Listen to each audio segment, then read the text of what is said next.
After the chaos of the Nine Tails, an unexpected system merged with the soul of Minato. Unfortunately, the system was incomplete and could only assist Minato in returning to the ninja world after a period of self-repair, which would take 7 years. During this time, the system revealed to Minato the hardships that Naruto had endured. Over those 7 years, Minato watched Naruto's tragic experiences, his heart gradually consumed by resentment, fueling a desire for vengeance against Konoha. Ultimately, the bright sun disappeared, leaving behind a completely darkened Minato Namikaze. Chapter 1. The 7-year vigil in the belly of death, the darkened Minato. In the year 48 of Konoha, just outside the village, the fourth Hokage, Minato Namikaze, tenderly embraced his beloved wife, Kushina Uzumaki, the current Jinchuriki of the Nine Tails. Before this couple, on the ground lay a golden-haired infant, crying out in a high-pitched voice, gripping his tiny hands. This was their newborn child, Naruto Uzumaki. At this moment, the scene of the Hokage family together radiated a unique warmth. Alas, beneath this heartwarming facade lay a gruesome truth, for the couple's chests had been mercilessly pierced by a monstrous entity, the vicious claw of the Nine Tails. Blood and tears mingled on the ground, narrating the tragic fate that awaited Minato and Kushina. "Mom, I will always love you. Dad, just like your nagging mother." In their final moments, as Minato and Kushina uttered their last words, Minato resolutely formed the seal that would forcibly separate and seal the Nine Tails. As the seal was cast, the enraged roar of the Nine Tails echoed, its massive form twisting and ultimately splitting into two streams of blazing crimson chakra, surging into Minato and Naruto's bodies. Instantly, a dark sealing technique manifested on their abdomens, heralding the successful sealing of the Nine Tails. Yet devoid of a special constitution or bloodline limit, Minato, an ordinary man, soon succumbed to exhaustion. At that moment, he found himself powerless, unable to do anything more. But within him lingered unfinished desires that he yearned to watch his child grow and longed to grow old alongside Kushina. Alas, all of this was nothing but an unattainable dream, a poignant regret. Eventually, as he slowly closed his eyes, Minato cast a lingering glance at Kushina and Naruto, whispering words meant only for himself. "I'm sorry. I couldn't protect you." With that, the boy who had once garnered fame in his youth, who had triumphed over the A brothers during the Third Great Ninja War, and was celebrated as the Golden Flash, breathed his last. This day would forever be heavy, an unbearable loss. The ninja world lost a savior who could quell chaos and save lives, while Konoha lost a hero capable of safeguarding their existence. In the absence of their hero, Konoha's children bore the burden of sorrow and solitude alone. 7 years later, within the Konoha Ninja Academy, in a classroom. "So boring," complained the adorable little Naruto, wearing goggles and resting his chin on the desk, pouting softly. Around him sat a group of equally cute and endearing classmates. At the front of the classroom, Iruka Sensei, with a scar across his face, passionately lectured, "A ninja is 1% talent and 99% effort." Unfortunately, the lesson was yet another theory class that Naruto loathed. As Iruka's voice droned on, what began as mere boredom for Naruto soon lulled him into slumber. Alongside him, Shikamaru, Choji, and Kiba, the quartet of mischief makers, also succumbed to sleep. In due course, Iruka's furious bellow shattered the tranquility. "How dare you sleep in my class? Out! All of you stand in the hallway." With that, Naruto and his friends found themselves unceremoniously expelled from the classroom. In the hallway, the other three leaned against the wall, utterly drained, as if they had been squeezed dry. Yet Naruto felt a spark of excitement to him. Being punished meant more time to chat with his few cherished friends. Otherwise, they would soon be whisked away by their families, and he would be left alone once more. Thus, Naruto chattered animatedly, "Shikamaru, let me tell you. Choji's chips. Kiba, your Akamaru." Although Shikamaru and the others appeared fatigued, they mustered their spirits to engage in conversation with Naruto, filling the corridor with laughter and joy. Of course, they had to remain vigilant for Iruka's occasional patrols. Alas, fleeting moments of joy are often ephemeral. Soon, the school bell rang, signaling the end of the day. Goodbye. Naruto could only watch as his few friends were taken home by adults, leaving him to drown in loneliness. In the fading glow of dusk, He lowered his head, tears shimmering in his eyes, and trudged toward his cold, empty home. There awaited no warm embrace, only solitude. Even on his way home, Naruto faced the disdainful glances and insults of the villagers. However, he had long grown accustomed to such treatment, though he remained bewildered by their hostility. Perhaps he had committed some unforgivable offense. Upon arriving home, Naruto stared at the dimly lit room, mechanically switched on the light, took a few sips of expired milk from the table, and then lay on his bed, staring blankly at the ceiling. Soon, tears streamed down his cheeks as he reached out to wipe them away, trying to feign strength, but ultimately he murmured in pain, "Mom, Dad, where are you? Where are your names? I miss you so much. Why does everyone shun me? Why am I all alone?" Finally, under the soft glow of the moonlight and amidst his sorrowful cries, Naruto slowly closed his eyes, drifting into a troubled slumber. The tears that continued to slip down his face revealed that his dreams were far from joyous. All the while, a solitary figure observed from the shadows Minato, now deceased. At that moment, within the belly of death, Minato's eyes were bloodshot, his hands clutching his head as he screamed in anguish. How could this happen? You are the child of a hero.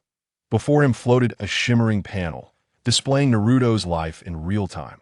Suddenly, Minato lifted his head, his gaze locked onto the panel as he raved maniacally. "When will you let me out?"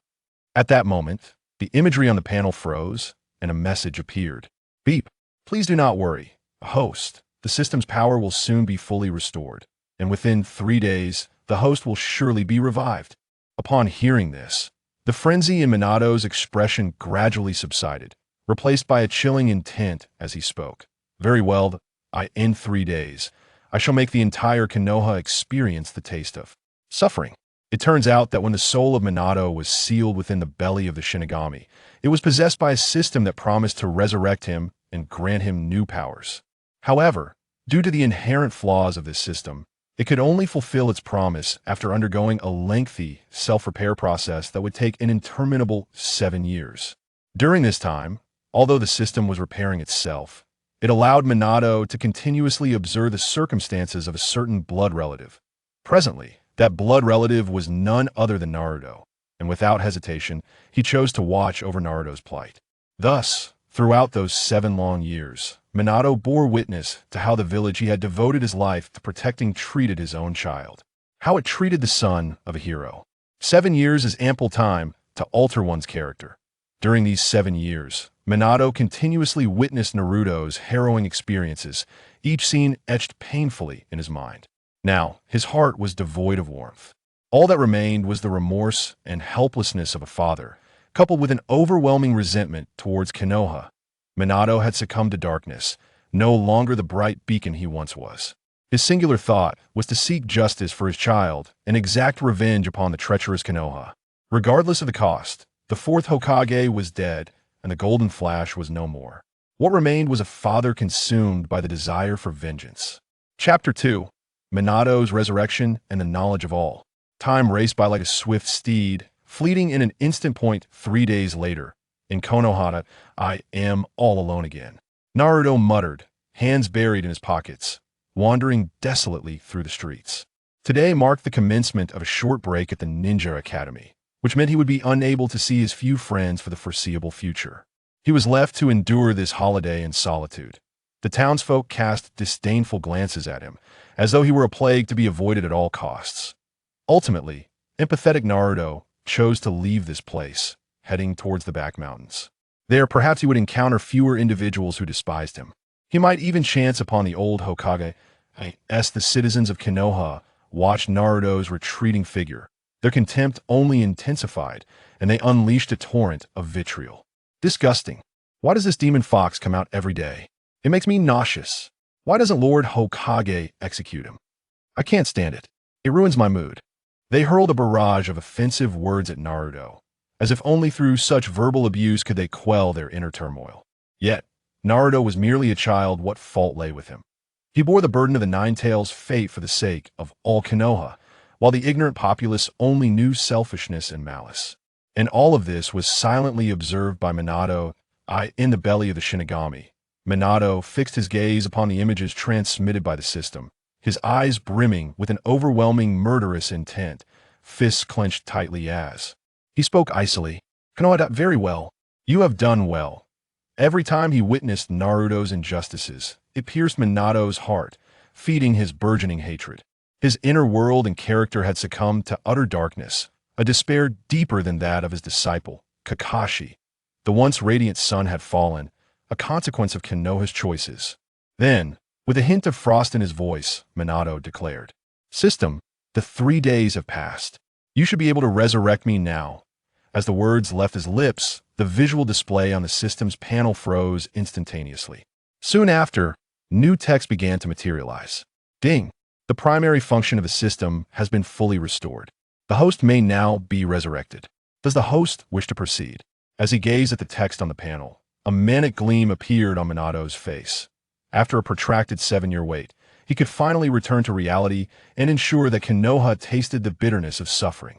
Without a moment's hesitation, Minato bellowed, "System, resurrect me now." With that command, he raised his head high within the Shinigami's belly, hands lifted, eyes filled with wrath and resentment. He could hardly contain his eagerness to witness Konoha's downfall. In the next moment, a brilliant white light erupted from Minato, his soul twisting violently before vanishing from within the Shinigami's belly. Shinigami, why does it always feel like the souls don't match up?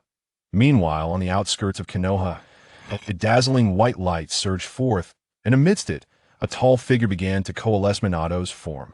In an instant, his body fully materialized, and the radiant light began to dissipate. This moment, having been separated from the ninja world for 7 years, Minato slowly opened his brilliant eyes, gazing at himself in wonder, murmuring, "So this is the power of a system, truly marvelous and absurd." Initially, Minato harbored doubts about whether the system could indeed resurrect him. After all, how could a soul taken by the Shinigami return to life? But now, the reality stood before him, and he was convinced.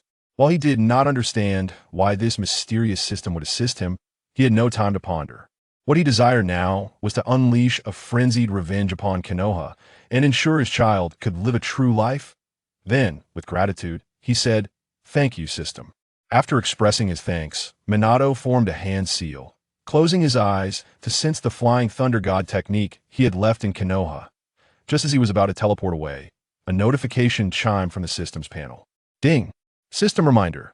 The host can gain plot points and a random permanent ability by altering the key storyline. Plot points can be used in the system's shop to purchase any goods. Pausing his actions, Minato contemplated the system's explanation, muttering to himself, "Alter the plot? Does that mean changing the established timeline? Random abilities? What are plot points in the system shop?" In response to Minato's confusion, the system promptly replied, "Ding! The host is correct. Abilities refer to various means of enhancing oneself. And to learn about the system shop and plot points, the host need only silently think of shop." With no hesitation, Minato mentally invoked the word shop. Instantly, his pupils constricted in astonishment, disbelief flooding his eyes as a massive screen appeared before him, far larger than the system's original panel. On this screen, rows of goods were displayed. Among them, Minato saw the Sharingan, Dust Release, and a myriad of extraordinary items, all of which were unattainable for ordinary individuals. The condition for acquiring them was simply to purchase with the corresponding plot points. In an instant, Minato grasped the meaning behind the system's message, and his body trembled with excitement. For he spotted resurrection in the marketplace, which indicated that as long as he had sufficient plot points, he could purchase a resurrection to bring back Kushina. Upon this thought, Minato trembled with anticipation, eager to embark on his quest for plot points. However, in the next moment, a notification from the system chimed in. Ding! Due to a system error that delayed the host for 7 years, we are now providing 7 random beginner gift packs to the host. Would you like to claim them immediately? Seeing this, Minato, though somewhat perplexed, responded without hesitation, "Claim." Once he spoke, the system promptly replied, "Ding. The host has chosen to claim unpacking the gift pack and distributing random rewards." Ding! Congratulations, host. You have received a 10-fold enhancement in physical strength, speed, chakra volume, perception, ninjutsu potency, comprehension, and the ability of a plot prophet. Before Minato could respond, a brilliant golden light shot forth from the system panel, swirling in the air for a few moments before rushing towards him and surging into his body. Ugh! Minato immediately felt an unbearable itch coursing through his body, his limbs trembling as if he were undergoing a metamorphosis. Simultaneously, a torrent of memories that did not belong to him flooded his mind. These were the mainline memories from the era of Kagaya's arrival to the events surrounding Boruto, intertwining with Minato's consciousness. This was the ability granted by the plot prophet, bestowing upon Minato a divine perspective. In an instant, the transformation of his body and the integration of memories were complete. At this moment, Minato comprehended everything. He understood the mastermind behind the Great War, recognized the true culprit of the Nine Tails chaos, and unveiled all the hidden hands that led Naruto to endure such tragedy. Then, Minato slowly tilted his head back, his azure eyes piercing the blazing sun above, his face contorting into a sinister grimace as he uttered frenzied words. Third Hokage, Danzo, Obito, I will make you die in endless despair. Groveling like beasts, the sun hung high in the sky. Minato Namikaze, his darkness intensified 1,000-fold. Chapter 3. Cosplay? The Zero Distance Rasengan. Immediately, Minato swiftly reined in his manic emotions, focusing on the transformations occurring within his body. Upon discovering that his physical strength and speed had indeed increased tenfold, disbelief washed over Minato's face as he muttered, "Incredible! In the blink of an eye, I have become this powerful." As a native of the ninja world, Minato was genuinely astonished by the system's ability to empower him unconditionally so swiftly. However, he did not dwell on it for too long. After all, for him, it was an unadulterated boon, making his destruction of Konoha all the easier. Thank you, system. You have bestowed upon me the opportunity to change everything. Minato expressed his gratitude to the system once more before shedding the Hokage ceremonial robe, which he had refused to part with even in the face of life and death. Then he summoned wind-style chakra from his palm, swiftly slicing the ceremonial robe into shreds. This moment, clad in what was once a symbol of supreme glory, Minato felt no remnants of responsibility or guardianship. Instead, he was overwhelmed by a sense of humiliation born from betrayal. The fate of the ceremonial robe mirrored that of Konoha's future. After watching the robe disintegrate into a cloud of dust, Minato took a step forward, his gaze icy as he walked steadily toward Konoha. Konoha, I have returned. Not far from the main gate of Konoha village. Ahahaha, what a satisfying meal today. A lecherous-looking middle-aged man patted his protruding belly, a smug grin plastered across his face. Next to him stood a plump middle-aged woman and a boy whose demeanor suggested he was no saint. Without a doubt, this was a family of 3. The woman chimed in with a laugh. Indeed, this free meal is delightful. The terrified expression of the restaurant owner upon realizing our identities made it all the more delicious. Haha, who would dare charge us? We are the nephew of Danzo, the balding man bragged, scratching his nose with an air of pride. Indeed, this man was the nephew of Danzo, named Shimizu Nabukatsu, who often exploited his unique status to enjoy free meals throughout the Land of Fire, indulging in pleasures. Others could only seethe in silence. Upon hearing of his uncle's connections to the Hokage, they could do nothing but allow him to act with impunity. After letting out a satisfied belch, the middle-aged man placed his greasy hand on his son's head and inquired, "So, son, have you succeeded in isolating that demon fox at school?" His son, named Shimizu Aikatsu, grinned mischievously, patting his not-so-broad chest as he scoffed. "Don't worry, Dad. Aside from a few stragglers still playing with him, under my influence, almost everyone has isolated him." Upon hearing this, Shimizu Nabukatsu's face lit up with satisfaction. "Good. This is a task assigned by your uncle Danzo. It must not falter in the slightest. Push harder to ensure the entire class isolates the demon fox." After saying this, Shimizu Nabukatsu affectionately ruffled his son's hair, a hint of pride surfacing on his face. However, the next moment, Shimizu Nabukatsu suddenly felt a chilling sensation creeping up his spine, accompanied by a mocking voice that drifted into his ears. "Who are you saying should be isolated? Oh my, who is this?" Shimizu Nabukatsu jumped, his entire body jolting as his flesh quivered. He hastily turned around, exclaiming in shock. When he realized the newcomer was merely a blond young man, he breathed a sigh of relief, placing a hand on his chest. But in an instant, Shimizu Nabukatsu propped his chin on one hand, gazing curiously at the blonde figure, and asked, why do I feel like I've seen you before? So familiar. The blonde young man was none other than Minato. Hearing this, Minato smiled and gently replied, Can't recall? Do you need me to help jog your memory? Upon hearing this, Shimizu Nabukatsu instinctively nodded. However, his wife suddenly pointed at Minato in disbelief, exclaiming, You are the fourth Hokage. What? Shimizu Nabukatsu's eyes widened in shock, equally incredulous. His wife's revelation finally dawned on him why this man seemed so familiar. It was the fourth Hokage, Namikaze Minato. A wave of astonishment engulfed the couple, and just as they were left bewildered and unsure of themselves, in the next moment, their child, Shimizu Aikatsu, nonchalantly rolled his eyes, disdain written all over his face as he remarked, Mom, Dad, you're so out of touch. How could he be the fourth Hokage?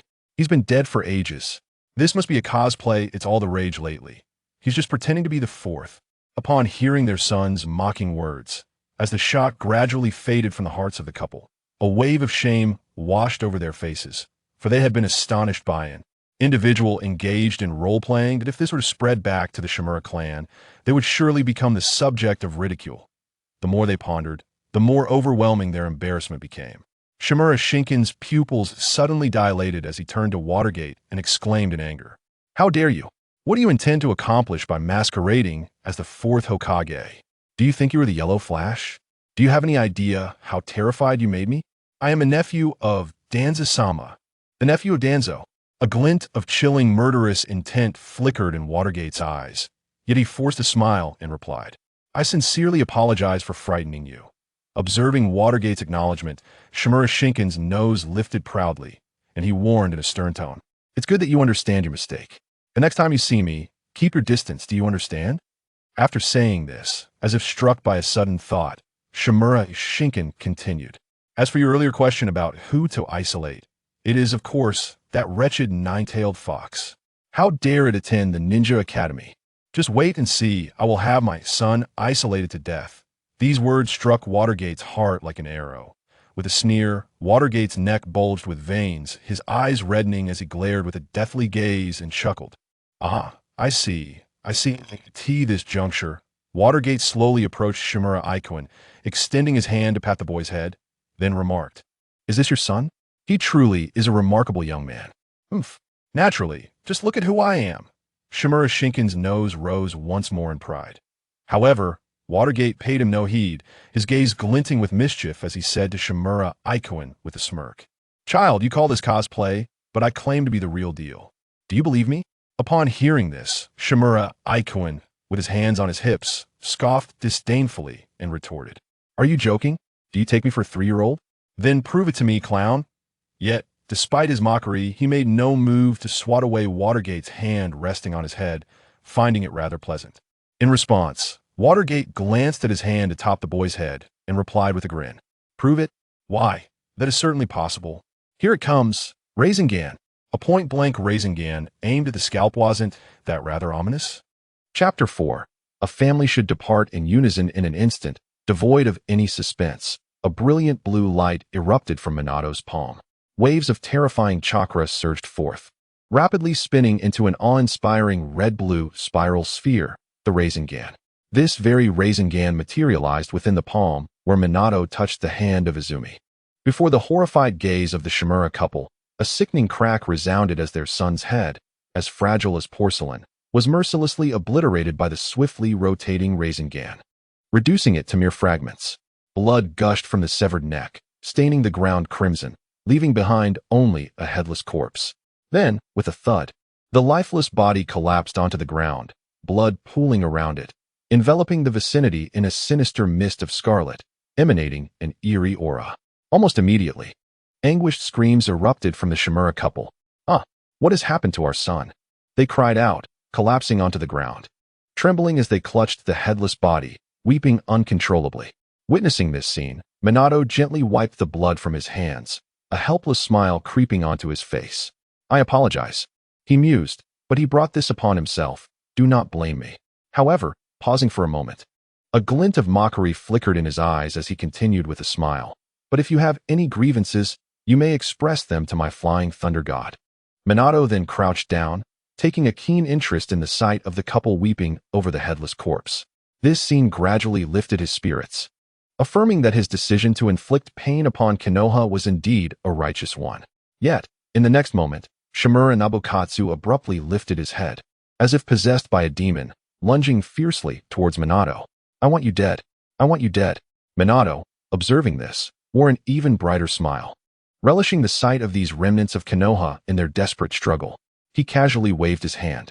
With a crisp sound, a sharp slap resonated throughout the area, leaving a ghastly handprint on Nabukatsu's right cheek, sending him crashing backward in a disheveled state. Yet, that slap restored a semblance of sanity to him. He recalled the technique Minato had just unleashed. "Impossible. Could it be that you truly are?" Nabukatsu's pupils contracted dramatically, disbelief etched across his face. For the technique unleashed was none other than the signature Rasengan of the fourth Hokage. Could this man truly be the fourth Hokage? But how could that be? How long had it been since he had perished? As Nabukatsu's mind whirled, Minato rested his chin on one hand, a glimmer of amusement in his gaze, and taunted. "Stop pondering the inconsequential. It is time to consider how you two wish to die."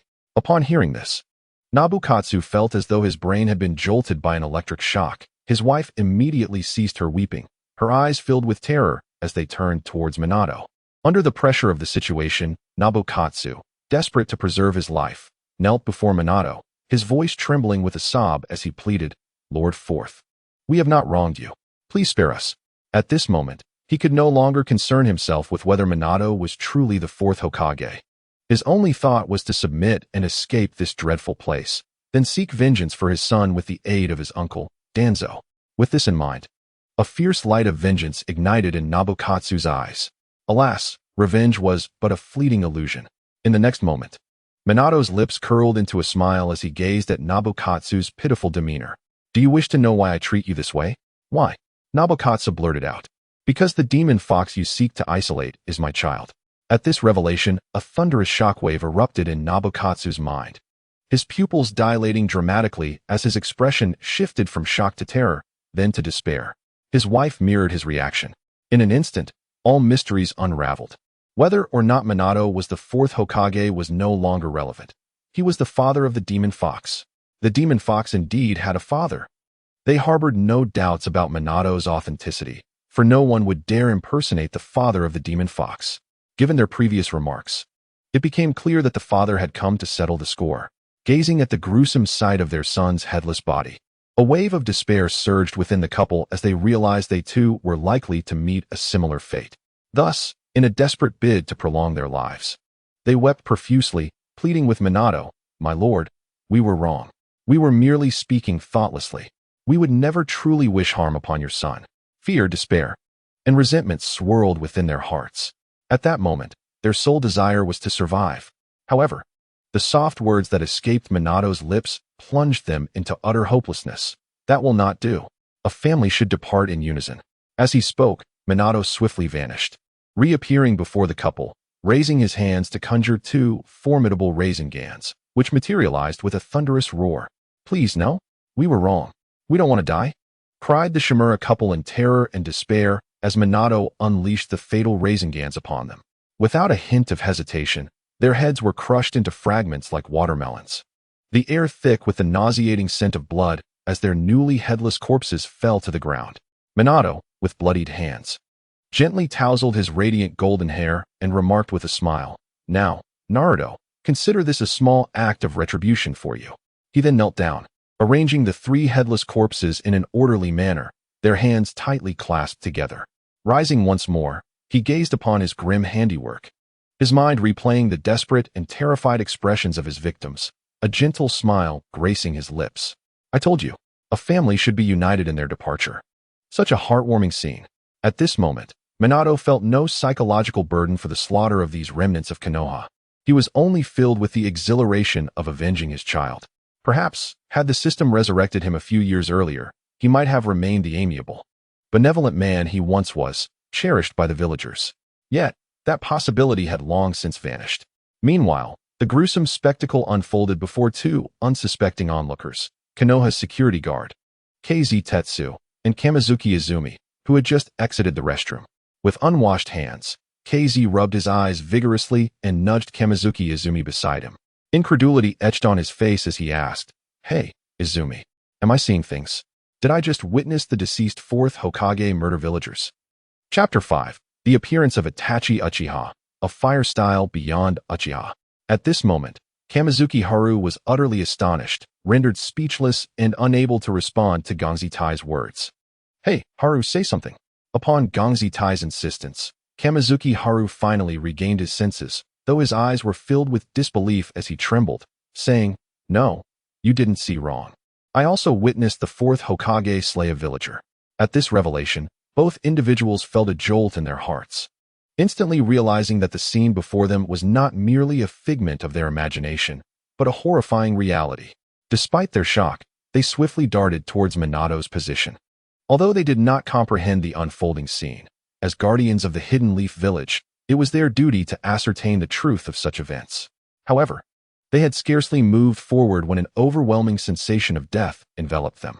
Both of them shivered uncontrollably, retreating in terror, their faces reflecting sheer horror, unwilling to advance another step.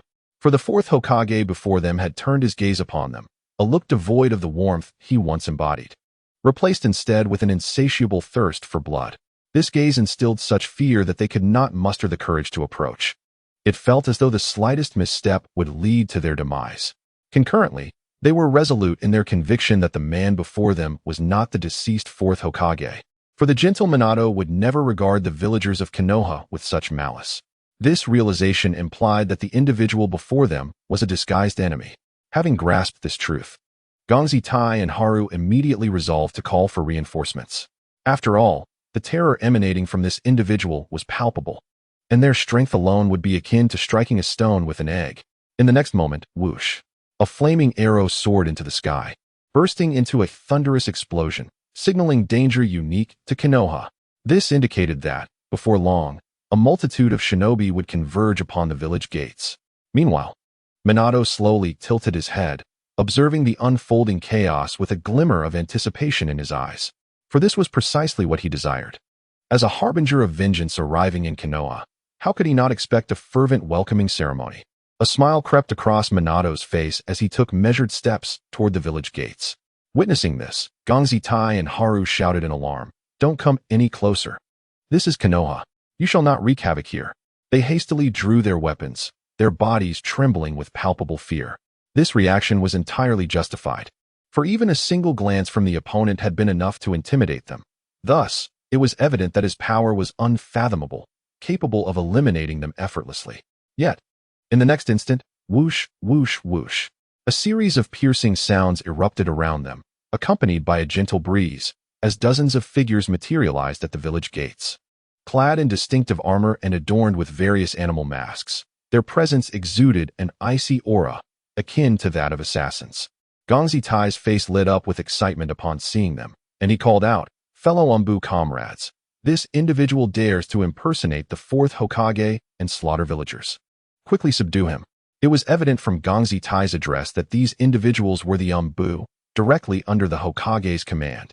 At that moment, the Umbu members' pupils constricted, their expressions reflecting astonishment as they were taken aback by Minato's appearance. Upon hearing Gongzi Tai's words, their shock diminished, replaced by incredulity. They could hardly believe such a foolish individual existed, one who would impersonate the 4th Hokage and commit atrocities in Konoha. Was this not courting disaster? Consequently, the leader of the Umbu stepped forward, addressing Minato with a voice as frigid as ice. "Why do you disguise yourself as the 4th Hokage and commit wrongdoings in his guise? Do you not realize that you have violated Konoha's laws? We must apprehend you and present you before the current Hokage for judgment."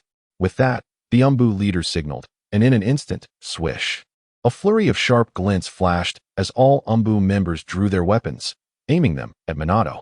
However, Minato remained unfazed, a smirk playing on his lips as he replied with a tone of mockery, "Why would you think I am an impostor?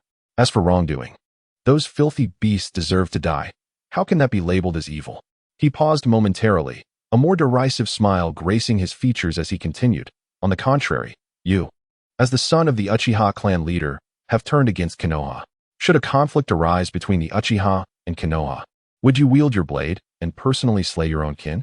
You truly are a worthless traitor. With these words, the atmosphere fell into a heavy silence. All eyes turned towards the leader of the Umbu, none other than Itachi Uchiha, one of the Uchiha twins. Under Minato's formidable perception, no one could escape his awareness. At this moment, Itachi's expression beneath his mask darkened significantly. He never anticipated that the other party would utter such words, plunging his mood into despair. Without a moment's hesitation, Itachi formed hand seals, his cheeks puffing up rapidly. Fire style, great fireball jutsu. Boom. A searingly hot fireball surged forth, propelled by immense force towards Minato. It was evident why Itachi, as a member of the Uchiha clan, had mastered the great fireball technique to an extraordinary level. Wherever the fireball traveled, the air shimmered as if scorched by an inferno. Yet, Minato merely smiled disdainfully at the sight, saying, "Fire style, is it?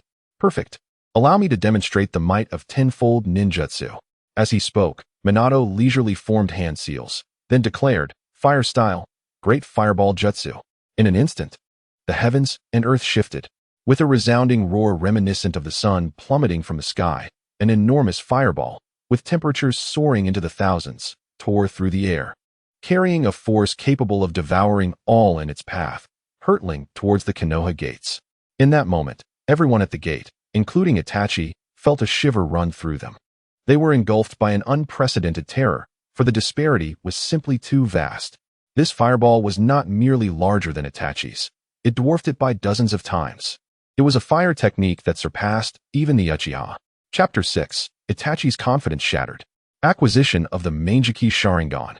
It could be said to truly overshadow the sun. Akin to a blazing star descending into the mortal realm. The attack had yet to arrive, yet the scorching heat seemed poised to consume everything, rendering breathing a challenge. In this moment, all present at the gates of Konoha, including Itachi, were overwhelmed by an uncontrollable urge to flee. Meanwhile, the majority of the villagers within Konoha turned their gazes toward the spectacle, exclamations of astonishment echoing forth. "What is that? So bright. No, wait.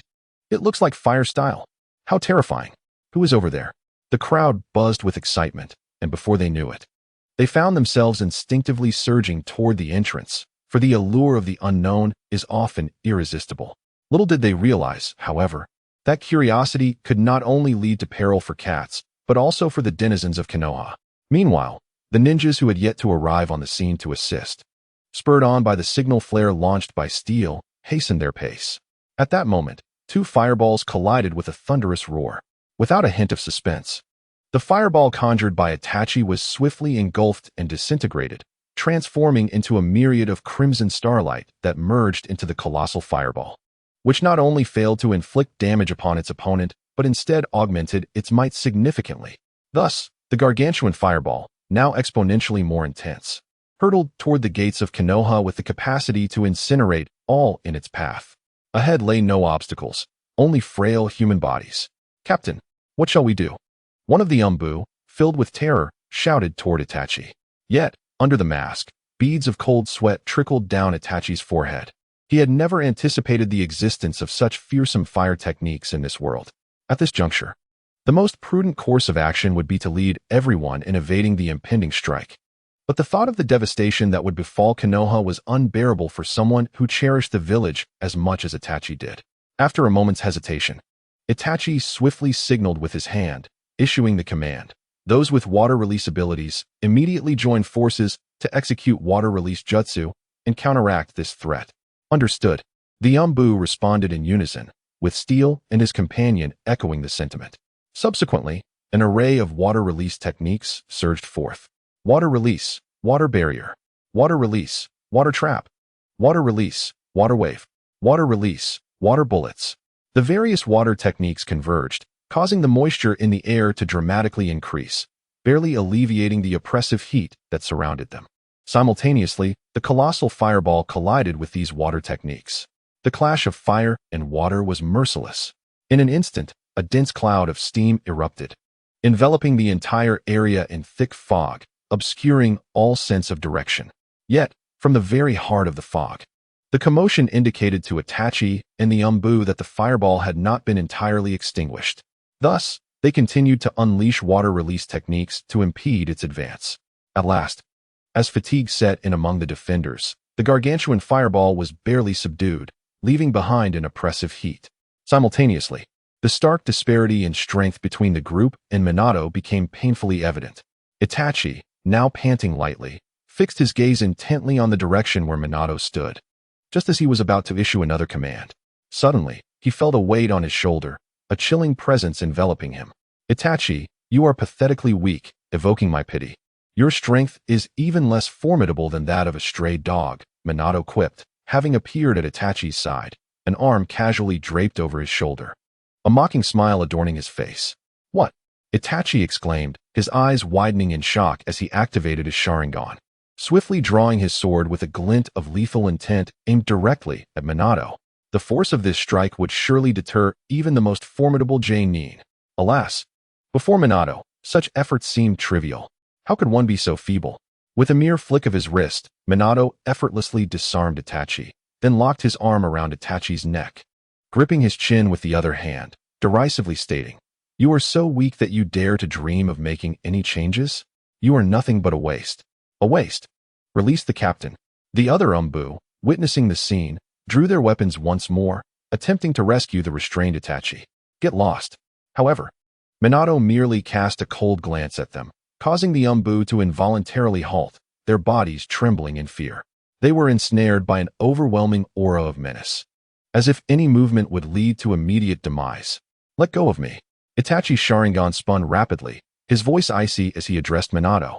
Desperately, he attempted to break free from Minato's grasp, but he found himself utterly powerless. Even invoking the crow clone technique to escape seemed like a distant hope.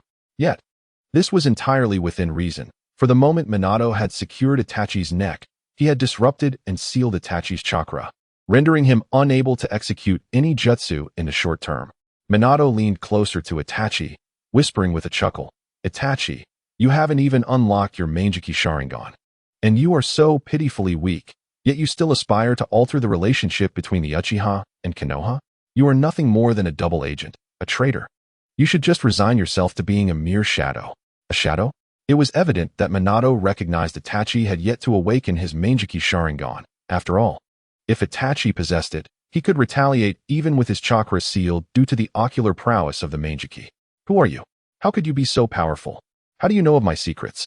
Itachi's pupils dilated in disbelief, grappling with the overwhelming strength of his adversary that left him utterly defenseless.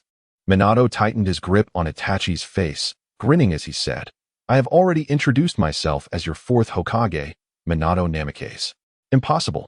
Itachi stammered. Minato's expression turned slightly exasperated.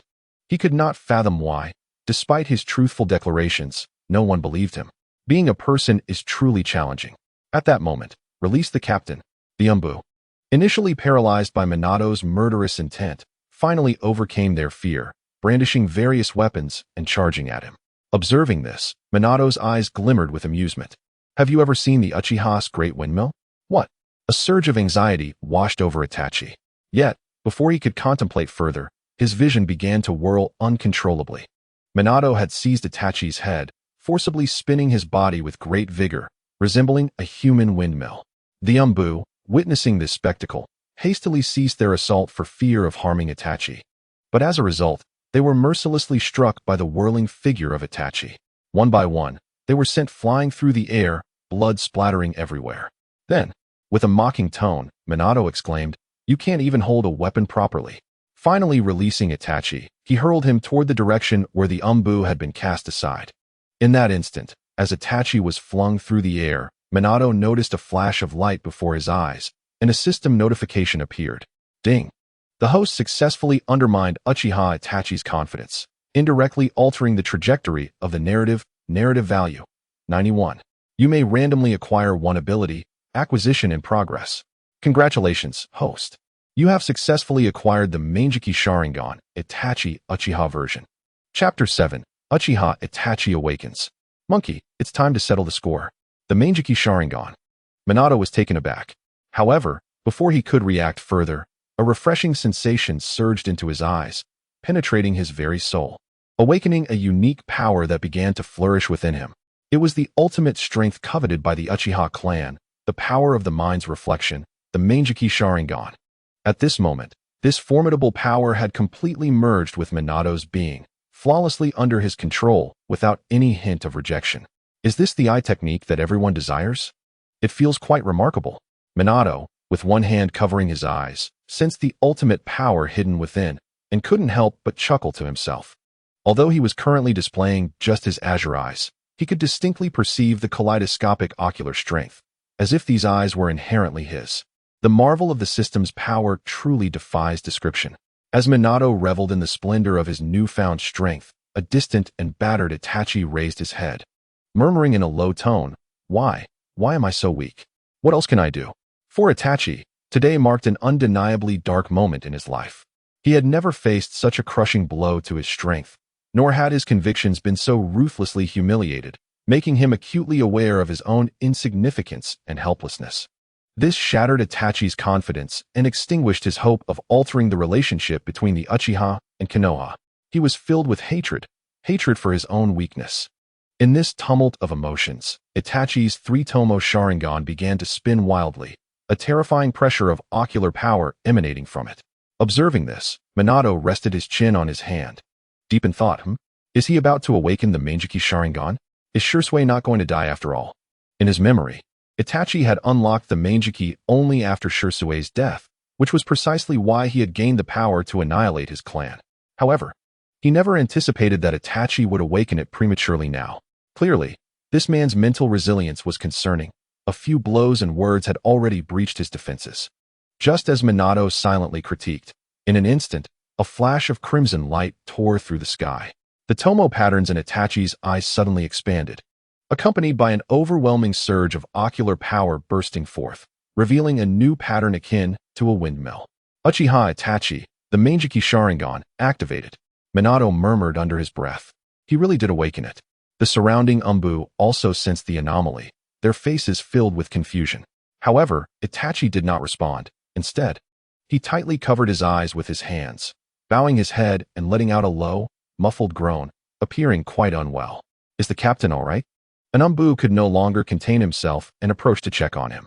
Yet, in the next moment, Itachi suddenly lifted his head, his right eye fixed on Minato, and roared, Amaterasu. As he spoke, crimson blood gushed from Itachi's right eye. Dark flames of Amaterasu, exuding an intense heat, surged forth towards Minato with great ferocity. The temperature and momentum of these black flames far exceeded that of typical fire techniques, clearly indicating they were anything but ordinary. How terrifying! The captain possesses such a technique? The Umbu exclaimed in astonishment. Simultaneously, they believed that with these fearsome black flames, they could certainly subdue the enemy disguised as the fourth Hokage in one fell swoop. However, in the next moment, a shocking scene unfolded. Though the temperature was manageable, the speed was somewhat lacking. Minato's lips curled into a slight smile as he momentarily swayed, vanishing from the sight of the crowd, leaving the terrifying black flames to miss their target entirely. Such speed! Where did he go? Itachi, exhausted and clutching his right eye, couldn't help but exclaim in disbelief. But before he could finish his sentence, he felt a chilling presence behind him. Minato had quietly appeared at his back without him noticing. It seems that even with the newly awakened Manjiki, you are still unable to perceive my speed. Minato reached out and firmly grasped Itachi by the nape of his neck, lifting him effortlessly while sealing his chakra, and with a teasing smile, he remarked, Why is your physical speed so slow? Itachi, suspended in midair, struggled desperately while struggling to ask, How could I not capture your speed even after awakening the Manjiki? Minato, upon hearing this, couldn't help but smirk. Why is my physical speed so swift? That is naturally thanks to the system's tenfold enhancement. Not to mention the Flying Thunder God technique. Even my base physical speed surpasses that of most Kaga-level shinobi, so what would a tenfold increase entail? It can only be described as utterly terrifying. If Itachi could truly react to my speed after awakening the Manjiki, then I would have resurrected in vain. Release the captain. Meanwhile, the Umbu, having taken a deep breath, gathered their courage and charged towards Minato. Get lost. Minato didn't even glance their way, casually waving his other hand. Bang, bang, bang. The Umbu, including the steel duo, were all sent flying. The gap between them and Minato was simply too vast. At that moment, the air was filled with sharp sounds of slicing through the void, followed by a tempest that swept through the scene. In the next instant, countless figures emerged amidst the gale, dense and numerous as if they were a swarm of locusts. These individuals were all formidable, starting from the CH9 level. Without a doubt, reinforcements from Konoha had arrived. Leading the charge was a hunched elder, his face lined with wrinkles. Clad in an old Hokage's ceremonial robe, none other than the third Hokage, Hiruzen Sarutobi. Without hesitation, a furious ninja shouted, "Who dares to ambush Konoha? Do they not understand that this?" However, before he could finish, his voice was abruptly cut off, his pupils dilating as his expression transformed into one of utter astonishment. Not only him, but every reinforcer, including Hiruzen Sarutobi, mirrored the same incredulous expression. They all rubbed their eyes in unison, as if unable to believe the scene before them. What did they see? The deceased fourth Hokage, effortlessly holding an umbu by one hand. This is reasonable? At this moment, amidst the myriad of Konoha ninjas, Minato's gaze instantly fixed upon Hiruzen Sarutobi, a sinister glint flashing across his face, and a malevolent grin appearing at the corner of his mouth. It's time for the monkey to settle the score. Chapter 8, Identity in Question? The Flying Thunder God Technique reemerges. With that, accompanied by Itachi's pained groans, Minato tightened his grip on Itachi's neck and violently hurled him towards Hiruzen's position. "Hiruzen, your dog has returned to you." Seeing this, Hiruzen's heart raced, and he quickly commanded, "Quick, catch him." An umbu nearby, hearing the order, leaped into the air to try and catch Itachi's incoming body. But he underestimated the situation. Having undergone a tenfold enhancement, Minato's throw of Itachi was beyond what a mere umbu could withstand. Thus, in the next moment, puff! The umbu was struck by Itachi, his body shuddering as he spat out crimson blood mid-air, his aura growing weak. Subsequently, both Itachi and this umbu plummeted into the crowd, causing chaos and disarray. Such power! Hiruzen's eyes narrowed slightly at this scene, surprised, yet he immediately shouted, "Medical ninjas! Heal the wounded at once." Yes. The medical ninjas who rushed to provide assistance hurriedly responded, sprinting towards the nearly unconscious Itachi and the disoriented ninjas. Meanwhile, the majority of the ninjas remained in a state of shock, their gazes fixed on the figure of Minato. Among them, a white-haired masked man, known as Kakashi, trembled uncontrollably, resembling someone afflicted by epilepsy. It was beyond comprehension. The fourth Hokage, long deceased, had appeared in Konoha and had even harmed its people, which was utterly astonishing. It was as shocking as if the god of shinobi, Hashirama Senju, had been defeated in a one-on-one battle by Konohamaru. Despite their shock, the crowd quickly labeled Minato as an enemy disguised as the fourth Hokage, for the true fourth had perished long ago and would never exhibit such brutality. Consequently, a ninja in the crowd shouted, "Who are you to impersonate the fourth Hokage?" Upon hearing this, the crowd collectively held their breath, awaiting Minato's reply. However, Minato ignored the inquiry, instead brushing his golden hair aside with a hand and revealing a more sinister smile as he directed a sharp remark at Hiruzen Sarutobi. "Hiruzen, how do you intend to die?"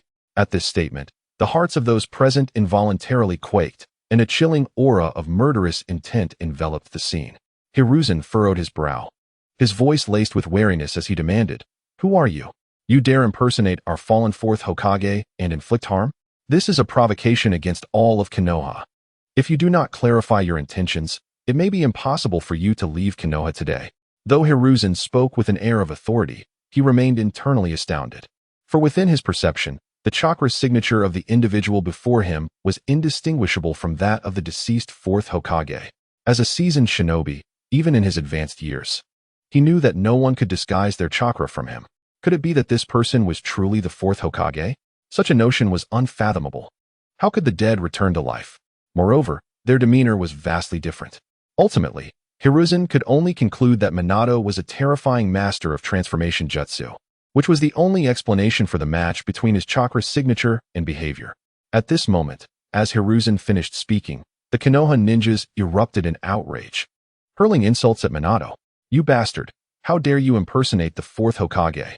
You will pay for this with your life. You will witness the might of Konoha." The air was filled with various shouts of condemnation. However, compared to the ordinary ninjas, those of higher caliber, such as Guy and Asuma, frowned deeply, sensing an unsettling and inexplicable aura surrounding the situation. Minato, upon hearing their accusations, chose not to defend himself. The more they shouted, the more despair they would face. Why bother with the ignorance of the masses? Just as the ninjas continued their furious tirade against Minato, a sudden commotion erupted in the surroundings as an innumerable crowd of Konoha citizens surged forth, drawn by the chaos. Is that the fourth Hokage? As the citizens arrived, they were equally stunned by Minato's presence, their shock transforming into cries of astonishment. However, a ninja quickly clarified that he was an enemy in disguise. In an instant, the citizens' astonishment turned to profound loathing. To say that the citizens of Konoha harbored a deep aversion for the Nine-Tails would be an understatement. Their love for Minato was equally profound, as he had rescued them from the clutches of the beast. Therefore, they could no longer tolerate anyone who would impersonate their revered fourth Hokage. Consequently, a cacophony of rebukes filled the air. Damn beast! How dare you disguise yourself as our beloved fourth Hokage? I'll make you regret this. The citizens' denouncements echoed loudly, even causing the ninjas, who were initially shouting, to pause in surprise. Minato, upon hearing their words, couldn't help but display a peculiar expression. Although they were cursing him, they were also inadvertently praising his former self, creating an oddly delightful sensation. All right, villagers, please return to safety at once. Rest assured, we will apprehend him, Hiruzen said, exasperatedly rubbing his forehead. He feared that if the citizens continued to provoke Minato, he might unleash his wrath upon them, which would lead to disastrous consequences. Given the force with which he had thrown Itachi, Hiruzen sensed that the individual was at least of a Kage-level strength. Such a powerful being could easily slaughter defenseless citizens, even with the presence of numerous ninjas. Upon hearing Hiruzen's words, the citizens reluctantly ceased their outbursts and began to retreat. However, just as they were leaving, a middle-aged woman with an oily complexion shouted sharply, "How dare you impersonate our esteemed fourth Hokage? You are even more detestable than that demon fox." At her words, Minato's previously calm demeanor transformed into a fierce scowl. The woman felt a chill run down her spine but defiantly retorted, "I said, you are as disgusting as the demon fox." Upon hearing this, Minato's expression grew increasingly menacing. He then turned to Hiruzen, his voice icy. "You wish to know who I am? Allow me to reveal myself." With that, Minato swiftly performed the Flying Thunder God technique, and in an instant, he materialized beside the middle-aged woman. A gleaming line of crimson appeared at her neck, and blood gushed forth as she collapsed to the ground, lifeless. Her face still etched with terror. The scene fell silent. Moments later, a trembling voice broke the stillness.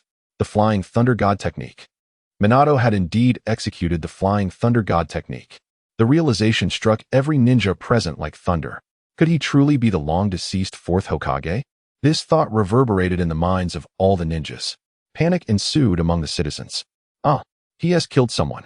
Run. This man is insane. Ninjas, please save us."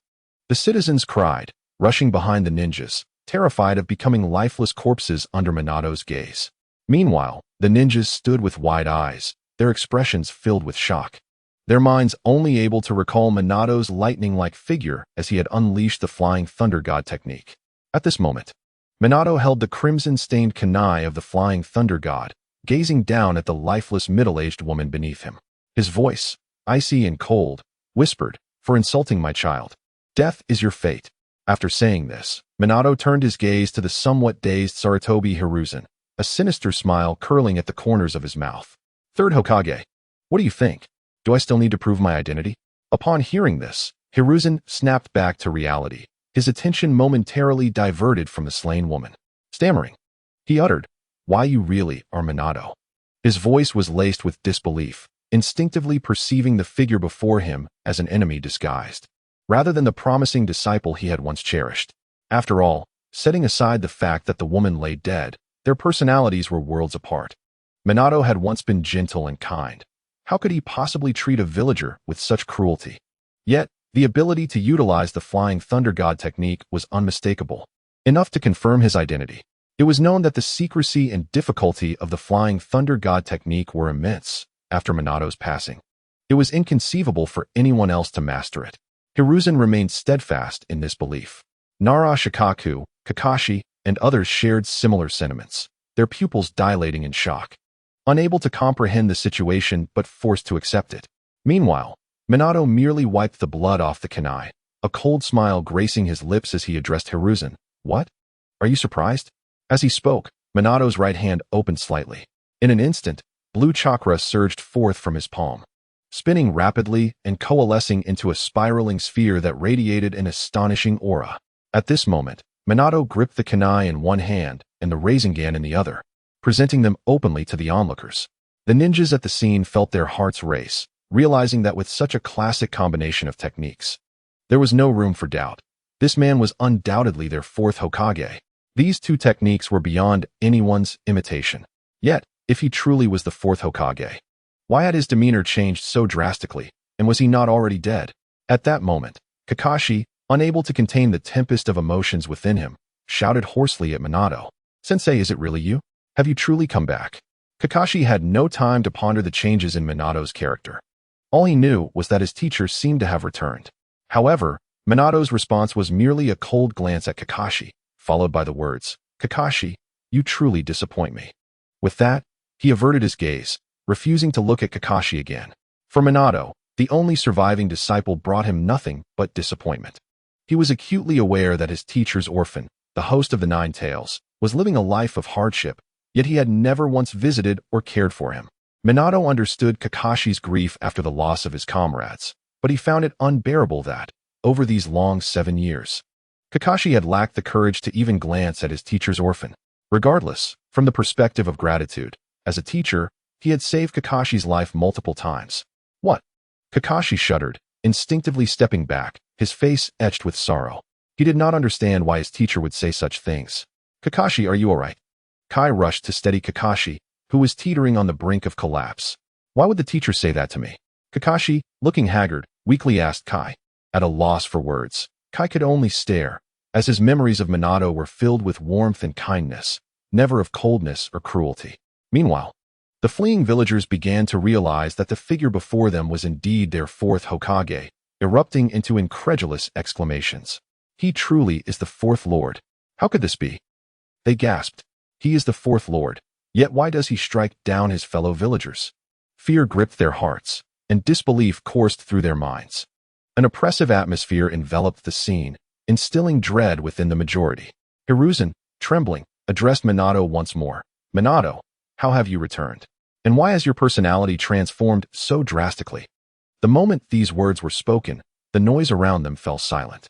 This was not only the third Hokage's confusion, but a shared question in the hearts of all present. They too desired answers. Minato's cold killing intent surged across his face as he responded with a hint of madness in his tone. "What significance do such inquiries hold? You only need to know that my return is for the purpose of revenge against Konoha." Naturally, he would not reveal the reason behind it being the system. Revenge. Hiruzen's brows furrowed deeply, utterly perplexed by Minato's words.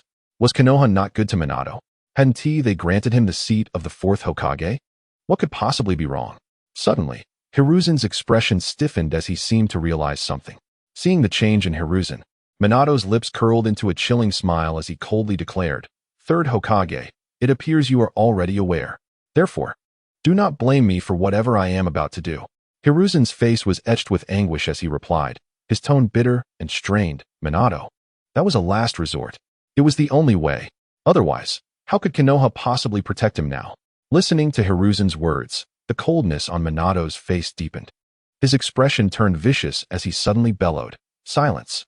Even so, couldn't you have found someone to care for him? Couldn't you have provided him with a better environment? Couldn't you have given him more money? Where did my inheritance go?" "What?" Hiruzen was left dazed by this barrage of questions, rendered speechless. What were they discussing? Why would the fourth Hokage seek revenge against Konoha? Most of the onlookers were left confused, unable to grasp the meaning behind their exchange.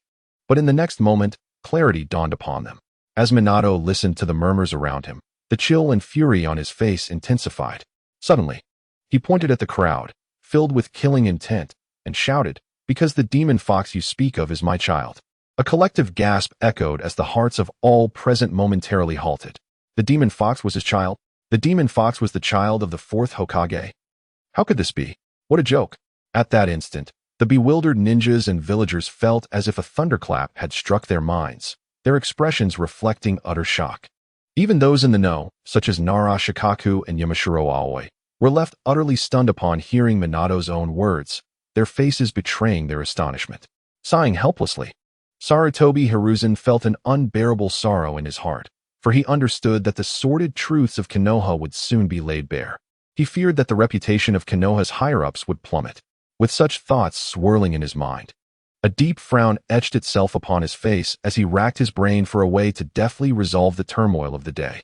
However, before he could conjure a solution, voices of skepticism arose from the crowd. Impossible. This must be false. Soon, a chorus of agreement followed.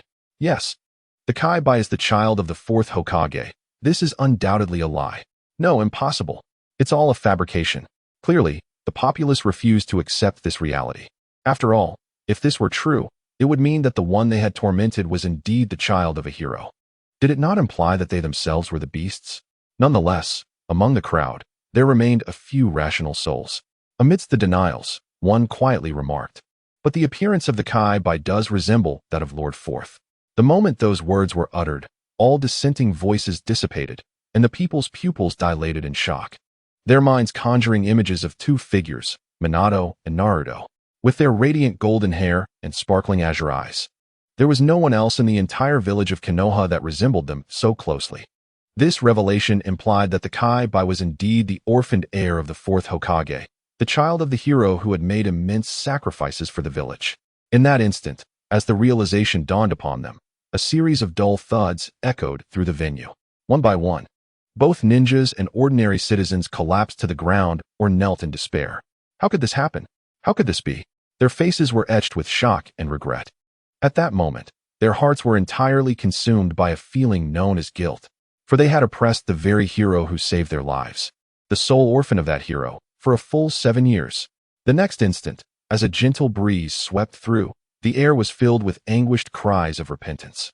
I am not even human. How could I treat the child of a hero this way? I wouldn't even sell him expired milk. I am the most despicable beast in this world. The more they spoke, the more agitated and pained they became, with some reduced to tears.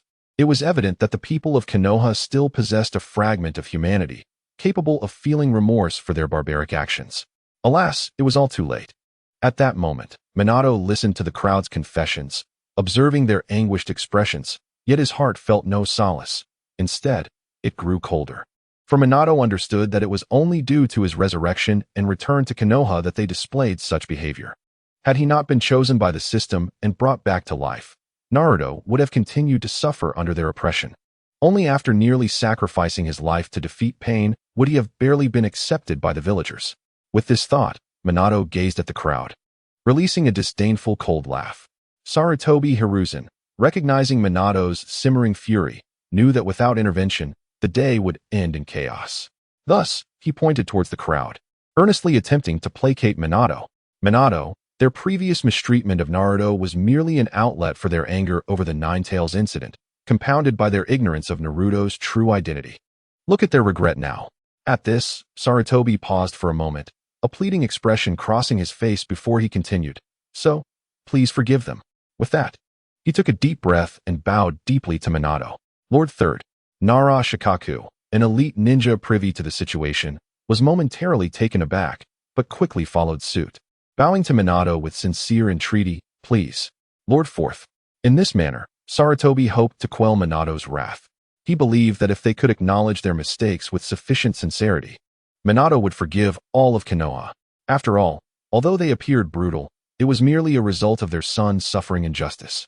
If they could admit their wrongdoings, surely Minato could restore his gentle nature. At that point, the young and compassionate fourth Hokage would reclaim his position, and Konoha would prosper once more. As for those few who had perished at Minato's hands, Sarutobi considered them insignificant. Trading a handful of worthless individuals for the return of a powerful Hokage was an exceedingly favorable exchange. Just then, Minato's voice rang out, igniting Sarutobi's excitement within. "Considering your sincerity, I can certainly forgive you. However, you must first agree to one condition." "What condition?" "We will absolutely comply." Sarutobi blurted out without a moment's hesitation. He would fulfill not just one condition, but even 10 if necessary. "Lord Fourth, you can truly forgive us." The crowd, too, halted their confessions, their gazes fixed on Minato. Minato observed their eager expressions, a slight smirk playing on his lips as he replied with a mocking grin. "My condition is that I shall randomly eliminate 10 individuals who have oppressed my child. Of course, you may also point out 10 individuals for me to kill. With those words, the venue fell into a suffocating silence as the crowd's expressions froze. Saratobi's face was filled with helplessness. This was a condition he could easily agree to. Even desire. He would readily exchange 100 ordinary people for Minato's return to Konoha. Yet the issue lay in Minato's bluntness before such a large audience. This was tantamount to slapping Konoha's face. If he were to agree before so many witnesses, the consequences would be unimaginable, entirely contradicting the so-called will of fire. Just as Saratobi was engulfed in worry, Minato added with a smile, "If you don't point anyone out, I will have to choose randomly." At this, a wave of dread washed over the crowd. Perhaps driven by their fear of death, a somewhat disheveled middle-aged man suddenly leaped forward, pointing at a greasy middle-aged woman and shouting, "Lord Fourth." She oppressed young Master Naruto. The woman, momentarily stunned, quickly flushed and retorted, "You're talking nonsense. You were the one who oppressed young Master Naruto. You're lying. You're the liar." The two instantly erupted into a heated argument, unwilling to back down. Their exchange sparked a cacophony of similar disputes among the crowd, while the ninjas managed to maintain their composure, but the townsfolk quickly devolved into chaos, pointing fingers at one another. "Lord Fourth, that person spat at young Master Naruto." "Nonsense. I did not. I saw you urinate on him." The fourth Hokage observed the scene before him, where a merchant had sold expired goods to Naruto, a blatant act of immorality. How shameless can you be? Selling worthless items for 200 when they're worth mere 5 coins. The atmosphere grew increasingly chaotic as voices rose in anger, revealing each other's hidden transgressions. Unlike the disciplined shinobi, the townspeople were gripped by fear, dreading the wrath of Minato. Although only 10 would be chosen, none could guarantee they would escape being part of that unfortunate fraction. It would be far wiser to point fingers at others to take the blame. After all, better the death of a friend than one's own. Minato, watching the frenzied crowd tear into one another like rabid dogs, felt a chill deepen within him. He had initially thought some among the populace might be innocent, but it soon became clear that all had wronged Naruto, igniting a fierce desire for vengeance within him. In an instant, a cold smile crept across his face as he declared, "No need to argue. I shall spare none of you." With a flick of his wrist, several kunai imbued with the flying thunder god technique materialized in his hands. He clasped them firmly, crossing his arms over his chest, his gaze icy as he intoned, "Listen to the requiem of death, repent eternally. Perish beneath the flying thunder god." Chapter 11. The slaughter of Konoha's citizens. Upon witnessing this scene, Saratobi Hiruzen was struck with horror, unable to contain his gasp. "Minato, what do you intend to do? Do not act." However, before he could finish his plea, Minato had already launched the kunai into the air. Whoosh! The weapons sliced through the air with a terrifying velocity, targeting the crowd with lethal precision. Without a doubt, each kunai could easily claim a life. Yet, in an unexpected turn, these kunai did not harm anyone. Instead, they embedded themselves deeply into the earth, standing silently. What are these kunai for? Some townsfolk paused their quarrels, sensing something was amiss. Gradually, more individuals ceased their bickering. Confusion etched upon their faces as they regarded the kunai surrounding them. The earlier cacophony had drowned out Minato's words, leaving them oblivious to his intentions. As the crowd pondered the bizarre scene, Shikaku narrowed his eyes, murmuring to himself. He perceived that the arrangement of the kunai seemed to form a circle, encircling the townspeople. Wait, could it be? Shikaku's thoughts raced back to the Third Great Ninja War, recalling the image of Minato single-handedly slaying nearly 100 foes in an instant. It appeared he was about to replicate that feat, using the kunai to trap his enemies and then activate the flying thunder god technique to eliminate them. A cold sweat broke out on Shikaku as he prepared to voice his fear. However, before he could speak, Kakashi leaped forward, shouting, "Everyone run. Do not remain within the circle of kunai. He is about to unleash the true essence of the flying thunder god technique." Kakashi's voice was filled with urgency as he implored Minato, "Master, please, don't do this." As Minato's disciple, Kakashi understood his master's intentions all too well. He had to prevent Minato's actions. Otherwise, Konoha would forever be embroiled in conflict with the townspeople, a rift with no hope of reconciliation. This was the last outcome Kakashi wished to see. Yet, Minato merely cast a cold glance at Kakashi, offering no reply. No one could halt his thirst for retribution. Why? What is this about fleeing? What essence? The townsfolk exchanged bewildered glances, struggling to comprehend Kakashi's words. Realizing the gravity of the situation, Kakashi inhaled sharply. Knowing he must articulate his thoughts more clearly, they needed to understand that their lives were in imminent danger. However, it was exceedingly difficult to utter that his master intended to annihilate them. Just as Kakashi wrestled with his internal turmoil, Sarutobi's brow furrowed as he suddenly grasped the implication. Exclaiming in disbelief, could it be that Minato intends to slay them all? His words cast a heavy silence over the crowd. Then, a murmur of dread rippled through the assembly, as people trembled as if caught in an earthquake. This revelation was staggering. Kakashi sighed heavily, once uttered. Even if Minato refrained from action, his reputation would be irreparably tarnished. Yet, as his disciple, he felt utterly powerless. Amidst this tension, a voice from the crowd questioned. Surely not. The fourth Hokage would never resort to such brutality. That would make him a monster. This sentiment prompted others to echo. Exactly. Such a thing is inconceivable. They insisted that even the notorious Uchiha Madara would never dare act so recklessly. Indeed, I believe the fourth merely jested about randomly executing 10 individuals. However, as the crowd asserted their beliefs, a faint smile crept upon Minato's lips as he sneered at Sarutobi, third Hokage. I did not expect your wits to remain sharp in your old age.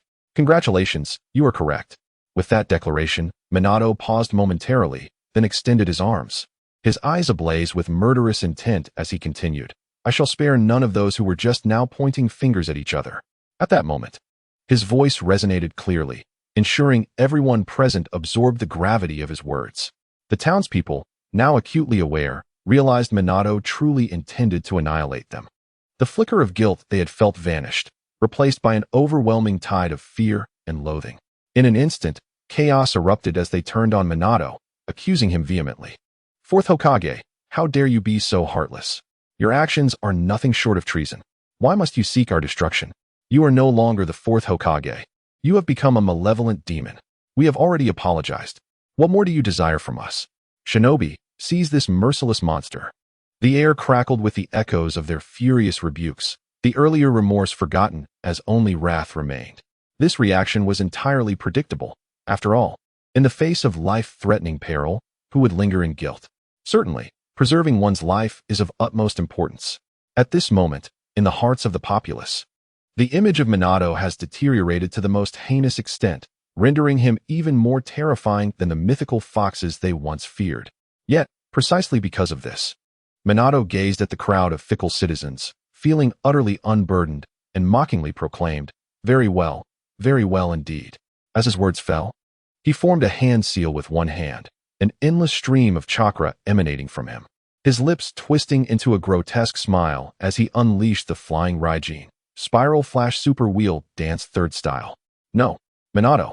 Sarutobi Hiruzen exclaimed in alarm, urgently commanding the ninjas, quick, rescue the civilians at once. Unfortunately, it was far too late. The speed of the flash was unimaginable. In the next instant, Minato transformed into a dazzling golden light, vanishing from his original position, only to reappear atop a kunai he had previously thrown.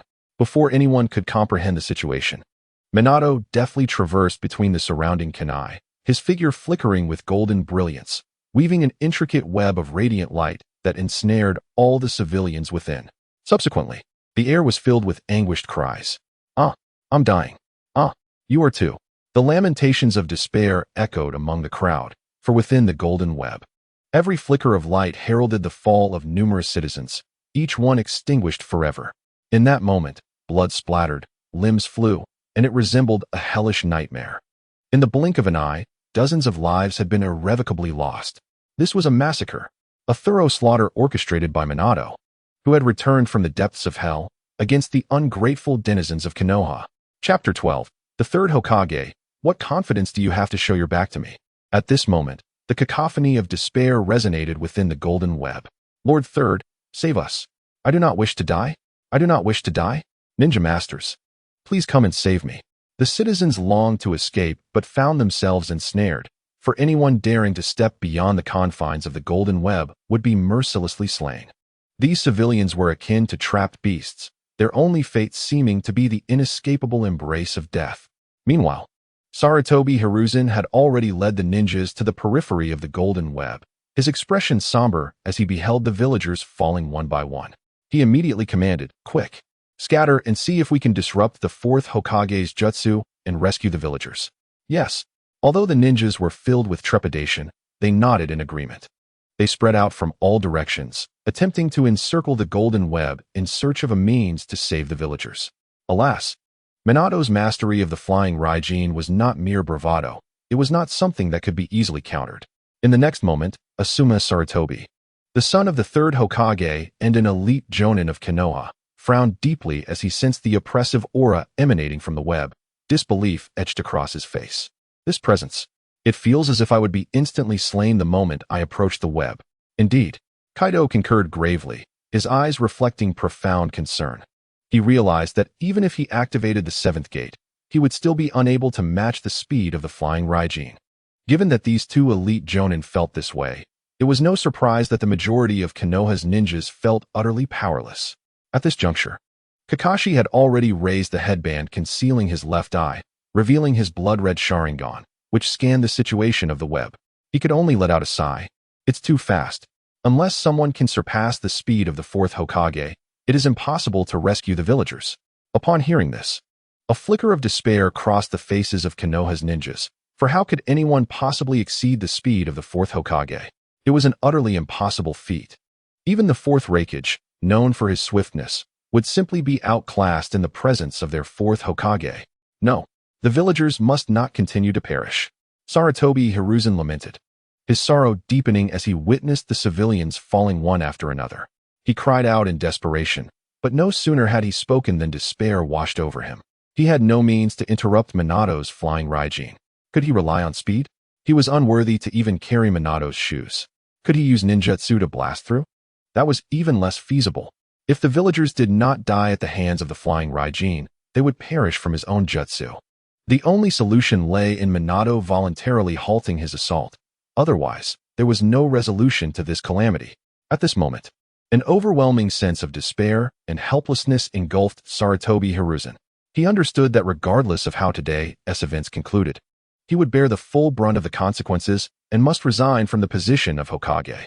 Furthermore, Konoha's reputation would plummet. Should the Land of Fire learn of the heavy civilian casualties while they remain powerless, they might well cease their material support for Konoha.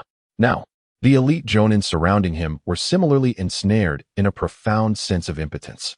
Their once proud strength rendered them utterly unqualified to even engage in combat. Ultimately, accompanied by a piercing wail, the final civilians succumbed, a crimson mark appearing upon their neck before collapsing lifelessly to the ground. In that instant, the hundreds of spectators who initially gathered to witness the spectacle had been entirely eradicated by Minato, with none spared. The corpses piled high. The stench of blood pervaded the air. This scene resembled a veritable hell on earth. Even some of the Konoha ninjas, possessing weaker psychological fortitude, succumbed to the horror and vomited uncontrollably. Even the likes of the third Hokage and other powerful figures stood in stunned silence, unable to comprehend the carnage before them. Suddenly, with a final flicker, the golden web erupted in a dazzling display before collapsing in on itself, revealing Minato's figure. Despite the blood-soaked ground, Minato remained unblemished. Holding a kunai stained with blood, he brushed back his golden locks and surveyed the gruesome scene, a sincere smile blooming on his face as he remarked, "Now, I feel a touch better."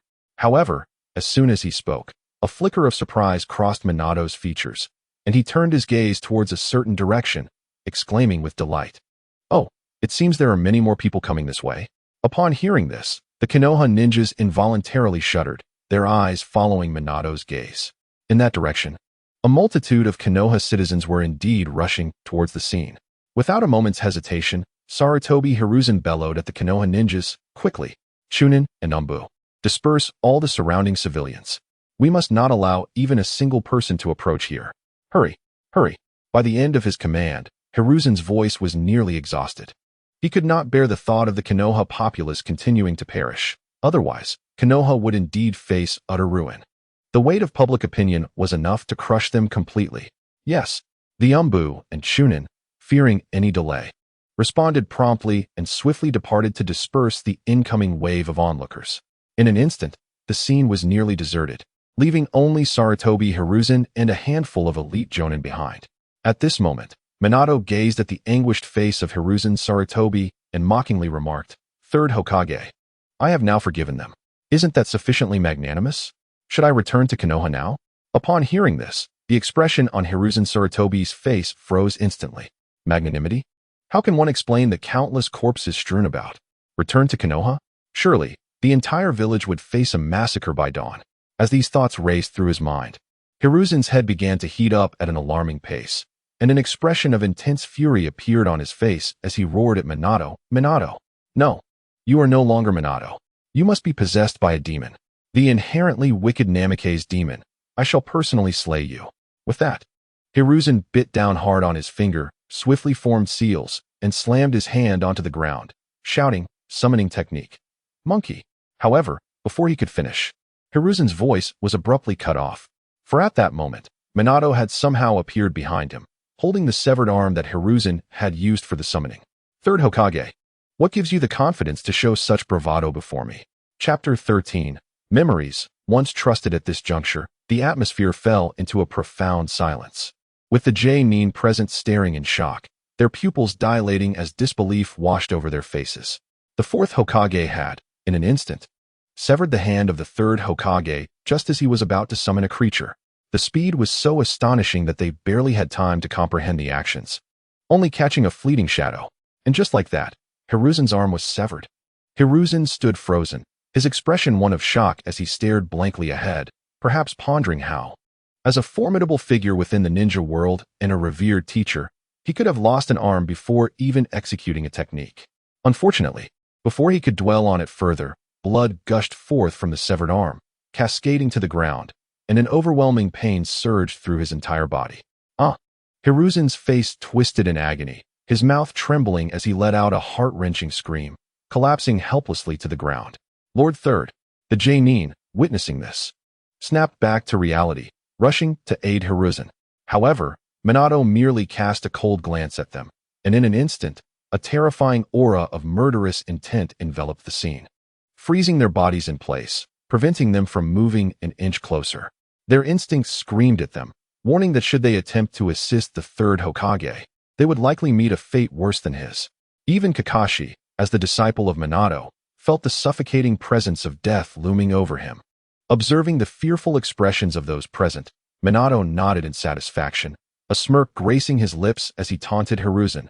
"Oh dear, our esteemed third Hokage. Weren't you eager to confront me? How is it that you now lie on the ground? Rise, the ground is cold, and it's not good for someone of your age." As he continued, Minato feigned exaggerated surprise, waving the old severed arm in his hand, feigning confusion. "Wait, how did your arm end up with me? Do you want me to keep it for you?" This display of mockery was indeed at its peak. Regrettably, Hiruzen offered no response, only emitting pained groans as his eyes began to fade. Clearly, his advanced age rendered him frail, and such a grievous injury was enough to bring him to the brink of death. Asuma, paralyzed with fear, despite the terror rising within him, implored Minato, "Fourth Hokage, I beg you, please, let me save the old man. At his age, if he loses too much blood, he could perish." By the end of his plea, Asuma knelt before Minato, his eyes filled with desperation, hoping for mercy. "Yes, fourth Hokage, please save the third Hokage," the others echoed in unison. Sadly, even amidst their heartfelt pleas, Minato remained indifferent, paying no heed to their cries. He merely sat on the ground, gazing at the writhing Hiruzen with envy, murmuring to himself, "Third Hokage, look at how many plead for you. Alas, my child, there is no one to plead for him, to make his life a little better." Thus, Minato raised his gaze to the azure sky, his eyes glimmering with fleeting light. He pondered whether, had he not chosen the Reaper Death Seal, everything might have been different. Whether Naruto could have enjoyed a relatively happier childhood. But alas, there is no remedy for regret, and choices made cannot be undone. At this moment, what he must do is ensure that this ungrateful Konoha endures the punishment it rightfully deserves. With this thought, Minato shifted his focus back to Hiruzen, a smile playing at the corners of his mouth. The words he had just spoken had stilled the pleas of the J-nin, their expressions now tinged with guilt. Especially Narashikaku's generation, their remorse deepening. After all, they shared a close bond with Minato, yet had failed to advocate for his orphan child. It was a betrayal both morally and emotionally. As for Kakashi, having been saved by Minato on numerous occasions, he bowed his head in shame, unable to meet Minato's gaze. Minato disregarded the emotions swirling around him, instead focusing on the nearly unconscious Hiruzen, his tone reflective as he began, "Third Hokage, once I held you in the highest regard. You imparted the will of fire to me, enabling me to become the fourth Hokage, and I have cherished these memories, dedicating myself to protecting Konoha with all that I have." As he spoke, Minato gazed at Hiruzen's pale face, stemming the flow of blood and channeling some chakra into him. In an instant, Hiruzen's complexion improved significantly, his awareness slowly returning, and his pupils brightening, though a look of guilt crept onto his face. It was evident that he had heard Minato's previous words. Seeing Hiruzen regain consciousness, Minato fell back into his reflections, murmuring to himself, "During the Nine Tails incident, I devoted everything to protect Konoha. My love for the village was profound, and I resorted to the Reaper Death Seal to end that calamity, leaving Naruto all alone in this world. Yet, I did not regret it at the time." Pausing momentarily, Minato met Hiruzen's gaze, softly asking, "Do you know why I have no regrets?" Filled with remorse, Hiruzen quickly averted his eyes, lowering his head as his voice trembled. "Why?" As soon as he spoke, he sensed something amiss, noticing droplets falling onto the ground. He hastily looked up, his eyes widening in shock. For those were not mere droplets, they were tears. Tears from Minato. At that moment, Minato looked at Hiruzen, tears welling in his eyes as he trembled with emotion. "Because I believe in you. You are my idol. And I firmly believe that you will take care of my only child just as you protect the hidden leaf. This is my trust in you, and for this reason, even if it costs me my life, I would have no regrets." However, at this moment, tears seemed to freeze in Minato's eyes. Suddenly, an expression of extreme rage and hatred surfaced on his face as he grasped Sarutobi Hiruzen by the throat, lifting him off the ground. With an almost manic tone, he roared, "But tell me, I have given everything for the leaf. Yet how have you cared for my child? How have you cared for him?" Chapter 14, Remorse. New support. Answer me. Answer me. The grimace on Minato's face intensified, and his grip tightened, causing Sarutobi's visage to turn purple, his breaths becoming increasingly labored. "Answer me." Yet, this time, the surrounding elite shinobi, including the third Hokage's son Asuma, remained silent. Not one of them dared to plead for him. For every word Minato uttered struck deep, yet they were undeniably true. The opponent had devoted everything to the leaf. Without him, it would have likely been reduced to ruins in the chaos of the Nine Tails incident.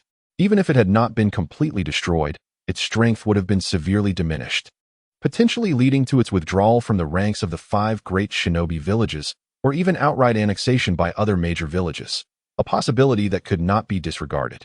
It was the 4th Hokage, like a savior, who had salvaged it all. Yet the sole orphan entrusted to the leaf had lived a life worse than that of a beast from a young age. This matter, viewed from any perspective, was undoubtedly the fault of the leaf. As Minato's grip tightened further, a muffled groan escaped Sarutobi's throat, his eyes beginning to turn white, clearly on the verge of fainting again. Witnessing this, Minato slowly released his hold. Thud! Sarutobi fell to the ground, gasping for air, his consciousness gradually returning. As Sarutobi regained awareness, Minato turned to the others present, all of whom he recognized as the current elite representatives of the leaf: Inuzuka Kiba, Kakashi, Guy, Asuma, and others. Their names flashed through Minato's mind. Then, Minato retracted his fierce expression, replacing it with a gentle smile as he softly inquired, "Now, do you believe that for the sake of the leaf, my quest for vengeance upon discovering my child's plight is right or wrong?" The crowd gazed at Minato's gentle smile, momentarily entranced, as if witnessing a return to his former kind self. Yet the bloody scene before them reminded them that such a return was impossible. Listening to Minato's words, these elite shinobi, capable of dominating any region, lowered their heads, engulfed in silence. Minato's remarks left them utterly speechless. For if they were to place themselves in his perspective, they might very well act with similar resolve, perhaps even more brutally. But could they voice such thoughts? Clearly, being part of the leaf, they could not. Seeing their demeanor, Minato chose not to linger on them further, and instead focused back on Sarutobi, his voice cold as he asked, "I once held the utmost respect for you, the 3rd Hokage. Tell me, is my revenge justified?" At this point, Sarutobi had regained consciousness. Upon hearing these words, his frail body trembled violently, and he slowly lowered his head, tears of guilt streaming down his face as he stammered, "I am sorry, Minato. I was wrong. The leaf was wrong. Everything happening now is my just retribution. I will do everything to atone for my mistakes. I only ask of you."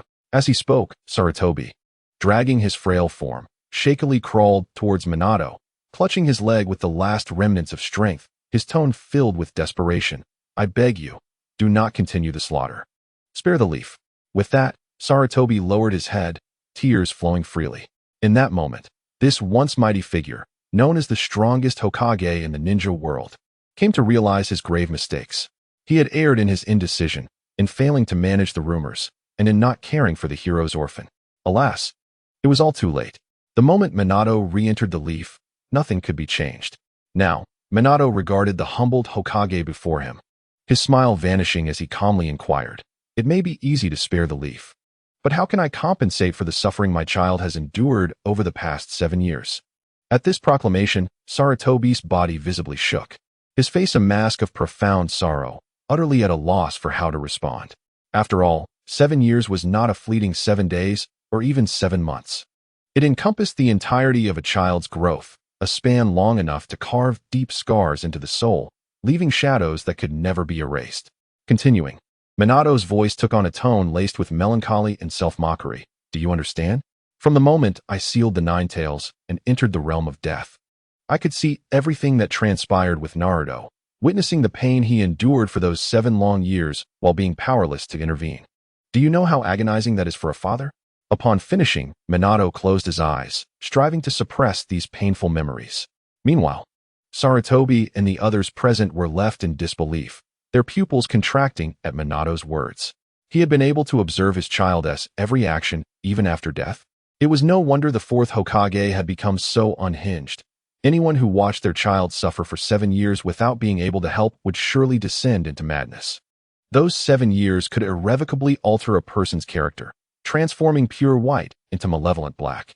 At this moment, the leaf's inhabitants began to understand the depths of Minato's madness. I'm sorry, Minato. Please, spare the leaf." Sarutobi, now at a loss for words, wept profusely, pleading with Minato. However, Minato merely replied coldly, "The leaf will be destroyed by my own hands, for I cannot face Naruto and Kushina otherwise. As for you, the only way to stop me now is to perform the dead demon consuming seal." Hearing this, Sarutobi's expression hardened, and he fell into silence. For when he had clutched Minato's leg moments ago, he had contemplated using the dead demon consuming seal to perish alongside him. But after a moment of thought, he had abandoned that notion. After all, with Minato's speed, evading the seal would be a trivial task. Such an attempt would not only fail to stop Minato, but would also provoke him further, hastening the leaf's retribution. What should he do now? Sarutobi was consumed by anxiety. Noticing his silence, Minato continued, "Rest assured, I will not kill you easily, for granting an enemy a swift death is the greatest kindness. What I intend is for you to witness your beloved leaf's destruction before your very eyes. Only then can I face Kushina and Naruto." Upon hearing this, Sarutobi felt a chill run down his spine, his body trembling violently, as this punishment was nothing short of inhumane. However, shortly thereafter, a flicker of resolve ignited in Sarutobi's gaze, the chill slowly dissipating. Due to the words of another, he conceived a singular solution capable of breaking the deadlock, persuading Naruto to convince Minato to abandon his quest for vengeance. The moment this thought emerged, Sarutobi Hisashi felt a significant sense of relief wash over him, as it seemed possible to resolve the situation without further bloodshed.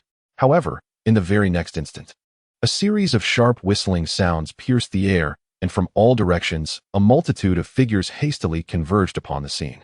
Clearly, the next wave of reinforcements from Konoha had arrived. This time, it was the various clans of Konoha. Chapter 15. The imminent downfall of the Sarutobi clan. Oh no. The phrase "this is bad" instantly surfaced in Sarutobi Hisashi's mind, prompting him to shout in desperation, "Stay back. Do not come any closer." As he spoke, he raised his remaining arm, frantically gesturing for the approaching crowd to halt. Unfortunately, due to having his throat gripped by Minato moments earlier, his voice could barely carry far. "Quickly, Lord Third has instructed us to hasten." The arriving clans, witnessing Hisashi's frantic signaling, mistakenly interpreted it as a call to accelerate their approach. Seeing this, The chilling dread that had begun to dissipate surged back within Hisashi. He understood that what might have been a chance for Naruto to mediate and halt the conflict was now likely to spiral into chaos again with the arrival of these individuals, potentially leading to new casualties, an outcome he desperately wished to avoid. From the moment Minato had severed his arm, Hisashi had sensed that Minato's power had undoubtedly surpassed his previous self, transcending the limits of a Hokage. He had reached a new echelon, akin to that of the first Hokage, Hashirama Senju. Though Minato may not possess Hashirama's unparalleled strength, he could certainly be deemed a Super Saiyan. Engaging with such an extraordinary being was an act of sheer folly unless one possessed equal might. Before Hisashi could ponder further, the reinforcements from the various clans finally arrived on the scene, encircling the area with unwavering resolve.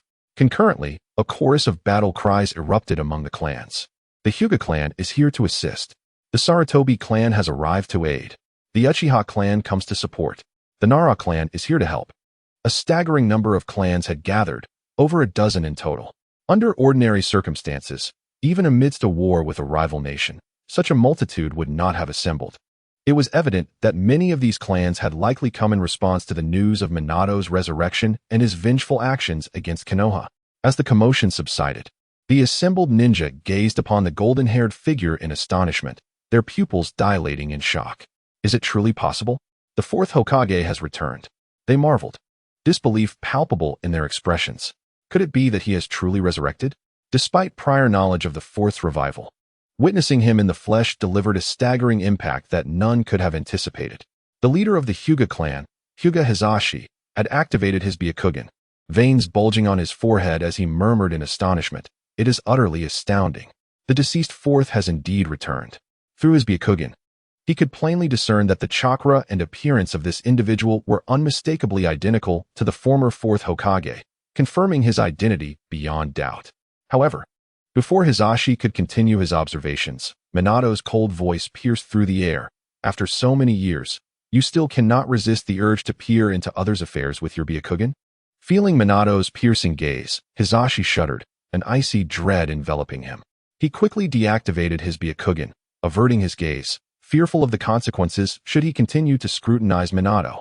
This realization confirmed for him that the intelligence he had received was indeed accurate. Minato had undergone a profound transformation. Meanwhile, the onlookers regained their composure, their attention drawn to the tragic remains of Konoha's citizens and the pitiful sight of Sarutobi, Hisashi lying on the ground. They turned their rage toward Minato, exclaiming, "Fourth Hokage, we cannot believe you have truly changed, that you have taken so many lives.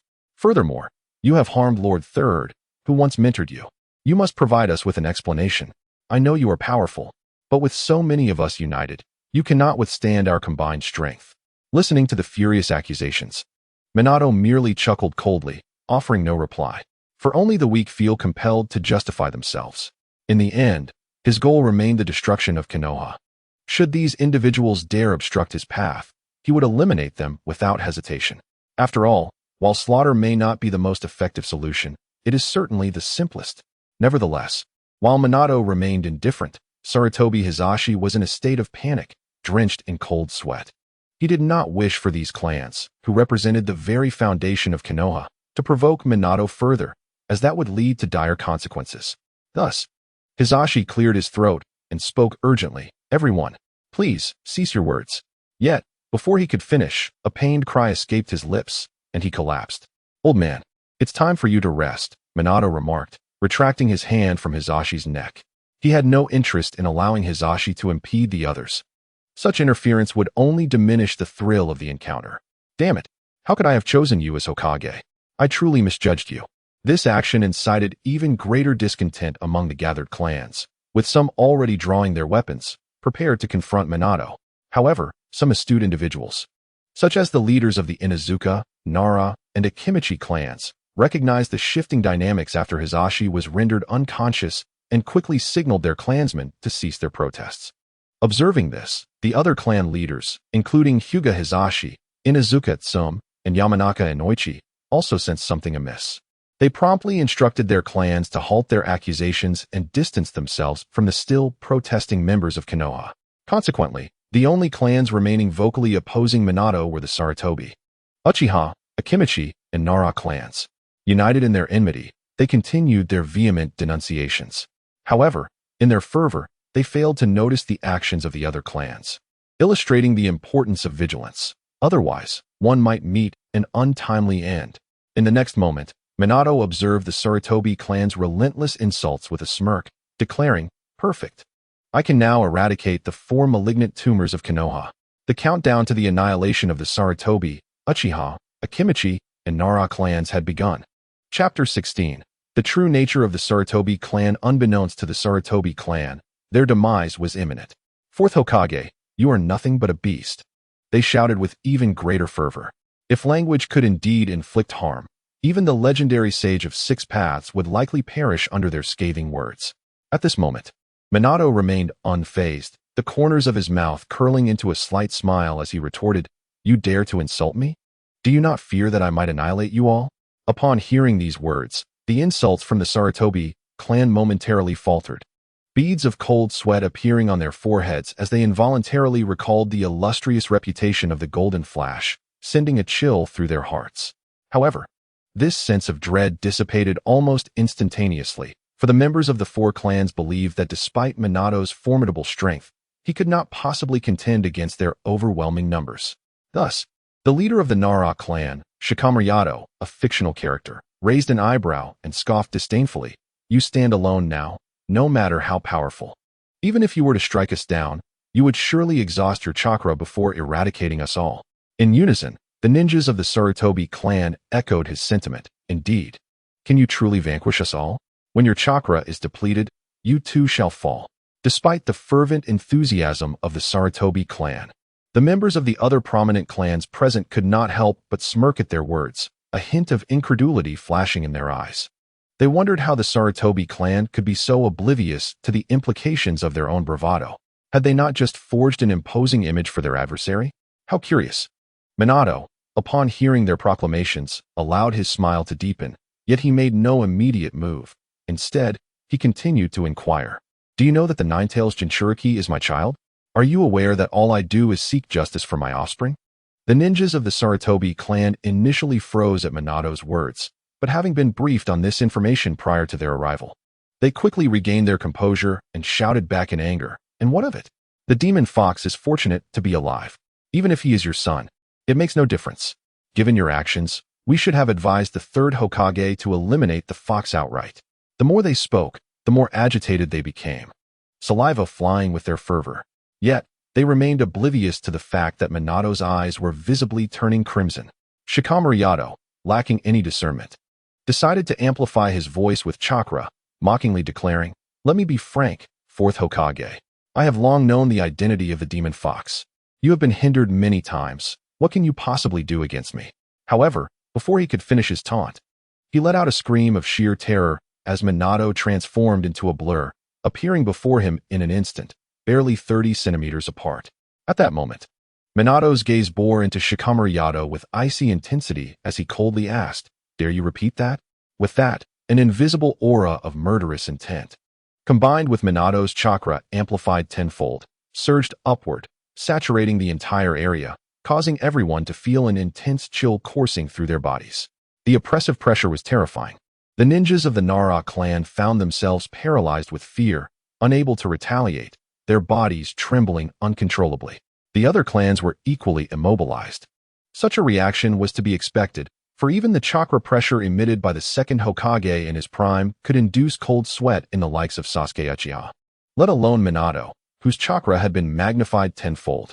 In truth, Minato's original prowess was already formidable enough to rival that of the 2nd Hokage. The enhancement was beyond comprehension. Shikamaru Yato trembled uncontrollably, unable to fathom why Minato's presence felt so overwhelmingly powerful. A shinobi of his caliber should not possess such strength. His mind was devoid of any thoughts of retaliation, consumed only by boundless dread. After all, he was merely an ordinary jonin, accustomed to wielding power through his connections with Danzo. Previously, he had exhibited such bravado simply due to the overwhelming numbers on his side, believing Minato would not reach him. Yet, once confronted with Minato's terrifying might, he could hardly maintain his composure, feeling as though doom was imminent. Observing Shikamaru Yato's trembling form, Minato reached out and patted his cheek, a cold smile gracing his lips. Why the silence? I quite enjoyed your earlier bravado. Shikamaru Yato, now utterly terrified, could hardly muster any semblance of his previous defiance, stammering, Aye.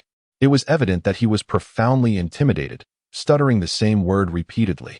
Unable to articulate any coherent thought, Minato stood merely 30 centimeters away, the pressure he exuded bearing down on Shikamaru Yato with an unrelenting force. If he were to remain unyielding, it would indeed be a curious anomaly. Seeing his state, Minato seized a fistful of Shikamaru Yato's hair. His crimson eyes locked onto the man's pupils as he grinned menacingly. You were so eloquent just moments ago. Why the stammering now? Speak. Why do you fall silent before me?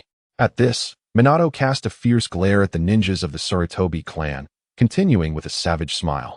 Did you not claim you would overwhelm me? I stand before you now. Why do you not dare to move? The ninjas of the Sarutobi clan, feeling the overwhelming aura of Minato's killing intent, quaked in fear.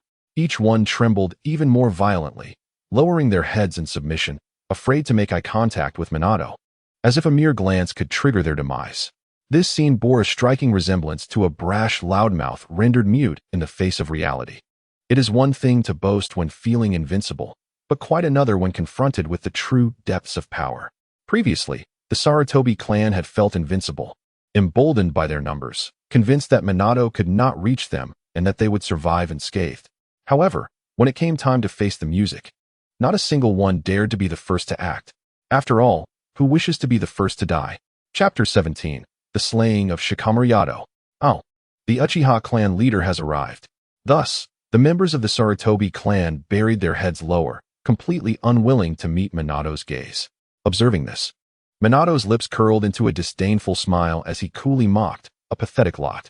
With that, Minato dismissed the worthless rabble before him, refocusing his attention on Shikamaru Yato, chillingly asking, how would you prefer to meet your end? At this declaration, Shikamaru Yato shuddered violently, more cold sweat cascading down his brow, his pants becoming thoroughly soaked. Without a moment's hesitation, he could feel the gravity of the situation closing in on him. As Shimuya fell to his knees with a thud, he clutched at the thigh of Watergate, pleading desperately, My lord, I do not wish to die. I beg you, I do not want to perish. In the midst of his supplications, a foul pool of excrement began to seep from the ground beneath him, an abhorrent reminder of human waste. Witnessing such a repulsive sight, Watergate's disgust was palpable. Get away from me, he exclaimed, delivering a powerful kick that sent Shimuya sprawling several meters away, his face twisted with revulsion and disdain. Yet, instead of retaliating, Shimuya, now on the ground, felt as though he had been granted a reprieve. He fervently bowed his head towards Watergate, expressing his gratitude. Very well. My lord, I shall leave at once. With that, he turned to depart. However, in that fleeting moment of turning away, a sinister and vengeful expression overtook his features. He silently vowed that upon the return of Danzo from the Land of Fire, he would ensure Watergate faced dire consequences. Danzo and 2 other advisors had yet to return from their important discussions at the daimyo's residence, leaving a void in their presence. That detestable 4th Hokage will surely pay. Shimuya's expression grew increasingly malevolent as he swore an oath of vengeance within his heart. Yet, at that very moment, a strange lightness enveloped his body. Why does my body feel so weightless? He murmured, sensing an oddity. Before he could ponder further, darkness began to engulf his vision until he beheld an object that made his pupils dilate in disbelief. Is that my body? Realization dawned upon him, and he bellowed in anguish. No, I refuse to accept this. I am the clan leader of the Shimuya. My life should be filled with endless possibilities. I cannot die like this. Ultimately, however, Shimuya's cries faded into silence, his eyes becoming hollow and devoid of life. The final sight that met his gaze was indeed his own body, a headless corpse, his head severed by Watergate's flying thunder god Kunai. In the brief moment, he turned to flee. The sensation of weightlessness he felt was merely the remnants of his consciousness clinging to his severed head, while his screams were nothing but illusions of the mind. In reality, only the head remained, powerless to emit sound. At that moment, Watergate wiped the blood from his kunai and cast a cold gaze upon the defiant head on the ground, a smirk forming on his lips. This ending is quite merciful for you. However, you are not worth my time. It is Danzo, that beast, who deserves my full wrath. When he returns, I shall ensure he experiences true suffering. It was clear that Watergate was aware of Danzo's absence from Konoha. Turning his attention to the remaining members of the Sarutobi clan, Watergate's voice turned icy. Now, it is your turn. How do you intend to meet your end? The remaining Sarutobi members quivered in fear, collapsing one by one. Observing their terror, Watergate sighed in exasperation. At least put up some semblance of resistance. This is hardly satisfying for me. Yet, his words elicited only expressions of deep despair from the Sarutobi ninjas. Resistance? What a ludicrous notion. The chakra pressure emanating from their opponent rendered them utterly incapable of defiance. The chasm between an extraordinary ninja and ordinary ones was insurmountable. Take the legendary Third Raikage. For instance, he could single-handedly battle thousands of IWA ninjas for days. And now, Watergate, equally formidable, faced a mere handful of Sarutobi ninjas, none of whom could hope to match him. Nevertheless, beneath the suffocating dread of death, one Sarutobi member, trembling yet defiant, attempted to threaten Watergate. You cannot harm us. Third Hokage will not let you. This individual was the third elder of the Sarutobi clan, Sarutobi Aoyama. Upon hearing his words, the others exchanged incredulous glances, their expressions betraying disbelief. What did he mean by the third Hokage would not allow it? Did he not see that the third was already incapacitated? Realizing the absurdity of his own proclamation, Aoyama lowered his head in embarrassment, silenced by fear. However, Watergate would not let him off so easily. Striding over to the unconscious Sarutobi Hayashi, he hoisted him up and presented him to Aoyama with a mocking grin. Look, here is your third Hokage. Now tell me how he will not let me harm you.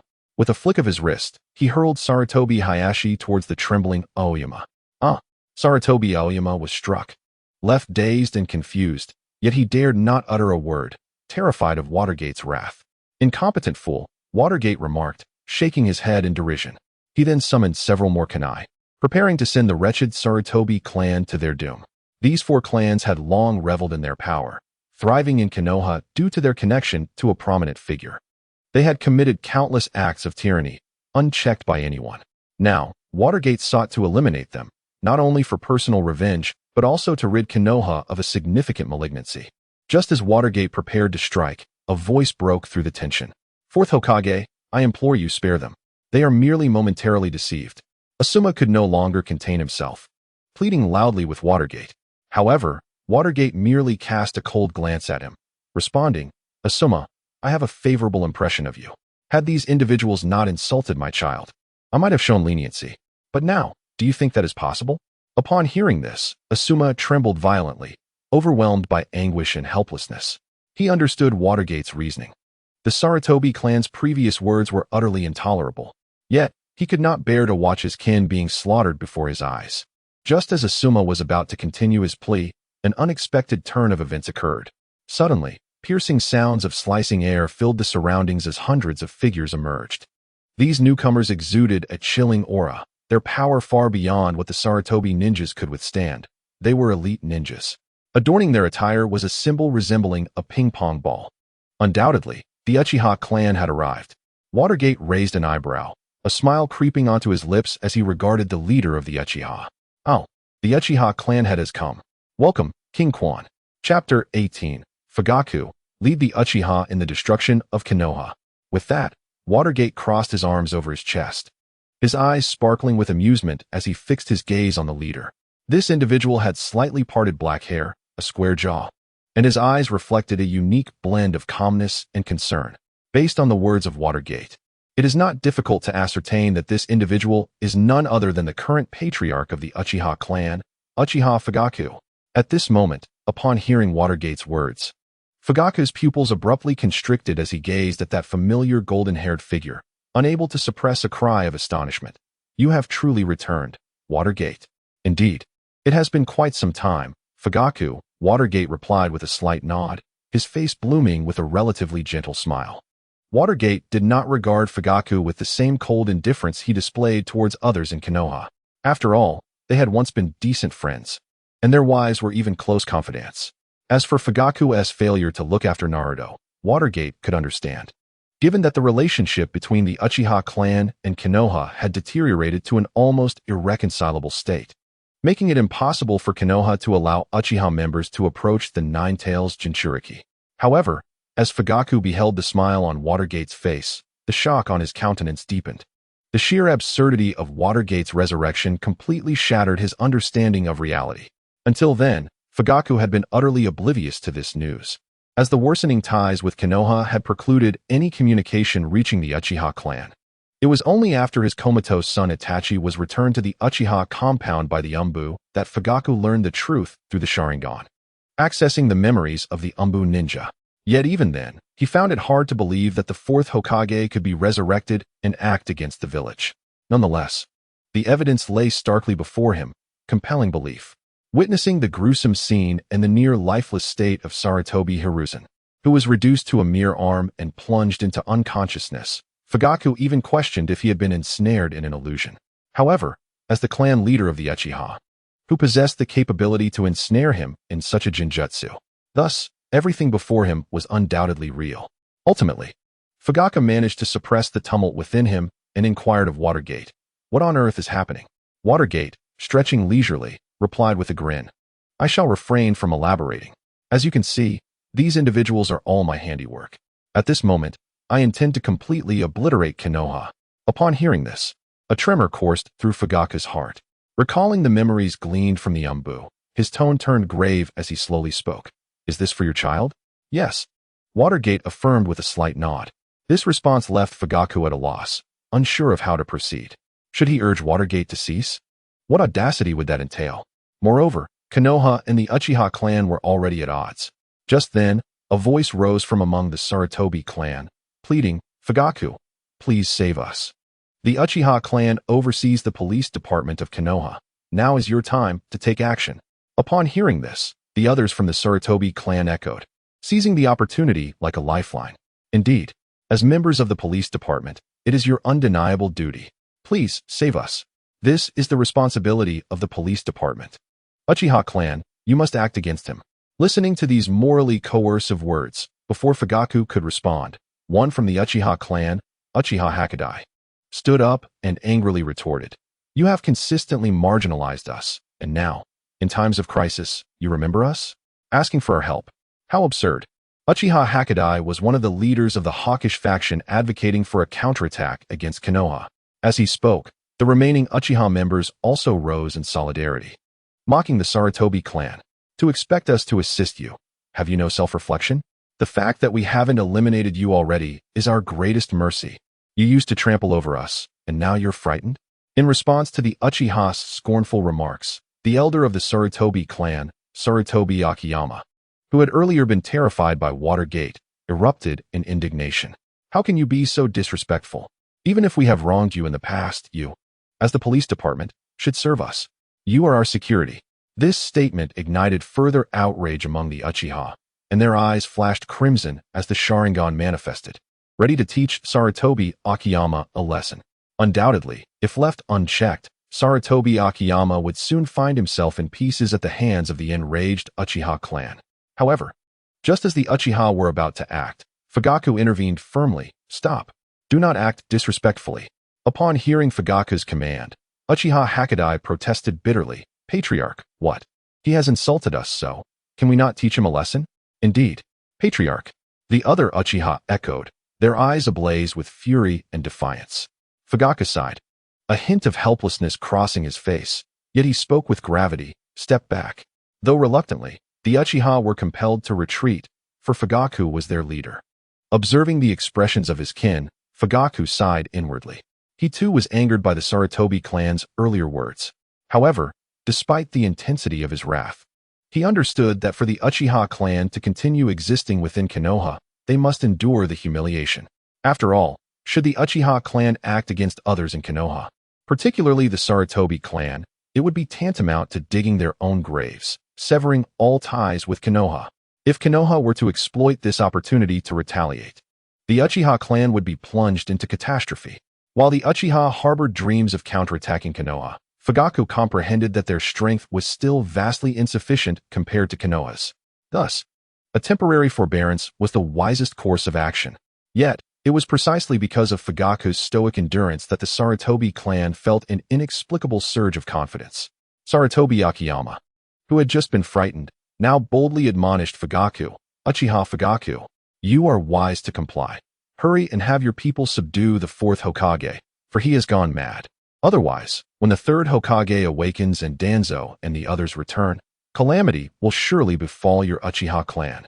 Listening to Sarutobi Akiyama's arrogant words, the Uchiha, who had begun to withdraw, were instantly enraged anew, wishing to tear him apart. Back. Yet again, Fugaku forced them to halt.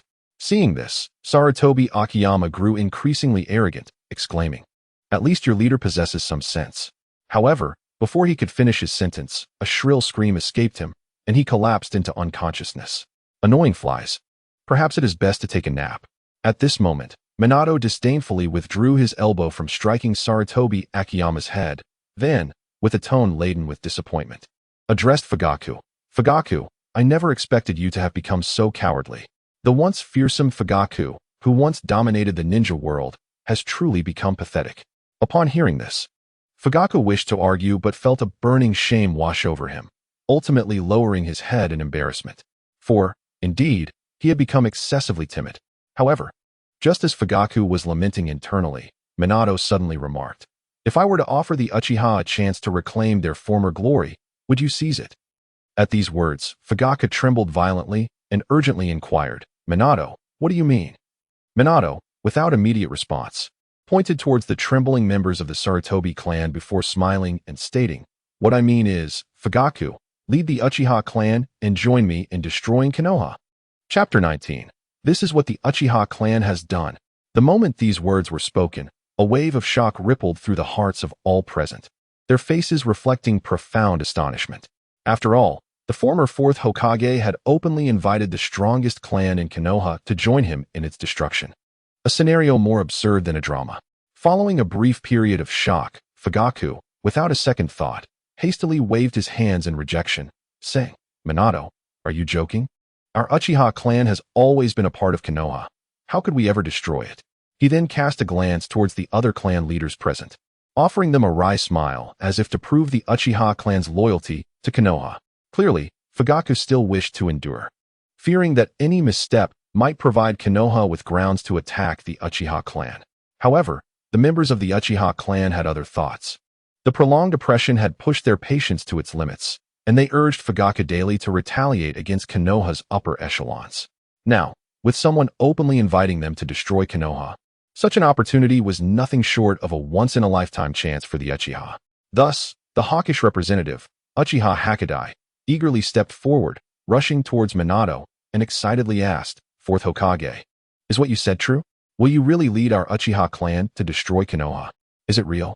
By the end of his question, Hakudai's voice trembled with excitement, and a crimson gleam flashed in his eyes as his Sharingan manifested. However, Fugaku's pupils constricted upon witnessing this. In such a setting, openly declaring a desire to destroy Konoha was tantamount to a complete opposition to it. If Danzo and others seized upon this, the Uchiha clan would surely face annihilation in the annals of ninja history. Realizing this, Fugaku felt a surge of anxiety. To rectify the situation, he immediately admonished Hakudai, "Cease your foolish words. Withdraw at once." Unfortunately, his reprimands were futile at this moment. The Uchiha clan had long been the proudest group in Konoha, yet had endured decades of suppression, and their resentment had reached unimaginable heights. In the absence of anyone daring to speak out, and with their clan leader's strong suppression, the Uchiha had begrudgingly suppressed their pent-up rage, but it was always on the verge of eruption. Now, with Minato, a powerful ally, inviting them to join in the destruction of Konoha, their frustration could no longer be contained. Thus, Fugaku's words had lost all efficacy. In the next moment, all members of the Uchiha clan displayed expressions of anticipation, their voices trembling with excitement as they exclaimed, "Fourth Hokage, is what you said true? Can we really join you in destroying Konoha? Ha ha ha. Finally, we have waited for this moment. I no longer wish to endure the humiliation of Konoha. Our noble Uchiha clan has been so ruthlessly bullied. Now, we shall make Konoha pay dearly." As they spoke, the Uchiha clan members grew increasingly fervent, their voices elevating, and an uncontrollable madness flickered across their faces. In an instant, accompanied by a flash of eerie crimson light, pairs of Sharingan erupted from their eyes, revealing their inability to contain their inner turmoil. However, alas, their clan leader Fugaku felt a chill wash over him, for he understood that under the gaze of the onlookers, the words of his clan members had become irrefutable evidence of rebellion. Any attempt at justification would be in vain. Once Konoha took a breath, they would undoubtedly rally all the ninjas to capture the entire Uchiha clan, with the most favorable outcome being that all Uchiha members present today would be handed over to face justice. Considering this, Fugaku cast a dark gaze towards Minato and fell into contemplation. He pondered whether Minato could truly destroy Konoha. He found it hard to believe, for despite Minato's strength, he could never hope to contend with all of Konoha, even with the Uchiha's assistance. It was precisely for this reason that he had not agreed to Minato's invitation earlier. Just as Fugaku was lost in thought, Uchiha Hakudai approached him, unable to mask his excitement, urging, "My clan leader, what are you contemplating? Following the fourth Hokage is our Uchiha clan's only chance for survival." Upon hearing Hakudai's words, Fugaku snapped back to reality, though he did not respond, his expression increasingly burdened with worry. Yet, soon after, a soft, venomous whisper reached his ears. "Fugaku, do not deceive yourself. Otherwise, after today, your Uchiha clan will surely face dire consequences."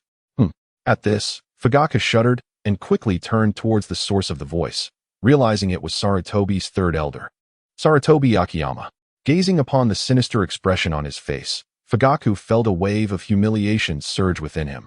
As memories of the Uchiha clan's unmatched glory and his once feared title, the fearsome Eye Fugaku, flooded his mind. Yet today, as the proud leader of the Uchiha, he found himself repeatedly threatened and coerced by someone as insignificant as Sarutobi Akiyama. This was an utter disgrace. Ultimately, it seemed Fugaku had made a difficult decision within himself. He clenched his teeth and gravely asked Minato, "Minato, how confident are you?" Upon hearing Fugaku's inquiry, the eyes of all present from Konoha widened in disbelief. After all, this question was tantamount to declaring to the world that he was genuinely considering leading the Uchiha clan alongside the fourth Hokage to destroy Konoha. The acceptance from the Uchiha clan leader held a significance far beyond the previous agreement from other Uchiha members. It implied that Konoha might very well descend into a civil conflict.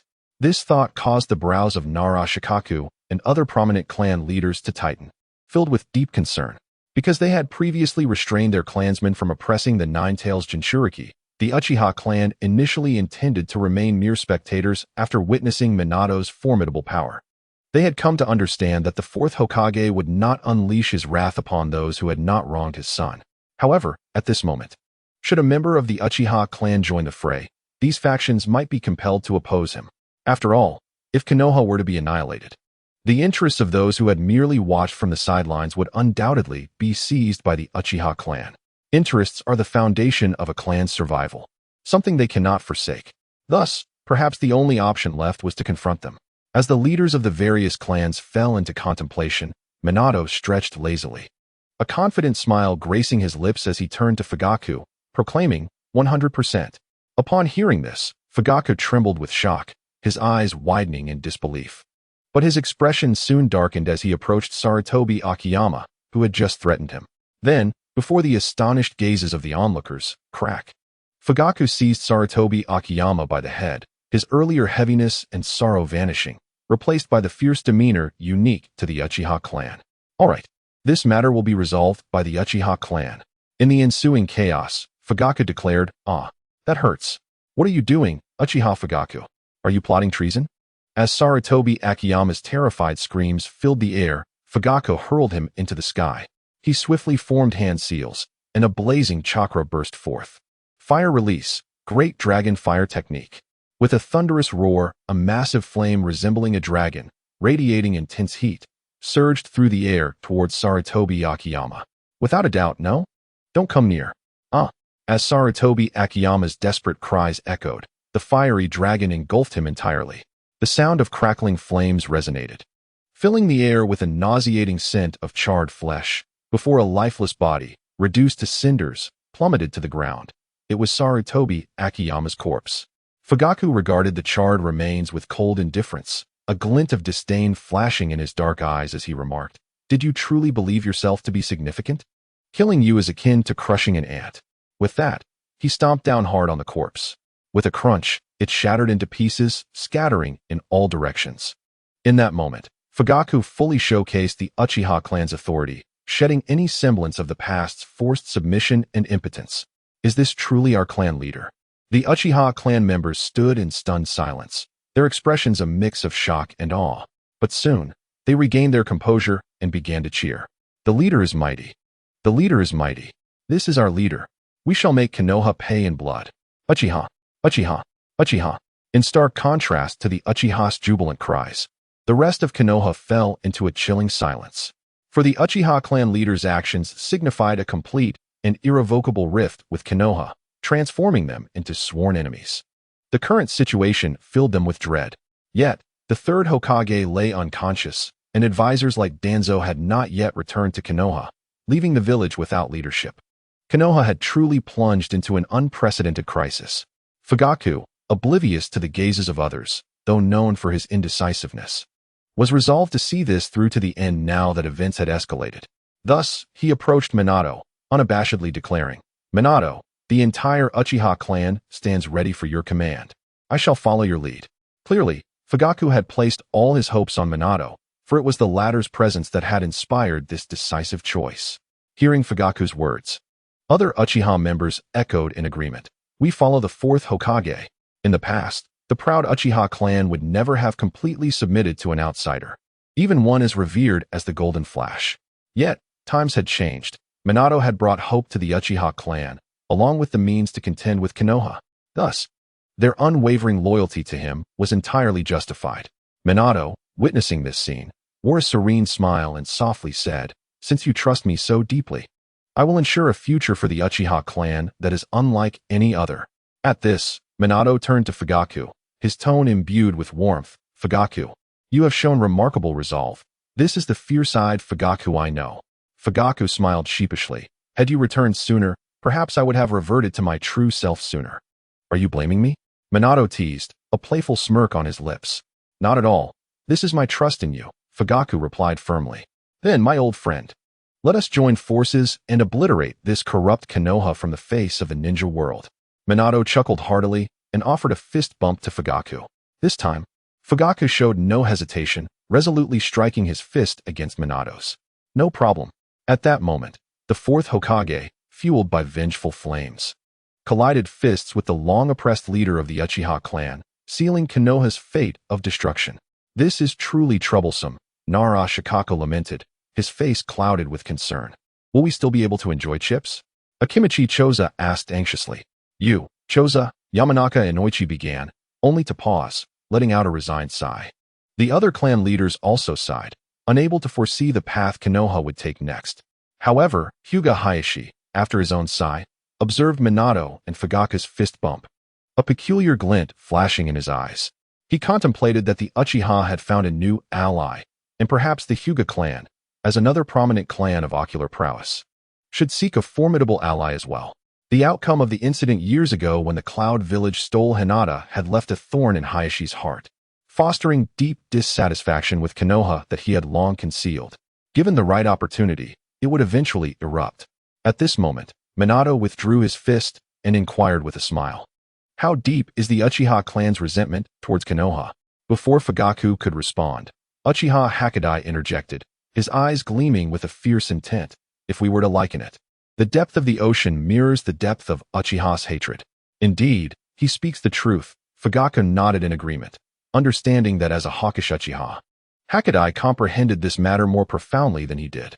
Upon hearing the words of the two, Minato showed no hesitation.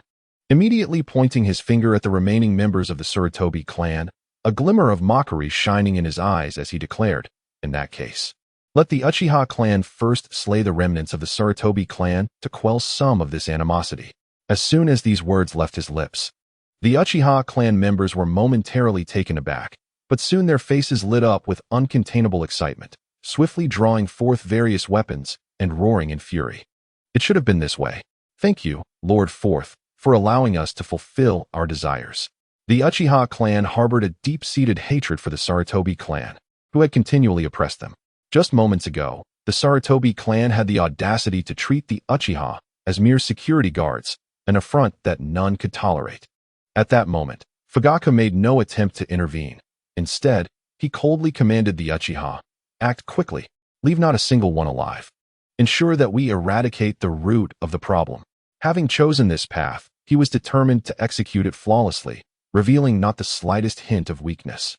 Yes, the Uchiha clan members grinned menacingly before launching themselves at the Sarutobi clan. Soon, the air was filled with the desperate screams of the Sarutobi. What do you want? Stay back. Don't kill me. Please, I don't want to die. Their agonized wails echoed throughout the area. Observing this, Minato couldn't help but smile with satisfaction, exclaiming, "What a delightful sound. Wouldn't you agree, Fugaku?" Before Fugaku could respond, a panel abruptly appeared before Minato. Ding! The host has successfully altered the tragic fate of the Uchiha clan from extermination, significantly rewriting the narrative. Narrative points, 623. Additionally, a random ability has been acquired. Ability acquisition successful. Wind release. Spiral Shuriken has been successfully activated. Chapter 21. Kai, are you going to stop me from taking my revenge? Once the system panel had finished explaining, Minato felt a jolt in his cerebral cortex, followed by an influx of unfamiliar jutsu memories flooding into his mind, merging seamlessly with his consciousness. These were the memories pertaining to the application of the wind release, Spiral Shuriken. In an instant, Minato had fully grasped this advanced technique developed by his son in the future. Naruto, your technique is truly remarkable. As he felt the additional jutsu memories in his mind, Minato couldn't resist the urge to create one with his bare hands, aiming to test its power at the heart of Konoha. It was known that the wind release, Spiral Shuriken, as a high-level technique, possessed terrifying destructive capability, amplified tenfold by his unique jutsu characteristics, making its power far more formidable than the tailed beast bomb. Simultaneously, Minato noted the narrative points he had just acquired and felt a renewed smile tugging at his lips. His total narrative points had now exceeded 800, while the resurrection cost in the system shop was merely 5,000. This signified that with a little more effort, he could soon resurrect Kushina. Contemplating this, Minato's smile grew ever more radiant. Minato, Minato, Minato. Eventually, it was Fugaku's voice that brought Minato back to reality, redirecting his focus to the scene unfolding before him. At that moment, the cries of the Sarutobi rang out in terror. "Ah, demon, don't come any closer. Stay away." The members of the Sarutobi huddled together, their expressions filled with fear, forming a tight circle. Surrounding them, the Uchiha had also formed a circle, effectively trapping the entire Sarutobi clan and leaving them no avenue for escape. Despite the numerical advantage of the Sarutobi, the Uchiha, bolstered by their Sharingan, could easily take on 2 or even 3 ordinary ninjas at once, rendering the Sarutobi's superiority in numbers utterly futile. Moreover, having been thoroughly intimidated by Minato moments earlier, the Sarutobi could not muster any significant resistance, succumbing to the relentless slaughter by the Uchiha clan. In no time, under the Uchiha's efficient onslaught, more and more members of the Sarutobi fell to the ground, filling the air with a nauseating stench of blood that caused many to wrinkle their noses in disgust. The number of Sarutobi had decreased by a quarter, with bodies piling up like a mountain, a scene too horrific to behold. Some members of other prominent clans could not help but retch, while those who managed to hold it and still appeared visibly distressed. "Spare them. Please, spare them." Asuma pleaded desperately, falling to his knees before Minato. He understood the arrogance of his clan, having relied on his family's legacy. But witnessing their slaughter before him was unbearable, prompting him to plead for their lives. Regrettably, such pleas were ultimately in vain. Even if Minato was inclined to show mercy, Fugaku had already resolved to proceed and would not relent. After all, if the Sarutobi were to retaliate, the consequences would be dire. Once the decision was made, it had to be executed to the fullest, bringing the Sarutobi to the brink of total annihilation. "Teacher, spare them." At that moment, Kakashi, witnessing the carnage, also knelt before Minato, imploring him not to allow further slaughter of their fellow Leaf villagers, nor to let his teacher descend further into darkness. Seeing his disciple plead on behalf of the Sarutobi, a glint of coldness flashed in Minato's eyes as he sternly commanded, "Kakashi, return, if you do not wish to acknowledge me as your teacher." As these words echoed, Kakashi felt a shiver run through him, and he stood there, momentarily stunned, his voice trembling as he stammered, Teacher, I ultimately." Kakashi was unable to articulate a coherent thought, trapped in a conflict between his desire to acknowledge Minato and his aversion to witnessing the continued slaughter of their comrades. leaving him in a state of inner turmoil. Just as Kakashi teetered on the brink of despair, Kai, who had remained silent until now, suddenly spoke up, his tone firm and resolute. "Stop, Minato. This has gone far enough. Even if they have erred, the price they are paying is already sufficient." Seeing Kai's unwavering resolve attempt to intervene, Fugaku narrowed his eyes, his voice turning icy. "It seems you truly wish to meet your end." With that, Fugaku stepped forward, ready to teach Kai a lesson. However, before he could act, Kai interjected, "Hold on, Fugaku." The door was abruptly blocked by Minato, who then fixed his gaze on Kai's figure and chuckled softly. "Do not underestimate this junior. He is merely a taijutsu ninja, but what of it?" Fugaku, somewhat perplexed, did not believe that Kai warranted his serious attention. After all, he was the leader of the Uchiha clan. "Do not be deceived by his appearance," Minato interjected, waving his hand dismissively, then continued with a hint of admiration. "Although he is a taijutsu ninja, his explosive power surpasses that of everyone present, even myself. In this regard, I cannot compete with him." Upon hearing this, Fugaku exclaimed in disbelief, "What? Even you cannot surpass him?" His face was a portrait of incredulity. This mushroom-headed fellow possesses such strength. The onlookers from Konoha, upon hearing the words, could not help but widen their eyes in astonishment, unable to fathom the hidden prowess of this seemingly unremarkable shinobi. Yet, the fourth Hokage had no reason to deceive them. As the crowd was engulfed in shock, Kai narrowed his eyes slightly, his mind racing with surprise. Has Minato-sensei already discerned my trump card? Before he could contemplate further, Minato's gaze fell directly upon him, a calm smile gracing his lips. "Kai, do you intend to thwart my quest for vengeance?" Chapter 22. The 8 gates are terrifying, but they must be usable. Kai's expression turned grave as he solemnly replied. "If you, Minato-sensei, continue to condone the Uchiha clan's massacre of our Konoha brethren, then I shall have no choice."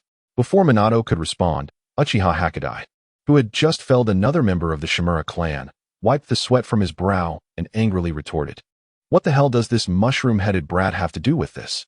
Why are you meddling in our affairs?" However, despite his fierce words, a glimmer of caution flickered in Hakudai's eyes.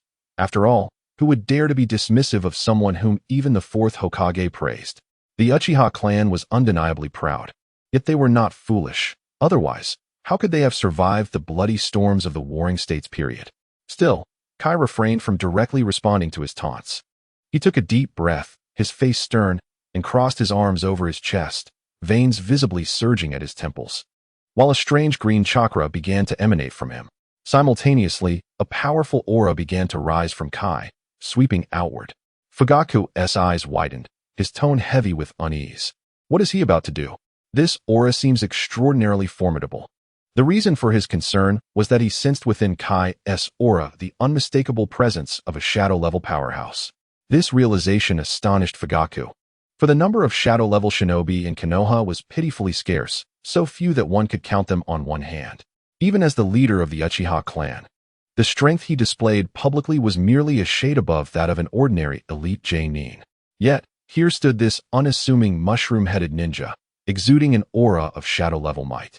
It was simply outrageous. Could this Jonin Kai truly possess such capabilities? The heads of other prominent clans suddenly recognized this truth as well, their pupils constricting in unison, their faces etched with astonishment.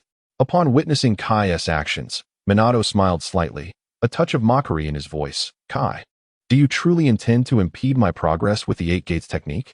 At this proclamation, confusion spread among the majority of the assembly, as they were left pondering the meaning of 8 gates, for such knowledge was exceedingly rare within Konoha, with almost no practitioners. It would not be an exaggeration to say that the scarcity of its practitioners was comparable to that of the Flying Thunder God technique. Of course, despite its rarity, some were aware of it. For instance, Nara Shikaku, known as the Hidden Dragon of Konoha, raised his eyebrows in shock. Could it be the 8 gates? That is a forbidden technique created by the second Hokage. If all 8 gates are opened, the user can gain power exceeding that of the 5 Kage multiple times over. I never expected that Kai would master such a technique. Listening to Shikaku's words, the crowd collectively gasped, their expressions reflecting utter disbelief, as if they could hardly believe their ears. After all, to open all 8 gates would grant one the strength to shatter the 5 Kage, who could remain unfazed by such a prospect. Was it not absurd to suggest that Kai possessed the power to demolish the Kage? Yet, as the strategist of Konoha, how could Shikaku spout nonsense in such a context? Thus, could this truly be the case?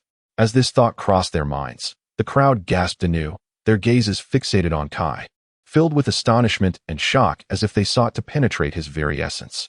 Meanwhile, the beleaguered Sarutobi clan, amidst their turmoil, found a glimmer of hope, a path to survival in the darkness. Thus, the ninjas of the Sarutobi clan were overwhelmed with emotion, their voices ringing out, "Wonderful! It is Lord Kai. We are saved. Lord Kai, quickly use your 8 gates technique to drive these traitors out of Konoha, exceeding the power of the 5 Kage multiple times. How astonishing! You rebellious traitors, quickly surrender, or Lord Kai will swiftly bring you to your demise. Indeed, surrender willingly. Your evil deeds shall be met with severe retribution." By the end of their speech, the Sarutobi clan members even began to swagger and issue commands to the Uchiha clan, as if the preceding bloodshed and pain had been mere illusions. Infuriated, the Uchiha ninjas seethed with rage, wanting nothing more than to reduce the Sarutobi clan to ashes. However, despite their anger, the proud Uchiha ceased their slaughter, directing their gazes toward Minato and Fugaku. Upon hearing Shikaku's words, fear began to creep into their hearts. If their adversary truly possessed such power, would they not face annihilation should they continue their assault? Reluctantly, they had no choice but to leave the decision-making to the 4th Hokage and their clan leader, Fugaku. Fugaku's expression fluctuated between uncertainty and trepidation. Though he possessed the Manjiki Sharingan, if the opponent truly wielded that level of power, then even the Sharingan would seem insignificant.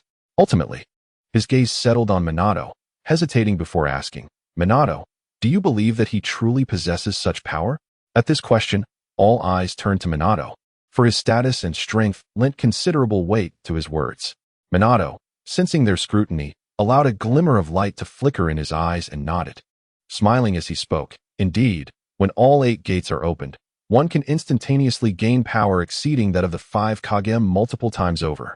However, there is a cost. One's life must be sacrificed." As these words fell, the assembly fell into a stunned silence. Yet, in an instant, voices of astonishment began to erupt from the crowd. "It is true. How terrifying! This mushroom-headed fellow, no, this Lord Kai, has truly mastered such power. How fearsome! It turns out that the strongest among us in Konoha is indeed Lord Kai." The Konoha members grew increasingly exhilarated, their faces flushed with excitement, while the encircled Sarutobi clan stood tall, feeling as if salvation was within reach. Certainly, they naturally overlooked the cost of what Minato had mentioned. After all, as long as they could save themselves and alleviate the crisis in Konoha, could it not be said that the death of the others was a justified sacrifice? However, the expressions of Fugaku and the Uchiha clan were exceedingly grim, as if they were on the brink of death themselves. The sheer power, surpassing that of the 5 Kage by dozens of times, even if only momentarily possessed, was sufficient to annihilate them all in an instant. Meanwhile, Kai, who had remained silent until now, gazed intently at Minato's figure and solemnly declared, "Minato-sensei, since you are already aware, I implore you to cease this slaughter. Otherwise, I shall surely stop you." Hearing Kai's resolute words, Minato did not respond directly but turned to the visibly flustered Fugaku with a mocking tone, saying, "Fugaku, what are you afraid of? The 8 gates might sound terrifying, but the condition is that he must be able to execute it."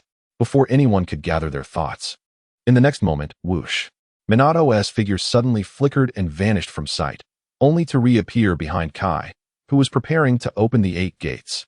It was an astonishing speed, far beyond the capabilities of an ordinary person. From behind, how could one even comprehend such velocity? Cold sweat began to pour from Kai's forehead. He realized the dire situation, yet his body could not respond in time.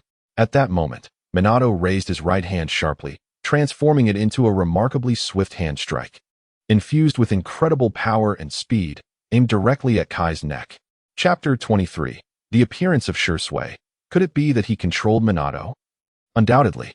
If Minato's decisive strike were to land, Kai would instantly lose consciousness without a doubt. After all, ninjas are inherently high on offense yet low on defense, and the neck is particularly vulnerable.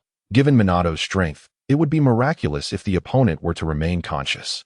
As for how Minato could appear behind Kai in an instant and leave him with no chance to react, this required no further explanation.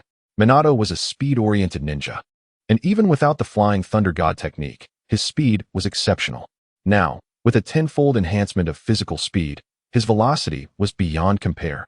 At the very least, it could rival that of the 7th Gate Kai. Under such astounding speed, the standard Kai was utterly outmatched. Move! Move! I must move! Kai screamed internally, desperate to react to Minato's onslaught, for he understood that should the latter's strike land, he would suffer dire consequences. Unfortunately, he was utterly powerless. After all, in his normal state, he was merely a jonin. How could he possibly contend with a Kage-level powerhouse like Minato? At this moment, Kai was filled with regret. Had he not hesitated and instead decisively entered the 7th gate, he could have withstood Minato's assault. But now, there was no time left for him to activate the 7th gate. Just as Kai's mental state teetered on the brink of collapse, whoosh! Minato's hand strike did not land as anticipated on Kai. Instead, it grazed past his neck and struck the air beside him, missing entirely. What an opportunity! Kai's heart leaped with joy. Although he did not understand why Minato's attack had gone awry, he seized the chance and quickly distanced himself from Minato. Simultaneously, Kai's entire chakra network surged with energy, and in a mere instant, he could enter the state of the 7th gate, preventing the embarrassment of being caught off guard again. Has the 4th Hokage made his move? So swift. The onlookers finally reacted, gazing at the already engaged Minato and the retreating Kai with expressions of disbelief. They could only silently lament that among all shinobi techniques, speed is unparalleled. They had entirely failed to comprehend what had just transpired.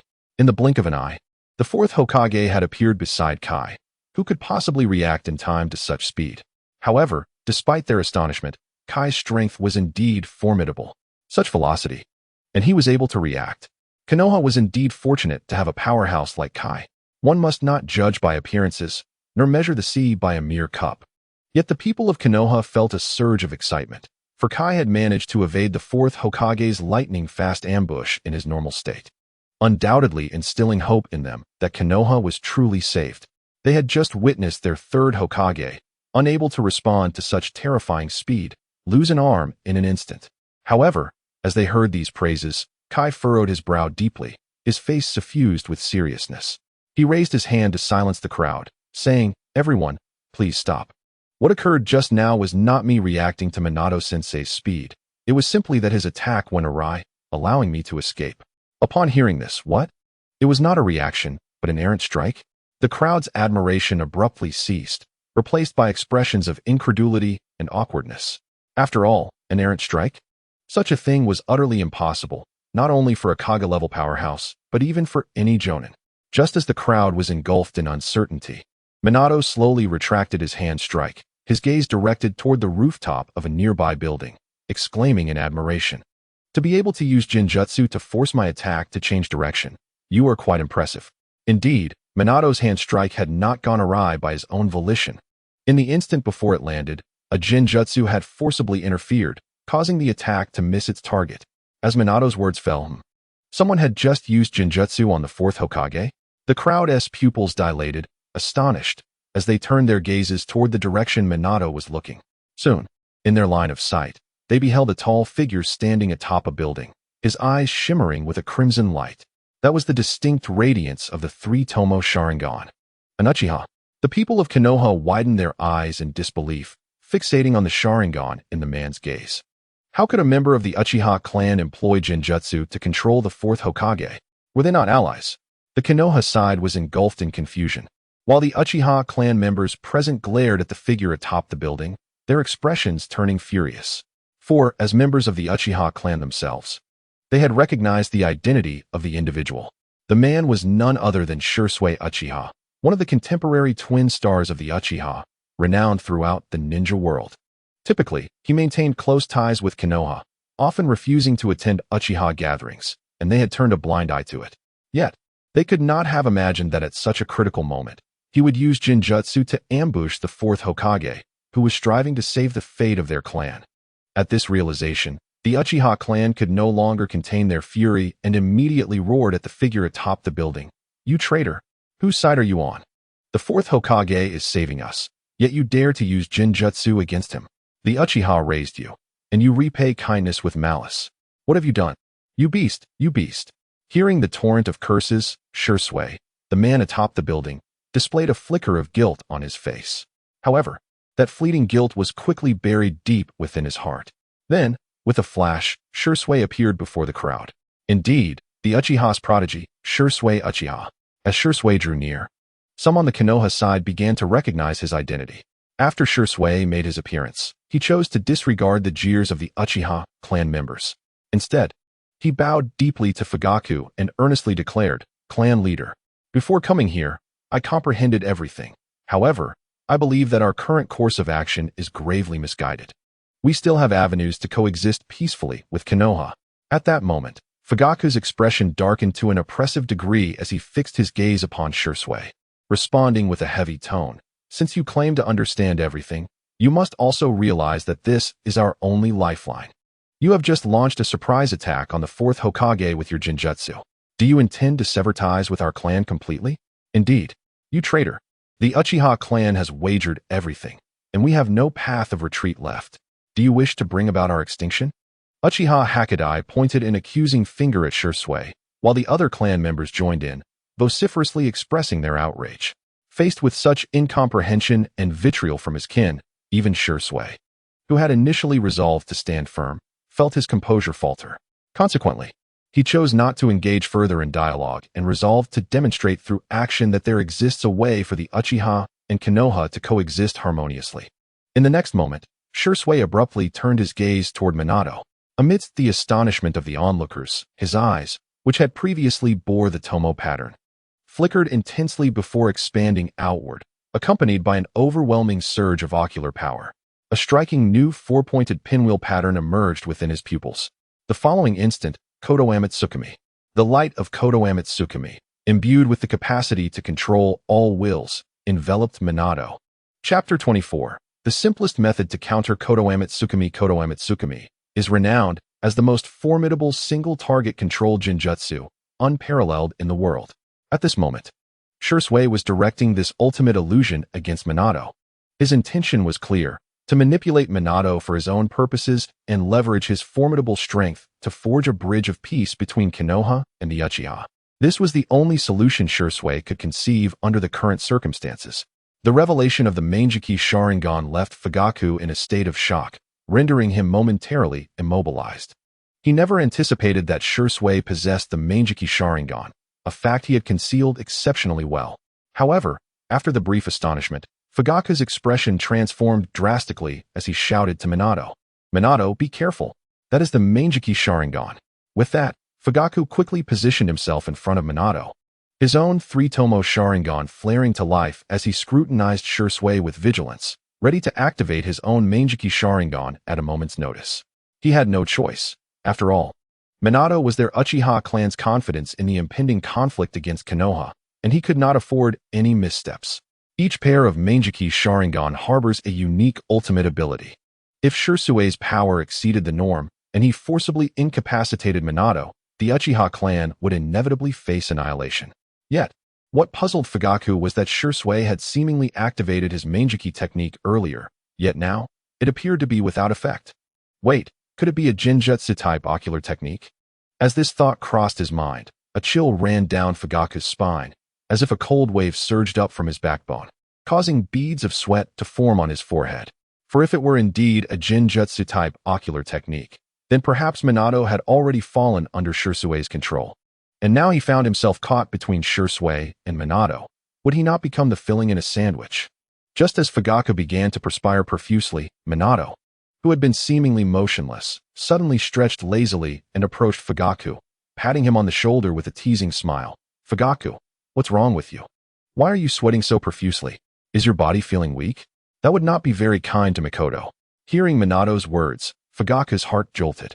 He could hardly pay heed to the playful banter and directly inquired, "Minato, you are unscathed. The Manjiki Sharingan, as the ultimate eye, boasts abilities that are nothing short of extraordinary." Fugaku found it nearly impossible to believe that Minato had emerged unscathed. Was Shursui's Manjiki Sharingan truly that ineffective? "What could possibly happen to me?" Minato replied with a reassuring smile, fully aware of Fugaku's concerns, yet he genuinely had not suffered any adverse effects. The so-called strongest Jinjutsu had been dispelled. At this realization, Admiration sparkled in Minato's eyes as he turned his gaze towards Shursui, sincerely exclaiming, Uchiha's prodigy, Shursui, truly stands as a dragon among men. To possess the Mangekyou Sharingan at such a young age is remarkable. Minato's praise was not mere flattery. After all, achieving such accomplishments at such a tender age was indeed worthy of admiration. Even his own disciple, Kakashi, lauded as a Nin at 12, would undoubtedly be outmatched in a confrontation with Shursui, a fact beyond dispute. However, at this moment, Shursui was oblivious to Minato's compliments. Instead, he stood frozen, his pupils constricting in disbelief, his garments soaked with sweat, his face a mask of incredulity. For his most potent Jinjutsu, Konoha Tsukumi, had inexplicably failed. How could this be? Was his Mangekyou Sharingan a mere facade? Shursui's mind screamed in denial, struggling to accept this harsh reality. What was even more despairing was that not only had the technique failed to take effect, but its cooldown period remained unchanged. He had employed both eyes to ensure absolute certainty, accumulating a cooldown of over a decade. This meant that for the next several years, he would be cut off from Konoha Tsukumi, and his original intention to utilize the fourth Hokage to resolve the Uchiha dilemma peacefully lay in tatters. As this realization struck, despair washed over Shursui's features. The failure of Konoha Tsukumi signified that a devastating conflict would inevitably erupt between the Uchiha and Konoha, forcing him to make a harrowing choice between the clan that had given him life and nurtured him and the village of Konoha, which embodied the will of fire he so passionately embraced. This dilemma left Shursui utterly paralyzed, unable to arrive at a decisive conclusion. Meanwhile, the members of Konoha finally emerged from their stupor, their expressions resembling those of individuals who had encountered a ghost. Disbelief etched across their faces. Nara Shikaku's eyes widened in astonishment as he gazed toward Shursui, exclaiming, could it be the Mangekyou Sharingan? That is the legendary I possessed only by Uchiha Madara. It was inconceivable that Shursui, at such a young age, could wield such power. He recalled that records indicated Uchiha Madara had yet to attain it at Shursui's age. Yamashiro, always pupils had contracted to their limits, his voice laced with incredulity. As a fellow clan member with ocular techniques, Hige Hizashi stood frozen in shock, murmuring to himself, is this truly the Mangekyou Sharingan? Hizashi could distinctly sense the overwhelming power emanating from Shursui, far surpassing his own. This realization stung his pride, as he had long championed the Hige as Konoha's strongest clan. Amidst the astonishment of Konoha, the Uchiha clan members were equally taken aback, standing there in shock. For the emergence of the Mangekyou Sharingan was a seismic event for their clan. Yet, as the initial shock faded, a flame of indignation ignited within the Uchiha, compelling them to yearn to confront Shursui with vehement retribution, due to the formidable power of the Sharingan held by the opponent. It was utterly maddening that it was not used to assist their kin, but rather to launch an assault against them. Such actions were nothing short of heartless. A creature possessing such a weapon, yet refusing to aid their clan. Can they still be considered human? Consequently, the Uchiha clan erupted in vociferous condemnation of Shursui. However, Shursui remained unresponsive, overwhelmed by a wave of despair. For having failed in his Jinjutsu, he was at a loss on how to face his kin. At that moment, Minato raised his hand gently, halting the Uchiha's vitriol, and with a subtle smile directed at Shursui, remarked, are you curious as to why your most potent Jinjutsu, Konoha Tsukumi, is ineffective against me?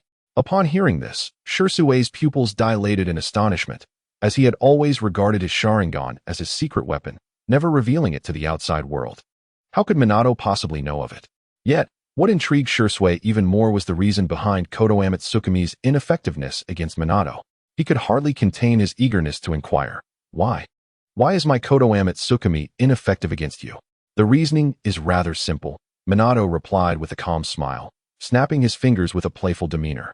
Because I am a shadow clone. With that proclamation, a resounding explosion echoed, and Minato's form disintegrated into a cloud of white smoke, completely vanishing. This left Shursui, the once prodigious genius, in a state of shock and speechlessness. The shadow clone technique, seemingly straightforward, is imbued with profound intricacies. As a manifestation of the user's chakra, it renders any Jinjutsu from the Sharingan ineffective.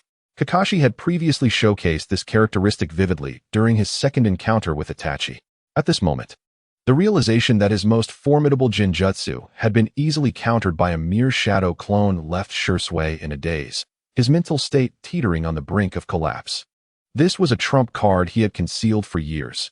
Even before Minato's resurrection, he had intended to reveal this secret to the higher-ups in Konoha, aiming to employ Kodoame Tsukumi against Fugaku to peacefully resolve the Uchiha revolt. Yet now, the eye technique he had so proudly possessed was effortlessly dismantled by a trivial shadow clone. Such a scenario would undoubtedly shatter anyone's composure. In that moment, Shursui felt like a fool, collapsing to the ground, his eyes clouded with confusion and despair. The so-called strongest Jinjutsu was truly terrifying. Fugaku, witnessing this, recognized that Shursui's eye technique was indeed extraordinary, yet he couldn't help but smile wryly. Acknowledging Minato's cunning in subtly substituting his true self with a shadow clone. Clearly, one must possess a certain level of cunning in life. Fugaku, fully aware that the shadow clone technique could counter the Sharingan's Jinjutsu, was taken aback, pondering when Minato had discreetly swapped his true self for a clone. Just moments earlier, during Minato's attack on Might Guy, he had been susceptible to the Jinjutsu, indicating he should have been in his original form. As Fugaku contemplated this, a minuscule black mark on his shoulder began to emanate faint ripples of chakra. It was the Flying Thunder God mark belonging to Minato. In an instant, a dazzling golden light erupted beside Fugaku, and amidst the brilliance, Minato's true form materialized. "Goodness!" Fugaku exclaimed, startled, yet not foolish enough to remain oblivious. He quickly realized that this was the mark left on his shoulder when Minato had patted him, and it was through this mark that Minato had appeared at his side.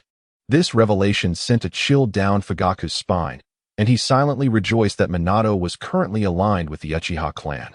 Otherwise, with such a formidable technique of stealth, he could have easily lost his life without even glimpsing his assailant. The name Golden Flash was indeed well-deserved. "Now, Shursui, you are no longer a threat." Upon Minato's arrival, he exchanged no words with Fugaku, instead casting a playful gaze at the now distraught Shursui. It could be said that, within the entirety of Konoha, the only individual capable of instilling fear in Minato was Shursui's seemingly invincible Kodoame Tsukumi. Thus, after being ensnared by Shursui's Jinjutsu during their first encounter, Minato had seized the distraction to employ the Flying Thunder God technique, leaving behind a mere shadow clone. Due to Minato's swiftness and the complete focus of everyone on Shursui, none noticed this subtle shift, not even Shursui himself. Consequently, a simple shadow clone technique had effortlessly neutralized the one threat capable of challenging Minato. Without Kodoame Tsukumi, Shursui may still appear formidable to the untrained eye, for he had not earned his renown in the ninja world solely through the Sharingan, but rather through his mastery of the body flicker technique, which had granted him the illustrious title of Shursui of the body flicker. However, the renowned speed of the Golden Flash rendered the once mighty Shursui somewhat juvenile in comparison. Gazing at the despondent Shursui, Minato smiled gently. "Shursui, I hold you in relatively high regard. Thus, I can candidly inform you that I will only eliminate those who have insulted my children. I do not intend to embark on a massacre. Now, I kindly ask you to step aside and quietly witness this spectacle of vengeance." With this, Minato gestured lightly towards the Uchiha clan, smiling as he encouraged. "Continue wielding your blades of revenge, and sever the heads of all your foes, Uchiha." Upon hearing this proclamation, the Uchiha clan initially paused, then resolutely gripped their long swords, their faces contorting into malicious smiles as they collectively shouted, "We shall obey the fourth Hokage's command." In response, the air was once more filled with the desperate wails of the Sarutobi clan. "Please, spare us." Yamato, Shursui, witnessing this scene, though his heart had already crumbled, could not help but shout in protest, for he understood that if his kin continued their bloodshed, peace with Konoha would be irreparably lost. Alas, at that moment, the Uchiha's eyes were clouded by vengeance, rendering them deaf to Shursui's pleas. How could they possibly let such a rare opportunity for revenge slip away? "Stop!" Shursui, unable to restrain them, lunged towards his fellow Uchiha, striving to personally halt their assault. Unfortunately, just as he teleported a short distance, he was abruptly sent flying, distanced from the bloodthirsty Uchiha. The one responsible for this was Fugaku. At that moment, Fugaku's three-tomo Sharingan spun rapidly, his gaze fixed on Shursui, gleaming with a chilling light. Coldly, he declared, "Shursui, we can overlook your assistance to Konoha, But if you remain obstinate, as the clan leader, I will not hesitate to impose severe punishment for your betrayal." With that, a thunderous boom resounded. Fugaku suddenly erupted with a formidable chakra, causing the surrounding air to ripple and crackle, making it abundantly clear that he, the leader of the Uchiha clan, was far from being a mere figurehead. Shirsue's expression darkened, his voice laced with unmistakable anxiety. "Lord Clan Leader, if this continues, it will only lead to mutual destruction, allowing foreign nations to reap the benefits." Unlike Itachi, Shirsue was not an extremist. He cherished Konoha deeply and held a profound love for the Uchiha clan. Thus, he would never resort to the madness of exterminating his own kin. He was merely afraid that a conflict between the Uchiha and Konoha would invite other great nations to exploit the chaos, ultimately leading to annihilation on both sides. Yet, in that moment, Fugaku was beyond such considerations, coldly retorting, "Do not speak to me of such things. If Konoha cannot accommodate the Uchiha, then it must bear the consequences of its foolish actions." Had this been earlier, Fugaku might have pondered Shirsue's words. However, circumstances had shifted dramatically. The prospect of peaceful coexistence had evaporated, leaving only two potential outcomes. Either the Uchiha would bring ruin to Konoha, or Konoha would eradicate the Uchiha. Realizing he could not persuade Fugaku, Shirsue refrained from further argument, drawing a short blade from behind him, his face betraying a flicker of regret before turning solemn. "Forgive me, Clan Leader." Clearly, Shirsue intended to enforce his will through force. To him, the clan leader was simply a man wielding a Sharingan. Even if his ocular techniques were on cooldown, dealing with a mere 3-tomo Sharingan was hardly a challenge. "Then let this clan leader awaken you to reality." Fugaku sneered, preparing to land a few sharp slaps on Shirsue to illustrate where his loyalties should lie. Yet, he hesitated to kill Shirsue. After all, how often does a kaleidoscope emerge within the Uchiha? Such a rarity was precious. When Konoha fell, the opposing forces would naturally return to the Uchiha with open hearts. Just as the two were about to clash, a voice broke through the tension. "Do not underestimate the power of the third Hokage." The previously unconscious Sarutobi Hiruzen suddenly groaned, muttering indistinctly as if lost in a dream. His unexpected utterance drew the attention of everyone present. As the third Hokage, he commanded a certain respect. As the gathered crowd turned to him, Hiruzen slowly opened his eyes, stretching languidly. However, upon seeing the assembly of Konoha's shinobi, his brow furrowed in surprise. Why is everyone in my home? If there is something to discuss, it should be done at the Hokage office." He attempted to excuse himself to the restroom, but his expression shifted abruptly. Confusion etched across his face. "What is going on? Is this not my home? Is this at the gates of Konoha? And why do I only have one hand?" Before he could finish, he instinctively grasped the back of his neck, grimacing in pain. "Why does my neck hurt so much? And it feels like I've forgotten something." Observing his reaction, the onlookers couldn't help but wince, realizing the reason for Hiruzen's bewilderment. He had been struck by the fourth Hokage's hand, leading to his amnesia regarding recent events. After speaking, Hiruzen's gaze shifted elsewhere. Upon spotting Minato and the corpses of the Sarutobi clan scattered around, his pupils dilated in disbelief. "What is happening? Am I still dreaming? Why do I see Minato? And why are so many of my allies dead? This must be a dream." In a moment of desperation, he slapped himself across the face, attempting to awaken from this bizarre nightmare. To his astonishment, the sharp sting only left him feeling faint. Had he not heard that dreams lacked sensation? Jinjutsu. Shirsue, unable to bear it any longer, cast a Jinjutsu upon Hiruzen, revealing the events that had transpired. How could this be possible?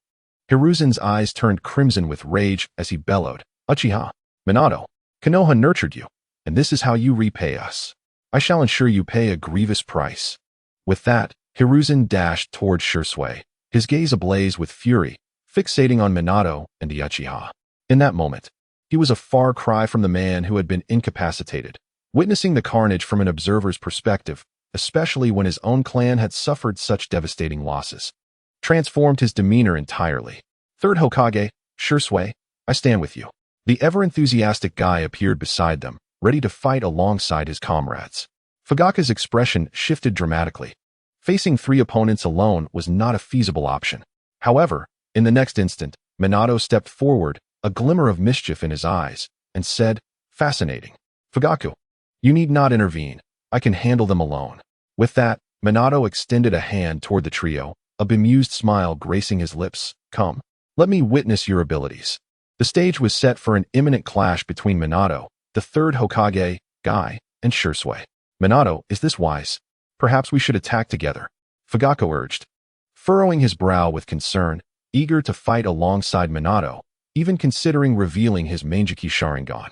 After all, in Fugaku's eyes, while Minato's strength had significantly increased, the opposing trio was formidable and risks remained. There is no need. Simply observe, Minato replied, gently waving off Fugaku's insistence. Very well, Fugaku acquiesced reluctantly, though his Sharingan spun ever more fervently, ready to unleash his Mangekyou should the situation demand it.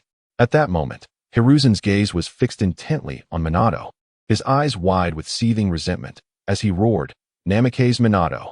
I even forsook my prized pupil, Orochimaru, to entrust the title of fourth Hokage to you. And now, upon your return, this is how you repay me. Upon hearing this, Minato's previous smile vanished, replaced by an icy demeanor, his voice devoid of warmth. Old dog. The title of Hokage was earned through my accomplishments in the Third Great Ninja War, a position rightfully bestowed upon me. Yet, I sacrificed everything for Konoha. And what did I receive in return? Just a malnourished child? The moment those words left his lips, a shadow of embarrassment crossed Hiruzen's face, for he knew Minato spoke the truth, leaving him without a retort. However, the embarrassment on Sarutobi Hiruzen's face vanished in an instant, replaced by a fierce grimace as he menacingly declared, It is futile to converse with a madman such as yourself. Today, I shall personally rectify the mistakes of my past. With that, Sarutobi Hiruzen swiftly formed a single-handed seal, the seals flickering in rapid succession, before he yelled with fervor, Earth Release, Earth Dragon Bomb.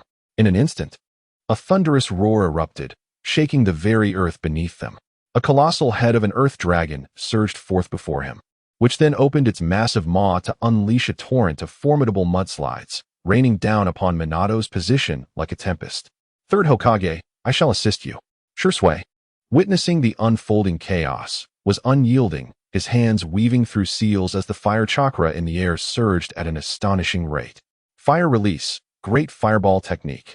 In the next moment, a cacophony of explosions ensued.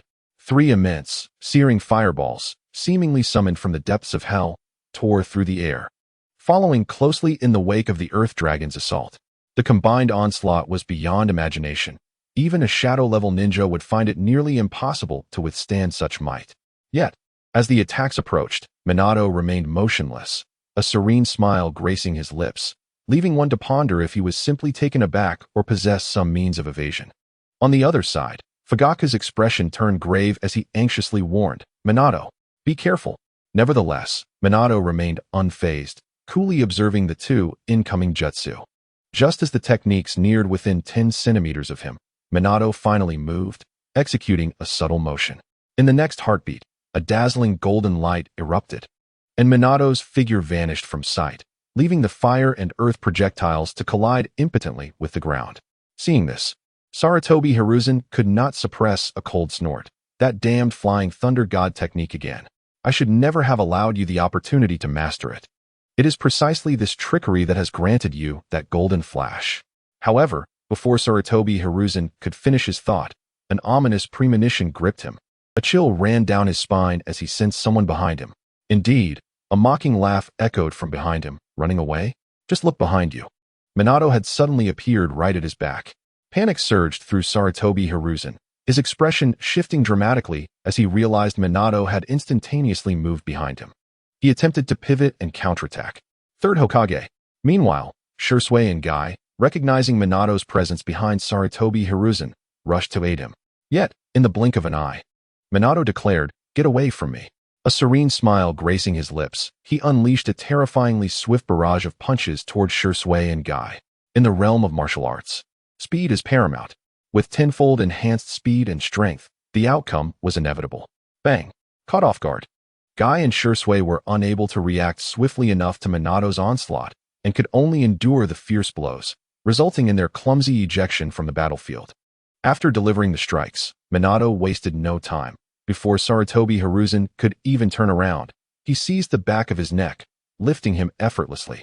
replicating the humiliating scene from before Hiruzen had lost consciousness.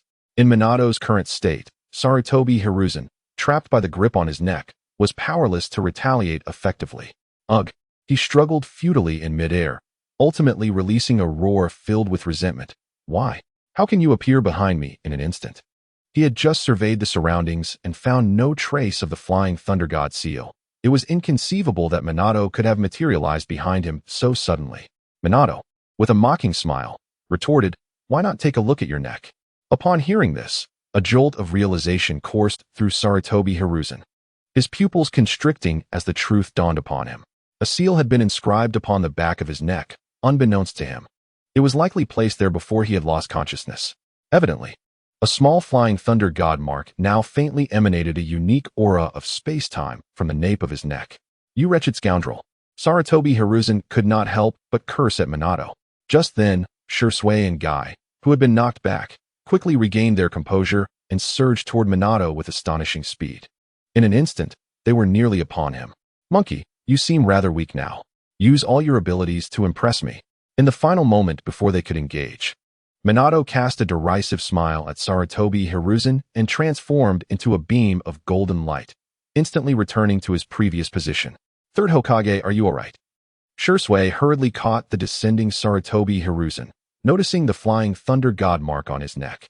Chakra surged from his palm, swiftly enveloping the mark. "Third Hokage, I will erase this mark for you." However, when Shisui retracted his hand, he could not help but exclaim, "Huh? What is happening? The mark is still here." Minato replied with a smile, "I apologize, I nearly forgot to inform you. The flying Thunder God mark can never be erased." At these words, Sarutobi Hiruzen's heart sank, an overwhelming dread enveloping him as the shadow of death loomed ever closer. If Minato's words held any truth, it meant that his life was entirely at the mercy of his opponent, with the mark on his neck sealing his fate. What is the point of this struggle? With that mark, Minato could effortlessly end his life with a mere thought. The more Sarutobi Hiruzen pondered, the more a chill crept over him, as if his head would roll at any moment. An indelible mark? I refuse to accept it. Shisui's pupils widened in determination as he extended his hand once more, placing it against Sarutobi Hiruzen's nape, channeling pure chakra into the mark while reassuring him. "Third Hokage, rest assured, every technique has its fatal weaknesses, and I will surely help you eliminate this mark." Hearing Shisui's words, the despair in Sarutobi Hiruzen's heart began to recede like the tide, and he responded gratefully, "All right, I entrust this to you, Shisui. In light of your efforts, once everything is settled today, I shall not pursue the Uchiha clan for their rebellion." After dealing with these traitors present, though Shisui belonged to the Uchiha clan, Sarutobi Hiruzen held him in high regard, for his vision had transcended the narrow confines of his lineage, achieving a level of insight akin to his own. Moreover, granting Shisui this favor would surely fortify his loyalty to Sarutobi Hiruzen, making the Hokage more than willing to offer the Uchiha clan a chance at redemption. Of course, this was contingent upon the immediate Uchiha who had taken action being completely eradicated, for their hands were stained with the blood of revenge, and none could be allowed to survive. At this moment, Shisui felt a flicker of reluctance in his gaze, but it was fleeting. Soon, a look of gratitude adorned his face as he expressed, "Thank you, Lord Third, for granting our Uchiha clan a chance at survival." With that, Shisui exerted himself even more fervently, channeling chakra until beads of sweat formed on his brow, striving to erase the flying Thunder God seal as swiftly as possible. It was evident that while he felt sorrow for his rebellious clansmen who would meet their demise, he understood that what Sarutobi Hiruzen suggested was the optimal solution. Thus, he willingly devoted all his energy to the task. Fugaku, witnessing this, felt a twinge of sorrow in his eyes and murmured, "Shisui, you truly are beyond redemption." He simply could not fathom what thoughts occupied Shisui's mind. The third Hokage had clearly stated his intent to eliminate everyone present from the Uchiha clan. Yet this fool still expressed gratitude for not attacking other Uchiha members. At this moment, Fugaku even began to question whether Shisui was truly an Uchiha or if he had somehow aligned himself with the Sarutobi clan. If he were indeed hopeless, perhaps it would be best to extract his eyes for the benefit of others in the clan. Fugaku had abandoned all hope for Shisui's loyalty to the Uchiha clan. As long as he could retain Shisui's Manjiki Sharingan, killing him would not be out of the question. After all, The thought of harboring a traitor possessing the Mangeki was terrifying. Minato observed Shirsue's fervent efforts and couldn't help but chuckle softly. The words of that old man. The third Hokage truly caused much harm. With that, a hint of self-deprecation flickered in Minato's eyes. In his youth, he too had been ensnared by Sarutobi Hiruzen's words, just as Shisui was now.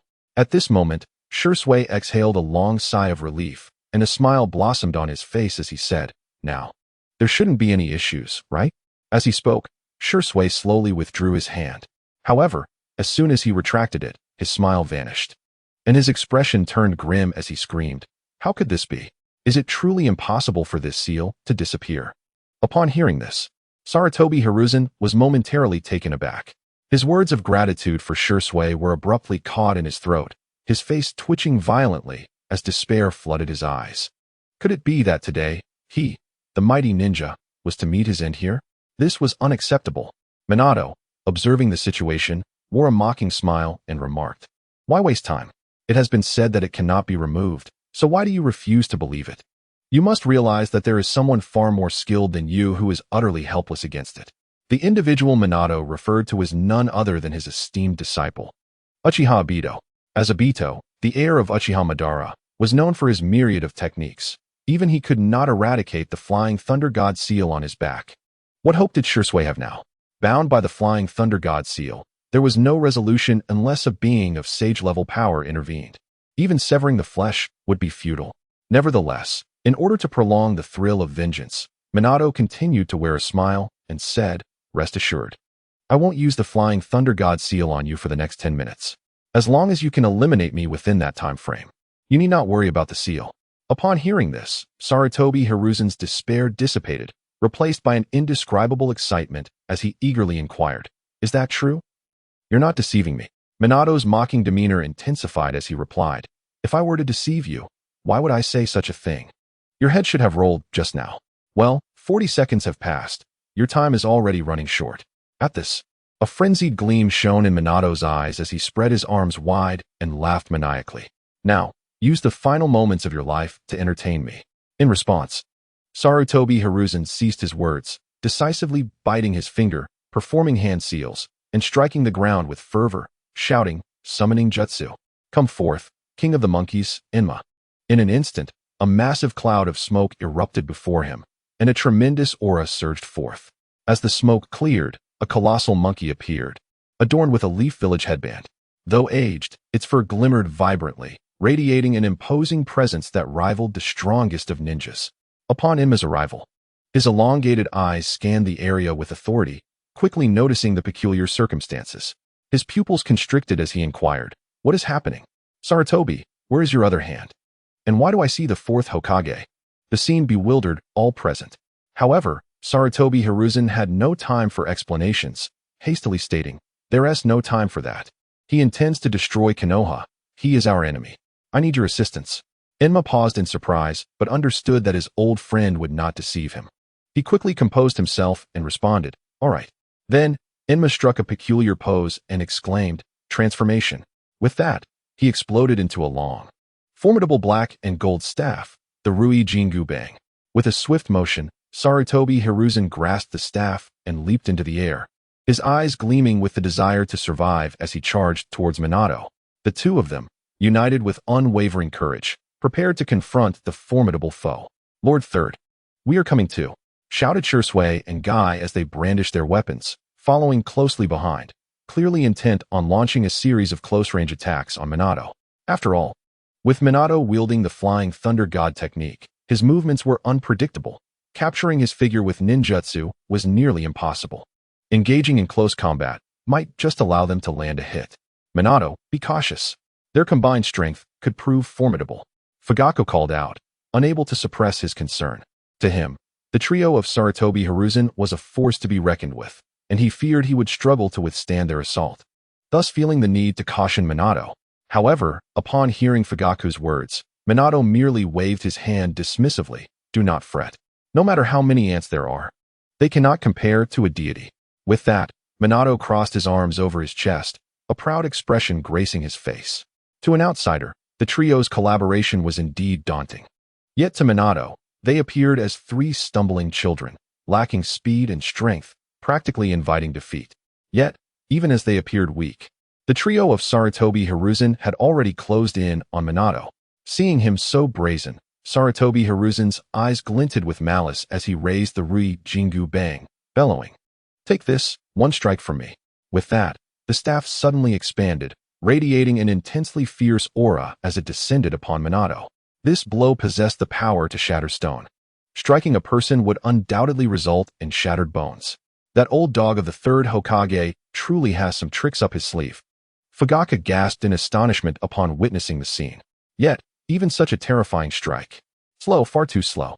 In the eyes of Minato, it was as laughable as a 3-year-old child wielding a broom. With a mere shift of his body, a series of afterimages appeared, and he instantly reappeared on the other side, evading the falling staff.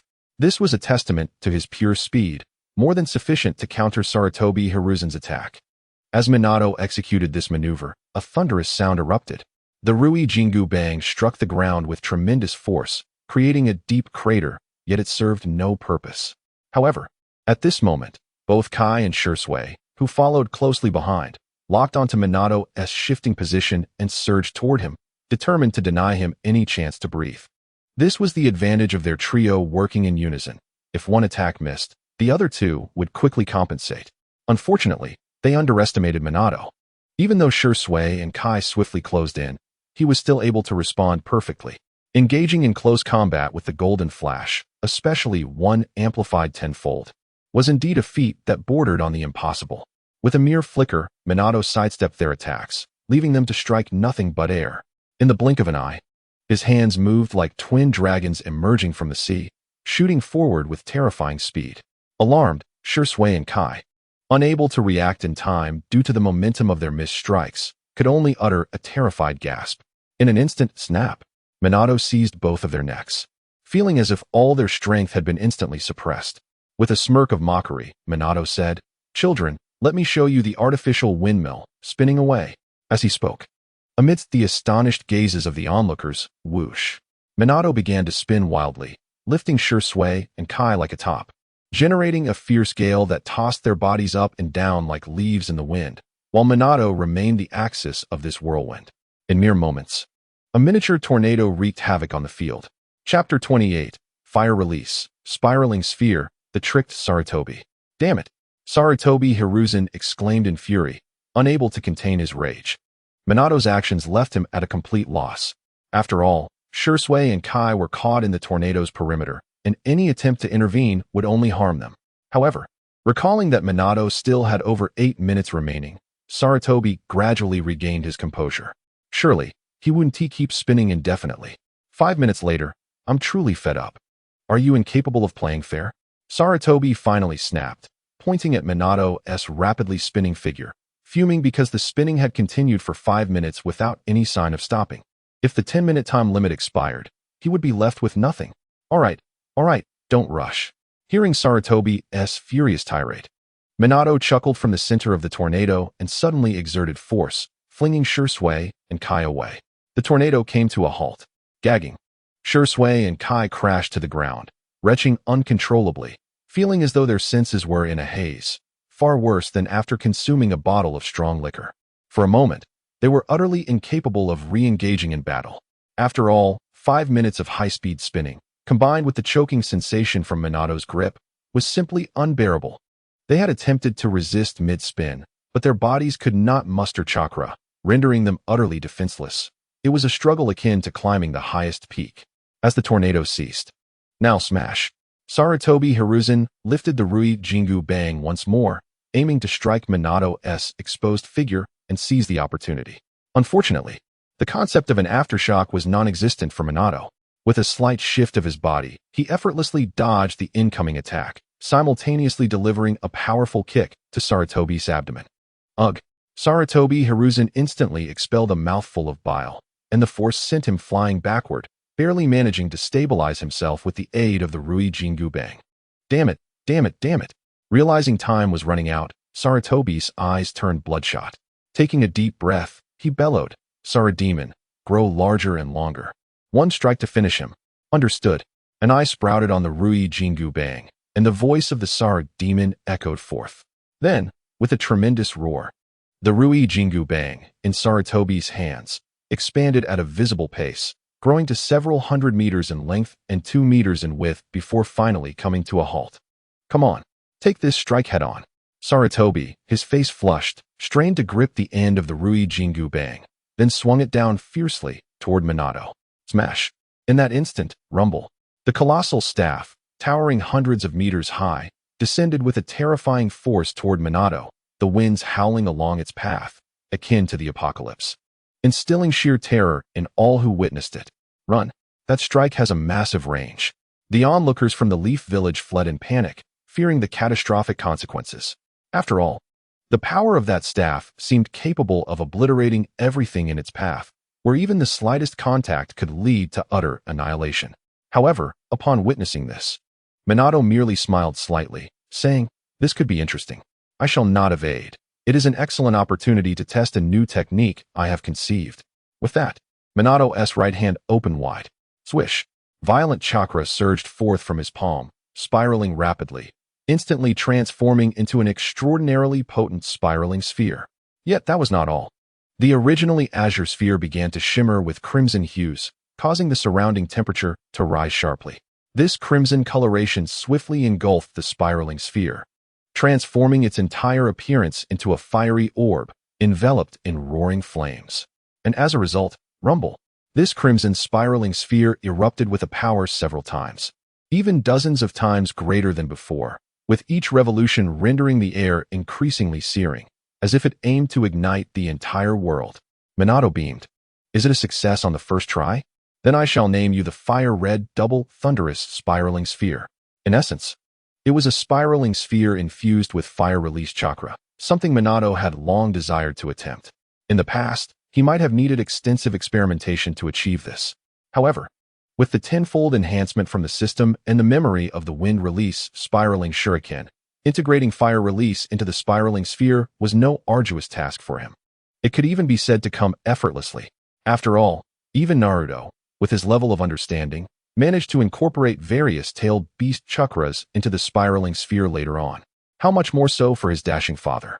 At this moment, the giant Rui Jingu Bang, which was on the verge of crashing down, suddenly halted mid-air, completely motionless.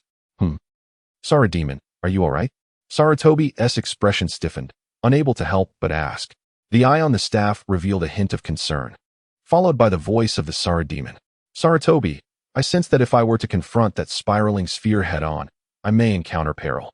In truth, it was a euphemistic way of saying death awaited him. At this moment, Sarutobi Hiruzen sensed an unusual presence, focusing intently on the fire release Rasengan in Minato's hand, his brow furrowing tightly as he recognized the terrifying might of this extraordinary Rasengan. However, considering the impending 10-minute deadline, Sarutobi gritted his teeth and assured the Monkey King, "Have faith, my friend. The opponent is merely bluffing. At worst, they will lose some fur, and Konoha will compensate you later." Hearing Sarutobi's unwavering words, the Monkey King ultimately chose to trust him, responding with a resolute, "All right, then I shall continue to strike." With that, the colossal golden staff, which had been suspended in midair, surged forward with an overwhelming force, aimed directly at Minato, its might capable of shaking the heavens and rending the earth. Minato remained calm, raising the brilliant fire release Rasengan in his hand to meet the incoming golden staff head-on. The fiery, spiraling Rasengan collided with the staff without any unexpected outcome. Instead of the anticipated spectacle Sarutobi had hoped for, the two forces found themselves locked in a fierce stalemate. Yet, in the next moment, a tremor coursed through the golden staff, accompanied by a searing heat. Before Sarutobi could react, a pained cry erupted from the Monkey King. "Ah? It's too hot." The point of contact between the golden staff and the fire release Rasengan was engulfed in flames that rapidly spread. This was no ordinary fire, but a deadly inferno generated by high-speed rotation, far more destructive than conventional fire release techniques. In an instant, the Monkey King regretted siding with the wrong master. Minato chuckled lightly, then thrust the fire release Rasengan forward, vanishing in a flash of golden light. As the Rasengan was unleashed, a thunderous explosion followed, sending a scorching fire tornado spiraling upwards with the power to obliterate everything in its path, swiftly consuming 1/3 of the golden staff's length. which began to spin violently and burn furiously. Amidst the flames, the anguished cries of the Monkey King echoed, as that portion of the staff turned pitch black under the relentless heat. "Sarutobi, you've betrayed me." Though the Monkey King had declared himself indestructible upon transforming into the golden staff, the truth remained that no being could claim absolute invulnerability. At best, he was merely flesh and blood, resilient against ordinary fire release but utterly unprepared for the onslaught of the fire release, Rasengan, a super technique derived from the rapid rotation and compression of chakra. In terms of destructive capacity, the Rasengan surpassed even the ultimate ocular technique, Amaterasu. While Amaterasu's primary trait lay in its relentless grip, the two techniques each boasted their own merits. At this moment, Sarutobi was rendered speechless, utterly astounded by Minato's Rasengan, which had merely altered in color yet unleashed such terrifying power. He recalled a time when the Rasengan could only shatter rocks. However, the situation was dire. Sarutobi had no time to dwell on his astonishment. He quickly regained his composure, casting the scalding golden staff aside, and hastily formed hand seals, urgently exclaiming, "Monkey King, don't fear. I will save you with water release." Alas, it was too late. The high-velocity fire tornado would inflict unimaginable damage in the blink of an eye. In the next instant, the anguished cries of the Monkey King resonated once more as the golden staff trembled violently before, inevitably, it exploded with a resounding boom, transforming into a cloud of dust that billowed through the air, leaving behind an unusual scent of burnt flesh. As the smoke cleared, only the dying embers of the fire tornado remained, with no trace of the Monkey King to be found. It was evident that he had reached his limit, retreating to the realm of summoning. The scars from this battle would likely haunt the Monkey King for the rest of his days. One could only lament. Sarutobi Hiruzen had truly led the monkey to ruin. As Sarutobi slowly lowered his hands from the seals, his expression darkened to an extreme, fully aware of the severity of the Monkey King's injuries. More critically, he realized he had lost the Monkey King's assistance, diminishing his own combat capabilities by at least 40%. Coupled with the fact that one of his arms had been severed, his strength was further reduced by another 20%, leaving him with merely 40% of his original power. In his prime, a confrontation with Minato would have been fraught with peril. Now, with only a fraction of his strength, what hope did he have? But no, he still had allies. As this thought crossed his mind, Sarutobi's previously crumbling demeanor steadied somewhat as he cast his gaze towards Shursui and Guy. However, in an instant, his expression darkened once more. Both Shursui and Guy were still on the ground, violently retching, having yet to recover from their earlier fainting spells, indicating they were temporarily incapacitated. I still have my clan. The support of the great clans of Konoha. A spark of inspiration ignited in Sarutobi's mind as he looked toward the Sarutobi clan and the distant gathering of the great clans of Konoha. Yet his countenance fell once more, becoming as grim as the depths of despair. The Sarutobi clan had been utterly decimated by the Uchiha, leaving them paralyzed with fear.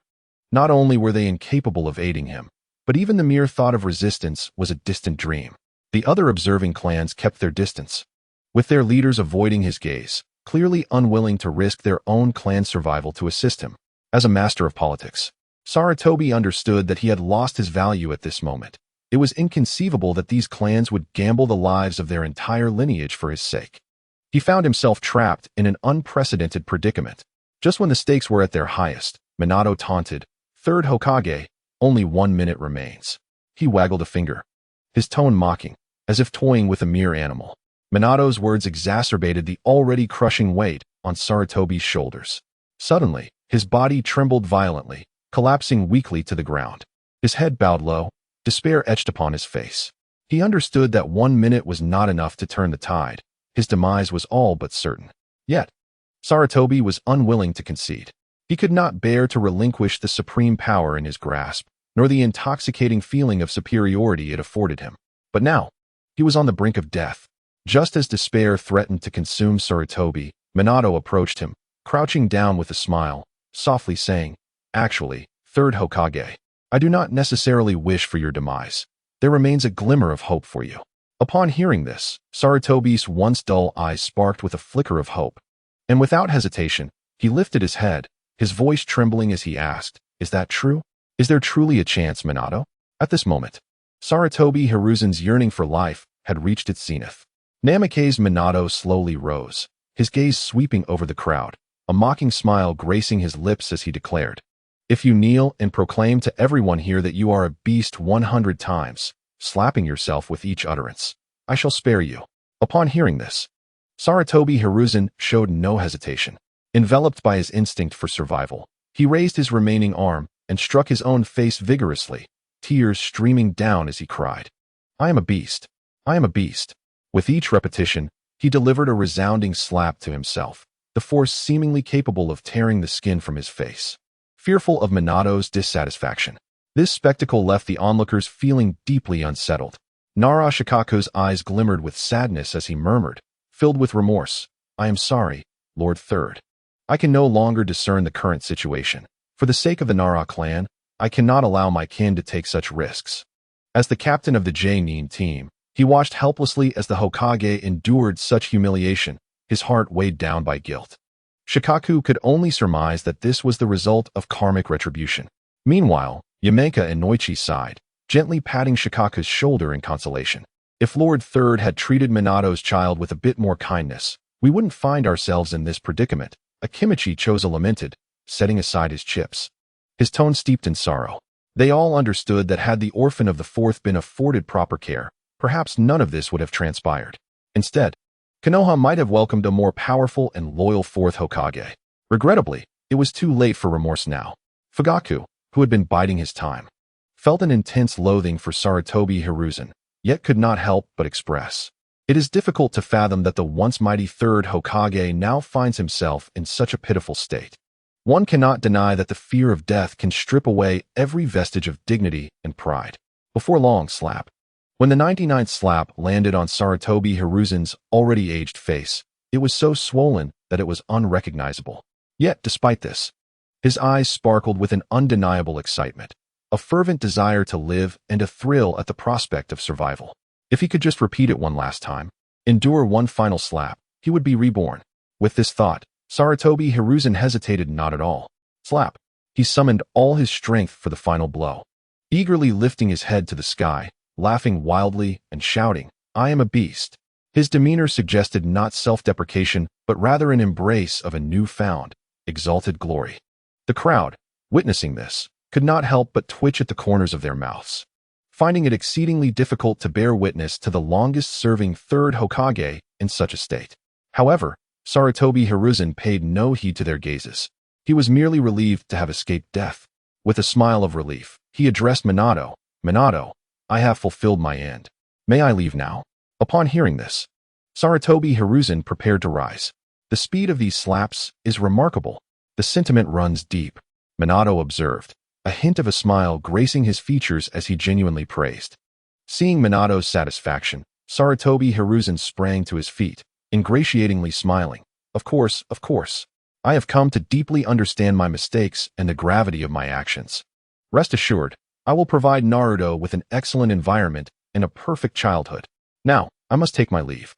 With that, he turned to depart without a trace of reluctance. However, just as he turned, Sarutobi Hiruzen heard Minato's mocking laughter. "But Lord Third, I do enjoy spinning little lies. What can I say?" Upon hearing this, Hiruzen's steps froze, his heart racing with trepidation. He forced a smile and replied, "What little lie? Minato, you truly are a joker. I'm having a hard time understanding." He attempted to turn and leave again, but this time, Minato was candid, unabashedly stating, "Do you not understand? I was merely deceiving you. I still intend to take your life." At this proclamation, Sarutobi Hiruzen's smile instantly stiffened, his complexion fluctuating between shades of pale and purple, clearly enraged by Minato's words. He realized that he was being toyed with. Minato had never intended to spare him, yet he had compelled him into such a humiliating performance, stripping him of all remaining dignity. Faced with this realization, Hiruzen's expression morphed into one more fearsome than a demon's. If Minato wished to condemn him to death, he would not let his adversary escape unscathed. Thus, Sarutobi Hiruzen, filled with venomous fury, shouted, "Namikaze Minato. For the sake of Konoha, for the ninja world, even if I must die, I will take you down with me." With that, he formed a hand seal with one hand. As the signs shifted, a deathly aura, reminiscent of the underworld, began to rise from him. Clearly, he intended to invoke the Reaper's seal, bringing them both to ruin. Alas, the Grim Reaper had yet to descend upon the ninja world. Swish! A sharp glimmer sliced through the air, followed by a burst of crimson mist as a frail arm was severed from Sarutobi Hiruzen's body. It was his arm, cut cleanly by Minato's kunai and fused with the Flying Thunder God technique. Standing behind Sarutobi Hiruzen, Minato wiped the blood from his weapon, a derisive smile curling his lips. Do you wish to perish alongside me? With your current state, do you think yourself worthy? Having lost even his last remaining arm, Sarutobi Hiruzen stood frozen, the Reaper he had summoned dissipating into nothingness. However, in the next moment, he realized, no, I cannot die here. A jolt of determination surged through him, and the resolve to embrace death vanished alongside his lost limb. With reluctance etched on his face, he cried out, expending his remaining strength to flee into the distance. In that instant, he had shed the dignity of a mighty ninja, reduced to the state of an old dog. Seeing this, Minato raised his head slightly, a mocking smile adorning his lips as he leisurely followed Sarutobi Hiruzen, coldly remarking, "How pathetic, Lord Third." Hearing the voice trailing behind him, Sarutobi Hiruzen trembled, gasping for breath as he wailed, "I cannot die. I must not die." Unfortunately, it was all too late. As those words left his lips, the Flying Thunder God seal on his neck erupted in a dazzling golden light, radiant and blood-soaked, accompanied by the gleaming light, bang. Sarutobi Hiruzen's body collapsed helplessly to the ground, blood gushing from his neck in a horrifying scene, for his head had vanished without a trace. At that moment, Minato gazed at the aged head he held, still bearing an expression of terror, a smile curling at the corners of his mouth as he stated, "Do not worry. I will hang you high above the Hokage building, allowing you to witness the downfall of Konoha." Thus, the third Hokage, Sarutobi Hiruzen, fell from grace. Chapter 30. A sage comparable to Hashirama. Shirsue's new choice. The once revered strongest Hokage has truly perished, utterly and completely. The aged visage still bore traces of terror and reluctance. Yet alas, all was irrevocably lost. The moment Sarutobi Hiruzen abandoned Naruto in that dilapidated shack, this fate was sealed, immutable. As this heart-stopping scene unfolded, an eerie silence enveloped the area, with not a single soul daring to utter a sound. The expressions of the onlookers were marked by sheer shock. After all, while everyone understood that Sarutobi Hiruzen was unlikely to meet a favorable end, witnessing the severed head of the once mighty third Hokage was an overwhelming visual blow. At this moment, Minato remained oblivious to the gazes of others, his face betraying only a flicker of vengeful ecstasy as he gazed at the head he held aloft. Suddenly, a screen shimmering with mysterious light appeared before Minato. Ding! The host has slain Sarutobi Hiruzen, significantly altering the future narrative. Plot value, 793. A random ability has been drawn. Successfully drawn. Congratulations, host. You have gained a sage body equivalent to Hashirama. As the system's announcement concluded, Minato's pupils constricted in disbelief. This was no trivial matter. It was a physique on par with the god of shinobi, Senju Hashirama. Even with his current strength, facing off against the god of shinobi would be akin to throwing an egg against a stone. The absurd self-healing abilities, the overwhelming chakra, and the colossal Buddha statue, everything was astonishingly formidable.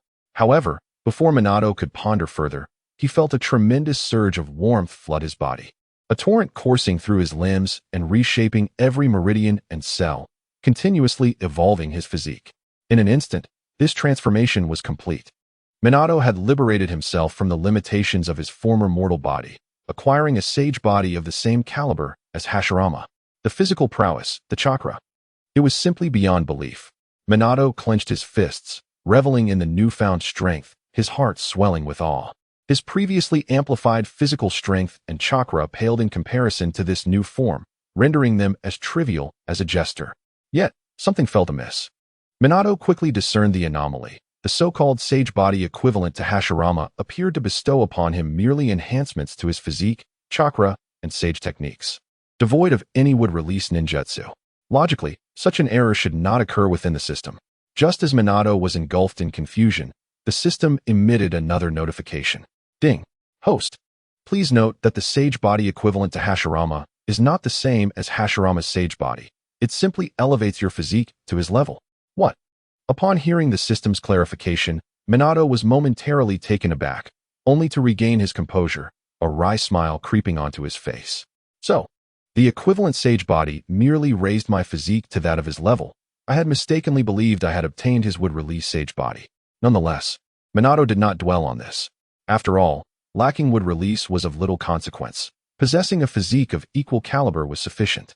Moreover, with this equivalent sage body, he could further develop his own techniques, such as the Flying Thunder God technique. Ultimately, the most suitable was always the best. Once he reconciled his thoughts, Minato's mind returned to the present. He fixed his gaze upon the head he held, intending to execute the words he had just spoken. With a flourish, a brilliant golden light erupted from his location, and his figure vanished in an instant. When he reappeared, he stood atop the Hokage building. Immediately, he placed Sarutobi Hiruzen's head at the pinnacle of the building, ensuring it could oversee the majority of Konoha. Gazing at the motionless, bloodied head of Sarutobi Hiruzen, Minato softly chuckled. The third Hokage is right here, watching as I utterly dismantle your Konoha. With that, the dazzling golden light burst forth once more, and Minato's figure vanished from the rooftop. Ultimately, only the battered head of Sarutobi Hiruzen remained, his vacant eyes seemingly reflecting an expression of regret. At the gates of Konoha, when Minato reappeared, old man, Asuma Sarutobi clutched the headless body of Sarutobi Hiruzen, weeping profusely. Upon seeing Minato's return, old man. Asuma was momentarily stunned, but soon resumed his wailing, as if Minato were nothing more than an invisible specter. In truth, Asuma understood that Minato would not indiscriminately kill. He would only act against those who bore him enmity. As for whether to avenge his grandfather, Asuma weighed the thought and ultimately decided against it, realizing that his involvement would merely be a futile endeavor. Moreover, Asuma secretly acknowledged that Sarutobi Hiruzen had grown excessively decrepit in his old age, committing numerous grievous errors. Meanwhile, the other prominent clans of Konoha closed their eyes, seemingly mourning Sarutobi Hiruzen's demise. Witnessing this scene, Minato chose not to speak further. After all, he had already slain the man. Whatever others wished to do was their prerogative. Surely, he could not resurrect Sarutobi Hiruzen. Thus, disregarding the actions of others, he encouraged, "Continue your vengeance." With a wave, Minato smiled, signaling the Uchiha clan to press on with their slaughter of the remaining Sarutobi clan members. Understood, fourth Hokage. The previously dazed Uchiha quickly regained their senses, gripping their weapons tightly and charging toward the Sarutobi clan. The air was filled with desperate wails from the Sarutobi clan. Help! Perhaps because their spiritual pillar, Sarutobi Hiruzen, had fallen, they had entirely lost the will to resist, and the Uchiha found their assault far easier than before. At this moment, Shursui and Guy had also regained their composure. However, since the instant of Sarutobi Hiruzen's death, Shursui remained frozen in place, his expression becoming numbly blank. So numb was he that even as the Uchiha resumed their massacre of the Sarutobi clan, he did not utter a word to deter them. Fugaku, witnessing Shursui's state, murmured softly, "It appears there may still be hope." In Fugaku's eyes, Shursui's demeanor indicated that he had relinquished his previous stance after losing his anchor of support. Yet this also suggested that there was still a chance for him to return to the Uchiha fold. Meanwhile, Shursui's heart was embroiled in a fierce internal struggle, rendering him paralyzed. He understood that with the death of the third Hokage, even if he saved the Sarutobi clan, it would ultimately be futile. Danzo and the other high-ranking officials would undoubtedly wipe out the entire Uchiha clan. The Uchiha were now irrevocably at odds with the Konoha leadership, with no room for reconciliation. His initial desire was to see Konoha and the Uchiha coexist peacefully. He could accept the sacrifice of some Uchiha, but the annihilation of the entire clan was utterly intolerable. Yet the current situation forced him to choose between the two, leaving no third option as before. Ultimately, after enduring an excruciating internal struggle, Shursui's eyes gradually regained their focus, replaced by a resolute and fierce determination. Subsequently, wielding a short blade, Shursui strode directly toward the Sarutobi clan. "What do you intend to do?" Upon witnessing the scene, Fugaku was taken aback, mistakenly believing that Shursui intended to rescue the Sarutobi clan once again. However, in the next moment, Fugaku's words froze on his lips. In an instant, Shursui flashed past and appeared beside a certain Shimura ninja, raising his short blade high and swiftly striking down upon the unsuspecting foe. The sound of blood splattering resonated as it sprayed across Shursui's face, yet he appeared unfazed. Instead, the fierceness in his eyes intensified as he withdrew his blade and lunged toward another Sarutobi ninja. Clearly, following the death of Hiruzen's Sarutobi, Shisui had made a pivotal choice, opting for his own clan, Uchiha. Chapter 31. The Death Gate cannot halt the flying thunder god. The blood of the Sarutobi clan gushed into the air, and within mere moments, several individuals bore crimson lines across their throats, slain on the spot. One could only attest that Shisui, the master of the body flicker technique, was indeed a force to be reckoned with. While he may have seemed somewhat juvenile against the Golden Flash, against ordinary ninjas, it was nothing short of a one-sided massacre, leaving no room for retaliation. Shisui's actions unequivocally proclaimed to the world that he had irrevocably severed ties with Konoha for the sake of the Uchiha clan. After all, the rift between Konoha and the Uchiha had reached an irreconcilable state, and for the continuation of his clan, this was the only path Shisui could choose. The massacre of the Sarutobi clan served as a declaration of allegiance to the Uchiha, especially since he had just been an enemy of the Uchiha clan, standing alongside the third Hokage. At this moment, Shisui's intentions remained a mystery. The Uchiha, who had been relentlessly attacking, halted in disbelief. After all, this individual had previously aligned himself with Konoha. Shisui offered no explanations, functioning instead as a relentless killing machine, increasing his pace in the slaughter of the Sarutobi clan. In his eyes, annihilating this clan, which had the worst relations with the Uchiha, would perhaps negate the need for further bloodshed. Enough. Follow Shisui and kill. The Uchiha were not foolish. They quickly grasped Shisui's current choice. Immediately, someone raised their arm and shouted, and the Uchiha resumed their assault. A look of contentment spread across Fugaku's face. It seemed Shisui had not been overly brainwashed. However, a shadow of worry crossed Fugaku's features as he thought of his son, Itachi. He could clearly sense that Itachi had been deeply influenced by Hiruzen's Sarutobi, likely placing Konoha above his own family. Regret washed over Fugaku, wishing he had never brought Itachi to meet Hiruzen's at the tender age of 5, where the latter's words about the Hokage's mindset had bewildered him. With a heavy sigh, Fugaku resolved not to dwell on the matter. After all, once Konoha was destroyed, it would not matter how deeply his son had been brainwashed. Meanwhile, Minato observed the unfolding events, nodding in approval at Shisui's choice to prioritize his family. Yet, as soon as he expressed this, a voice thundered, "Enough? You stop." It was Guy, his face flushed with anger, shouting at the Uchiha mid-massacre. His voice resonated powerfully, causing Shisui and the Uchiha to cease their actions, all eyes turning toward Guy. With his thumb pressed firmly against his chest, a glint of madness in his expression, Guy continued to roar, "You are not to lay another hand on them. Leave Konoha at once. Otherwise, I will unleash the final gate of the 8 gates and eliminate you all." As he finished speaking, his face was flushed with rage, veins bulging on his forehead. He was truly prepared to invoke the Death Gate to resolve this conflict. After all, Guy was a fundamentally good person. Despite the Sarutobi clan's myriad transgressions, they were still his comrades, and his training was rooted in the protection of his kin. This was the conviction instilled in him by his father, Dai. He could not bear to witness the brutal slaughter of his compatriots by the Uchiha. Hearing Guy's declaration, the Uchiha were taken aback. Was he truly prepared to utilize that technique, one that surpassed the powers of the 5 Kages by several folds? Their pupils constricted in shock, unable to restrain their gasps of disbelief. They recalled Minato's earlier words and dared not act recklessly, casting their gazes toward Minato and Fugaku, awaiting their decision. Any rash action could provoke Guy to unleash his ultimate ability, leading to catastrophic consequences. Fugaku's expression darkened as he anxiously turned to Minato. "Minato, what should we do?" Yet, Minato remained composed, showing no sign of disturbance, as if Guy's words carried no weight.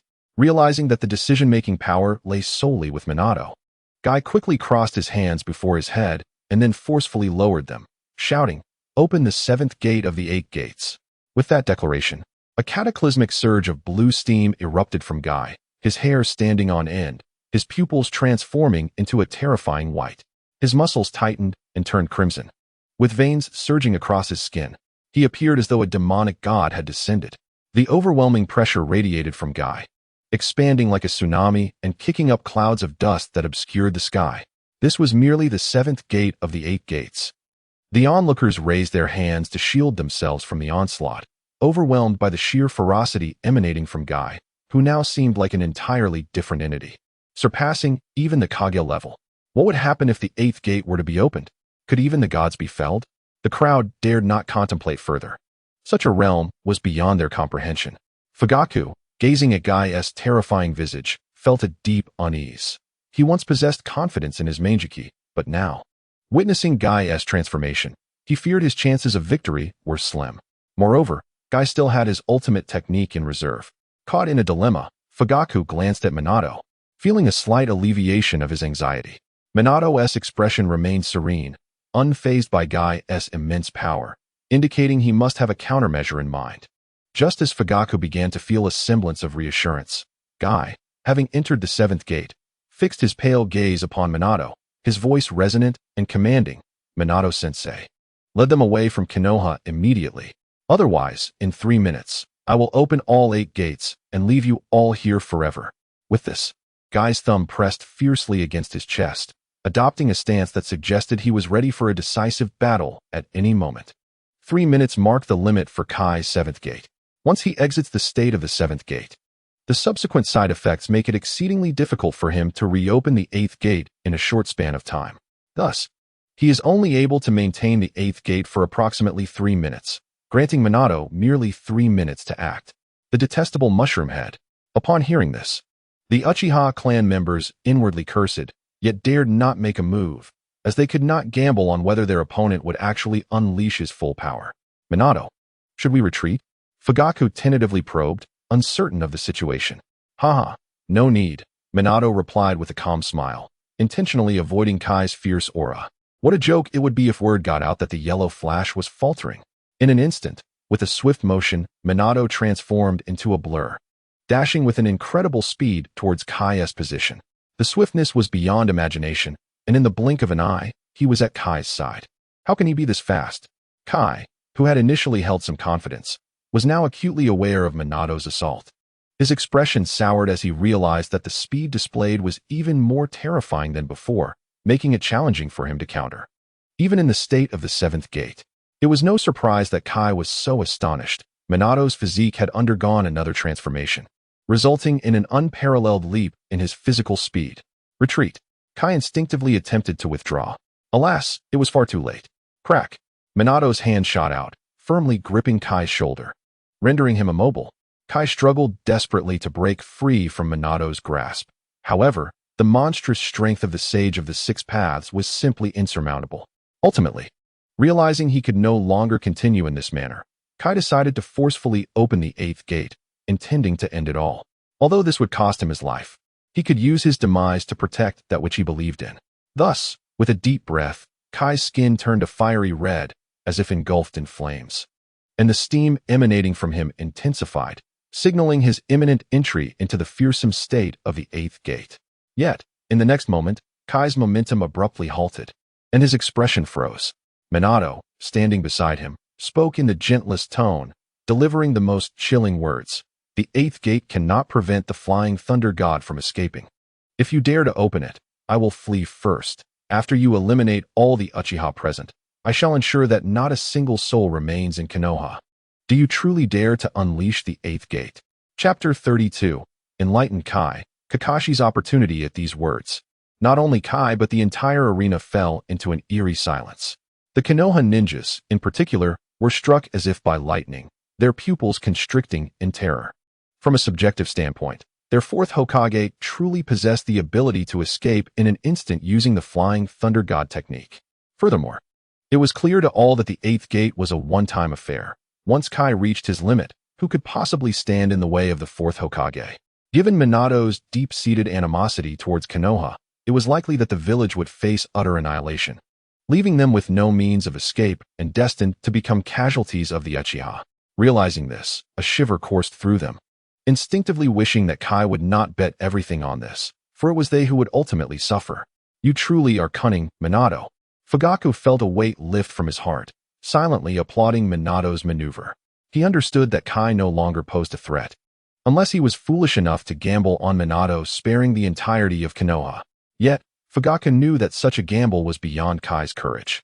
As expected, Kai's expression grew increasingly rigid and grim, his voice low and heavy. How can this be? I want to protect them, but I cannot. Before he could finish, a rush of steam erupted from him, and he collapsed, exiting the seventh gate state, powerless on the ground. He knew he could no longer safeguard these individuals. A single tear rolled down his cheek, a manifestation of the shattering of his unwavering belief. In that moment, amidst the trembling Uchiha, a few from the Sarutobi clan, despite their fear, shouted angrily at Kai. What are you doing, Might Guy? Open all 8 gates and save us. What are you hesitating for? Yes, you spineless coward. You give up after just a few words? Konoha has wasted its efforts on you. Hurry up and reopen the 8 gates. What a pathetic waste. Hurry up and save us. Listening to their accusations, Kai's tears abruptly ceased, and he looked up at them in disbelief, his eyes filled with shock and sorrow. He could hardly fathom that those he wished to save were now berating him.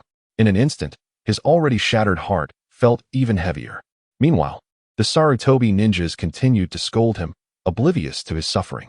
Minato, witnessing this, let his smile fade and crouched down beside Kai, speaking gently. Kai, do you now see the ugly faces of those you wish to protect? Are they truly worthy of your devotion? Kai offered no reply, merely lowering his head, fresh tears streaming down his face and falling to the ground. Clearly, he did not know how to respond to Minato. His father had only told him to use his strength to protect his comrades, yet these so-called comrades were now hurling accusations at him. What is the true essence of protection? At that moment, Minato continued softly. Kai, I understand your feelings and respect your convictions. However, some individuals are not deserving of your guardianship. They are the very source of the world's corruption. We should dedicate our lives to protecting those who genuinely acknowledge us, our true family and comrades, not those selfish and malicious Sarutobi who defame you. Pausing briefly, Minato extended a hand towards Kai, his face illuminated by a warm smile. Stand up. In the future, simply protect your true family and comrades. That is enough.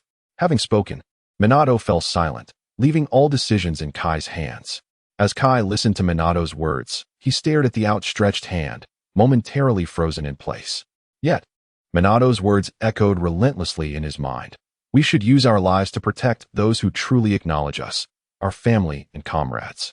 As these phrases reverberated, shadows of those who genuinely recognized him began to materialize in Kai's eyes.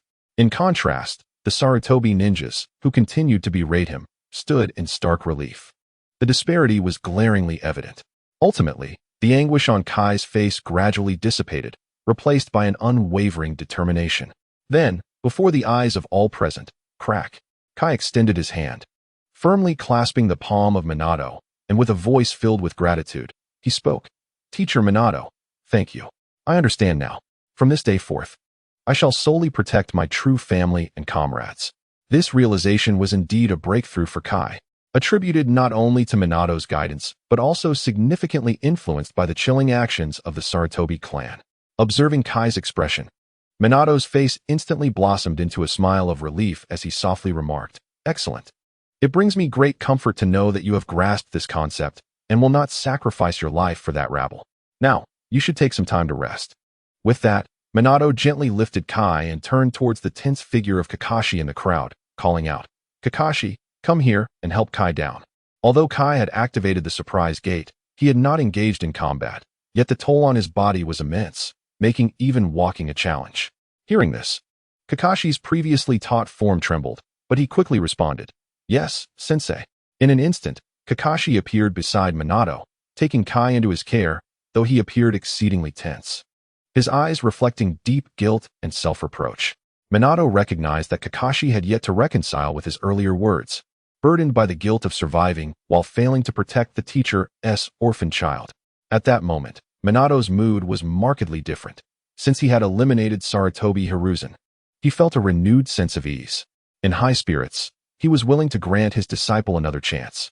Thus, Minato reached out and patted Kakashi's shoulder, speaking kindly, All right, I do not hold it against you. After all, you faced great difficulties back then, and I still have high hopes for you. I am willing to give you an opportunity, train Naruto to become exceptional. However, Minato paused momentarily, pointing towards Shursui, who wielded a short blade, and continued with a smile. But with your current abilities, that may prove challenging, so you must regain your resolve. When you can one day surpass Shursui, I will entrust Naruto's training to you. Chapter 33. The Return of the Genius Kakashi. Grateful to the Uchiha upon hearing Minato's words, Kakashi felt as if struck by lightning. His body trembled, and he staggered backward, his face a canvas of disbelief. What? Teacher, what did you say? Minato, sensing the confusion, teased lightly. I won't repeat myself, so if you didn't catch it, that's that. Yet, Kakashi had indeed heard every word clearly. He could hardly fathom that his teacher would forgive him so readily, even entrusting his son's training to him. Despite his own inadequacies, Minato's trust was overwhelming. Overwhelmed by emotion, Kakashi knelt on one knee, his voice thick with gratitude. Teacher, thank you for forgiving this unworthy disciple. Rest assured, I shall not betray your trust. All right, get up, Minato replied, quickly helping Kakashi to his feet, adding playfully, if you truly wish to teach Naruto, you must reach Shirsue's level, which is no trivial task. At this, Kakashi's heart raced, recalling Shirsue's displayed prowess, a true shadow-level strength.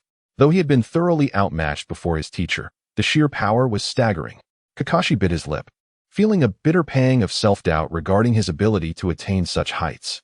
However, determined not to disappoint Minato, he gritted his teeth and declared resolutely, Teacher, you can count on me. I will not let you down.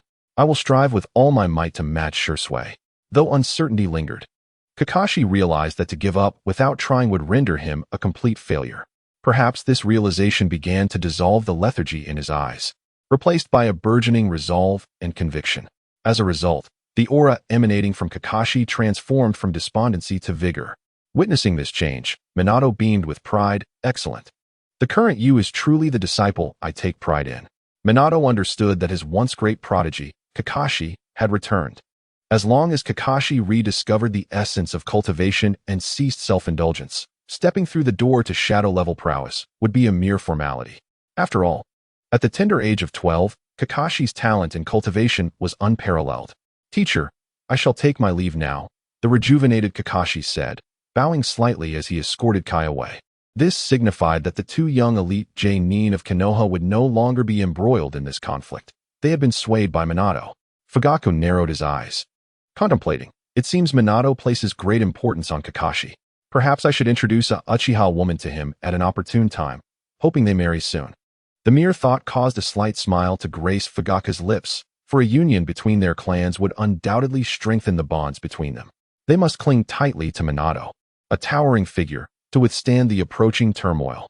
In stark contrast to Fugaku's musings, those from the Sarutobi clan, who had previously berated Kai, now were expressions of despair and sorrow.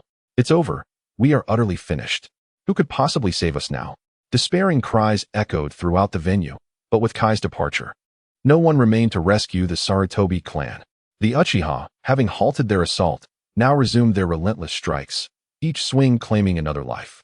Shirsue, in particular, activated his body flicker technique, causing dozens to perish each second, hastening the demise of the Sarutobi clan.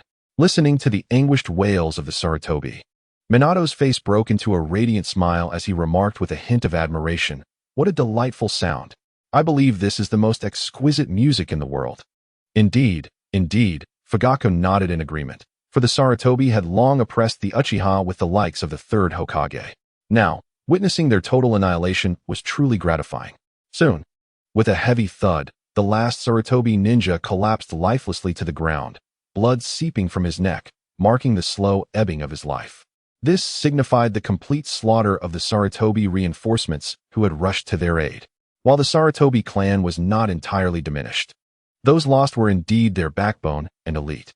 Without these pillars, the Sarutobi had become mere prey, and the enraged Uchiha would devour them entirely. As the Uchiha clan fulfilled their mission, laughter erupted among them, a distinctive and wild joy emanating from their ranks. After enduring a long period of repression in Konoha, their pent-up frustrations had finally found an outlet, a feeling that was utterly exhilarating. However, some among them were acutely aware of the true source of their newfound liberation. For instance, Uchiha Hakadai, one of the hawkish representatives, quickly stifled his laughter and, without hesitation, appeared before Minato, kneeling on both knees. With profound gratitude in his voice, he proclaimed, Lord Fourth Hokage, on behalf of the Uchiha clan, we thank you for bringing us new life. Your benevolence will forever be etched in our hearts. After uttering these words, Uchiha Hakadai bowed his head, demonstrating his deep appreciation and reverence for Minato. Following Hakadai's actions, the other Uchiha regained their composure, their laughter fading as they hurriedly joined him before Minato. In unison, they knelt, voices trembling with emotion. Lord Fourth Hokage, the Uchiha clan is grateful to you. Your kindness will be eternally remembered. Each Uchiha bore a sincere expression, clearly reflecting their heartfelt gratitude towards Minato. It made one wonder, is this still the Uchiha I know? The leaders of the Nara clan, such as Nara Shikaku, could not help but rub their eyes in disbelief at the sight before them. After all, the Uchiha were known for their pride. How could they possibly kneel before another ninja? Yet, this was entirely normal. The Uchiha's arrogance meant that when they encountered someone who genuinely offered them hope and vitality, their gratitude would surpass that of ordinary people. Minato, as the savior of the Uchiha clan, was treated with the utmost respect. Even Fujitaka, who stood nearby, felt compelled to kneel before Minato, overwhelmed by an immense sense of gratitude. However, before Fujitaka could lower himself, Minato promptly interjected, "No need for such formalities. Instead of expressing your gratitude towards me, perhaps you should focus on resolving the internal issues within your clan? I sense your son is nearby and appears quite furious." At these words, Fujitaka's expression froze, and his pupils dilated rapidly. "My son, Minato, are you referring to Itachi?" Before he could finish his sentence, a sharp sound pierced the air, and a handsome young man, clad in umbu attire with a middle-parted hairstyle, materialized before the gathered crowd. It was none other than Uchiha Itachi. At that moment, the fury radiating from him matched Minato's description perfectly, indicating a profound rage within him. It soon became clear that Itachi had awakened not long ago and had rushed over without delay. He had also dispatched his summoning creature, a raven, to gather intelligence. Witnessing the Uchiha clan's massacre of the Sarutobi clan and their kneeling before Minato, this revelation was utterly unacceptable to Itachi.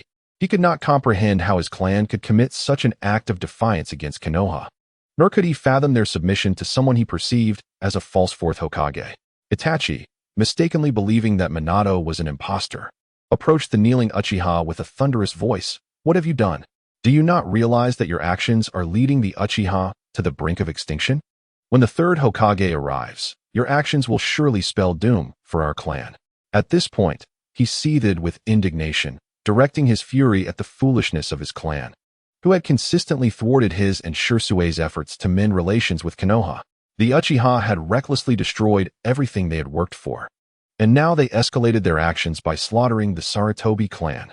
Just as Itachi's wrath reached its peak, Shirsue, who had been kneeling among the crowd, suddenly rose and calmly addressed him. "Itachi, enough. The situation has escalated beyond our control. You must return. I will explain everything later." Upon hearing Shirsue's voice, Itachi's pupils constricted to the limit, disbelief washing over his features. "What? Shirsue, how could you be here?" Itachi was taken aback, for Shirsue's presence among the kneeling Uchiha implied that his mentor had also participated in this massacre.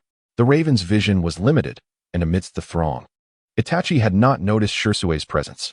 Shirsue offered no further explanation, simply stating, "Trust me, return home, Itachi. Just know that what we are doing now is the only choice we have." However, Itachi seemed impervious to Shirsue's words, repeating, "You too, Shirsue?" with a dazed expression. Sighing, Shirsue realized that Itachi could not accept his betrayal of their shared ideals, joining the Uchiha in their fight against Konoha. Perhaps feeling guilty, Shirsue bowed to Minato and Fujitaka before approaching Itachi, softly whispering, "Come back with me. I will clarify everything." Yet, before Shirsue could touch Itachi, the latter roared, "Don't touch me." He violently swatted Shirsue's hand away, distancing himself with a fierce expression. "Shirsue Uchiha, you traitor! How could you abandon our beliefs and join these ignorant clansmen in attacking Konoha? From this moment on, we are no longer friends." Itachi paused, breathing heavily, a glint of resolve flashing in his eyes before he continued, "We are no longer friends, but sworn enemies." With those words, a storm of rage and murderous intent enveloped Itachi, for he found it more unbearable to confront the betrayal of his closest friend than the actions of the Uchiha clan. Shirsue, filled with bitterness, found himself at a loss for words, knowing that he had once instilled the idea of peace between the Uchiha and Konoha in Itachi's mind. Yet now he was the one shattering that dream. While Shursui struggled to respond, the other Uchiha were far from silent. Uchiha Hakadai suddenly stood up, pointing an accusing finger at Itachi, exclaiming, "Uchiha Itachi, be quiet. What right do you have to condemn Shursui? You are the true traitor. The Uchiha raised you, and yet you still think of Konoha. Traitor." However, before Hakadai could finish his tirade, his tone abruptly shifted to one of shock. Simultaneously, the other Uchiha echoed his disbelief, including Fujitaka, who shared their astonishment. In their perspective, a pair of crimson eyes suddenly illuminated Itachi's gaze. They were the Sharingan, albeit distinct from the ordinary ones. Itachi's Sharingan bore a more intricate and diverse pattern, its power more terrifying. Undoubtedly, it was the Mangekyou Sharingan. The Uchiha twins, not only Shursui but now Itachi as well, possessed the Mangekyou Sharingan. This was utterly outrageous.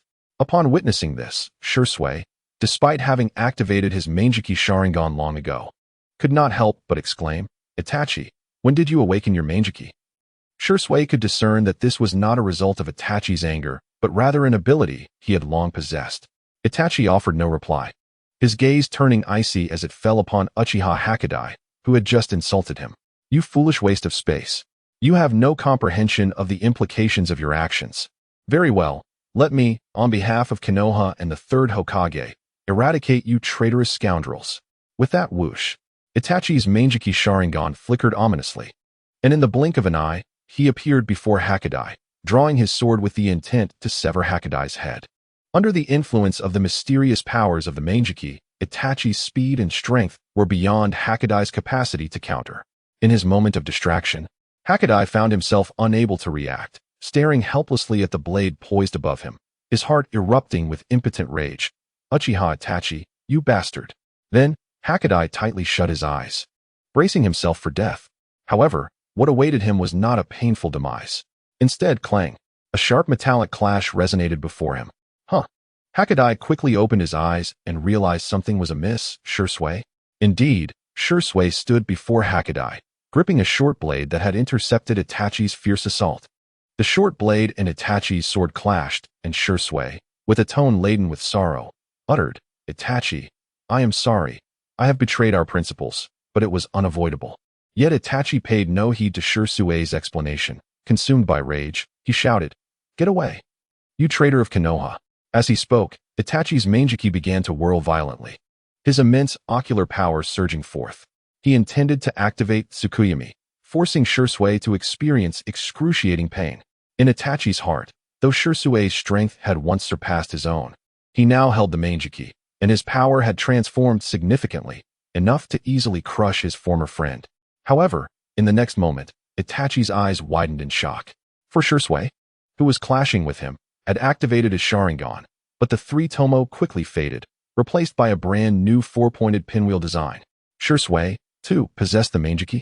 This singular thought surged through Itachi's mind. Meanwhile, Shursui's Mangekyou spun rapidly, and he thrust his short blade forward with renewed vigor, pushing Itachi back as he declared with unwavering resolve, "Itachi, I shall correct your misconceptions." The ultimate confrontation between the Uchiha's strongest twins, the clash of Mangekyou Sharingan, was imminent. Chapter 35, The Third Pair, Mangekyou Sharingan. In this moment, Shursui held his short blade across his chest, his gaze firmly fixed upon Itachi, his voice resolute. "Come, Itachi. Unleash your anger upon me." However, Itachi did not immediately strike. Disbelief lingered on his face as he questioned Shursui. "Shursui, you possess the Mangekyou. Why did you never mention it to me before? You didn't disclose anything to me either." Shursui replied with a wry smile, explaining that he had not wanted to reveal it earlier as the timing had not been right. Hearing this, Itachi instinctively felt the need to explain that he had only recently awakened his Mangekyou, but upon seeing Shursui's battle-ready demeanor, his words evaporated. They now stood in opposing camps, and further explanations would be futile. Suppressing the tumult of emotions within him, Itachi allowed only his ire against the Uchiha's traitors to surface. Gripping his sword tightly as he issued a cold, fierce declaration, "Uchiha Shursui, let us determine our true strengths through the power of the Mangekyou." With his words hanging in the air, whoosh, a fierce wind swept through, and Itachi's crimson eyes flared to life, his body transforming into a flurry of lethal afterimages as he lunged towards Shursui. Unfazed, Shursui smiled. Perfect. Let me witness the extent of your growth since awakening the Mangeki. With that, Shursui moved, his short blade glinting with deadly light as it met Itachi's assault. In an instant, the battlefield erupted into a storm of combat. Their figures moving at blinding speed, leaving behind a trail of afterimages as their weapons clashed, creating a cacophony of fierce sounds. Such speed, such strength. Are these the talents of the Uchiha? Nara Shikaku observed the duel with awe. Indeed, who could have anticipated that either of these young men could rival a Kage? Yamanaka Inoichi's pupils had constricted to their limits, his voice filled with endless shock. Among the so-called clan leaders, they felt utterly insignificant in the presence of these two. Akimichi chose a side as he munched on a chip, lamenting their inferiority. Hearing Chose's remark, the other clan leaders collectively sighed, a flush of embarrassment creeping onto their faces. For his words struck a chord. Though they were leaders of their respective clans, their strength paled in comparison to that of a Kage. The one feeling this most acutely was Hyuga Hayashi, the clan head of the Byakugan, who felt utterly drained. Initially believing that the Uchiha had only sure sway with a Mangeki, he could have accepted that. However, with Itachi now emerging, possessing the same power, their pride in the Byakugan seemed utterly insignificant before the Uchiha. Show us a third pair of Mangeki if you can. Ultimately, the frustrated Hayashi could only seethe in impotent rage. Meanwhile, on the other side, Fugaku remained agape, struggling to comprehend that his son Itachi also possessed the Mangeki. If one counted himself, their clan now had 3 Mangeki. 3 pairs of Mangeki within the clan. My heavens! When has the Uchiha ever been so illustrious? Fugaku felt as if his head would explode. This revelation was simply too staggering. The Uchiha clan members stood in stunned disbelief, unable to comprehend the unfolding events. Soon, however, frustration bubbled over as they lamented that with both Shursui and Itachi possessing Mangeki, they could have led the Uchiha to dominate all of Konoha. Yet, ironically, these two bearers of the Mangeki had aligned with Konoha, subjecting the Uchiha clan to prolonged oppression. The Uchihas, consumed by frustration, could only let out a resigned sigh as they came to terms with the cruel reality before them. Fortunately, they no longer relied on their former allies and had found an opportunity for resurgence. As this thought crossed their minds, their eyes instinctively turned towards Minato, filled with gratitude and reverence that even surpassed their clan leader, Fugaku. After all, it was Minato's return that had instilled hope in the Uchihas, ushering in this promising moment. At that moment, Itachi felt compelled to apologize. With a sharp command from Shursui, the remnants of the fierce battle between the two wielders of the Sharingan gradually faded, and Itachi was propelled backwards, his form disheveled. In their close-quarters combat, Shursui ultimately proved superior, his prowess in ninjutsu underscored by his renowned speed. Shursui, you remain as formidable as ever, Itachi thought, forcing his short blade into the ground to steady himself against the impact. Then, with a sudden flourish, he began to weave hand signs, a hint of pride in his voice. Yet I, too, have not been idle.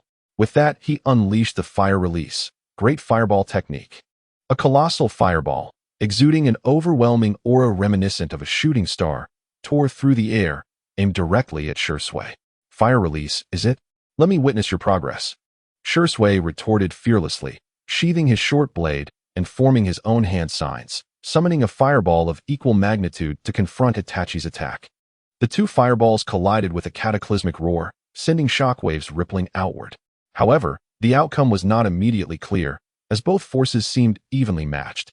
Just then, Itachi's right eye sharpened, and an immense surge of chakra burst forth, crimson blood trickling from his eye. Amaterasu. In an instant, dark flames, ominous and hellish, erupted from Itachi, enveloping his fireball with an annihilating intensity. Is this your Mangeki Sharingan technique? Shursui's eyes widened in shock. Before he could react further, the previously stalemated situation shattered, as Itachi's Amaterasu-infused fireball rapidly overpowered Shursui's own, advancing menacingly toward him. I must not let this unnatural black fire consume me. Shursui, feeling the suffocating presence of the flames, made a swift decision. His Sharingan spun rapidly, and a faint green chakra enveloped him. Undoubtedly, Shursui was preparing to manifest Susanoo. Yet, before he could fully summon its form, a heavy, resigned voice echoed through the chaos. Enough, you two, cease this conflict. In an instant, a colossal skeletal hand, dark as ink and exuding immense power, appeared before Shursui, effortlessly crushing Itachi's flaming projectile. The source of this imposing hand was none other than Fugaku, the leader of the Uchiha clan, whose eyes now bore an unprecedented crimson pattern, unlike the typical three-tomo form. The arena fell silent. Thud. Hisashi dropped to his knees, trembling. Disbelief etched across his face. A third pair of Manjiki Sharingan. Chapter 36. Dealing with the rebellious Itachi, plucking eyes to conform the sky, seemed to collapse around Hisashi, who lamented inwardly. Realizing the gravity of the situation, was it truly possible for the Uchiha to manifest a third pair of Manjiki Sharingan? Even if it was an extraordinary reality, the disparity felt insurmountable. In comparison, their High-GA clan felt utterly diminished. Enough, I am weary of this destruction. Hisashi's spirit waned. Recalling how he once fervently touted the High-GA clan as the strongest in Konoha, feeling foolishly naive. Meanwhile, the astonishment among the onlookers mirrored Hisashi's disbelief, as they were struck speechless, as if thunderstruck. 3 pairs. This indicated that the Uchiha clan alone boasted 3 individuals of exceptional strength, rivaling even the Hokage. Such power was more than sufficient to confront Konoha head-on. Terrifying. Kakashi's brow glistened with sweat, his heart racing with shock. Is this truly the Uchiha? 3 of them at the level of Hokage. If Itachi and Shursui had aligned with the Uchiha faction, Konoha would have already faced its reckoning. In the face of such strength, even the position of Hokage could be jeopardized. Yamato swallowed hard, his voice trembling. No one dared to dispute this, as it was indeed a plausible outcome. With 1 rogue ninja and 2 absent from the village, Konoha's visible strength lay solely with the 3rd Hokage and Danzo, both of whom were aging. If the Uchiha united, with their 3 pairs of youthful and potent Manjiki, they could easily challenge the Hokage's authority. The clan leader possesses Manjiki as well. The Uchiha clan members were engulfed in shock, realizing that in a single day, their lineage had unveiled 3 pairs of legendary eyes, an overwhelming psychological impact on them. Yet soon, some Uchiha regained their composure, raising their arms in fervent cheer, inspiring a chorus of support from their kin. Our clan leader possesses the bearing of an emperor. Who dare say the Uchiha lacks a Hokage-level figure? Silence, Kuro. First comes the clan leader, then the heavens. Fugaku shall bring about Konoha's end. Beholding the fervor of his clan, Fugaku wiped the sweat from his brow and dispelled the skeletal hand, feeling grateful that he had not revealed his Manjiki earlier. Had he done so, the reaction from his clan would have been so fervent that they might have stormed the Hokage's office by afternoon. Alone, his Manjiki would not suffice against Konoha. The Uchiha clan might have faced annihilation. Yet, revealing it now was a calculated decision. Not only to halt the conflict between Shursui and Itachi, but also because with Minato as their ally, the Uchiha no longer needed to operate in secrecy. With this thought, Fugaku's eyes sparkled with determination as he fixed his gaze on Itachi, his voice imbued with a tone of persuasion. Itachi, cease this conflict. As the pride of the Uchiha, battling Shursui is akin to self-destruction. The destruction of Konoha is now an irreversible reality. Why cling to such obstinacy? Return to the embrace of the Uchiha. Listening to Fugaku's words, Itachi, initially astonished by his father's revelation, felt his expression harden, his voice chillingly resolute. Father, do not speak of your absurd justifications. The destruction of Konoha? This is nothing short of a treacherous rebellion against the will of fire, utterly hopeless. The 3rd Hokage has tirelessly sought a path to coexistence. While your actions blatantly provoke his limits, the Uchiha will surely perish by your hand. With that, Itachi drew the gleaming blade from the ground, pointing its edge once more at Shursui, prepared to engage in a fight to the bitter end. Gazing at his son's resolute demeanor, Fujikage could only let out a resigned sigh, simultaneously feeling the terrifying indoctrination of the 3rd Hokage's will, which had transformed his exceptionally gifted son into this state. Yet, Fujikage was unwilling to relinquish Itachi. In a bid to reintegrate Itachi into the Uchiha clan, he unveiled a cruel truth. Do not utter the name of the 3rd Hokage again. That old fool is dead. Upon hearing this, Itachi trembled violently, his expression a mask of disbelief, as if the entire world had crumbled around him. Face the reality, Itachi. Shursui, witnessing this, immediately unleashed his Manjiki Sharingan, manifesting everything he had just witnessed in an illusion for Itachi to see. This revelation was meant to clarify the events that had transpired and elucidate why he had turned against the Sarutobi clan to side with the Uchiha. In an instant, under the influence of Shirsui's Jinjutsu, Itachi grasped the full extent of the truth. Then, with a heart-wrenching wail, he clutched his head in agony, as if he could not bear the torment of the images presented to him. Subsequently, with a thud, Itachi's body slackened, collapsing to the ground, his head bowed. His breath chaotic, the earlier aura of might completely dissipated. For, after learning the truth, Itachi was utterly lost, uncertain of his next course of action. Avenge the third Hokage and the others? Such a task was insurmountable, especially considering the fourth Hokage's displayed power, which could obliterate him in an instant. Return to the Uchiha? Yet, his love for Konoha ran deep. He would rather purge the Uchiha clan than conspire to destroy Konoha alongside them. Itachi, please rise. Shisui, recognizing the torment in his friend's heart, extended his hand, wishing to help him up. However, Itachi remained unresponsive, his head still bowed. Itachi, Shisui called softly once more. Do not call my name.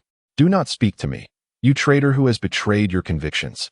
Itachi roared back, clearly unable to accept Shirsui's actions, despite understanding the necessity behind them. Fujikage, observing this scene, shouted in anger, Itachi, Shisui has merely found his rightful path. Why are you so obstinate, so foolish? Return to the Uchiha, if you still acknowledge me as your father. Fujikage attempted to leverage his paternal authority to sway Itachi, knowing that Itachi held him in high regard. Yet, in his despair, Itachi did not yield as expected. Instead, he shouted back furiously, Father, you are the ones who are blind. You are the foolish ones. You have doomed peace. However, Itachi's outburst was abruptly cut short as he cried out in anguish and collapsed to the ground. The reason for this was clear. At some point, Minato had silently appeared before Itachi and, within the briefest of moments, had brutally extracted Itachi's precious Mangeki Sharingan. With a calm smile, Minato held Itachi's eyes in his hand and remarked to Fujikage, Fujikage, you are far too merciful with your rebellious son. A little eye extraction will quiet him down. Fujikage, horrified by the scene before him, gasped in disbelief. Although he longed for Itachi to return to the Uchiha fold, he had never envisioned such cruel measures as the removal of his son's eyes. If his wife, Mikoto, were to discover this, he would surely face her wrath. Minato, however, seemed unfazed by Fujikage's expression, merely glancing at Itachi's anguished form and chuckling softly. Look, isn't he much more obedient now? Don't worry, it's just an eye. It can be put back. With that, Minato carelessly tossed the coveted Mangeki Sharingan to Fujikage. Startled, Fujikage leaped to catch Itachi's eyes, terrified that a moment's negligence might shatter them. After all, these were not merely his son's eyes, but an incredibly rare treasure. Fujikage hurriedly secured them, feeling a mix of resentment and helplessness, ultimately forcing a pained smile as he replied, Minato, you are right. Itachi, are you all right? Shisui rushed forward to assess Itachi's injuries, his voice trembling with anxiety. Though he had just fought against Itachi, seeing him in such distress filled Shisui with sorrow. Itachi, tormented by excruciating pain, could only wail helplessly, unable to respond to Shisui. The brutality of Minato's actions had inflicted a level of suffering that was unbearable. Fujikage's heart ached at the sight. He desired to take Itachi for treatment, but seeing Minato's silence, he ultimately refrained from acting. Meanwhile, Shisui, disregarding all else, scooped Itachi into his arms, urgency evident in his voice. Itachi, I will take you for treatment immediately. But before Shisui could move, Minato calmly interjected, not so fast. At these words, Shisui froze, his eyes filled with desperation as he pleaded, Fourth Hokage, Itachi has realized his mistakes. Please, let me take him for treatment. Unfortunately, Minato offered no response. Bound by Minato's authority, Shisui had no choice but to relinquish Itachi. Endure the pain. It will make him more compliant. Minato chuckled lightly, watching Itachi writhe in agony on the ground. Though Fujikage and Shirsui's hearts were torn, they bit their tongues, knowing that Itachi's injuries were not fatal. Perhaps this suffering would indeed bring about compliance, making their sacrifice worthwhile. Regrettably, they were overly optimistic. Itachi's attachment to Konoha was too profound. The pain would only keep him from speaking recklessly for a time. Before long, as the pain gradually subsided, Itachi ceased his howling, only to unleash a furious roar. Fourth Hokage, you scoundrel! Traitor! You will pay for this. I will. Yet, Itachi's words were cut short. Enough. Fujikage and Shursui sprang forward, swiftly covering Itachi's mouth to prevent him from continuing.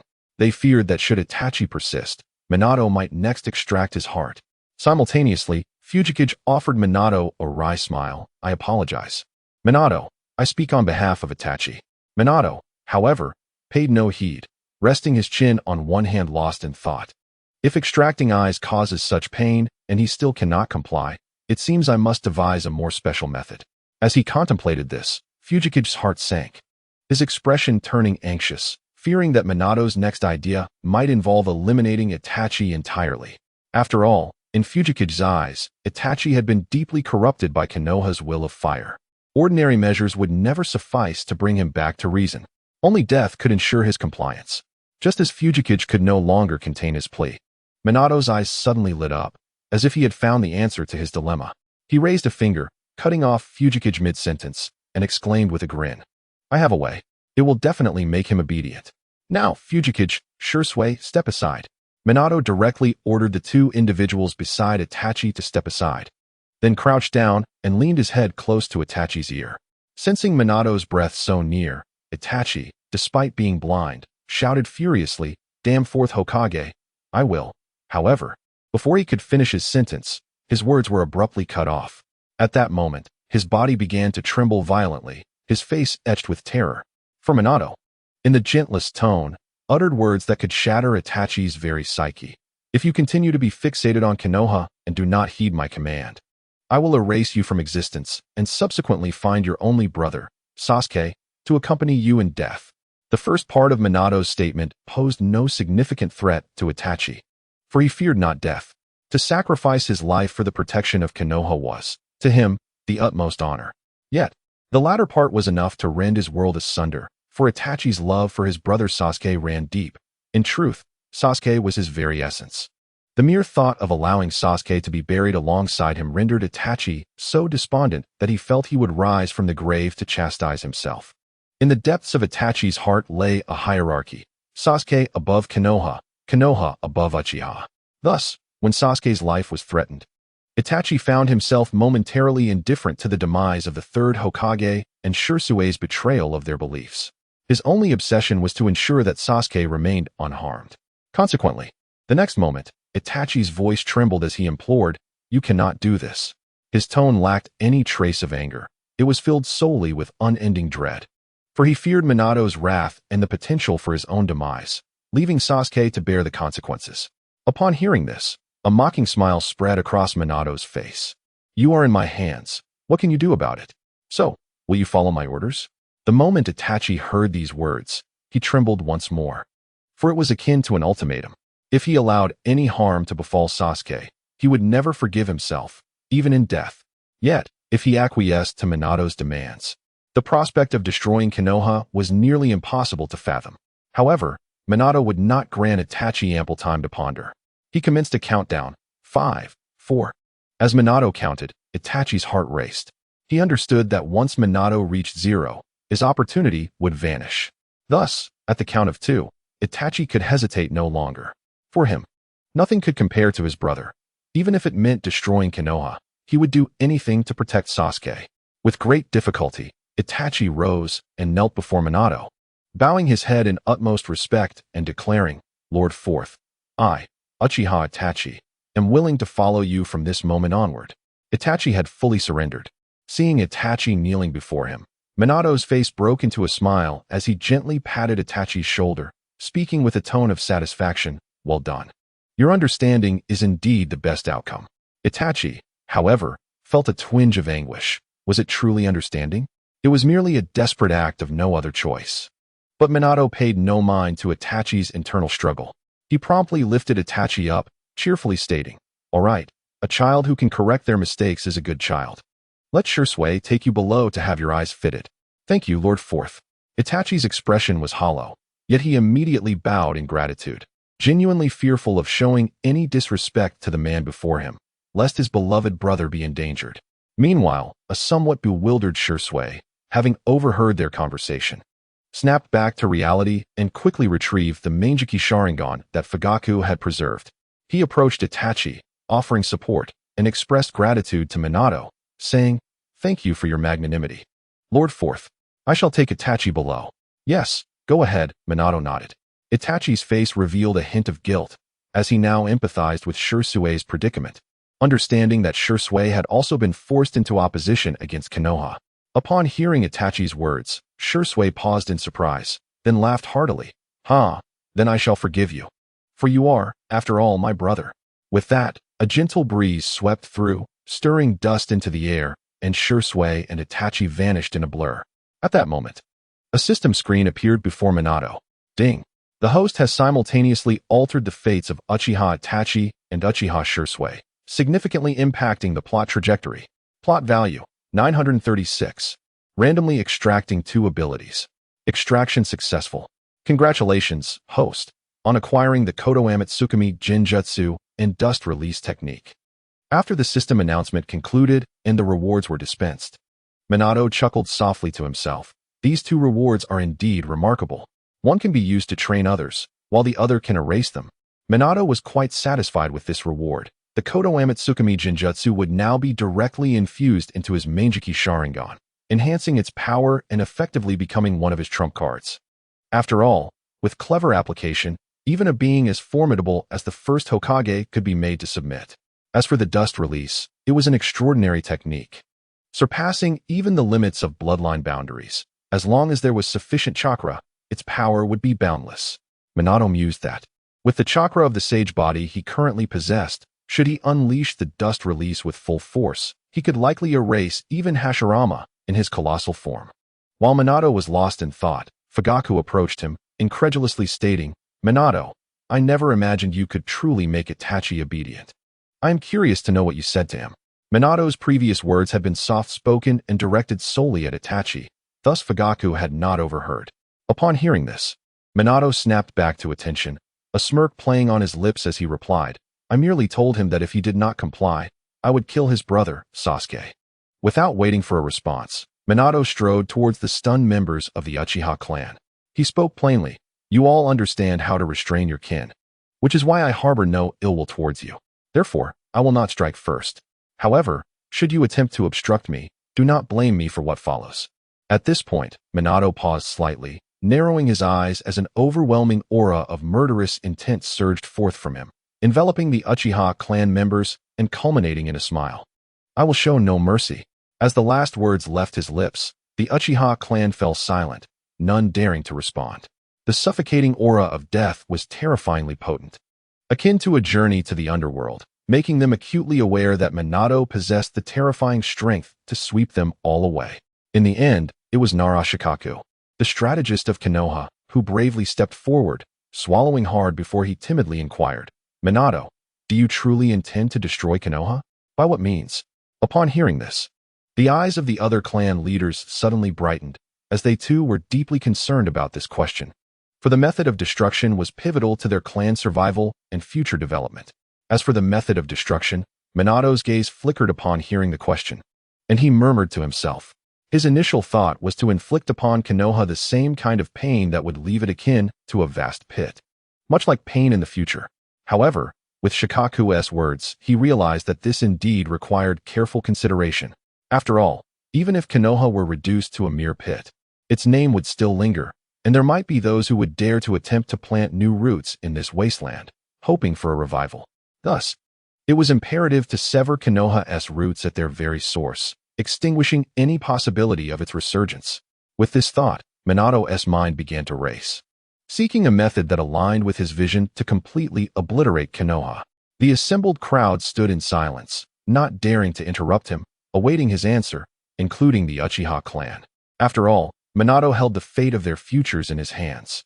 Before long, a spark of inspiration ignited in Minato's eyes, and he spoke up, clearly having found the coveted answer. The crowd felt a tremor of anxiety wash over them, cold sweat beading on their foreheads, as the final answer would directly determine the trajectory of their clan's futures, their rise and fall. With a calm smile, Minato gestured grandly and articulated his thoughts.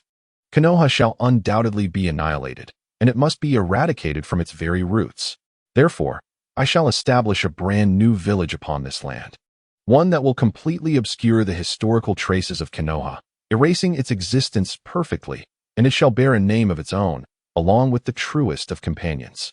In this new village, Konoha would become synonymous with decay, and the first lesson for the children would be to witness the past corruption and failures of Konoha.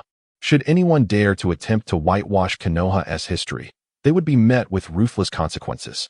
At this point, a flicker of cold murderous intent flashed across Minato's face, though he quickly tempered it, replacing it with a gentle smile as he softly inquired, "What do you think of my plan?" However, the gathering remained silent, their pupils constricting with shock, profoundly shaken by Minato's declaration. The method he proposed truly possessed the potential to uproot Konoha entirely. After all, once the new village was established and executed as he described, with the passage of time, Konoha's past would be deeply buried, and no one would attempt to revive it on this land. Is there no one willing to speak? Minato's voice cut through the tension, laced with an icy undertone. The crowd shuddered at his words. Shikaku quickly responded, "Yes, fourth Hokage, your plan is indeed commendable." Yet, he hesitated, as if concealing some unspoken concern. Noticing this, Minato waved his hand dismissively, stating, "Feel free to express your thoughts candidly, without reservation." Shikaku, now unburdened by hesitation, inquired, "I would like to ask how you plan to establish the new village and what conditions must be met to join it?" "Indeed, fourth Hokage. I too wish to know," interjected Yamashiro Aoi, eager to align with the discourse. The other clan leaders, seeing support for Shikaku's query, eagerly chimed in, as this matter was of utmost importance to them. For instance, would the existing structures of Konoha need to be reduced to ruins before the new village could rise from the ashes? If so, they would need to hasten the removal of their resources, as those were the lifeblood of their clans. Additionally, whether they could successfully join the new village posed a significant dilemma. If they could not, they would have to swiftly seek refuge elsewhere, for in today's shinobi world, weak clans struggled to survive. Only under the protection of a shinobi village could they hope to endure. However, compared to joining other villages, the former great clans of Konoha preferred the prospect of Minato's protection. After all, his strength evidently surpassed that of other nations, ensuring the safety of the new village, which would be built upon the foundation of the old Konoha, thus fostering a sense of familiarity. Seeing the urgency in their expressions, Minato raised an eyebrow, contemplated for a moment, and then smiled. "We shall maintain the current scale of Konoha, but the symbol of Konoha must be obliterated. As for the conditions for joining the new village..." He paused, resting his chin on his hand, his gaze deep in thought. The crowd clenched their fists in anticipation, their backs drenched in sweat. While they were relieved by Minato's decision to retain the current structures, the prerequisite was that their clans must remain on this land. They feared that the conditions to join the new village might be excessively stringent, and if their clans failed to meet them, it would spell disaster. At this moment, amidst the palpable tension, Minato finally spoke again, his tone infused with warmth and truth. "Joining the new village is not a difficult matter. As long as you have not insulted my children, you may join. I will first expel all of Konoha's inhabitants. Those who wish to join the new village will be subject to my scrutiny. If they meet the standards, they shall become part of the new village." With that, Minato turned his gaze to Fugaku and the Uchiha clan, smiling gently. "As for the Uchiha clan, due to your valiant support alongside me, you need not undergo such scrutiny. You shall henceforth be the founding clan of this new village." Upon hearing Minato's words, the Uchiha clan was momentarily stunned before erupting in joyous celebration, raising their arms in unison, exclaiming, "Thank you, fourth Hokage. We, the Uchiha clan, shall follow you through fire and water, without hesitation." Minato nodded slightly, a smile gracing his face. In truth, he did not require to scrutinize the Uchiha clan due to their allegiance. He simply felt it unnecessary. After all, the Uchiha had been marginalized by Konoha's former leadership to such an extent that their clan territory lay on the outskirts, where any unusual actions could draw attention from Konoha's higher-ups. They had no opportunity to interact with Naruto, let alone insult him. Even in the ninja academy, should young Sasuke utter a word to Naruto, the Umbu would likely report it to Sarutobi Hiruzen. Thus, there was no need to investigate the Uchiha clan. They were quite blameless in that regard. Regrettably, had I known this earlier, I would have pledged my allegiance sooner. The leaders of the other great clans felt a pang of envy, biting their lips in regret for not aligning themselves with Minato like the Uchiha had, for they too could have directly joined the new village. While they usually impose certain constraints on their clan, advising their kin not to oppress the Jinchuriki, it is inevitable that some may disobey. Consequently, they might suffer losses among their own, which could weaken their vitality. Ultimately, the leaders of these great clans can only sigh in resignation, hoping that their clansmen remain innocent. Otherwise, if they have insulted the Jinchuriki, there would be nothing they could do but let them meet their own demise. At this moment, Fugaku approached Minato and inquired, "Fourth Hokage." However, before he could finish his sentence, Minato interrupted him, stating, "Since Konoha is on the brink of collapse, refrain from calling me Fourth Hokage, just address me by my name." Taken aback, Fugaku quickly nodded and continued, "Since our Uchiha clan was among the first to dedicate ourselves to the new village, let us help alleviate your burden by investigating their qualifications for joining. With our Sharingan, we can swiftly complete this task using Jinjutsu, relieving you of excessive toil." It was evident that Fugaku aimed to curry favor, seeking to secure the first merit for their clan in the establishment of the new village. Thus, their Uchiha clan status would surely be further solidified. Minato did not decline the offer but advised, "Of course, but you must not harbor any selfish intentions. You may only access memories related to their interactions with Naruto, and if there are no issues, they must be spared." Minato, having cast aside thoughts of vengeance, remained fundamentally kind-hearted and would not wrong the innocent. Therefore, it was necessary to remind the Uchiha clan of this, given their historically poor relations with others in Konoha. If they encountered those with whom they had a troubled past, passing the investigation would be quite difficult. Upon hearing this, Fugaku's expression sharpened, and he promptly assured, "Rest assured, Lord Minato, I guarantee that such incidents will not occur."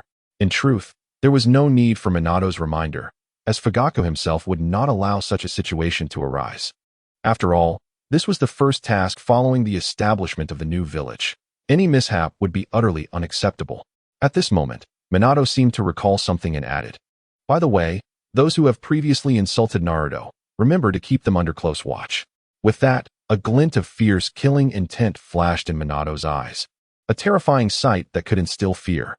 For within Konoha still lingered those who had insulted his son and were unwilling to leave, hoping to join the new village. If discovered, they would have no choice but to apologize, as death would become their only fate. In truth, Minato had already given these individuals a sliver of hope. As long as they refrained from joining the new village and distanced themselves from this place, nothing would transpire. Minato would not go to great lengths to eliminate those insignificant as ants. The real question remained, would these individuals be able to let go of everything in Konoha, or would they be reluctant to depart? Fugaku, being astute, quickly grasped Minato's thoughts, swallowed hard in solemnity for those individuals, and nodded in response, "Rest assured, should we identify one, they will have no means of escape." "I believe in you," Minato replied with a slight smile, placing complete trust in Fugaku. At that moment, Nara Shikahisa and the other clan leaders stepped forward, with Shikahisa leading the inquiry. "So, Lord Minato, what shall we name the new village?" This question was crucial, for a brand new force must possess a name to facilitate its future renown. Upon hearing this, Minato gazed skyward, momentarily lost in thought before bursting into hearty laughter, proclaiming, "Let it be named the Village of Spiraling Celestial Eternity." As the words left his lips, a proud expression adorned Minato's face, seemingly gratified by his unwavering naming prowess. However, the clan leaders, including Fugaku, were taken aback, their expressions contorting in disbelief, as a wave of exasperation surged within them. After all, the name of the new village was excessively juvenile and utterly embarrassing. Just imagine, should they encounter individuals from other nations, and when asked where they hailed from, answering that they were from the village of Spiraling Celestial would be exceedingly difficult to utter. After a moment of contemplation, Fugaku decided to counsel Minato gently. Clearing his throat and donning a subtle smile, he began, "Ahem, Lord Minato, I actually think this name might be a bit." Yet before Fugaku could finish his thought, Minato, misinterpreting Fugaku's smile as approval, excitedly threw an arm around him, exclaiming, "What? You also find this name splendid? Fugaku, I knew I had not misjudged you. From now on, all lands and resources of the Sarutobi clan shall belong to your Uchiha. All the resources of the Sarutobi clan shall become ours." At this proclamation, Fugaku's body trembled with incredulity, his eyes wide with disbelief. Yet he quickly regained his composure and declared with righteous fervor, "Indeed, you have seen through me. Lord Minato, This name is simply magnificent. I shall recite it 100 times daily to savor its profound meaning." With that, Fugaku appeared unable to contain his excitement, eagerly beginning to chant, spiraling celestial. Observing Fugaku's enthusiasm, Minato felt a swell of satisfaction, reminiscing about their past friendship and how deeply Fugaku cherished the name he had chosen. At that moment, Minato suddenly recalled the other clan leaders and turned his gaze toward them. Unexpectedly, before he could finish his sentence, the clan leaders displayed exaggeratedly flattering expressions, each praising. "Lord Minato, the name you have chosen is simply marvelous. Truly astonishing. How can such a melodious name exist? I feel utterly entranced by it." Who could have anticipated that those once proud clan leaders would now engage in sycophantic flattery, lavishing praise upon Minato? However, this reaction was entirely predictable, after all. Fugaku's slight smile had been misread as admiration for the name, allowing him to effortlessly gain access to all the resources of the Sarutobi clan. Now, these clan leaders were regretting not having flattered Minato sooner. Otherwise, the Sarutobi clan's resources would have fallen into their hands. Though Minato found joy in their flattery, he understood their motivations were merely to curry favor. He waved his hand and said, "All right, enough with the compliments. As long as you contribute moving forward, I will reward you." Upon hearing this, while the clan leaders displayed faint reluctance, they ceased their flattery and responded in unison, "Yes, fourth Hokage." Minato then spoke again, inquiring, "So, are you all prepared to join the new village?" Upon this question, there was no hesitation among them. Yes, the clan leaders nodded in agreement. Seeing this, Minato smiled and said, "In that case, you shall now lead your respective clans to expel all individuals from within Konoha." Hearing this, the clan leaders hesitated slightly, as this action could indeed offend many. However, to demonstrate their loyalty, they ultimately responded without hesitation, "Rest assured, Lord Minato, we shall not fail in our mission." As the words fell, the clan leaders swiftly led their respective groups away. Although the Uchiha remained, the scene quickly transformed into an empty void. Watergate gazed at their departing figures, overwhelmed with emotion. This bountiful land would finally be liberated from the shackles of decay and filth, ushering in a rebirth. Watergate firmly believed that the new village he had established would undoubtedly surpass the former Konoha, and that all his comrades would cherish one another. For, as long as they had not wronged Naruto, their essence was inherently benevolent. Such individuals naturally hold their companions in the highest regard. However, Fujitaka, standing nearby, suddenly appeared troubled, his brow furrowing as he spoke. "Lord Watergate, what shall we do about the remaining two high-ranking officials, Danzo and the others? They are not present in Konoha at this moment. Once they learn of today's news, they may not return." In comparison to Sarutobi Hiruzen, it was actually Danzo and the two advisors whom Fujitaka loathed to the core, as these three had consistently suppressed the Uchiha clan openly. He genuinely feared that they might escape and never return. It should be noted that his current Manjiki Sharingan was eagerly poised for vengeance against them. Contemplating this, Fujitaka couldn't help but grit his teeth. Watergate, sensing his distress, promptly laid a reassuring hand on Fujitaka's shoulder, smiling as he comforted him. "Do not worry. Where can these old dogs possibly flee? The shinobi world is not so vast that they can evade us." At this, Fujitaka nodded slightly, finding some solace, yet still burdened with worry. He feared that, given Danzo's notorious reputation, someone outside Konoha might recognize him and strike first, leaving him without an outlet for his resentment. Perceiving Fujitaka's lingering frustration, Watergate thought for a moment before a smile graced his lips. "Do not be anxious. After all, it will not be easy to capture Danzo and his associates at this time. However, they have left behind a root and the remaining members of the Sarutobi clan. I shall provide you, the Uchiha, with an opportunity to vent your grievances." As he spoke, Watergate's eyes narrowed slightly, a playful malice lacing his tone. "Let us eradicate those among them who have bullied others." Upon hearing this, Fujitaka trembled with excitement, immediately dropping to one knee in gratitude, unable to contain the pent-up resentment within him. Simultaneously, the other Uchiha clan members displayed expressions of elation, kneeling and raising their fists in unison. "Thank you, Lord Watergate." Watergate, seeing this, smiled and softly commanded, "Go forth." At once, Fujitaka replied without hesitation, rising to lead the Uchiha clan toward the direction of the Sarutobi en route. Watergate watched their receding figures, his gaze involuntarily drifting to the distant Hokage rock, where his own statue stood. A wave of sentiment washed over him. If I were to calculate from this moment, I would say my revenge is approximately 60% complete. Why only 60%? Because while Konoha would soon cease to exist, Danzo and his ilk still accounted for 10% of his revenge. The remaining 30%, naturally, rested with his disciple, Uchiha Obito. Once these individuals were thoroughly eliminated, his grand scheme for vengeance would be deemed complete. With this thought, a smile crept upon Watergate's face, and a familiar figure appeared in his mind's eye, Kushina. His gaze softened with affection as he murmured, "Kushina, you wouldn't blame me for this, would you?" In truth, Watergate understood that Kushina would never hold him accountable. In fact, with her fiery temperament, had she known of Naruto's tragic plight, she would likely reduce all of Konoha to ashes in her wrath, leaving not a single soul unharmed.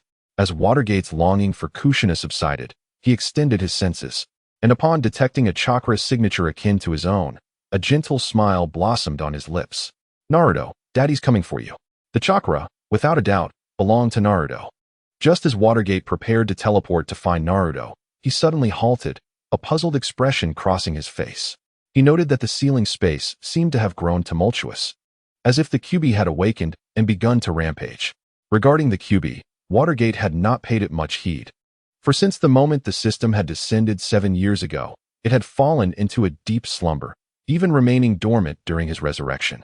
Since it had been in a state of sleep, Watergate naturally refrained from disturbing it, especially since he had no need of its power.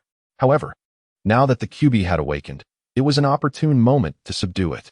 Watergate was confident that, with his current strength, he could match even Senju Hashirama in subduing the beast.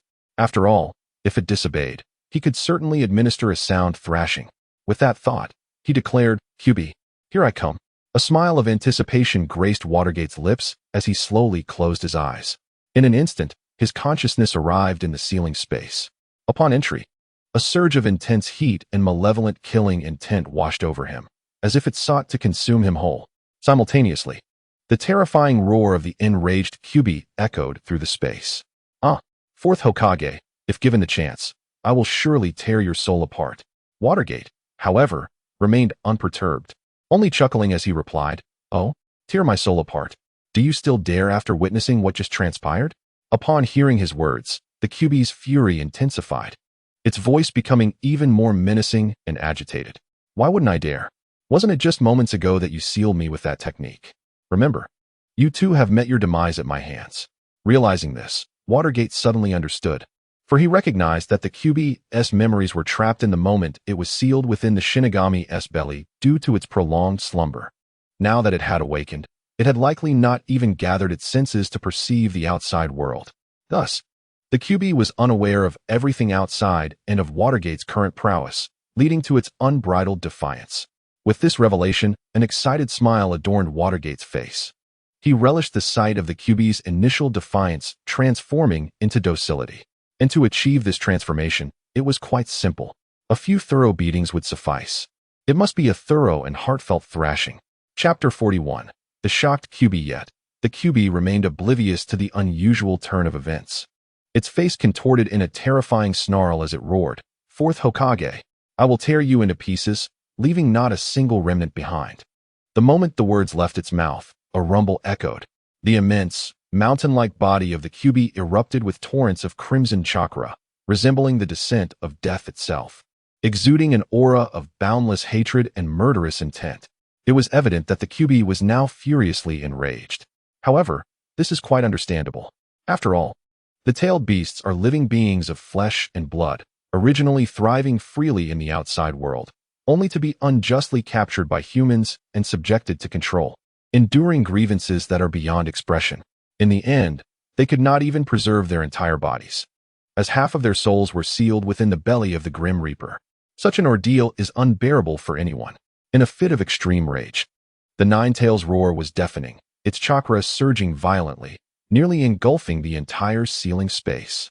Yet, despite the terrifying force of its outburst, the Nine-Tails understood in its heart that it was merely a display of impotent fury, unable to break free from the ceiling restraints, and could only vent its resentment through its cries. Typically, at such moments, The humans who bound it would pay no heed to its impotent rage.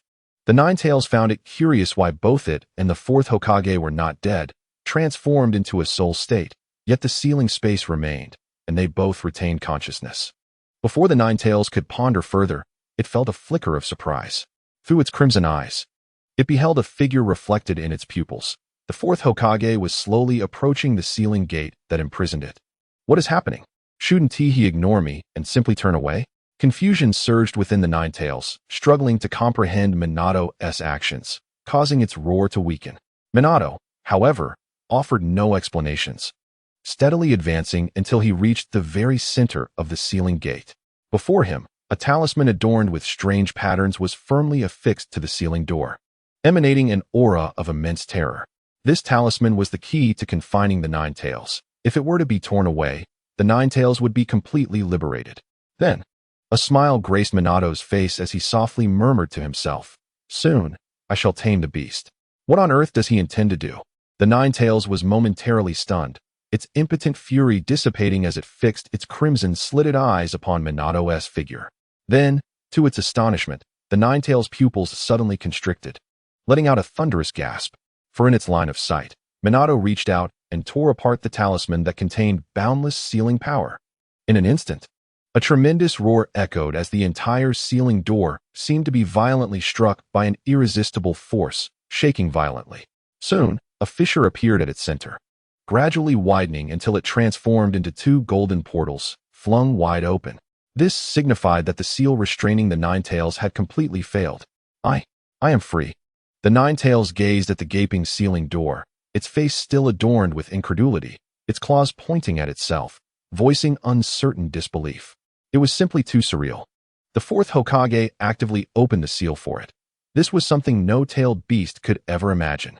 It was even more absurd than the notion of Senju Hashirama and Uchiha Madara marrying and giving birth to Shikaku.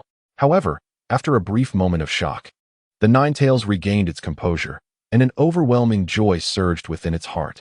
Without a hint of hesitation, it grinned widely, its smile nearly reaching its ears, and let out a long howl to the sky, laughing heartily. "Ha! The Nine Tails, am finally free. Ha ha ha." But just then, a soft applause echoed from below, followed by Minato's teasing laughter. "Isn't the air of freedom delightful?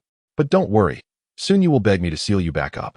Upon hearing this, the Nine Tails' smile froze, confusion clouding its mind regarding Minato's intentions. Anger surged within it once more, a desire to kill this man before it, even though he was already dead and in a soul state. Thus, it roared, "Die!" The Nine Tails' face contorted with ferocity, its right claw raised high, exuding enough power to pierce through any being as it surged towards Minato. Although the force of this strike was formidable, the Nine Tails did not genuinely expect to harm Minato, understanding that he was no fool and would undoubtedly evade. Its Nine Tails had already risen, prepared to follow up with another assault. Yet, in the next moment, how is this possible?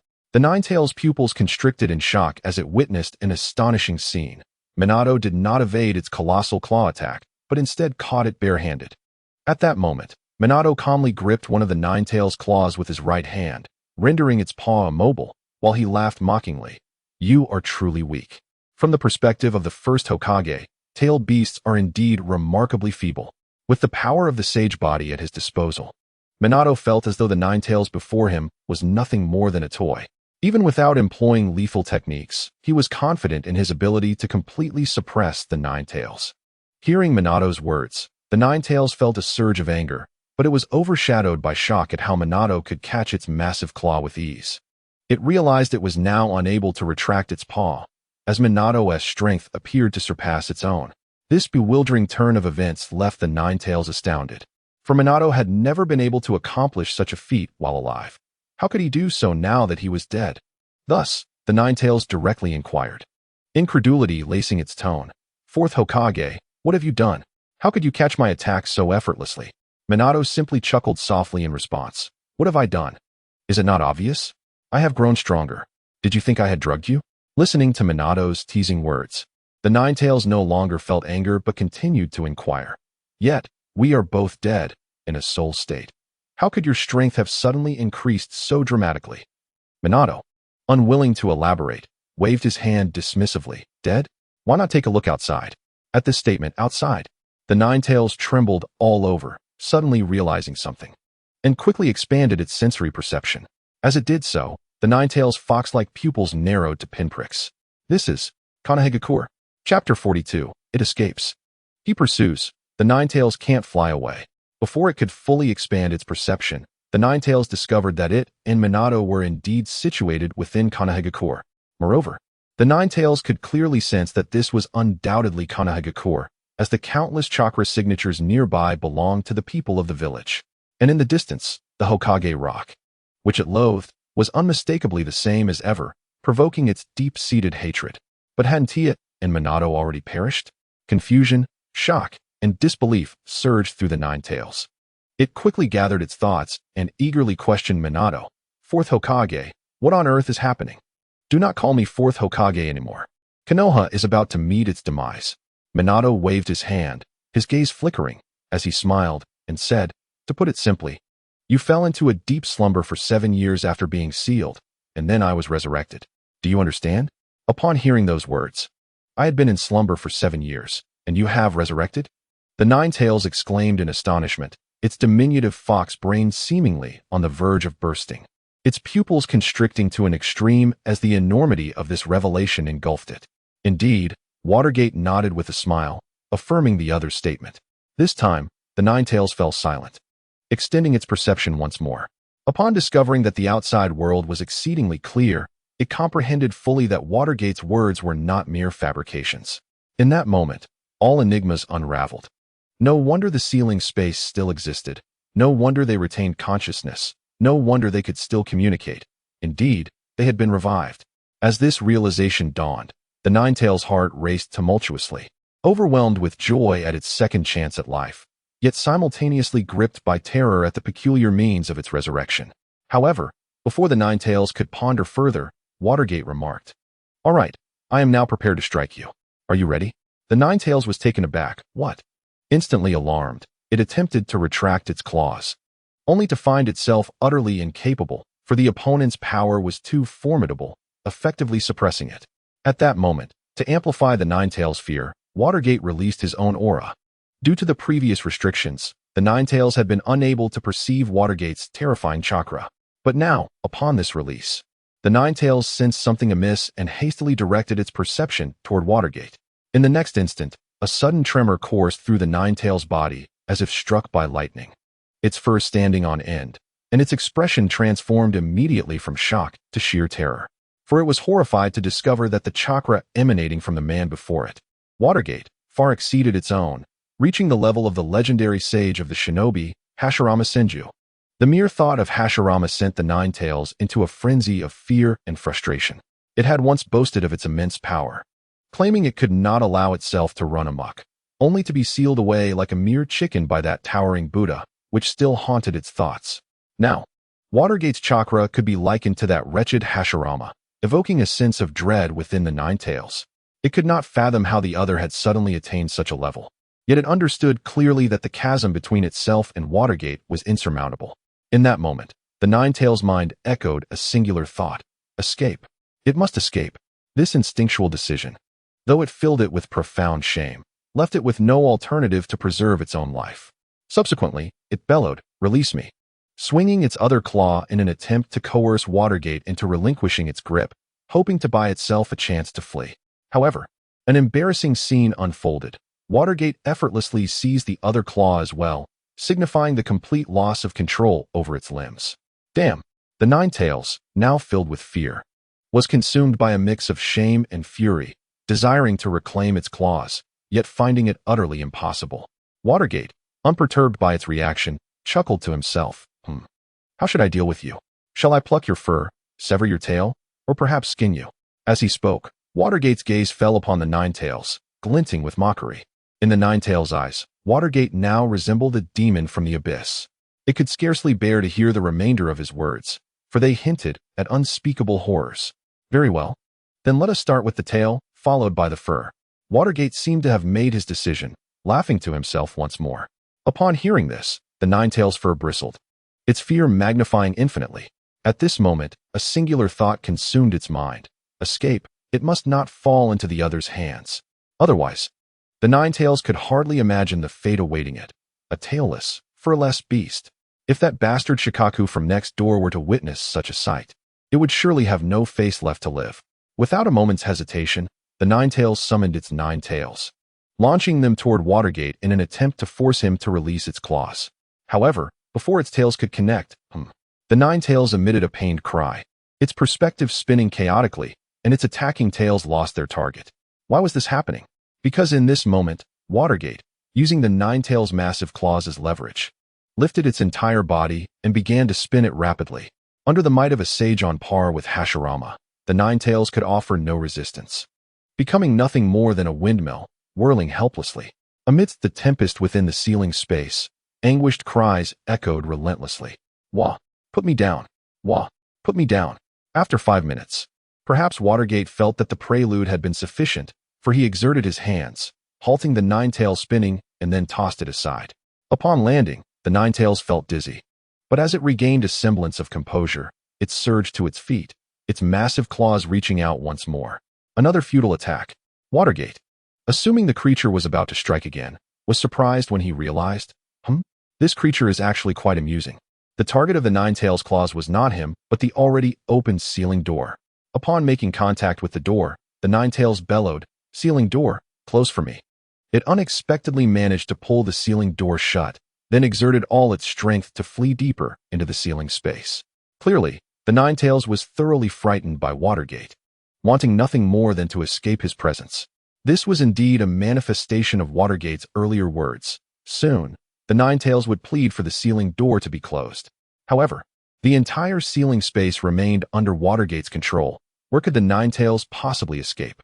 At this moment, as Watergate observed the Nine Tails fleeing in panic through the darkness, a glint of amusement flickered in his eyes as he remarked, "Flee, flee, for you shall not escape." With a wave of his hand, the ceiling door vanished from sight. He then set forth, leisurely following the path of the fleeing Nine Tails. It fled, he pursued. There was no escape for the Nine Tails. Chapter 43. Severing the tail and plucking the fur, truly submitting to the Nine Tails. Deep within the ceiling space. Where's the exit? Damn it! The Nine Tails, its fur bristling in terror, gazed into the vast void before it, screaming in panic. It had believed that once the ceiling talisman was torn, it would regain its freedom. Yet, it had run for what felt like an eternity within this ceiling space, unable to find a single trace of an exit. This ceiling space seemed to stretch infinitely. As the Nine Tails approached the brink of despair, the sound of steady footsteps echoed from the darkness behind it. Watergate was coming. Injouei suddenly trembled all over, disregarding the possibility of an escape, and immediately began to flee with all 4 limbs. Unfortunately, before it could get far, a mocking voice echoed from the darkness. "Come here, you," accompanied by a sharp snap of fingers.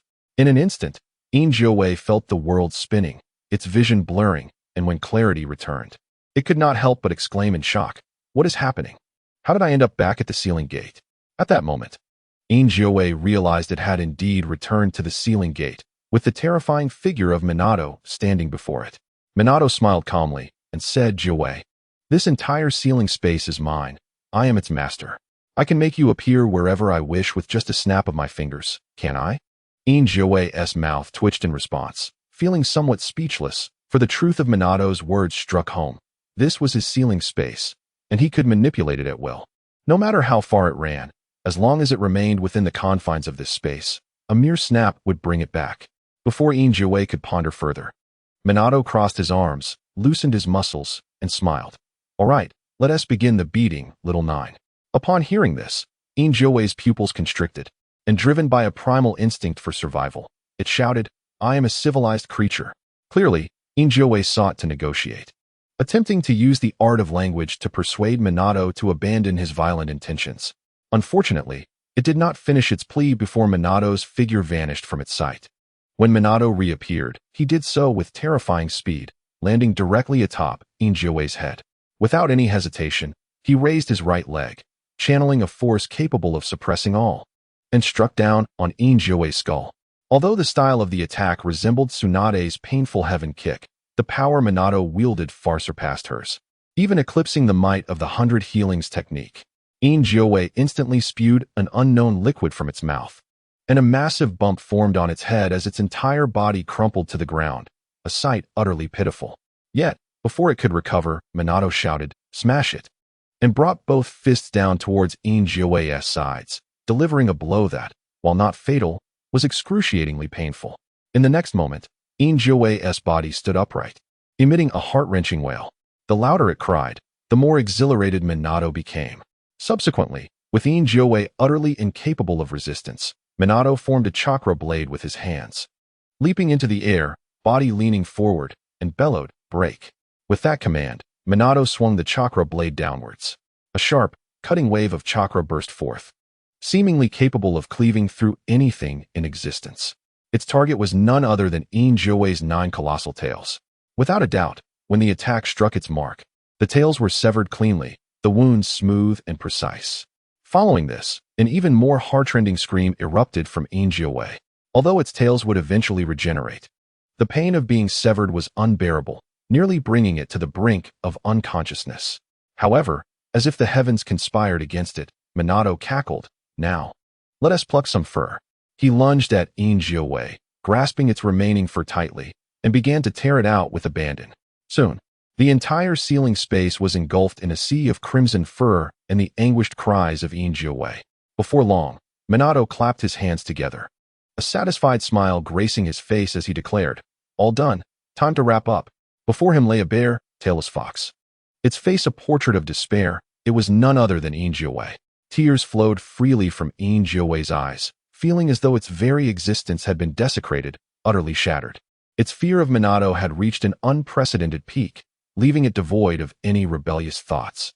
For Ingioe understood that should any hint of defiance arise, it would only lead to even more inhumane torment. At that moment, Minato's mood brightened even further. After all, in a sense, Ingioe had caused the demise of both him and Kushina. Thus, this torment could be seen as a form of revenge. Furthermore, Minato believed that such actions would instill a deeper fear within Ingioe, allowing him to master its power more completely. Minato then approached Ingioe, his eyes sparkling with mirth, and softly said, "Joe, I wish to subdue you. Do you agree?" If not, however, before Minato could finish his sentence, Ingioe suddenly pressed its bare paw against its head, uttering the most humble of pleas, "Please, don't harm me. I submit, I submit." As it spoke, its body trembled violently, clearly terrified, willing to accept any fate, even to be treated as a mere pet. After all, others merely sought to suppress it. None had tortured it like Minato. It was a situation of wishing for death, but finding no escape. Seeing Ingioe in such a state, sensing the fear radiating from it, Minato understood that it was genuinely afraid and sincerely submitting to him. Thus, a smile crept onto his lips as he gently stroked Ingioe's forehead and said, "Very well, I appreciate your understanding. From now on, you shall follow me closely." However, at this juncture, Minato paused, his eyes narrowing with an aura of lethal intent as he continued, "Should I sense any treachery from you, there will be no mercy. You shall not die, but you will endure torment 100 times worse than today." Upon hearing this, Ingioe's remaining fur stood on end, and it quickly bowed several times towards Minato, its voice trembling with utmost terror. "Rest assured, I shall never harbor ill thoughts. Never." Minato, satisfied with this display, replied, "Good. Now, recover your strength. It should be a simple task for you." With that, Minato's figure vanished from the ceiling space. For now, his sole focus was on seeking his long-lost son, Naruto Uzumaki. Chapter 44. The reunion with Naruto at the gates of Konoha. Remnants of crimson chaos lingered. "Hurry, hurry, everyone. Leave the village." But why? In the distance, the sounds of disputes could be heard, clearly the great clans of Konoha driving out all inhabitants. At this moment, Minato slowly opened his eyes, his azure orbs shimmering. He paid no mind to the commotion in the distance, instead whispering to himself with a smile, "Naruto, Daddy has come to find you." With that, Minato extended his sensory abilities, akin to those he shared with Hashirama, sweeping across the entirety of Konoha, leaving no one able to evade his perception. In an instant, Minato accurately pinpointed Naruto's location, still in the back mountains of Konoha. A gentle smile blossomed on Minato's face. His son had arrived. With that thought, a swift breeze swept through, stirring up a cloud of crimson mist, and Minato's figure vanished from the spot. Ultimately, The scene was left littered with shattered corpses. Moments later, whoosh. Accompanied by a sharp sound of slicing air, Minato materialized within a grove in the back mountains. His face was alight with joy as he sensed his son's presence nearby. He would soon be reunited with his child.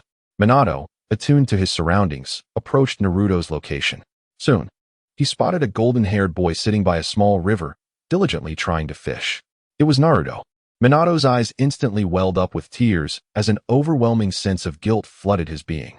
He understood why Naruto was there. It was evident that no one had offered him food, or perhaps he lacked change, forcing him to the riverbank to fish for sustenance. How cruel this was for a child. Even though Minato had been in the belly of death for what felt like an eternity, witnessing this heartbreaking scene in reality was unbearable. The pain was excruciating. Minato's arrival did not go unnoticed. Several Umbu, who had been covertly monitoring Naruto, immediately turned their attention to him. Upon recognizing Minato's visage, their pupils nearly constricted to the point of vanishing. How could it be the fourth Hokage? Shock washed over their masked faces, as they clearly remained unaware of the recent calamity that had befallen Konoha. At the same time, Minato noticed their presence as well. He offered them a cold glance, radiating an intense aura of murderous intent. In that moment, the Umbu felt a violent tremor coursing through their bodies, as if they were being targeted by the Grim Reaper. Any movement could mean death. They suddenly comprehended the vast chasm that lay between them and the man who bore an uncanny resemblance to the fourth Hokage. Minato then made a gesture for them to leave. Without hesitation, the Umbu fled the scene in an instant, not daring to linger, for staying would only invite demise. They resolved to report the situation to the third Hokage. Unbeknownst to them, the third's corpse had already begun to decay. Minato allowed the Umbu to depart for a simple reason. He did not wish for his son to witness a scene stained with blood upon their first meeting. He then slowly approached Naruto. How frustrating. No fish, Naruto exclaimed, a frown etched on his face as he muttered to himself. However, just as he finished his lament, his mood shifted with excitement. Did I catch a fish? With a sudden burst of energy, he leaned back, and with a swift motion, a large fish leaped into the air. Dinner was secured. Overjoyed, Naruto reached out with both hands to grasp the fish, preparing to subdue it. Just as he was about to start a fire, a gentle voice came from behind him. Little one, you caught such a big fish. How impressive. Startled, Naruto turned around, only to exhale in relief upon seeing a handsome young man with golden hair. He quickly lifted the fish and apologized, saying, I'm sorry, I'll leave now. Minato, bemused, asked him, why apologize and leave? At this, Naruto froze, then raised his head, seemingly understanding something. A bittersweet smile crossed his face as he replied sadly, because the villagers are afraid of me when they see me. I don't want to scare them. Uncle, you aren't from Konoha, are you? Clearly. Naruto believed Minato's lack of fear stemmed from him being an outsider. Otherwise, he would have left long ago. Seeing Naruto's perceptiveness, Minato felt a pang of anguish in his heart, and the guilt in his eyes deepened. Yet, he forced a smile, reaching out to gently ruffle Naruto's hair, offering comfort. Those who despise others are truly wretched. You need not concern yourself with them. Indeed, I am not from Konoha, and I find myself a bit hungry. Would you be so kind as to share a meal with me? Feeling the warmth from above, Naruto experienced a sense of familial connection, though he could not comprehend its significance. All he knew was that this uncle did not fear him and was willing to share a meal, prompting him to excitedly reply, Sure, uncle, I'll treat you to food, but all I have is this one fish. Worry flickered across Naruto's face, clearly anxious that Minato might disdain his offering and leave. However, Minato would never turn his nose up at it. Instead, his eyes glistened with unshed tears, touched by Naruto's willingness to share despite his own hunger. How incredibly considerate. Reflecting on this, Minato felt his resolve to eliminate the third Hokage soften. He suppressed his emotions and gently said, Then thank you. No problem, uncle. Naruto's worries evaporated, replaced by jubilant laughter. Soon, a small fire blazed to life. The two golden-haired figures sat side by side, watching the fish roast as its delightful aroma filled the air. During this time, Naruto unconsciously leaned against Minato. Noticing the lack of rejection, he moved closer and asked curiously, Uncle, why are you here in the back mountains? There are so many delicious and fun things in Konoha. Minato, with a gentle hand on Naruto's head, replied softly, I came to find my child. To find your child? Naruto's expression instantly froze, but he quickly regained composure. urgency lacing his voice. "Uncle, did your child get lost in the back mountains? Please tell me what he looks like, and I'll help you find him." With that, Naruto disregarded the tantalizing aroma of the roasting fish, jumping to his feet as if ready to dash off. Noticing Minato still seated, he eagerly tugged at Minato's sleeve, urging, "Uncle, let's go look for him together. Don't worry, I'll do my utmost to help." Witnessing this scene, Minato's heart swelled with pride and gratitude for Naruto. Despite the scorn of the world, Naruto consistently responded with love and warmth, even towards this stranger he was meeting for the first time. What a kind-hearted child he was. "Uncle," Naruto called out again when he saw Minato still unmoving. "Huh." Minato finally snapped back to reality, gently pulling Naruto back down to sit beside him, smiling. "No rush. No rush. I'm just curious. Why are you so anxious to help when you heard my child is lost?" Naruto, ready to spring up again, was suddenly overcome with sorrow, tears welling in his eyes. What is wrong? Upon witnessing the scene, Minato felt a sudden pang in his heart, his expression shifting to one of panic and confusion as he hurriedly inquired. Hearing Minato speak again, Naruto suppressed the overwhelming sorrow within him, wiped away the tears at the corners of his eyes, and forced a smile as he replied, "It's just that I don't want your child, uncle, to be unable to find his father. That would cause him great pain." As he spoke, tears that had previously receded surged forth uncontrollably, and his tone grew profoundly sorrowful. "Because I cannot find my own parents. It truly hurts. It hurts so much." With those words, Naruto's pupils turned crimson, his cheeks bearing the traces of tears that had cascaded down. At his tender age, the mere mention of his parents unleashed an inescapable wave of grief within him. Minato, witnessing this, felt a sharp ache in his heart and immediately enveloped the weeping Naruto in a tight embrace, softly comforting him. "Do not cry, Naruto. We shall not cry." Naruto, still shedding tears, suddenly froze at the words and, with a quivering voice, asked, "Uncle, how do you know my name?"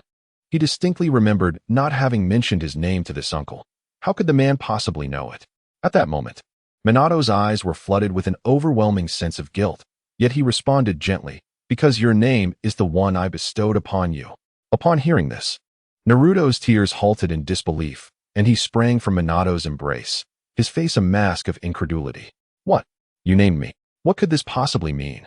Before Naruto could continue to grapple with his astonishment, Minato continued, his tone exceedingly tender, reminiscent of the most loving of fathers. "I have found my child." Hearing this, Naruto momentarily set aside thoughts of his name and quickly scanned the surroundings. Upon realizing there was no one else present, confusion clouded his brow, and he exclaimed, "Uncle, there is no one here. Where is your child?" However, just as the words left his lips, Naruto's pupils constricted in shock, for the golden-haired, azure-eyed man before him was gently pointing at himself. Though Naruto was merely 7 years old and his young mind was still developing, this did not imply ignorance. Connecting the man's words and actions with the question he had longed to ask, why did this uncle share his golden hair and azure eyes? A singular thought consumed Naruto's mind. Could this gentle uncle be his father? With this realization, Naruto trembled as he extended a finger toward his own head, his voice quaking, "Uncle, do you mean?" Yet before he could finish, he was abruptly interrupted. "Child, I am indeed your father. I have returned to find you." Minato opened his arms wide, embracing the trembling Naruto, his face radiating warmth and paternal love. Feeling the warmth of his father's embrace, Naruto was rendered momentarily speechless. Yet deep within, a powerful wave of emotion surged forth. He could not distinguish whether this feeling was one of excitement or sorrow, for at that moment, he genuinely wished to weep. And in the next instant, Naruto began to sob uncontrollably, yet he understood that his tears were not born of sadness. On the contrary, it was an overwhelming thrill and exhilaration. For Naruto knew he had finally found his father. This uncle before him was the father he had never met, the father he had yearned for day and night. He would never question Minato's sincerity. The reasoning was simple. In a world where nearly everyone avoided him, even loathed to speak to him, who would impersonate his father? Therefore, what the man said must be utterly true. With this thought, I have finally found you. I have finally found you. Naruto cried out with increasing fervor, tightly clutching Minato as he uttered the words filled with boundless affection. "Daddy, Daddy." Upon hearing this, Minato's body trembled, and he could not help but let warm tears flow from his eyes. For it was the first time he had heard his child call him daddy. This sensation enveloped him in bliss, rendering him utterly enchanted. Yet, in an effort to leave a positive impression on Naruto, Minato clenched his jaw, stifled his tears, and gently patted Naruto's back, soothing him with tender words. "Do not cry, Naruto. Daddy is right here. Daddy is right here." Perhaps due to the initial meeting with his father, fearing disappointment, Naruto immediately ceased his weeping upon hearing Minato's words. However, in an instant, he could no longer contain himself. At that moment, Minato softly reassured him, "From now on, Daddy will never leave Naruto." Upon hearing this, Naruto's previously halted tears surged forth once more. He buried his head deep into Minato's embrace, crying out with all his might, "Daddy, never leave Naruto. Never leave Naruto."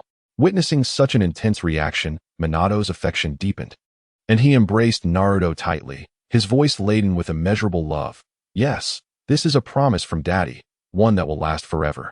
With that, Minato fell silent, holding Naruto close, his eyes sparkling with unwavering love. Naruto continued to weep, yet now, there was no sorrow, only the joy of reunion. At that moment, after 7 long years apart, the father and son held each other tightly, creating an extraordinarily warm and harmonious scene. Perhaps the heavens themselves were favoring this reunion, for no one intruded upon this beautiful moment. Of course, should anyone dare to disrupt, they would be left with no choice but to accept the consequences. After a considerable time, the two slowly released each other. Naruto's eyes were already swollen from crying, yet he paid it no mind, for his father had returned. Not even the swelling of his eyes could dampen his spirit. Indeed, he would not utter a single complaint even if it meant losing his sight, for he firmly believed that even if he were to become blind, this father before him would always protect him. This certainty, born of blood, was irrefutable. At that moment, Minato gently said, "All right, let us savor this delicious roasted fish together, Naruto." He carefully retrieved the fish from the fire, prepared it simply, and tenderly offered half of it to Naruto. "Okay, thank you, Daddy."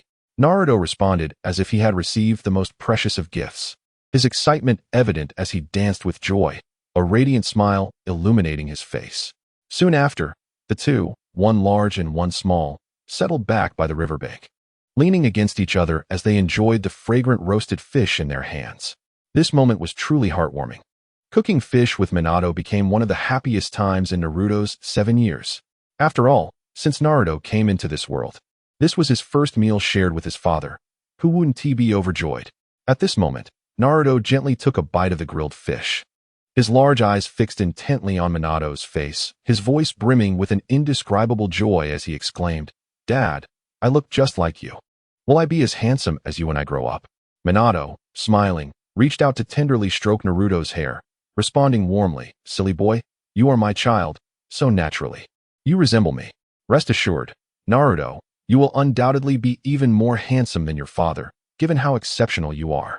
Upon hearing this, Naruto's face lit up with an ear-to-ear grin, for this was high praise from his father, more precious than any treasure. However, a moment later, a hint of bashfulness crept onto his face, as if he found it difficult to voice something. Noticing this, Minato chuckled. "What is it, Naruto?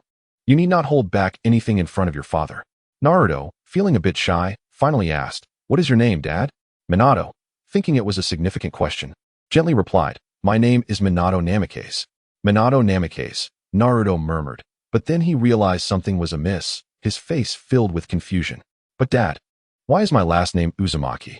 Upon hearing this, a glimmer of nostalgia flickered in Minato's eyes as he recalled his beloved wife, Kushina. He softly explained, "Because you take your mother's surname. Her name was Kushina Uzumaki."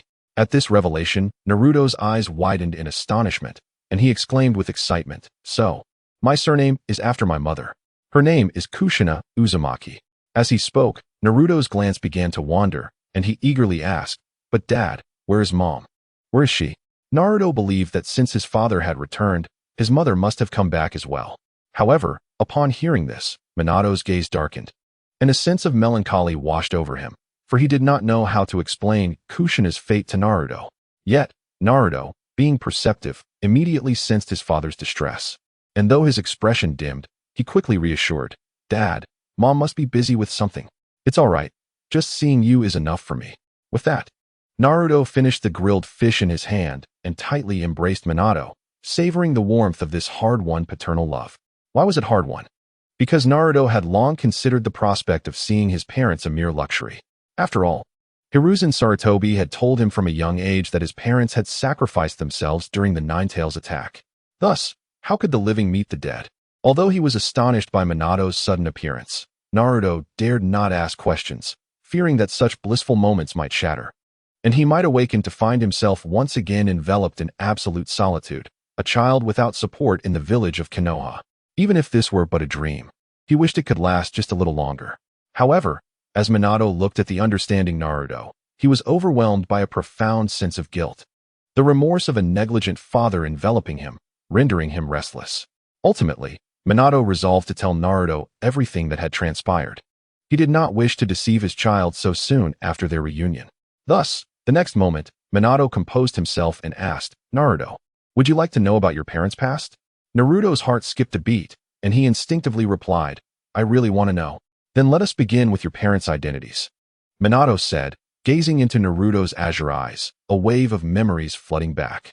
He continued tenderly, "Your father is the fourth Hokage, and your mother was the Jinchuriki of the Nine-Tails." What did you say, Dad?" Naruto exclaimed, jumping up in shock, his youthful face a canvas of disbelief, as if he could hardly fathom the words he had just heard. Though he did not fully comprehend what being the Jinchuriki of the Nine-Tails entailed, the title of fourth Hokage was all too familiar. It belonged to the hero who had defeated the demon fox and saved the village of Konoha. Furthermore, this was his idol. Now, the father who had just reunited with him claimed to be the deceased fourth Hokage. The impact of this revelation was staggering, especially when the visage of the fourth Hokage flashed in his mind and perfectly aligned with that of his father before him. How is this possible? Naruto was left speechless, realizing only now that the two faces were nearly identical. Therefore, this man truly was the fourth Hokage and indeed his father. This thought filled Naruto's eyes with sorrow, for he found the situation too absurd to believe. It simply could not be true. Otherwise, he would not be dreaming of his father's return, nor would he be hearing such outrageous claims. With this thought, he pinched his thigh hard, recalling that if one could not feel pain, then it was merely a dream, and he would soon awaken. But in the next moment, it hurts so much. Naruto winced in pain, the sharp sensation in his thigh making him grimace. Before the pain could subside, his pupils dilated in shock. Was this not a dream? Was he not supposed to feel pain? Could it be that everything was indeed real? Naruto hesitated to consider further. Sensing this, Minato understood Naruto's turmoil and gently pulled him down to sit, soothing the painful spot while offering a soft smile. "Silly boy. This is not a dream, it is reality. Do not worry, I will tell you all the truth." Then, Minato began to recount the story, starting from the moment he and Kushina first met, gradually unfolding the narrative before Naruto's eyes.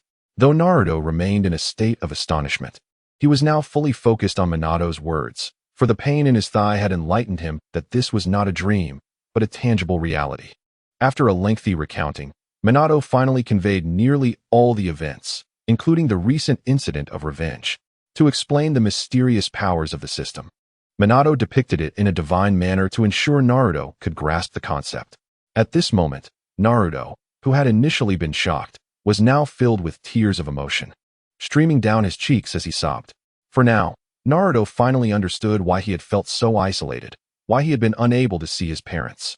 It was because they had sacrificed their lives to protect him and safeguard Konoha. He was not a demon fox, but the child of heroes.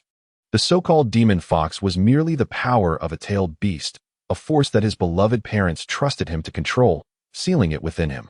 All of this was not a disgrace, but an unparalleled honor. It was glory. I am the child of a hero. At this moment, Naruto's voice was soaked in tears, tinged with a sobbing tone, as he looked up at the sky and let out an excited shout.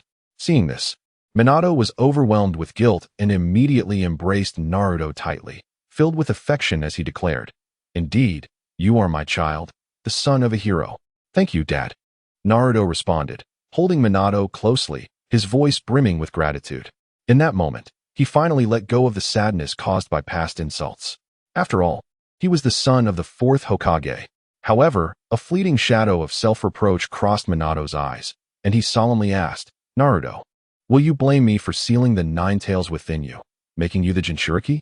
Having just learned the truth about the Nine-Tails and the Jinchuriki, Naruto hesitated for hardly a moment before replying urgently, "Dad, I won't blame you. I know you had no choice, and this is your trust in me. Please don't feel guilty." Upon hearing this, Minato felt a surge of emotion, his eyes moistening once more. The more understanding Naruto became, the more guilt Minato felt. Nonetheless, having asked, he pressed on, his tone tense. "So Naruto, after what I just did, will you hate me?" After Minato's question, Naruto paused, a flicker of hesitation crossing his face. Witnessing this, Minato clenched his fists, cold sweat breaking out on his back, genuinely fearing that Naruto's feelings might create a rift between them. He could hardly bear the thought of sleepless nights if that were to happen. Who could have imagined that a formidable being like the Nine Tails would feel immense pressure over a child's reaction? Fortunately, Minato soon breathed a sigh of relief. Naruto's previous uncertainty faded, replaced by absolute determination as he smiled and said, "Dad, I want to hate you. I understand that you acted for my sake. Please don't dwell on it too much." Clearly, amid the ties between Minato, Konoha, and the third Hokage, Naruto continued to choose Minato as his father. This was only natural, as Naruto was still young and his dependence on Konoha and the third Hokage was not overly strong. If faced with a choice, he would naturally choose his own father, for blood is thicker than water. Upon hearing Naruto's words, Minato was momentarily taken aback. Then a wave of profound emotion surged within him, prompting him to embrace Naruto even more tightly, his voice filled with gratitude. "Thank you, Naruto, for understanding me." "Silly dad. Of course, I will always understand you," Naruto replied, wiping away his tears, sticking out his tongue playfully yet with firmness. Hearing this, Minato's last trace of worry dissipated entirely. Then, with a sudden shake, Minato released Naruto from the embrace and grasped both of his hands, smiling gently. "Then, my son, I shall give you a gift to help you fully harness the power of the Nine Tails." The Nine Tails, Kurama, was about to make an early appearance. Meanwhile, Sasuke, who was practicing the Great Fireball technique next door, exploded in surprise. Chapter 47. Chakra Minato appears. "What? Dad, can I become stronger too?" Naruto exclaimed, his excitement evident as he jumped up joyfully. After all, he had always been teased as the underachiever, and now he could actually grasp the power of the Nine Tails. It was simply exhilarating. Minato gently ruffled Naruto's hair, smiling softly. "Of course. When Dad says something, he means it. Now, Naruto, close your eyes, and I will take you to meet the Nine Tails." "Okay." Naruto nodded eagerly and promptly shut his eyes. A moment later, Minato smiled, closed his own eyes, and with a slight manipulation of his chakra, their consciousnesses appeared within Naruto's ceiling space, bringing Naruto's consciousness along with him. It's so eerie. Upon opening his eyes, Naruto gazed at the dim surroundings, a flicker of fear washing over him. However, when he noticed a dark golden door, his trepidation dissipated, replaced by curiosity as he asked, "Dad, is that where the Nine Tails is sealed within me?"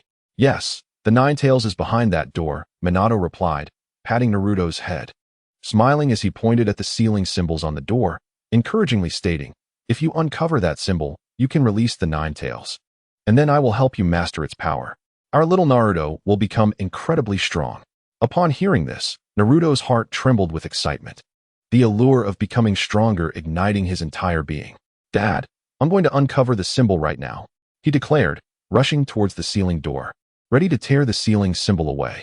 He felt no fear of the Nine Tails harming him, for his father was right there, ensuring his safety. Minato observed this with a proud smile. Naruto is truly a brave boy. Unbeknownst to them, the Nine Tails, who resided behind the sealing door, was watching everything unfold. Normally, the Nine Tails would have been furious, unleashing its violent chakra throughout the sealing space. However, it dared not move. Having learned through the resonance of the Nine Tails about everything Naruto had faced, it was genuinely afraid of becoming a powerless, tailless fox itself. Thus, in the eyes of the Nine Tails, Minato was far more fearsome than any demon. As the Nine Tails quaked in fear, Naruto stood before the sealing door, gazing at the ominous symbols radiating a terrifying aura. He whispered, "So this is the power that seals the Nine Tails. It's truly impressive." Without hesitation, he reached out, determined to tear the symbol away. Yet, just as Naruto's hand was about to touch the symbol, an unexpected turn of events occurred. A burst of white light surged before him, and a large hand grasped his wrist, accompanied by an exceedingly gentle voice. "Naruto, you mustn't."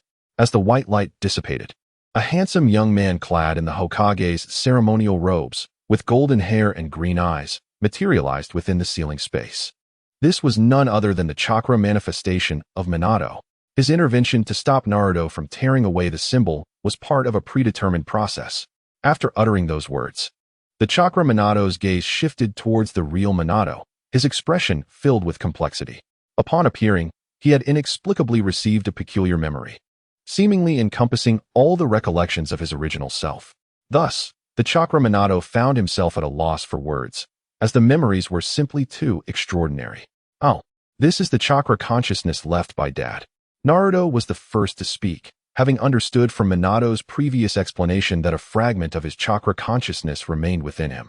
He then rushed forward and hugged the chakra Minato's leg, excitedly greeting, "Hello, Chakra Dad."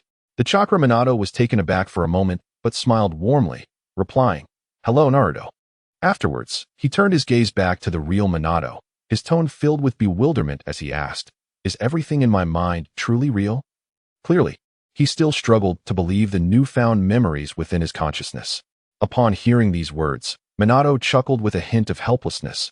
"Am I really standing here? And you still dare to ask such a question?" However, as he continued, a flicker of curiosity illuminated his gaze. "But now I am genuinely intrigued, knowing everything. What will you do?" The memories that flowed into Chakra Minato's mind were, in fact, those shared by Minato himself. He wished to observe how his former self would react upon learning the truth. This could be considered a unique dialogue with his past self. Upon hearing this, Chakra Minato was momentarily taken aback, his expression shifting as he struggled to find words. How could he reprimand his counterpart for the destruction of Konoha, when it was all, after all, for Naruto? To praise him seemed impossible. He was the fourth Hokage of Konoha. How could he commend someone who had caused its ruin, even if that someone was his own essence? At that moment, Chakra Minato found himself at a loss for words, lowering his head in embarrassment. Seeing this, Minato couldn't help but sigh in resignation, beginning to understand this distinct version of himself. After all, although the other had acquired his memories, his subjective awareness still lingered in the state of 7 years prior, where he had been infinitely gentle towards everyone. Even upon learning of Naruto's hardships, he would not succumb to darkness in the short term. Minato understood his past self well. Just as Minato deemed it unnecessary to inquire further, unexpectedly, Chakra Minato suddenly lifted his head, as if having made a resolute decision, and spoke with unwavering conviction. "Though I am unsure of what to do, I understand that you, as the original, must be in the right. I believe you wish to protect Naruto and resurrect Kushina. As for me, I am merely a discarded past, one that should no longer exist." With that, Chakra Minato gently ruffled Naruto's hair, his voice filled with regret. "Naruto, I am sorry. It was your father who failed to consider everything thoroughly. Fortunately, there is still a chance for redemption." Upon uttering these words, Chakra Minato cast a lingering glance at Naruto, then transformed into shimmering specks of white light, completely vanishing from the sealed space. Minato, witnessing this scene, was momentarily stunned but ultimately managed a bittersweet smile. "Indeed, this is something my past self would have done." Chapter 48. Different Fox, Different Fate. Chakra Minato had dissipated his final consciousness. Yet, Minato fully understood his actions. For the essence still embodied a gentle nature, filled with familial love and the fervent spirit of fire. Thus, it was impossible for him to choose between Konoha and his family. Choosing not to interfere with the present and entrusting the future to the living was, indeed, the only course of action available to Chakra Minato. After a resigned chuckle, Minato turned his gentle gaze to the somewhat dazed Naruto, softly saying, "All right, Naruto. The interlude has ended. You can continue to tear apart the seal now." Upon hearing Minato's words, Naruto, who had been momentarily lost in thought due to Chakra Minato's sudden disappearance, quickly regained his focus and exclaimed, "Okay, Dad. I'm tearing it now." With that, Naruto lifted his hand once more, slowly reaching towards the seal on the great door. This time, no one emerged to halt his progress, and without a moment of hesitation, he exerted force upon his wrist. The terrifying seal, capable of containing tailed beasts, was swiftly torn away. Subsequently, strange, ominous sounds emanated from the sealed door, accompanied by a remarkably malevolent aura, the chakra of the nine tails, infused with resentment. Then, under Naruto's astonished gaze, the sealing door began to shimmer with golden light, followed by a mechanical thud as it split in two, revealing the darkness beyond. This signified that the seal had been entirely lifted. As Naruto gazed into the unfathomable darkness, he instinctively recoiled, murmuring, "Is this the scene behind the ceiling door? It's so dark, but why hasn't the Nine Tails emerged?" With a deep breath, he steeled himself to venture into the inky abyss in search of the Nine Tails. Though fear lingered within him, Naruto understood that he was safe, for his invincible father stood right behind him. If anything were to happen, wouldn't he just pummel the Nine Tails into submission? With this thought, he declared, "Nine Tails, here I come." The last vestige of fear evaporated, and he raised his hands, laughing heartily as he prepared to step into the darkness. However, just as his foot was about to land, something peculiar floated out from the depths of the darkness, resembling a white flag. "What is this? A white flag?" Naruto paused, confusion etched across his face. Yet, as he spoke, the previously unfathomable darkness behind the ceiling door suddenly began to dissipate. In its place emerged a massive fox, trembling with fear, its nine tails swaying uncertainly in the air. Undoubtedly, this was the Nine Tails. The white flag that had appeared moments ago was now firmly grasped in the right paw of the Nine Tails, a gesture unmistakably signifying surrender. Indeed, the next moment, as the Nine Tails waved the flag, it uttered a pitiful voice, "I surrender, I surrender." Naruto, witnessing this, felt a wave of disbelief wash over him. Despite recognizing the creature before him as the Nine Tails, he scratched his head in confusion, exclaiming, "What is going on? Why has it surrendered? Isn't the Nine Tails supposed to be fierce?" At Naruto's words, the Nine Tails trembled, memories of its tragic past flooding its mind. It quickly shook its head, forcing a sycophantic smile. "I'm not fierce, I'm not fierce. I'm a great fox, just touch me and see." "Not fierce? You want me to touch you?" Naruto's eyes widened in suspicion. However, seeing the Nine Tails' overly flattering and gentle demeanor, he decided not to overthink it. He approached the Nine Tails and placed his palm upon its forehead, beginning to ruffle its fur enthusiastically. Despite the Nine Tails feeling a sense of humiliation within, its face radiated joy, and it emitted a pleasing sound. "Wow, this is amazing. Little kid." No, little Naruto, your fur stroking skills are superb." The Nine Tails almost slipped and referred to Naruto as a little kid, and a cold sweat began to bead on its brow as it glanced nervously at Minato. Seeing no reaction from him, it sighed in relief, continuing to wear a cheerful and obsequious smile. Seeing this, Naruto's happiness soared, and while stroking the Nine Tails' fur, he called out to Minato, "Dad, Dad." The Nine Tails was always so well-behaved, not fierce at all. "It's nothing like what you said earlier. It's a great fox." Minato's eyes sparkled, a warm smile gracing his face as he replied, "Perhaps it simply prefers you." With that, Minato cast a knowing glance at the Nine Tails. The Nine Tails quickly caught on, eagerly proclaiming, Exactly. Little Naruto, I like you a lot." Upon hearing this, Naruto declared with delight, "If you like me, then I like you too." He promptly threw himself into the warmth of the Nine Tails' fur. Although Naruto is aware that the Nine Tails indirectly caused the death of his parents, he harbors no animosity towards it. The reason is simple. Naruto understands that the true mastermind behind the tragedy is not the Nine Tails, which was merely a pawn in someone else's game. The poor creature is rather endearing. At this moment, the Nine Tails is striving to align itself with Naruto, its face adorned with a sycophantic smile. Witnessing the harmonious interaction between the boy and the fox, Minato cannot help but reflect. Indeed, the ability to assess circumstances is not solely applicable to humans. It proves equally effective with tailed beasts. Minato comprehends why the Nine Tails has suddenly capitulated. It has clearly learned of the plight of the Nine Tails and is now filled with trepidation.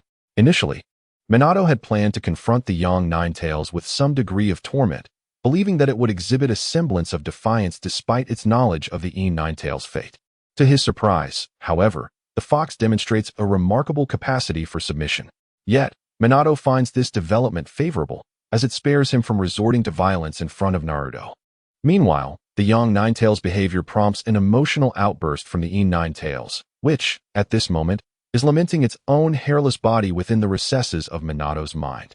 With its claws clutching its head in despair, it emits a heart-wrenching wail. "Woe is me! How unfair!" The Nine Tails grows increasingly aggrieved, feeling intensely wronged by this disparity in treatment. However, it dares not direct its ire towards Minato, and thus it channels all its resentment towards the young Nine Tails. It silently vows to exact a fitting revenge on its counterpart, ensuring that the suffering it has endured is not borne by a single fox alone. With this resolve in mind, the Nine-Tails ceases its lamentations, instead allowing a sinister smile to creep across its face. At that very moment, as Naruto and the young Nine-Tails play together, the fox's nose twitches, followed by an enormous sneeze. "What's wrong, Kurama?" Naruto inquires, concern etched across his features, as the young Nine-Tails had just revealed its name to him. Although filled with confusion, the young Nine-Tails feigns nonchalance, responding, "It's nothing, nothing at all. Please continue to ruffle my fur." Nonetheless, it cannot shake the unsettling sensation that someone is speaking ill of it behind its back, perhaps plotting something sinister. Before the young Nine-Tails can ponder this further, calamity strikes. Suddenly, from a corner of the ceiling space, several golden chains emerge, radiating an aura potent enough to bind anything in existence, rushing towards the young Nine-Tails. In an instant, it finds itself ensnared, tightly bound by these chains, emitting a cry akin to a primal howl. "What is happening, Kurama?" Naruto exclaims in shock, utterly bewildered by the sudden onslaught of chains. Meanwhile, Minato gazes longingly at the source of the chains, murmuring softly, "Kushina, it's been a long time." Just then, a voice filled with maternal fury resonates throughout the space. "Nine-Tails, you shall not harm my child." A brilliant golden light erupts within the ceiling space, and as it fades, a stunning woman with flowing red hair appears, surrounded by the very chains that bind the young Nine-Tails. This beautiful woman is none other than Uzumaki Kushina. Anger still etched on her face, she continues to admonish the young Nine-Tails, "You shall not cause harm." However, before she can finish her warning, Naruto leaps from the young Nine-Tails' forehead and dives into Kushina's embrace, crying out, "Mom! Mom!" Feeling the child in her arms, Kushina is electrified, her heart swelling with maternal love as she realizes that the child she has longed for is Uzumaki Naruto. She wraps her arms tightly around him, her eyes moistening with emotion as she softly whispers, "Naruto, my little Naruto, mommy is here." Struggling to contain her tears, she gently pats Naruto's back, showering him with the love she had never before expressed. As a result of Kushina's affection, Naruto, who has never experienced a mother's love, can no longer suppress his emotions and begins to weep uncontrollably in her embrace, soaking her clothing with his tears. Yet Kushina remains unfazed, continuing to soothe him, her voice dripping with tenderness. "Naruto, I have always thought of you. Don't cry, please." At this moment, Minato approaches the reunited pair, his heart brimming with love for Kushina. Unable to contain himself, he calls out, "Kushina." This exclamation causes Kushina's heart to skip a beat, and without hesitation, she turns to face him. Upon seeing his familiar face and radiant golden hair, her tears flow freely as she cries out, "Minato, I've missed you so much." Earlier, Kushina had been so focused on the Nine-Tails and Naruto that she had not noticed Minato's presence. Now, confronted with the sight of her beloved, she feels her composure shatter. Minato is her refuge, her safe harbor, where she can unreservedly express all her grievances and emotions. This indeed is love. Minato's eyes brim with tears as he strides forward, arms wide open, enveloping both Kushina and Naruto in a tight embrace. All the love they possess is encapsulated in this moment. Nestled against Minato's broad chest, Kushina, still weeping yet filled with love, remarks, "Minato, I never imagined our chakra could reunite us like this. Perhaps it is fate that brings us together once more." And with Naruto, her voice falters momentarily, but then a radiant smile blossoms on her face as she continues, "With Naruto, we, as a family of three, have finally experienced a true reunion." At this moment, Kushina feels an overwhelming sense of happiness, realizing she is the happiest woman in the world, with both her beloved and child by her side. Although this happiness may be fleeting, it is still a treasure. As these thoughts cross her mind, the sorrow that had threatened to engulf her dissipates, replaced by pure joy. She gently hugs Naruto closer, resting her head against Minato's chest, and says affectionately, "Minato, though this reunion is brief, it is more beautiful than an eternity." Listening to Kushina's words, Minato felt an overwhelming sense of guilt within him. It was his insufficient power that had led to the forced separation of their family. Yet, Kushina did not blame him. She steadfastly believed in him and loved him deeply. Therefore, he vowed never to let her down. With that thought, Determination filled Minato's gaze as he gently reached out to caress Kushina's beautiful hair, his voice dripping with tenderness. Kushina, our reunion will not be a fleeting moment, but an eternal one. I have returned, and soon, you will too. Chapter 50. After a brief separation, a brighter future awaits. How wonderful that is. Kushina nestled against Minato's chest, seemingly unfazed by his words, simply nodding with a blissful expression. Yet, in the next moment, she exclaimed, "Wait. What do you mean, Minato?" She suddenly sensed something was amiss, her pupils dilating in shock as she looked up at Minato's face, exclaiming, "You mean to say, you have truly returned?" Evidently, lost in the joy of their reunion, Kushina had not fully absorbed Minato's words until now. Minato replied gently, "Indeed, I have come back." Given his confirmation, Kushina's expression shifted to one of utter astonishment, her heart unwilling to accept the reality of what he said. After all, the notion of resurrection seemed far too absurd. Could it truly exist in the ninja world? Yet, she was compelled to believe it, for she understood that her beloved would never deceive her, having endured the trials of life and death. Thus, the Minato before her was not merely a manifestation of chakra, but a living, breathing person in the ninja world. As this realization struck her, Kushina was overwhelmed, her body trembling slightly. At that moment, Naruto wriggled free from Kushina's embrace and, with a proud smile, declared, "Mom, Dad is amazing. Don't worry, he will soon bring you back to life."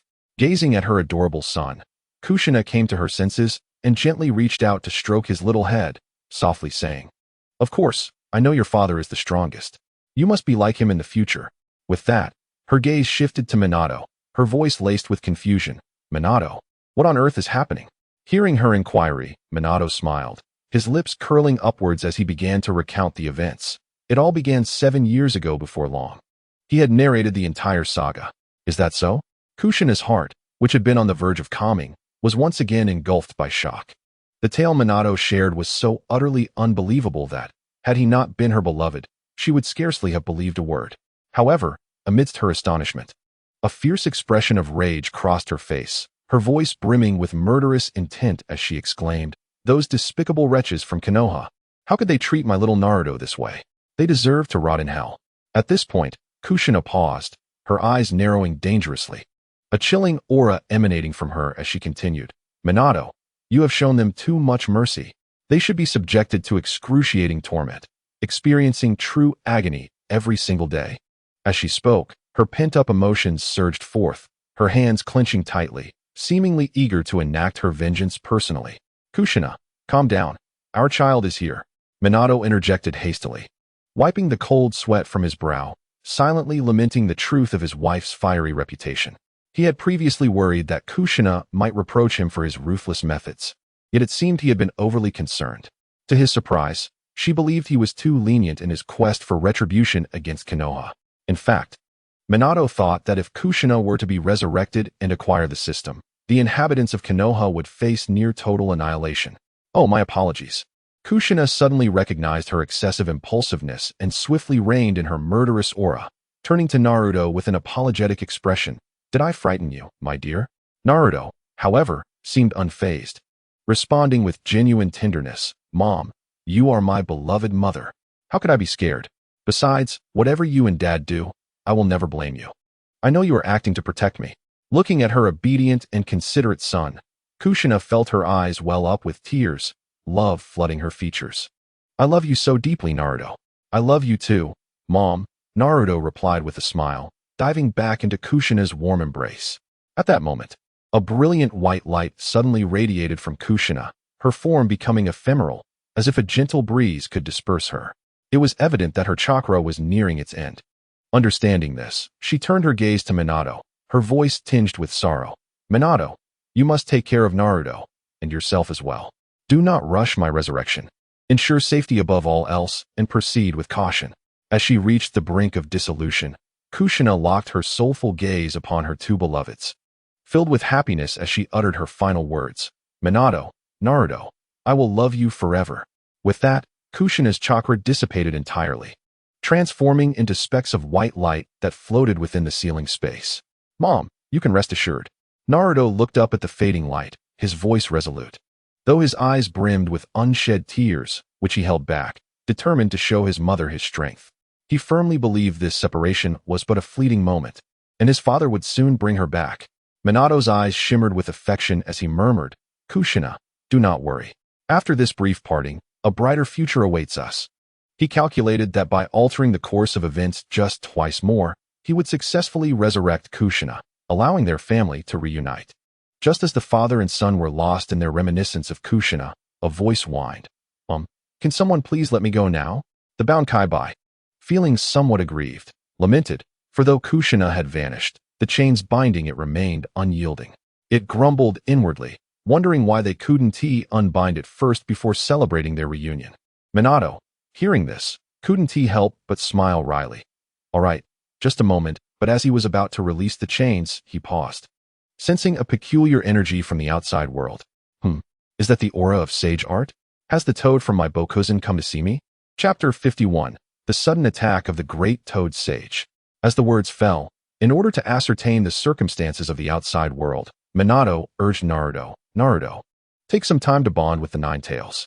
I must attend to certain matters outside. With that, Minato waved his hand, causing the sealing chains binding the Nine Tails to shatter instantaneously. Subsequently, Minato's consciousness departed from the sealed space. Upon regaining its mobility, the Nine Tails gazed at the deep marks etched into its body by the chains, a wave of sorrow washing over it. Once renowned as the mighty Nine Tails, it now found itself in such a pitiful state. Yet, before the Nine Tails could wallow further in despair, Naruto cheerfully exclaimed, "Nine Tails, I'm here," and dashed over to ruffle its fur. The Nine Tails instinctively wanted to roar in frustration, but recalling Naruto's father, it suppressed its anger and forced a smile, replying, "Awoo. Little Naruto, let us get to know each other better." Thus, the boy and the fox engaged in playful antics. Unbeknownst to the Nine Tails that its once ferocious gaze was gradually softening, becoming more akin to a silly husky. In reality, when Minato slowly opened his eyes, he gently leaned Naruto's body, still in the sealing space, against a large rock. Then he turned his gaze to a particular direction, murmuring, "Has Jiraiya-sensei returned to find me?" Minato distinctly sensed the approach of a toad imbued with sage chakra, its intention unmistakable. It was undoubtedly seeking him. The only one capable of contacting him through a toad was likely his mentor, Jiraiya. However, facing this teacher, Minato was uncertain how to communicate, as their paths had diverged in the ninja way, and their reunion could potentially lead to enmity. Before he could ponder further, a series of deep croaks echoed from the nearby forest, followed by a small yellow toad, resembling a puppy, leaping forth to land squarely before Minato.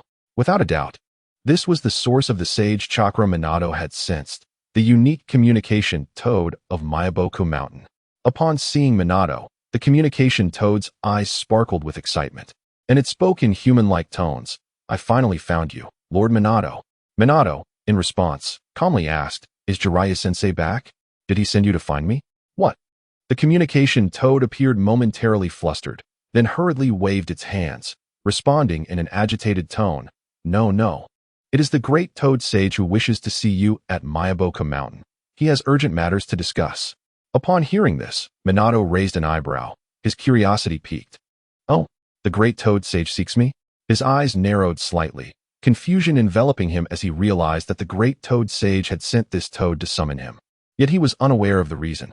The communication toad continued, "I never imagined, Lord Minato, that you would truly return from the dead. When the great toad sage instructed me to deliver the message, I thought he was delirious." "What?" Minato's pupils constricted in shock, for it was evident that the toad had not initially known of his resurrection. This implied that Myaboku Mountain had yet to receive news of his revival, suggesting that even the great toad sage was unaware. Yet, astonishingly, the great toad sage had bypassed other toads of Myaboku Mountain and learned of his resurrection. Could it be the sage's prophetic abilities? This notion surged through Minato's mind, realizing that this old toad possessed remarkable insights. Very well. He decided to head to Myaboku Mountain to discover the reason behind the summoning. With that thought, Minato formed a single-handed seal and calmly stated, "All right, I understand. I shall go to Myaboku Mountain to meet the great toad sage." In an instant, brilliant golden light erupted, and Minato's figure vanished from the spot, racing towards the flying thunder god mark left in the sacred grounds of Myaboku Mountain. As for Naruto, who was still familiarizing himself with the Nine Tails, Minato felt no concern for his safety, knowing that Naruto had reconciled with the Nine Tails and could enter the Nine Tails mode at any moment. Even if powerful foes were to attack him, it would be akin to courting death. At Mayaboku Mountain, the air shimmered with sage energy. Atop a massive toad statue, a dark mark clung to its head, emanating faint spatial power. Suddenly, a radiant golden light shot forth from the mark, and with a flicker, Minato's tall figure appeared, standing atop the toad statue.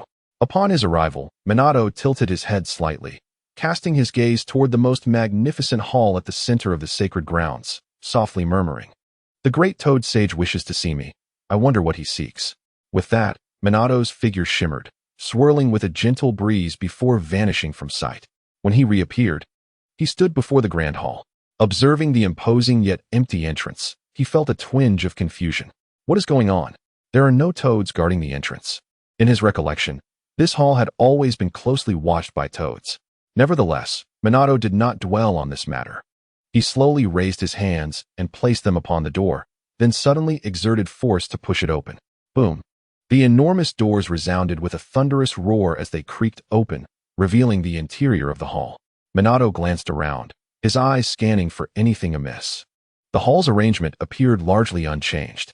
At the far end of the hall, on the main seat, sat a colossal toad, aged and venerable, adorned with prayer beads. Its eyes were tightly shut, and it emitted deep, thunderous breaths, seemingly still lost in slumber. This sleeping toad was none other than the great toad sage, Fukasaku. "He hasn't awakened yet," Minato observed, having pushed open the hall doors with such volume, yet the sage remained in deep sleep. He couldn't help but twitch his mouth in astonishment at the sage's remarkable quality of sleep. Resolutely, Minato advanced toward the great toad sage, preparing to rouse him forcibly. However, just as he was about to reach the sage, an unsettling feeling washed over him. What is this? This sensation? Suddenly, Minato felt a chill run down his spine. An overwhelming sense of crisis surged through him, as if his life were in imminent peril. Yet, before he could contemplate this strange occurrence, in the next moment, the slumbering great toad sage abruptly opened his aged eyes. Then, raising his colossal right hand with an aura of terrifying might, he brought it crashing down towards Minato. Sage Art, Toad Summoning. Chapter 52. The warning of the great toad sage. As this action unfolded, the surrounding, formidable natural energy converged, enveloping the gigantic toad's hand, amplifying its already terrifying power to an unprecedented degree. Even before the attack descended, the floor of the hall showed signs of cracking, resembling spider webs. Under the immense pressure of the sage's chakra, this demonstrated the sheer terrifying nature of the technique, which could rival the heavens and earth. In that moment, the toad's hand, imbued with destructive force, descended upon Minato. In an instant, a thunderous crash resonated throughout the hall. A thunderous roar reverberated throughout the great hall, causing the entire structure to tremble perilously. The ground beneath the colossal hand was struck with such force that a gaping, unfathomable pit was formed, sending dust spiraling into the air, obscuring the light of day. Undoubtedly, should this terrifying strike have landed upon a corporeal form, even the most formidable of shadow-level warriors would find themselves condemned to the cycle of reincarnation. However, the striking force, while indeed cataclysmic, had only wreaked havoc upon the environment within the hall. Beneath the giant frog's hand, no blood was spilled, nor was there any sign of Minato. This indicated that the opponent had deftly evaded the attack. At this moment, the great sage of the frog slowly withdrew his enormous hand, clearly recognizing this fact. He then murmured in a voice that was ancient yet devoid of discernible emotion, "The speed of wave wind Minato is truly unparalleled." Before he could finish his thought, Minato emerged from the shadows of the hall's entrance, his gaze piercing and filled with lethal intent. Above that entrance, a dark, ink-like flying thunder god seal emanated a faint spatial power. This was a mark Minato had deliberately left behind when he had just entered. It was through the flying thunder god technique that he had narrowly escaped the earlier ambush. Yet, Minato was perplexed. He bore no enmity towards the great sage. So why had he suddenly resorted to violence? The great sage's eyes flickered momentarily, locking onto Minato's figure. To Minato's astonishment, a smile crept across the sage's weathered face as he spoke. "I merely wish to assess the extent of your power. Do you believe me?" Upon hearing this, Minato's lips twitched in disbelief, a strange expression overtaking his features. Assess my strength. What a jest. That strike possessed a might that undoubtedly reached the pinnacle of the super shadow level. It was clearly an attempt on my life. He inwardly cursed the great sage, refusing to accept his words. He replied coldly, "What is your true purpose in summoning me here? If this is merely the result of a dream, and you act against me because of it." His pupils constricted abruptly, an overwhelming aura of murderous intent radiating from him as he declared, "Then I hold no reservations about reducing this entire Mount Mayaboku to rubble." Before Minato's arrival, he had held a modicum of respect for the great sage, recognizing him as a being of the same era as the Sage of Six Paths and acknowledging the blessings he had received from Mount Mayaboku. However, the sage's sudden and violent assault had shattered any semblance of reverence. How could one maintain respect for a being intent on taking one's life? The great sage chuckled lightly before rasping, "Wave Wind Minato, how does the power bestowed upon you by beings from another realm suit you?" Minato's pupils constricted once more, astonishment flooding his features. The sage's words were unmistakable. He was aware of the power Minato had acquired from outside the ninja world, namely, that mysterious system. How could he possibly know of it? Was it related to the so-called prophecy of dreams? But prophecies could only glimpse the future. How could one perceive the existence of a system? Just as Minato's mind was engulfed in confusion, the great sage continued, his tone growing grave. "Wave Wind Minato, what I know is of little importance. I merely wish to caution you. The power granted by beings from another realm may alter your destiny. Yet its side effects could unleash unspeakable calamity upon the ninja world." With these words, the sage's voice carried a sincere urgency. "Thus, I earnestly hope you will relinquish all that has been granted to you by these otherworldly entities. Otherwise, the future of the ninja world may well lead to its own annihilation." Having said this, the sage closed his eyes, seemingly awaiting Minato's decision. Side effects?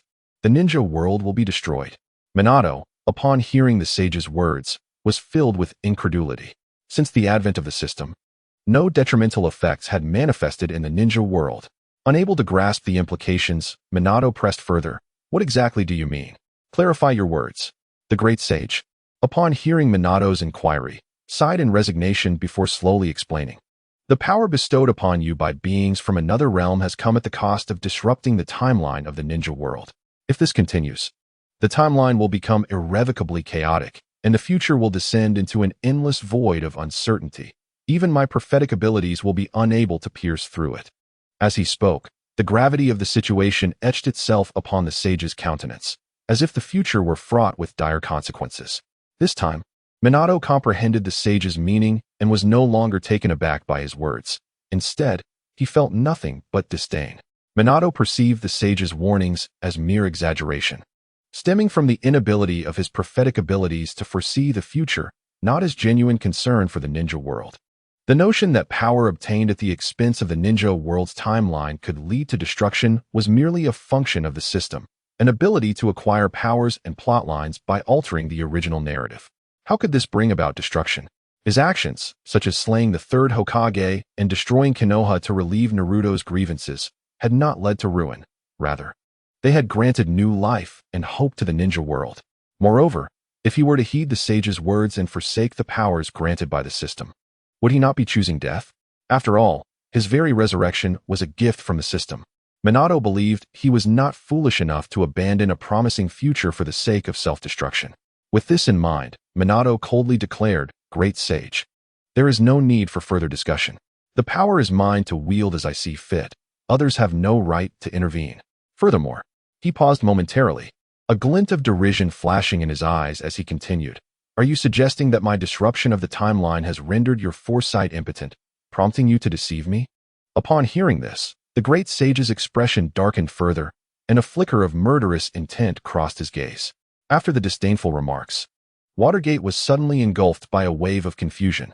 With the opponent's prophetic abilities, it seemed implausible that they could foresee his possession of a system, as prophecies merely revealed images. How, then, did they come to know of his system? And how could they entertain the idea of claiming it as their own? Contemplating this, Watergate promptly inquired, "Great Toad, how on earth do you know all this? Your prophetic abilities shouldn't allow for such knowledge." The great Toad sage, however, remained silent, the aura of menace around him thickening. Simultaneously, The surrounding natural energy surged wildly towards his colossal form, amplifying the mystical power he harbored. Observing this, Watergate's eyes narrowed slightly. What? Do you intend to attack again? Yet, before he could finish his sentence, the voice of the system resonated within his mind. Ding! An unknown mysterious power has been detected in the vicinity of the host. Identified as an unknown system. Danger! Danger! Extreme danger! What? An unknown system nearby? Upon hearing the system's alert, Watergate's pupils dilated, and his expression turned to one of astonishment. He had always believed that such a formidable system could only belong to him. Yet, there was a second one in proximity. Realization struck him, and he swiftly directed his gaze towards the great toad sage, his tone laden with disbelief. You too possess a system? Upon hearing Watergate's words, the great toad sage's pupils narrowed slightly, and with a hint of reluctance in his voice, he coldly replied, I didn't expect you to discover it so soon. Watergate's heart raced with shock at the admission, but he soon sensed something amiss and gravely asked, If you possess a system, why do you covet mine? The great toad sage merely chuckled coldly, choosing not to answer. However, the system's voice chimed in again. Ding! Systems can devour one another to gain greater efficacy. Host, the opponent seeks to have their system consume yours. Devour one another? Such a concept was utterly astonishing. Watergate felt a surge of incredulity, but then another thought struck him, prompting him to urgently inquire, System, why did you only now detect the opponent's system? Did you not notice it before? Given the great toad's behavior, it is clear he has known of your existence for some time. The system responded, its mechanical tone tinged with a hint of embarrassment. Ding! The opponent's system has been concealing its presence. My system was negligent and failed to detect it immediately. Watergate nodded in understanding, realizing that the opponent's system was simply too adept at hiding. Once he grasped the situation, he fixed his gaze firmly on the great toad sage, refraining from rushing into battle, as he was still uncertain of the opponent's precise capabilities. It was prudent to observe the unfolding events. In fact, possessing the Flying Thunder God technique, he could choose to leave this place altogether without engaging directly. Ultimately, Watergate deliberated and made a decision. It would be best to wait until he grew stronger before confronting this wretched toad. Just as Watergate was about to activate the Flying Thunder God to depart, the system's voice resonated once more. Ding! Host, please eliminate the opponent so that my system can devour theirs, thereby granting me additional functionalities. Furthermore, I shall bestow upon you a resurrection opportunity. Upon hearing this, Watergate's previous actions froze in place, his eyes lighting up with excitement as he grinned and said, System, now that you've mentioned it, how could I possibly refuse? While the abundance of system functionalities did not concern him, the promise of a resurrection opportunity for Kushina was of utmost importance. Thus, he resolved to eliminate the wretched toad before him. Meanwhile, the great toad sage was also engaged in communication with his own system. Eliminate the opponent and allow me to devour his system. This way, I can extend your lifespan and gradually attain mastery over all things in this world. Agreed. I shall remember your words. The great toad sage nodded, his gaze fixed on Watergate, devoid of the benevolence he once exuded, replaced instead by a desperate longing for life. In truth, the current great toad sage was not the genuine entity, but a transmigrator from Blue Star. After assuming the form of the great toad sage, this individual was on the brink of despair, as the original sage seemed to sense the impending usurpation and desperately accelerated the decay of his physical life force. Ultimately, this left the body with only a few years of life remaining. Just as the transmigrator believed they would perish of old age, they unexpectedly awakened a system. This system possessed the ability to extend lifespan, but required the hunting and devouring of other systems to grant such benefits. Yet, this only deepened the transmigrator's despair. For according to the transmigrator's law, it was impossible for there to be another transmigrator in the same world, and thus no other systems would exist. However, fate had not forsaken the toad. A second system had indeed emerged. Chapter 54. The Immobile Toad, Dust Escape unveiled with the aid of his own system. The Toad Maru had foreseen that the emerging second system belonged to the original entity, Watergate, and had gained a general understanding of its functionalities. The earlier attempt to summon Watergate to Mayaboka Mountain was merely a ruse to devour the opponent's system. The sudden assault he attempted was intended to ascertain whether he could eliminate Watergate with a single blow, an outcome that would have satisfied both parties. Alas, fate was not on the side of the toad. Watergate easily evaded the charged strike, and from the aura he exuded, the Toad Maru realized that Watergate's power was likely on par with his own. Thus, the Toad Maru attempted to deceive Watergate by invoking the safety of the ninja world to persuade him to relinquish the power of his system. But this ploy fell flat against the now darkened Watergate. Consequently, a fierce battle, driven by the necessity to protect their respective systems, became inevitable. At this moment, the Toad Maru's eyes were ablaze with murderous intent, his aged visage twisting into a grimace as he shouted at Watergate, "Wolfing Watergate, you foolish human. Surrender everything you possess and fulfill my desires." With that, the Toad Maru raised his right palm high, unleashing an overwhelming force capable of crushing all beneath it. Aimed directly at Watergate, the terrifying natural energy from Mayaboko Mountain surged forth, wildly channeling into the massive palm, significantly amplifying its power. However, Watergate merely scoffed at the sight, remarking, "Another tired tactic from the Toad clan." With that, he made a slight adjustment, and his muscles tightened instantaneously, propelling him away from the reach of the Toad's assault with terrifying speed, leaving behind only fleeting afterimages. Though the colossal palm bore tremendous might, it ultimately had its limits, crashing impotently into the ground.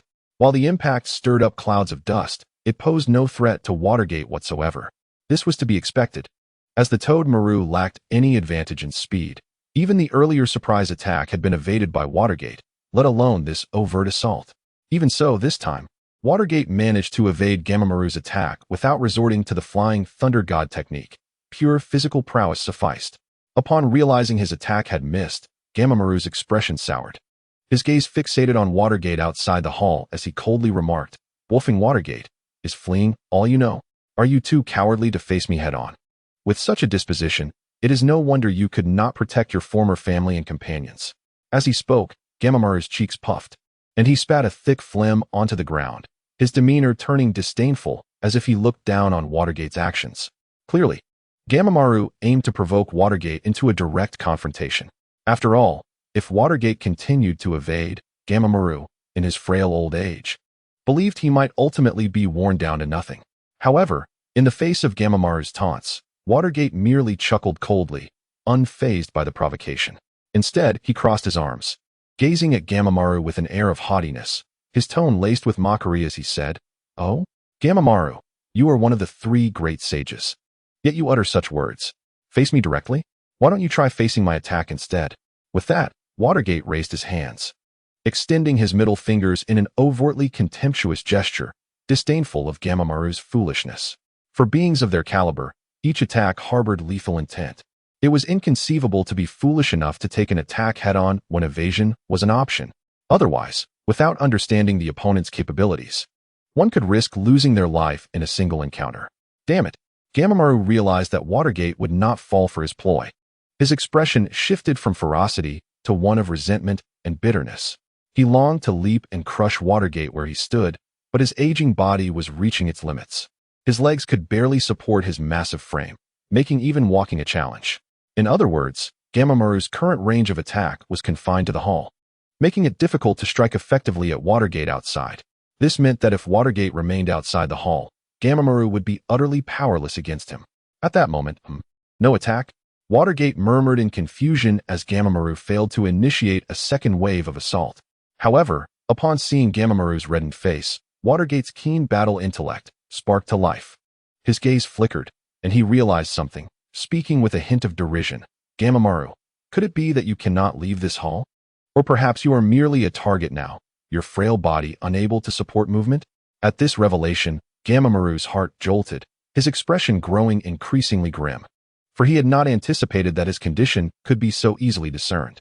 Naturally, Gamamaru could not admit this outright, suppressing the turmoil within him.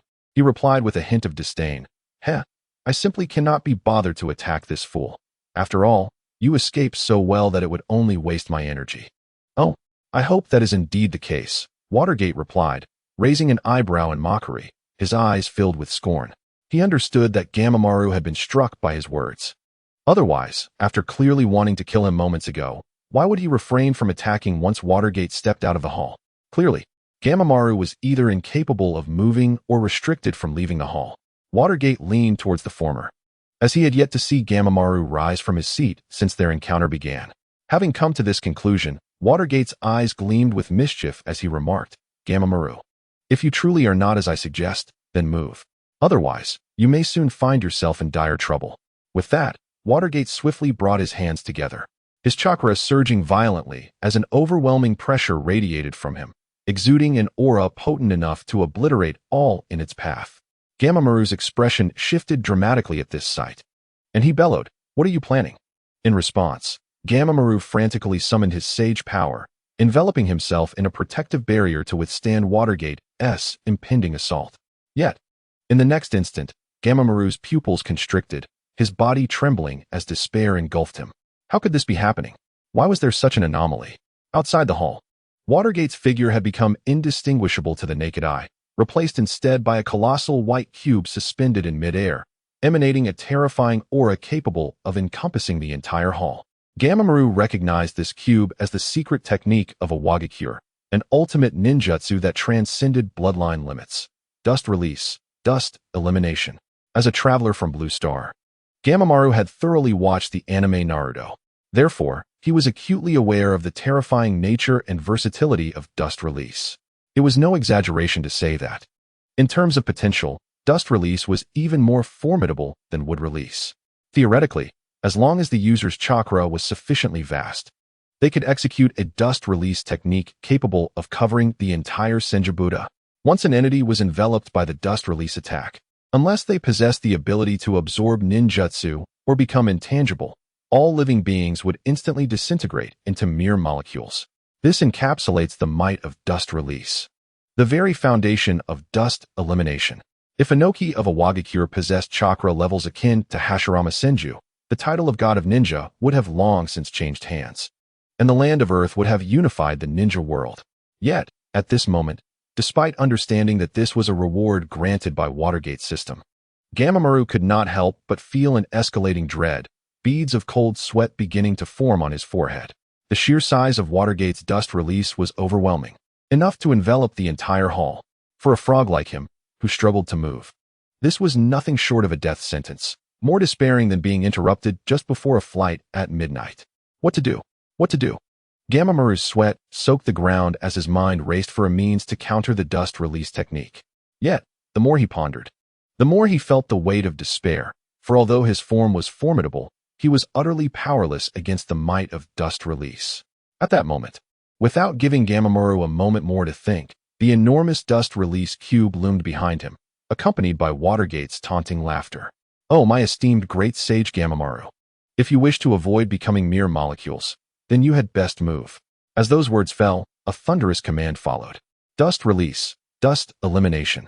In the next instant, a terrifying roar reverberated throughout the area, as the immense dust release cube, carrying the weight of annihilation, descended upon the hall where Gamamaru stood. Moreover, its size continued to grow, its momentum becoming even more formidable. Soon, the dust release cube enveloped the decorative area at the front of the hall, and without exception, that area was instantaneously reduced to dust, vanishing without a trace. The dust release continued its relentless advance. "Don't come any closer! Don't come any closer!" Gamamaru screamed, his face a mask of despair as he succumbed to panic. Upon hearing this, Watergate's voice, dripping with mockery, echoed from behind the dust release cube. "Oh? Why not approach? Why does it seem so difficult to guess?" In the fleeting moments of silence, the dust escape cube had already enveloped a third of the grand hall, transforming all objects into mere particles in the blink of an eye. Gazing at the impending doom that the dust escape represented, the creature known as Toad Maru was beyond the reach of any mocking words from Minato. Its sole awareness was the imminent threat to its life. With a heart-wrenching howl, it frantically waved its colossal hands, employing every conceivable tactic in a desperate attempt to thwart the approach of the dust escape. Alas, all efforts were in vain. The dust escape cube was utterly unaffected, having already consumed 2/3 of the grand hall, now a mere 20 meters from the beleaguered Toad Maru. Minato, having deliberately slowed the pace, reveled in the sight of his opponent's impending collapse, deriving satisfaction from the humiliation that Toad Maru had so brazenly displayed moments earlier. Otherwise, given the speed at which the dust escape manifested, Toad Maru would have been reduced to nothingness long before. "No, I refuse to perish. Toad Maru's despair reached a crescendo as it beheld the dust escape drawing ever closer, visions of its own molecular disintegration flashing through its mind. Overwhelmed by fear, it cast a glance at its aged feet, and driven by an instinct for survival, it gritted its teeth. The mystical energy that had been coiling around its form surged violently into its feet. In an instant, a thunderous boom echoed as Toad Maru exerted its strength, causing the ground to tremble as its massive body launched skyward, violently breaking through the ceiling of the hall and soaring towards the distant peaks. It can still move? Minato's brow arched in surprise as he dismissed the dust escape, observing Toad Maru's escape with a newfound understanding. A futile struggle indeed. At what cost will you secure your fleeting chance of escape? How long can you persist? With that, Minato's form flickered as he pursued Toad Maru. Meanwhile, having narrowly escaped the hall, Toad Maru collapsed atop a mountain after several desperate leaps, gasping for breath. Its feet began to twitch uncontrollably. Observing this, it lamented, "This truly depletes my essence." Now, Toad Maru was akin to a lamb awaiting slaughter. Its feet, incapable of further leaps, bore the brunt of all its mystical energy, forcibly channeling every last remnant of power into them.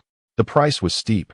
Its feet were utterly crippled, meridians rendered lifeless, leaving it so weakened that even sitting upright became a monumental task.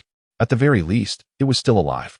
Toad Maru cast its gaze upon the azure sky, attempting to offer itself a semblance of comfort. Yet, scarcely had it uttered these words when a sudden gust of wind swept across the mountain, and shadows began to flicker within its confines. Moments later, Minato's tall silhouette materialized not far from Toad Maru. How could he have arrived so swiftly? Toad Maru's briefly calmed heart quivered anew, and it let out a low growl of defiance, realizing that Minato would undoubtedly pursue, albeit quicker than anticipated. Presently, Minato stood with arms crossed, regarding Toad Maru's disheveled state with a mocking glint in his eyes. "Indeed, you have paid a heavy price. Now what will you do? Can you escape my dust escape a second time?" With that, he joined his hands once more, chakra swirling violently around him, clearly preparing to unleash the dust escape again. "I have yet to truly savor the life of a shinobi. I cannot fall here." Toad Maru, sensing the imminent threat, struggled with all its might. Its face contorted with unwillingness, yet the overwhelming fatigue rendered it incapable of even rising. Ultimately, despair enveloped Toad Maru as it resigned itself to its fate. Yet, in the next heartbeat, mechanical sounds reverberated within its being. Ding! The host is on the brink of demise. This system will expend its essence to forcibly restore the host to peak condition. I hope the host can reclaim their strength and vanquish the opponent, enabling this system to devour their own. Ding! Essence depleted. The system is entering hibernation. Upon hearing this internal voice, Toad Maru was initially taken aback, but soon erupted into laughter. "Ha ha ha! Fear not, system. I shall not disappoint your expectations." As the words escaped its lips, a surge of natural energy began to converge upon Toad Maru's aged body, visibly rejuvenating it and amplifying its aura of power.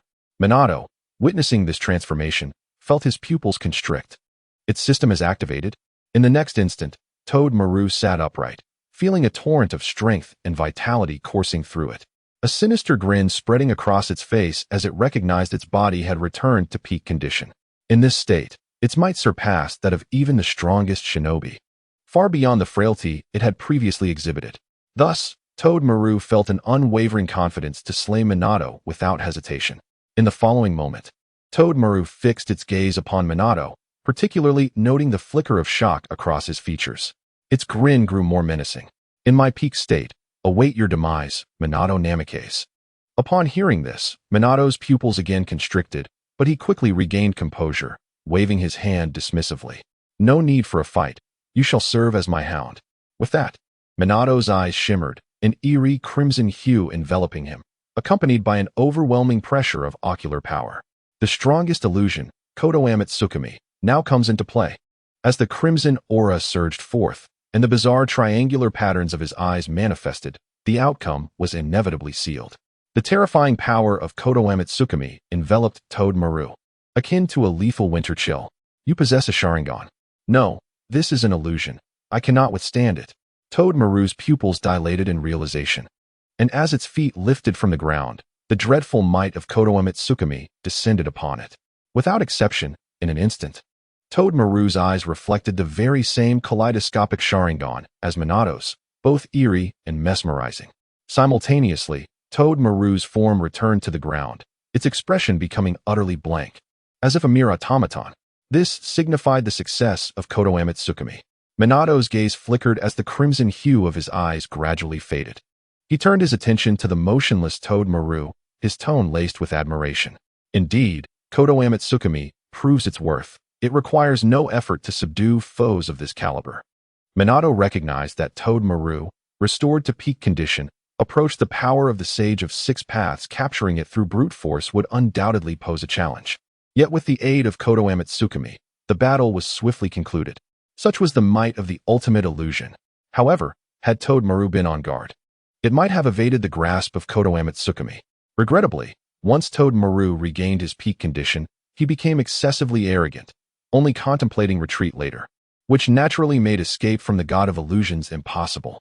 Subsequently, Minato softly uttered, "Awaken, Toad Maru." As his words fell, in the next instant, a humming sound resonated. The previously dazed Toad Maru suddenly trembled violently, and the kaleidoscopic reflections in his pupils gradually dissipated, restoring the characteristic horizontal pupils of a toad.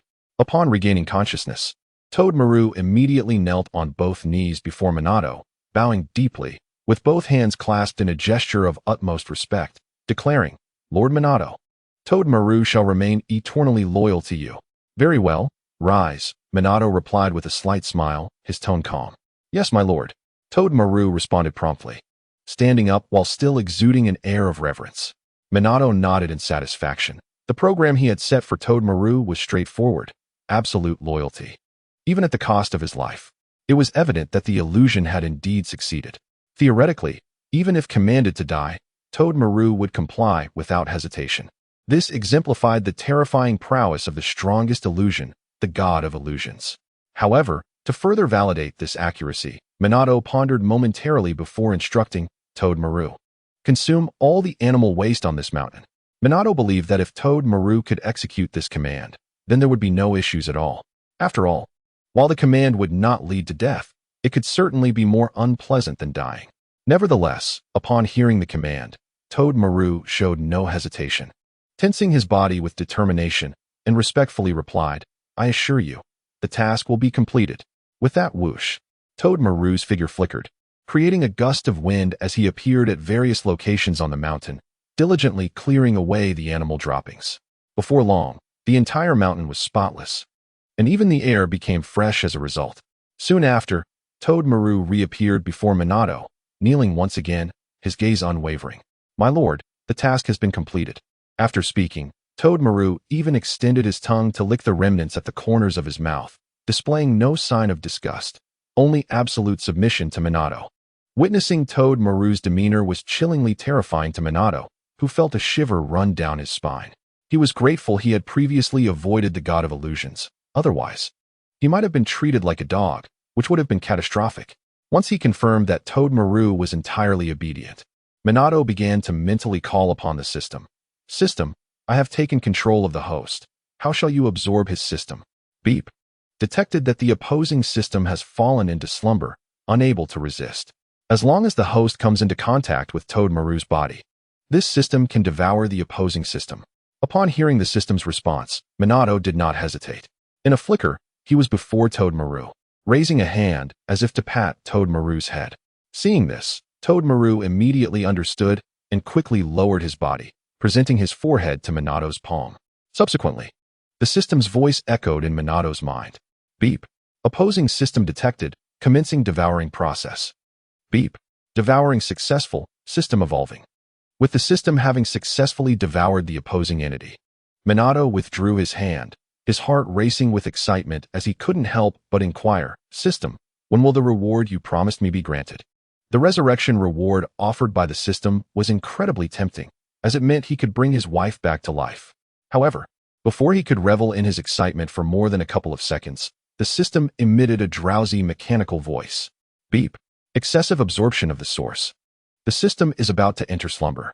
The reward will be issued upon awakening. During this period, the host is advised to maintain composure and refrain from reckless actions. What? Slumber?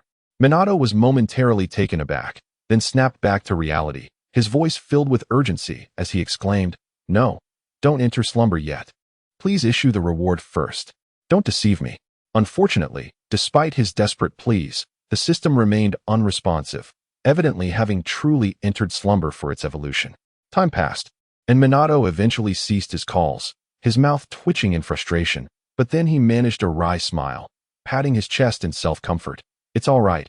Once the system awakens, I can resurrect Kushina. Everything will be fine." Minato understood that the system was evolving within him, and there was no escape for it. After coming to terms with his thoughts, Minato collected himself and turned his gaze back toward Toad Maru. Suddenly, as if struck by a thought, he spoke, "Toad Maru, open your mind, and allow me to witness your memories."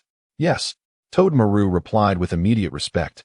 Then, Minato's eyes transformed, the mesmerizing power of his gaze focusing on Toad Maru as he began to delve into his memories. In no time, Minato's entire being shook, his face a mask of incredulity. A traveler? The world of Naruto. Chapter 57. From the moment of resurrection, the world is real, and so is love. With this revelation, Minato's body seemed to lose control, staggering back several steps before barely regaining his balance. "My lord, are you all right?" Toad Maru inquired with concern. Minato remained silent, but his expression grew increasingly astonished. The information gleaned from Toad Maru's memories was simply too astonishing. It turned out that Toad Maru was no longer the original Great Sage Toad, but instead a soul from another world. However, this was not the most critical aspect. The crucial revelation was that in that other world, the entire ninja realm was merely a creation of a manga artist. Did this not imply that everything in the ninja realm was a fabrication, merely conjured by another's imagination? Minato's worldview began to crumble. He found it utterly impossible to accept this harsh reality. After all, who could accept the notion that the world they lived in was merely a fictional comic? The more Minato pondered, the more he struggled to accept it, his initial shock gradually morphing into a grimace of pain. For if the world was false, did that mean he, along with his loved ones and children, were also mere illusions? Did love itself become a mere fabrication? At that moment, with a thud, Minato collapsed to the ground, his head bowed, filled with resentment and profound confusion. Having uncovered the truth of the world, he no longer understood what the meaning of life was. It felt as if every step he took was manipulated by unseen hands. Toad Maru, witnessing his master's plight, reached out, wishing to offer comfort, yet was at a loss for words, realizing just how cruel this truth was for his master. Observing Minato's state, Toad Maru felt increasingly distressed, his mind racing to find words, and he hastily began, "My lord, there is no need for such thoughts. From the moment of your resurrection." Yet, before Toad Maru could finish, Minato abruptly lifted his head, his expression transformed from confusion to a sense of liberation. He spoke slowly. "Perhaps if I had not resurrected and the world continued according to the original script, then that world would indeed be false. But from the instant I revived and broke free from the script, the world is no longer controlled by others. Everything will emerge from the illusion and transform into reality." As the words fell, Minato sprang from the ground, completely shedding the aura of despondency that had enveloped him moments before, now brimming with vitality once more. At this moment, Gamamaru was momentarily taken aback, for the words spoken by his master were precisely those he had intended to offer as comfort. He anticipated that Minato would arrive at the same conclusion on his own. Nevertheless, seeing his master come to clarity filled Gamamaru with joy, prompting him to quickly praise, "Master, you are exceptionally intelligent. Your might is unparalleled." Minato, in return, gently patted Gamamaru on the head and chuckled softly. "I must thank your memory. It has allowed me to glimpse the truths of the world that once was. That is what I ought to do," Gamamaru insisted, waving his hands humbly, his demeanor growing increasingly reverent. Minato, choosing not to dwell on Gamamaru's flattery, tilted his head slightly to gaze at the azure sky, his mind drifting back to the moments shared with Kushina. Ultimately, all memories coalesced into a smile. Even if the world of the past was a fabrication, love, without a doubt, was genuine. After a few seconds of contemplation, Minato turned his gaze back to Gamamaru and said with a gentle laugh, "All right, Gamamaru. Since you have regained your peak form and are no longer bound by the limits of lifespan, let us return to the village I have newly established. You shall serve as a guardian beast for the village." Upon hearing this, Gamamaru promptly nodded in reverence, declaring, "I am grateful for your trust, master. I shall protect the village with my life." "Then let us depart." Minato chuckled lightly, channeling his chakra, which erupted in a dazzling display of golden light. In an instant, the figures of Minato and Gamamaru vanished from their location, leaving behind only a faint trace of their presence in space-time. The once chaotic Myobokuzen returned to tranquility. As for the commotion that had transpired, none of the other toads in the vast sanctum of Myobokuzen emerged to intervene. And Minato learned from Gamamaru's memories that it was because the nearby Riichi cave had recently devoured several toads from Myobokuzen, prompting the sages, Fukasaku, and Shima, to rally almost all the toads of Myobokuzen to engage in a brawl. Thus, the only residents left in Myobokuzen were likely a handful of tadpoles. In the serene and peaceful back mountains of Konoha, a rock etched with a pitch-black emblem suddenly radiated a brilliant golden light, dazzling in its brilliance. Accompanied by this flickering golden light, Minato and Gamamaru's formidable forms emerged, standing majestically upon the riverbank. Naruto, who had been waiting nearby, rushed towards Minato with a beaming face, exclaiming, "Dad! Dad!" Minato embraced Naruto, his eyes filled with profound affection as he gently inquired, "Naruto, how have you been getting along with Kurama?" "Don't worry, Dad. Kurama and I are like brothers now. He even taught me how to unlock the Kurama mode. I felt stronger than you, Dad," Naruto proudly declared, tilting his head upwards. "Really? I didn't expect you to have tried the Kurama mode already." Minato was somewhat surprised, but quickly patted Naruto on the head, smiling tenderly. "Well then, I'll be relying on you to protect me from now on." "Absolutely. I will protect you," Naruto declared with determination, raising his fist. However, after saying this, Naruto pointed to Gamamaru, a hint of confusion on his face as he asked, "Dad, who is this big toad? He looks so formidable. Is he your pet?" "Pet? Something like that." Minato chuckled. Then with a glint in his eye and a tone full of affection, he asked, "Would you like to have this pet of mine?" Without hesitation, Naruto enthusiastically nodded, "Yes. It would be so cool to ride on a big toad." "Then I shall give him to you," Minato said with a gentle smile. He then facilitated the signing of the Myobokuzen contract between Gamamaru and Naruto, teaching him the necessary seals for summoning. Gamamaru lowered his body, presenting his head to Naruto in a respectful manner, saying, "Young Master Naruto, you may call me Gamamaru." "Hello, Gamamaru," Naruto exclaimed, placing his hand on Gamamaru's head, his eyes sparkling with joy. Witnessing Naruto's happiness, Minato felt a swell of joy within himself. This also solidified his earlier thought. From the moment he was resurrected, this world was indeed real. Otherwise, how could the 7-year-old Naruto have mastered a summoning beast like Gamamaru, a being of near sage level? This was an irrefutable testament. Meanwhile, inside Naruto's heart, Kurama glanced at Gamamaru and couldn't help but scoff. "Why do we need that stinky toad when I'm already here? Just look at this toad. It's weak beyond measure." Chapter 58. The appearance of Obito as dusk set in, with the remnants of the sun casting a warm breeze. Minato temporarily arranged for Gamamaru to stay in the back mountains of Konoha before using the Flying Thunder God technique to return to the village, to the small home where he had once lived with Kushina. Although the interior was slightly dusty from years of abandonment, Naruto was filled with exuberance, dancing with delight as he exclaimed, "This is where Mom and Dad used to live. Wow, so this is my real home." As he wandered through the small house, eager to familiarize himself with what was rightfully his, Minato couldn't help but smile softly, murmuring, "Kushina, after 7 years, I have finally returned here." This house was a testament to their dreams and love, a sanctuary for them. After a moment of reflection, Minato turned to the still exploring Naruto and gently said, "All right, Naruto, you'll have plenty of time to get to know this home. First, tell Dad what you would like to eat for dinner. I'll prepare it for you." "What? Dad is going to cook for me?" Naruto exclaimed, momentarily stunned before leaping into Minato's embrace, excitedly shouting, "Dad, I want ramen. I want to eat your ramen." "Ramen, huh? All right," Minato replied warmly, stroking Naruto's head. Though he didn't quite understand why Naruto loved ramen so much, he nodded in agreement. "Thank you, Dad." Naruto beamed, unable to contain his joy, as this would be his first experience tasting his father's cooking. "Okay, you stay here and wait patiently for me. I'll go prepare some ingredients," Minato instructed gently, releasing Naruto and preparing to leave in an instant. However, in the next moment, Minato's brow furrowed slightly, as if sensing something, and he slowly closed his eyes. When he reopened them, a playful smile adorned his lips, and he murmured, "Has my other beloved disciple arrived in Konoha? Very well, let me, as your teacher, give you a proper welcome." With that, Minato affectionately ruffled Naruto's hair, softly saying, "Naruto, Dad has a little matter to attend to, but I'll be back soon to cook ramen for you."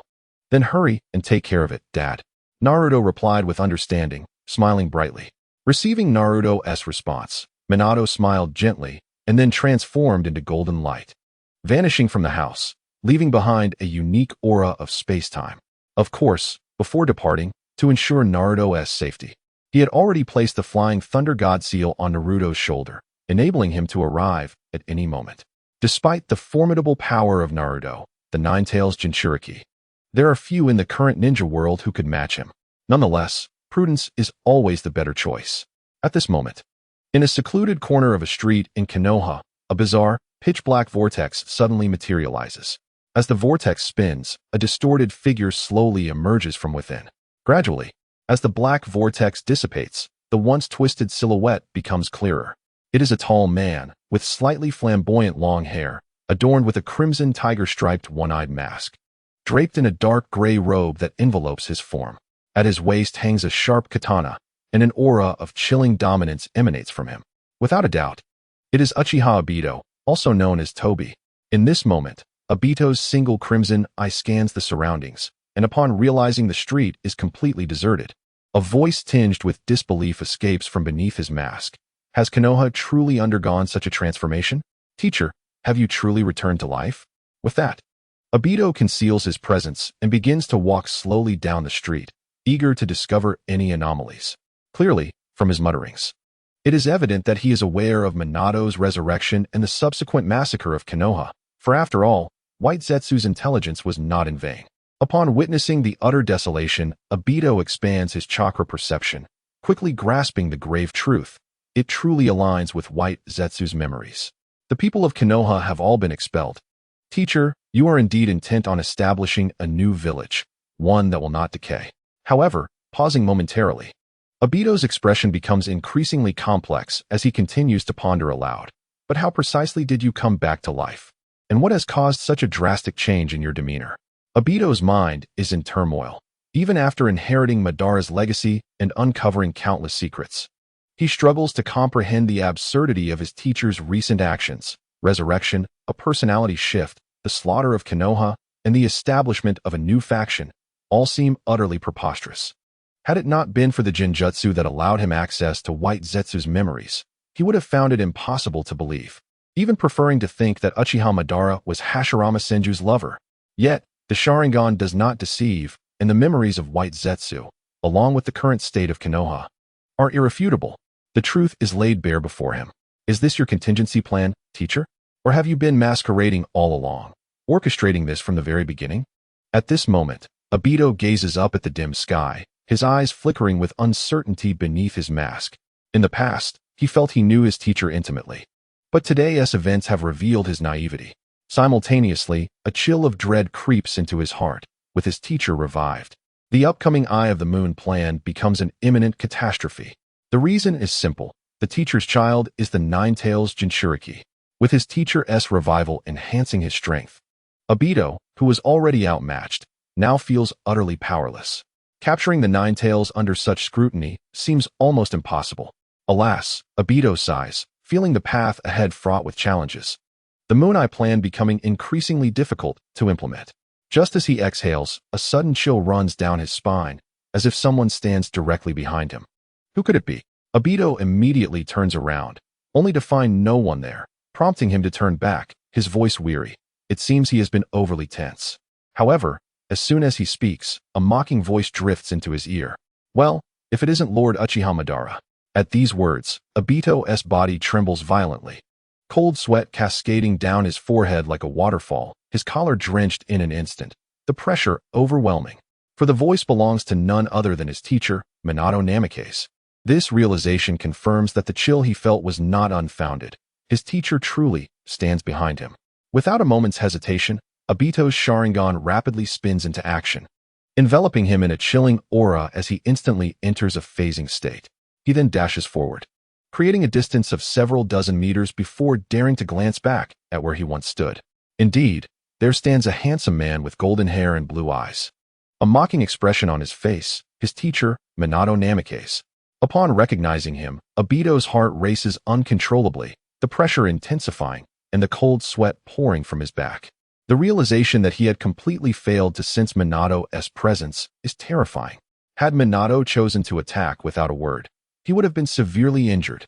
This is truly alarming. The strength of his teacher has skyrocketed. Realizing this, Obito knows he cannot linger. He wipes the sweat from his back with his sleeve. His mind racing with escape plans, having no desire to confront Minato. There's no way. The disparity in power is far too great. Obito even hesitates to use Kimui to escape, fearing that the moment he materializes, Minato might instantly close the distance and overpower him. While Obito contemplates his escape, Minato stretches leisurely, his gaze playfully assessing Obito, before teasingly remarking, "Madara, why the wariness after 7 years of absence?" Hearing Minato's words pulls Obito back to reality. Though he yearns to flee immediately, he suppresses his inner shock, feigning indifference as he replies, "The golden flash is hardly worthy of my caution. I merely dislike having someone behind me. It's instinctive to create distance, muscle memory, if you will." With that, Obito brushes off the dust from his shoulder, crossing his arms defiantly. Though inwardly he is anything but calm. "Oh, is that so?" Minato's eyes glimmer with mischief as he responds. "Otherwise, you truly are a foolish junior," Obito retorts. Though inwardly shaken, Minato, however, does not expose Obito's facade, instead chuckling softly, "So, Madara, what brings you to my territory this time?" Obito initially hesitates to respond but eventually states, "I heard a rumor that you, a deceased individual, have returned to life. I was intrigued and came to observe, to discern its authenticity, or whether it is merely a disguise." "Oh, is that so? Then, Madara, which of you is the real one?" Minato opens his arms, his tone dripping with sarcasm. Obito has already confirmed Minato's authenticity, but feigns hesitation before slowly replying, "It seems the rumors are indeed true." After uttering this, Obito wishes to depart immediately, fearing that lingering any longer may lead to unforeseen complications. Thus, he tilts his head to the dim sky, his crimson eyes flashing as he articulates his intention to leave this distasteful Konoha. "Now that I have my answer, there is no reason to stay any longer. It is time for me to depart from this loathsome place." As the words fell, without waiting for Watergate's response, Obito's kaleidoscope-like eyes began to whirl once more, accompanied by an overwhelming surge of ocular power. His form gradually twisted, clearly intending to utilize the Kimui vortex to depart from this place. The prerequisite was that he would momentarily release his intangibility and enter a state of corporeality. Obito was taking a gamble, wagering that Watergate would not rush over to thwart his escape, believing that Watergate's speed had not yet reached such an extraordinary level. Unfortunately, gambling is often fraught with uncertainty. In the blink of an eye, could one simply arrive and depart at will? How carefree was Senior Madara? "Then I shall ensure you do not leave." Watergate chuckled softly, his figure flickering slightly before transforming into a series of afterimages, moving with a terrifying velocity directly toward Obito. His right hand aimed at Obito's head with a fierce punch. The speed was astonishing, surpassing even that of the 8 Gates Might guy. By the time Watergate's fist was about to collide with Obito, Obito had yet to fully complete his transfer. Thus, as he beheld the fist that loomed so close, Obito trembled in fear, immediately canceling the release of the Kimui vortex and reverting to intangibility. Watergate's fist, consequently, passed through Obito's form, striking nothing but air. Seizing the opportunity, Obito hurriedly distanced himself from Watergate, exhaling in relief at having narrowly avoided a blow. However, after the moment of relief, dread began to seep into Obito's heart. A panic that he could not escape this place enveloping him entirely. From Watergate's earlier display of speed, Obito comprehended that if Watergate were determined to stop him, he would never succeed in solidifying his form and leaving. Moreover, the time limit for intangibility was merely 5 minutes. Once it was lifted, he would likely become a lamb to the slaughter. No, for Rin. For the Eye of the Moon plan, I absolutely cannot fall here. Damn it. Obito suppressed his rising panic, fervently encouraging himself within, and his mind began to churn once more. Meanwhile, Watergate retracted his empty fist, a sardonic glint in his eyes as he remarked, "Senior Madara, it seems your strength has not improved at all over the past 7 years." Upon hearing this, Obito's gradually stabilizing heart was thrown into turmoil once more, a fierce sense of humiliation washing over him. What do you mean I have made no progress? Clearly, it is because you have created too many abnormalities. Obito yearned to retort directly against Watergate, but ultimately restrained himself, clearing his throat slightly and feigning disdain as he replied. The only reason the junior has any advantage over me is that I have lived too long, resulting in a decline in my power. In my prime, you would not even be worthy of engaging me in combat. You are merely taking advantage of the slight edge granted by my single Sharingan. How dare you be so arrogant? With that, Obito crossed his arms, attempting to emulate Madara's unrivaled demeanor. Observing Obito's insufferable attitude, Watergate felt an irresistible urge to tease him. He feigned a moment of realization and spoke softly. Indeed, you possess but a single Sharingan. However, why do I feel a sense of familiarity with it? That's right. I have seen an identical one with Kakashi. Wait a moment. You have another one. Could it be? At this point, Watergate deliberately adopted a shocked expression, his voice laced with disbelief as he exclaimed, "Could it be that you are not Uchiha Madara at all, but my student Uchiha Obito?" Chapter 60.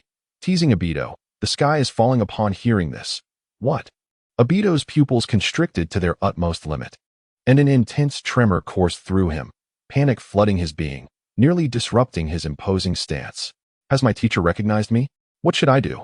In that moment, Obito's mind was consumed by this singular thought. As Madara, he could act as he pleased, disregarding the world's opinions, for he was not truly Madara. However, if his true identity were to be discovered by someone familiar, especially by his former mentor, the sensation would be utterly different, indescribable. What should I do? The more Obito contemplated, the more intense his panic grew. He felt utterly exposed, having wronged his mentor so gravely, and he lacked the face to confront him as his true self. Moreover, if his identity were to be revealed, it could potentially spread to the Rain Village. Should Nagato and Konan learn of his true identity, the Akatsuki would undoubtedly cease to follow his orders, spelling disaster for the Eye of the Moon plan. With this thought, a wave of cold sweat surged forth from Obito's back, dampening his garments, leaving him at a loss for what to do next. Why have you fallen silent? Watergate keenly perceived Obito's complete panic and deliberately intensified his astonishment, pressing further. Could it be that you truly are Obito? My disciple. After Watergate spoke, his pupils dilated sharply, his eyes reddening, and he clutched his chest, gasping for breath, a visage of profound agony, as if he could hardly bear the weight of this possible reality. Teacher. Seeing this scene, Obito's initial panic subsided slightly, replaced by a flicker of guilt. He believed his mentor could not accept that his beloved pupil was the murderer of his family, hence displaying such anguish. It was only natural. Who could accept that their deceased, obedient disciple had transformed into an enemy? Sighing, Obito thought to himself that he would make amends in that future world. However, in the next moment, Watergate abruptly waved his hand, the expression of pain vanishing in an instant, his tone resolute as he declared, "Impossible. You cannot be Obito." Setting aside the fact that Obito is dead, even if he were alive, he would never commit such heinous acts. So how did you acquire that eye? Upon hearing this, Obito felt a deeper sense of guilt overwhelm him, a sensation of having betrayed Watergate's expectations. Yet he quickly recognized this as an opportunity to maintain his faade as Madara. Thus, Obito cleared his throat and feigned pride as he said, "Heh, your expression of suffering was truly amusing. I had intended to savor it a bit longer before revealing the truth. Nevertheless, it is no matter to disclose it now. This Sharingan." At this juncture, Obito placed a hand upon his patterned mask, slightly concealing the opening, revealing only a hint of crimson, before continuing with a smile. This Sharingan was discovered on the corpse of an Uchiha during the Third Great Ninja War at the Kanabi Bridge. It must belong to the Uchiha you refer to as your disciple. Quite a remarkable eye indeed. With that, Obito crossed his arms once more, exuding the unique aura befitting Madara's name, hoping to instill a sense of trepidation in Watergate. Upon hearing this, Watergate's expression grew heavy, and he covered his face with his hands, releasing a pained sound. No wonder Obito's body could never be found. It turns out you took it. He cannot even find peace in death, his eyes exploited by another. His fate is truly tragic. As he spoke, Watergate's body trembled slightly, seemingly filled with profound sorrow for his unfortunate disciple. Teacher, I am sorry. Obito thought to himself, though outwardly maintaining an air of pride. His internal guilt deepened as he realized the depth of his mentor's feelings for him. As a result, Obito found himself yearning to comfort Minato, yet he ultimately refrained, for he lacked the face to offer solace. However, Minato did not truly require his consolation. After all, there was not a trace of anguish upon the visage concealed by his hands. Rather, there was only the unmistakable hint of a smile that he could scarcely suppress. This was due to Minato's inability to contain his amusement at Obito's recent antics. He never imagined Obito possessed such a knack for storytelling. Had he pursued a career as a novelist, he might have achieved renown in the ninja world, much like his own mentor. Just as Minato struggled to stifle his laughter, Obito, unwilling to remain any longer, yearned to escape the sight of his teacher's pained expression. He recognized that this moment presented an opportune chance to depart, while Minato was engulfed in sorrow. With this thought, Obito resolved to act. His eyes, like a kaleidoscope, began to whirl, and with utmost effort to restrain the fluctuations of his ocular power, a black vortex emerged from the void, twisting his form as he prepared to vanish within it. However, in the next moment, a sharp crack echoed. The Kamui vortex abruptly ceased, dissipating into nothingness, and Obito's previously distorted figure returned to clarity, entering a state of perfect intangibility once more. The sudden turn of events stemmed from the presence of Uchiha Madara, who exclaimed, "Where do you think you are going, you beast who has stolen my disciple's eyes?" In an instant, Minato surged towards Obito, his right hand forming a Rasengan, which he hurled with a roar aimed directly at Obito's head. Minato's speed was once again astonishing, rendering Obito unable to materialize and thus perfectly evade into the Kamui dimension. He was compelled to abandon his escape. Upon witnessing Obito's retreat, Minato immediately dissipated the Rasengan, his eyes ablaze with rage as he fixed his gaze upon Obito's singular eye. His voice laced with fury, "Uchiha Obito, you cannot escape. I shall exact vengeance for Obito and reclaim his eyes." Faced with Minato's wrath, Obito let out a sigh within, his expression beneath the mask morphing into something peculiar. The situation felt absurd. His teacher was prepared to confront him in a bid for retribution. The strangeness of it all almost compelled him to reveal his identity, for the sensation was utterly bizarre. Simultaneously, the inability to leave heightened Obito's anxiety. His 5 minutes of intangibility were dwindling, and should he be forced to materialize, the repercussions could be dire. Gazing at Minato's furious demeanor, Obito could scarcely fathom the potential consequences. If he continued to bear the name of Madara, he would certainly face the full brunt of Minato's Rasengan, obliterated without question. What was he to do? At this moment, Obito felt utterly trapped, uncertain of how to extricate himself from this predicament. Regret washed over him for having ventured alone to Konoha in pursuit of the truth, leading to this dire situation. He contemplated surrendering to despair, resigning himself to fate. Yet, when thoughts of the Moon Eye plan surfaced, along with visions of a beautiful world, a glimmer of resolve ignited within his eyes. He understood he must survive. Thus, Obito forced himself to regain composure, his mind racing as he conceived a strategy. Deliberately exuding a semblance of authority, he proclaimed, "I acknowledge your strength, young one. In my current state, I am no match for you. However, do not grow too arrogant. Should you provoke my ire, I am not averse to employing my ultimate trump card, capable of eradicating all life within 100 miles in an instant." As these words left his lips, Obito's Manjiki Sharingan trembled violently, a torrent of terrifying ocular power erupting forth, his aura surging as he sought to bolster his own confidence. The so-called trump card, of course, was a fabrication. Obito merely aimed to leverage Madara's reputation, hoping to convince Minato of his purported capabilities and secure his release. How boastful, Minato thought, a scoff of disdain echoing in his mind. He understood that not only was Obito not Madara, but even if he were, such power was unfathomable. Even the Ten-Tails Tail Beast Bomb could not achieve such annihilation. Nevertheless, to continue to toy with Obito, Minato feigned shock, exclaiming, "An ability to extinguish all life within 100 miles. Such a technique exists?" Upon hearing this, Obito felt a surge of elation. Seizing the moment to press forward, "Indeed, while I too would perish, your child would also meet their end. If you do not permit my departure, I shall activate this trump card immediately." With that, he raised his right hand, pressing it against his heart, as if genuinely prepared to unleash his supposed power. Minato, suppressing his amusement, adopted an expression of extreme difficulty before sighing and waving his hand in resignation. "You may go. I shall not impede you." Upon hearing this, Obito's heart erupted with exhilaration, nearly compelling him to leap for joy. He realized he had narrowly escaped a perilous fate. However, he restrained his impulse to celebrate, crossing his arms and declaring with haughty pride, "Very well. You are a man of foresight. I shall not seek your ruin. Until we meet again." With that, Obito swiftly vanished into the distance. Once he had created sufficient distance from Minato, he prepared to utilize Kamui, ensuring he had ample time to safely materialize into the Kamui dimension. Observing Minato remaining still, Obito's sense of security soared. Without hesitation, Obito activated his Manjiki Sharingan, its eerie power coursing forth as his form twisted once more. He whispered to himself, convinced he would undoubtedly escape this predicament.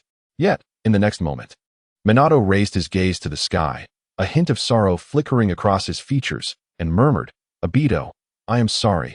I cannot reclaim your eyes. I know you have always wished for Rin to be safe, but she too has perished. Since I cannot avenge you, I shall strive to fulfill that wish instead."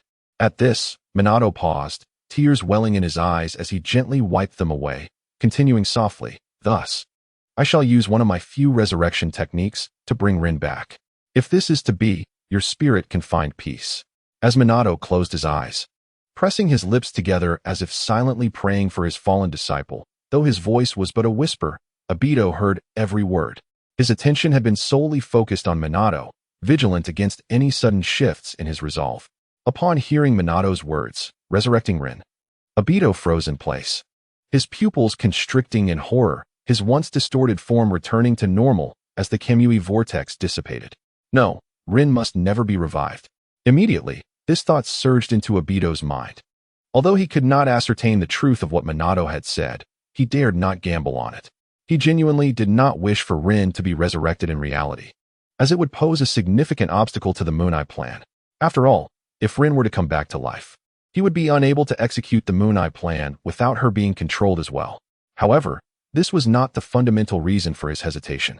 The core of the matter lay in Obito's understanding that Rin had always held feelings for Kakashi. If Rin were truly resurrected, Obito feared she would inevitably choose to be with Kakashi, a scenario he could not bear to accept. Otherwise, with Madara's legacy of the Rinnegan, reviving Rin would not be a challenging endeavor for Obito at all. The reason he had refrained from doing so was that he understood her heart would belong to Kakashi, not him. If that were to happen, the already hellish world of shinobi would plunge further into despair. Just as Obito felt utterly helpless and terrified at the prospect of Rin's revival, the very thing he dreaded came to pass. Minato opened his eyes, a glint of mockery flickering within them. After casting a glance at Obito, he continued, "Obito, I understand you want Rin to be happy after her revival. After all, Kakashi is also single. Don't worry, I will ensure they become partners and find eternal happiness together. This way, you should find some peace as well."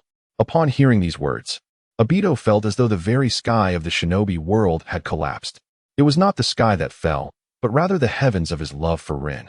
Suddenly, he began to tremble violently, his expressions shifting beneath the mask and his breath quickening. He then patted his ears, muttering in confusion, "Did I just mishear that?" After repeating the gesture, he seemed to genuinely believe he had made a mistake, but it was evident that he had not misheard. He simply could not accept Minato's words or the reality that was likely to unfold before him. Minato, noticing Obito's small gesture, observed the flicker of amusement in his gaze. To further pursue his torment of Obito, he feigned sorrow and looked skyward, saying, "Obito, I know your spirit in heaven wishes for their happiness. So, without further ado, I will prepare to resurrect Rin and arrange for her marriage to Kakashi." At this revelation, Obito could no longer doubt whether he had misheard. After all, it was improbable to be mistaken twice. Kakashi and Rin getting married. Thus, the only thought echoing in Obito's mind was that single statement. Casting aside all thoughts of the Moon Eye plan, his mind consumed by this notion. As it reverberated, an image emerged in his mind, one he could never accept. Kakashi, clad in a suit, and Rin, adorned in a pure white wedding gown, hand in hand, walking toward the altar. In that scene, he resembled a forsaken creature, powerless to do anything but watch the two bask in their blissful union. To him, this was a fate worse than hell itself. At that moment, Obito's emotions erupted uncontrollably. His pupils, now filled with a bloodthirsty rage, He raised his arms and howled at the heavens. No, I absolutely cannot accept this.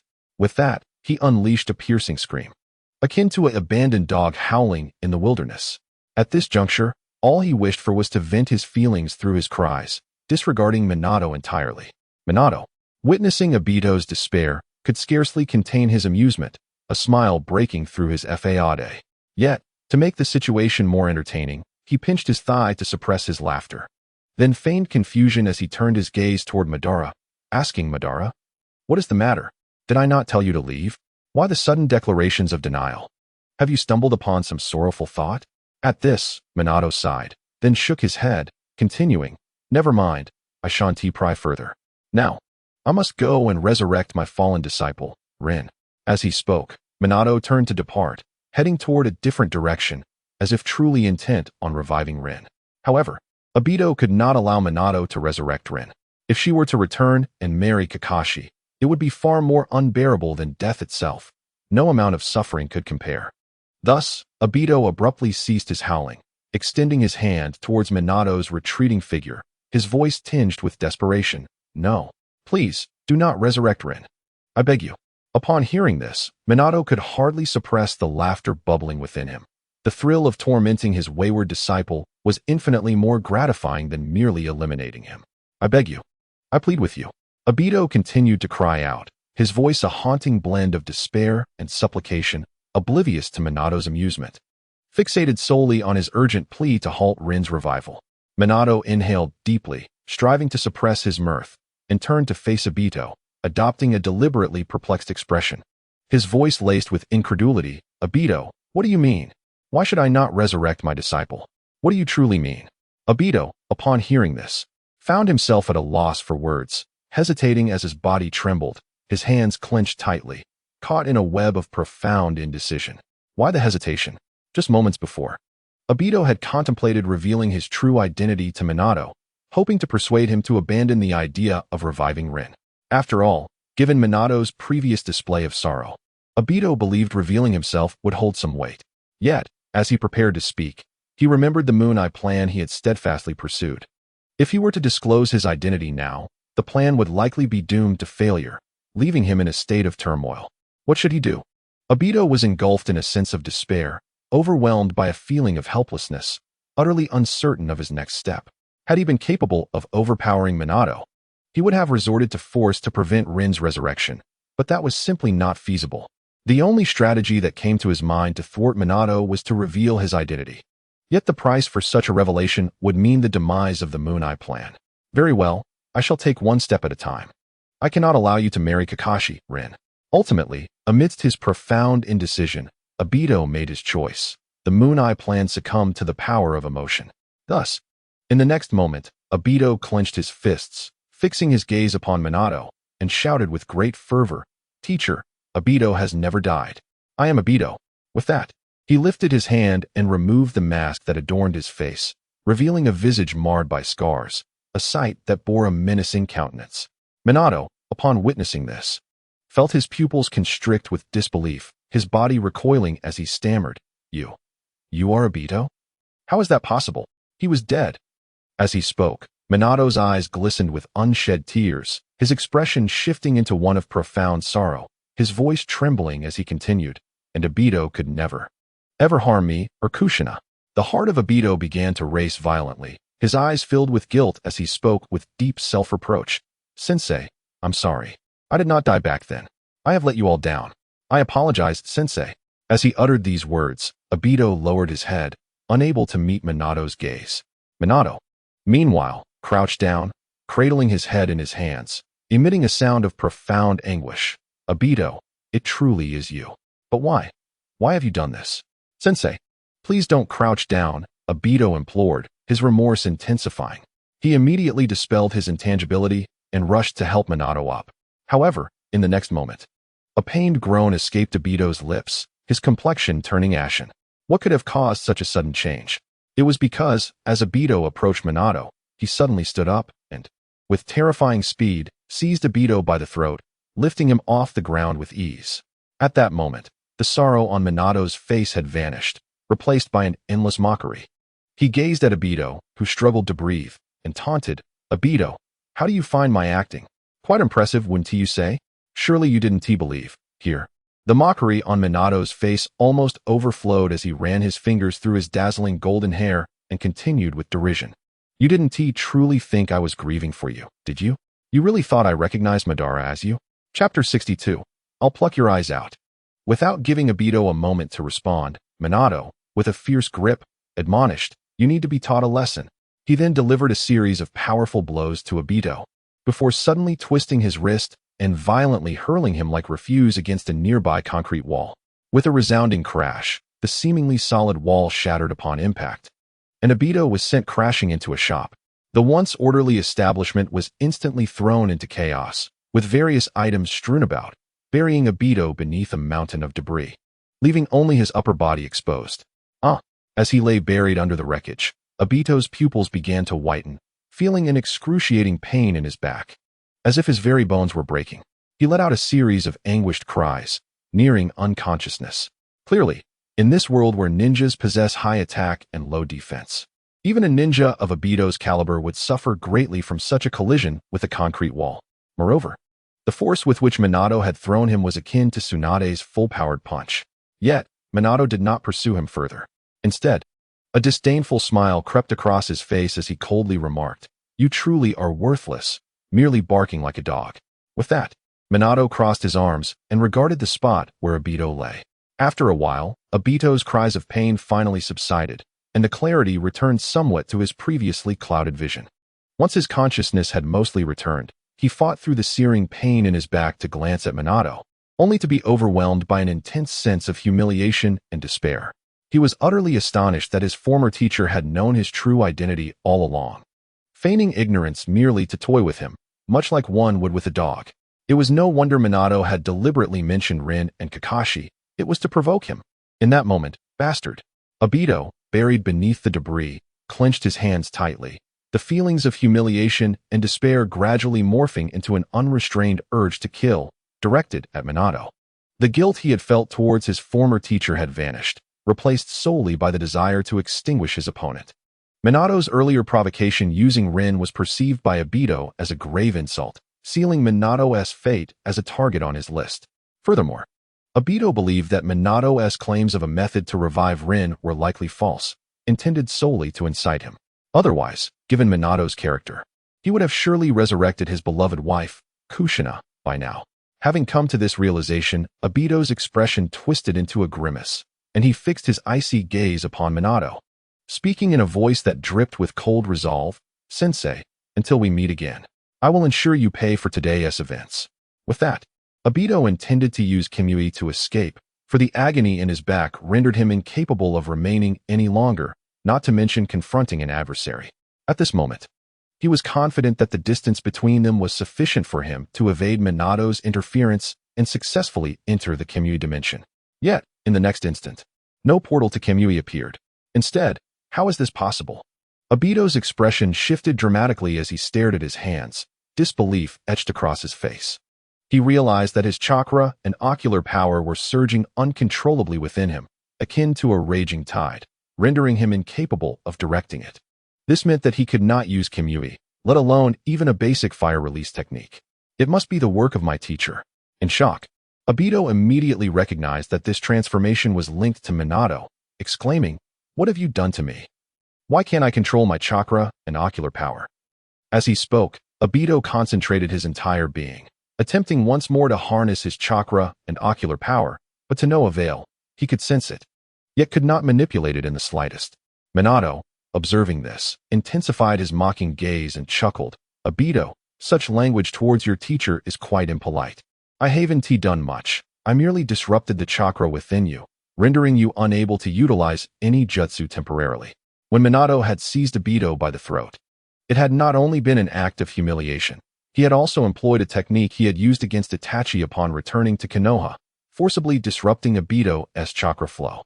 After all, Minato understood that Obito would be unable to activate Kimui after being thrown so far away. Upon hearing Minato's words, Obito was stunned. "What? You disrupted my chakra?" His pupils constricted to their limits. His body trembled uncontrollably. He understood that Minato had no reason to deceive him. The current state of his chakra was proof enough. This meant that without the ability to perform jutsu, he was merely an ordinary person, one severely injured at that. Realizing this, Obito's body trembled more violently, fear and despair washing over his features. He understood that today, he might very well meet his end here. If that happened, the Eye of the Moon plan would be utterly doomed. The infinite Tsukuyomi, which could save the ninja world, would be buried in the annals of history. No, I cannot allow that to happen. Obito suddenly shook his head, casting aside the feelings of despair in order to continue with the Eye of the Moon plan.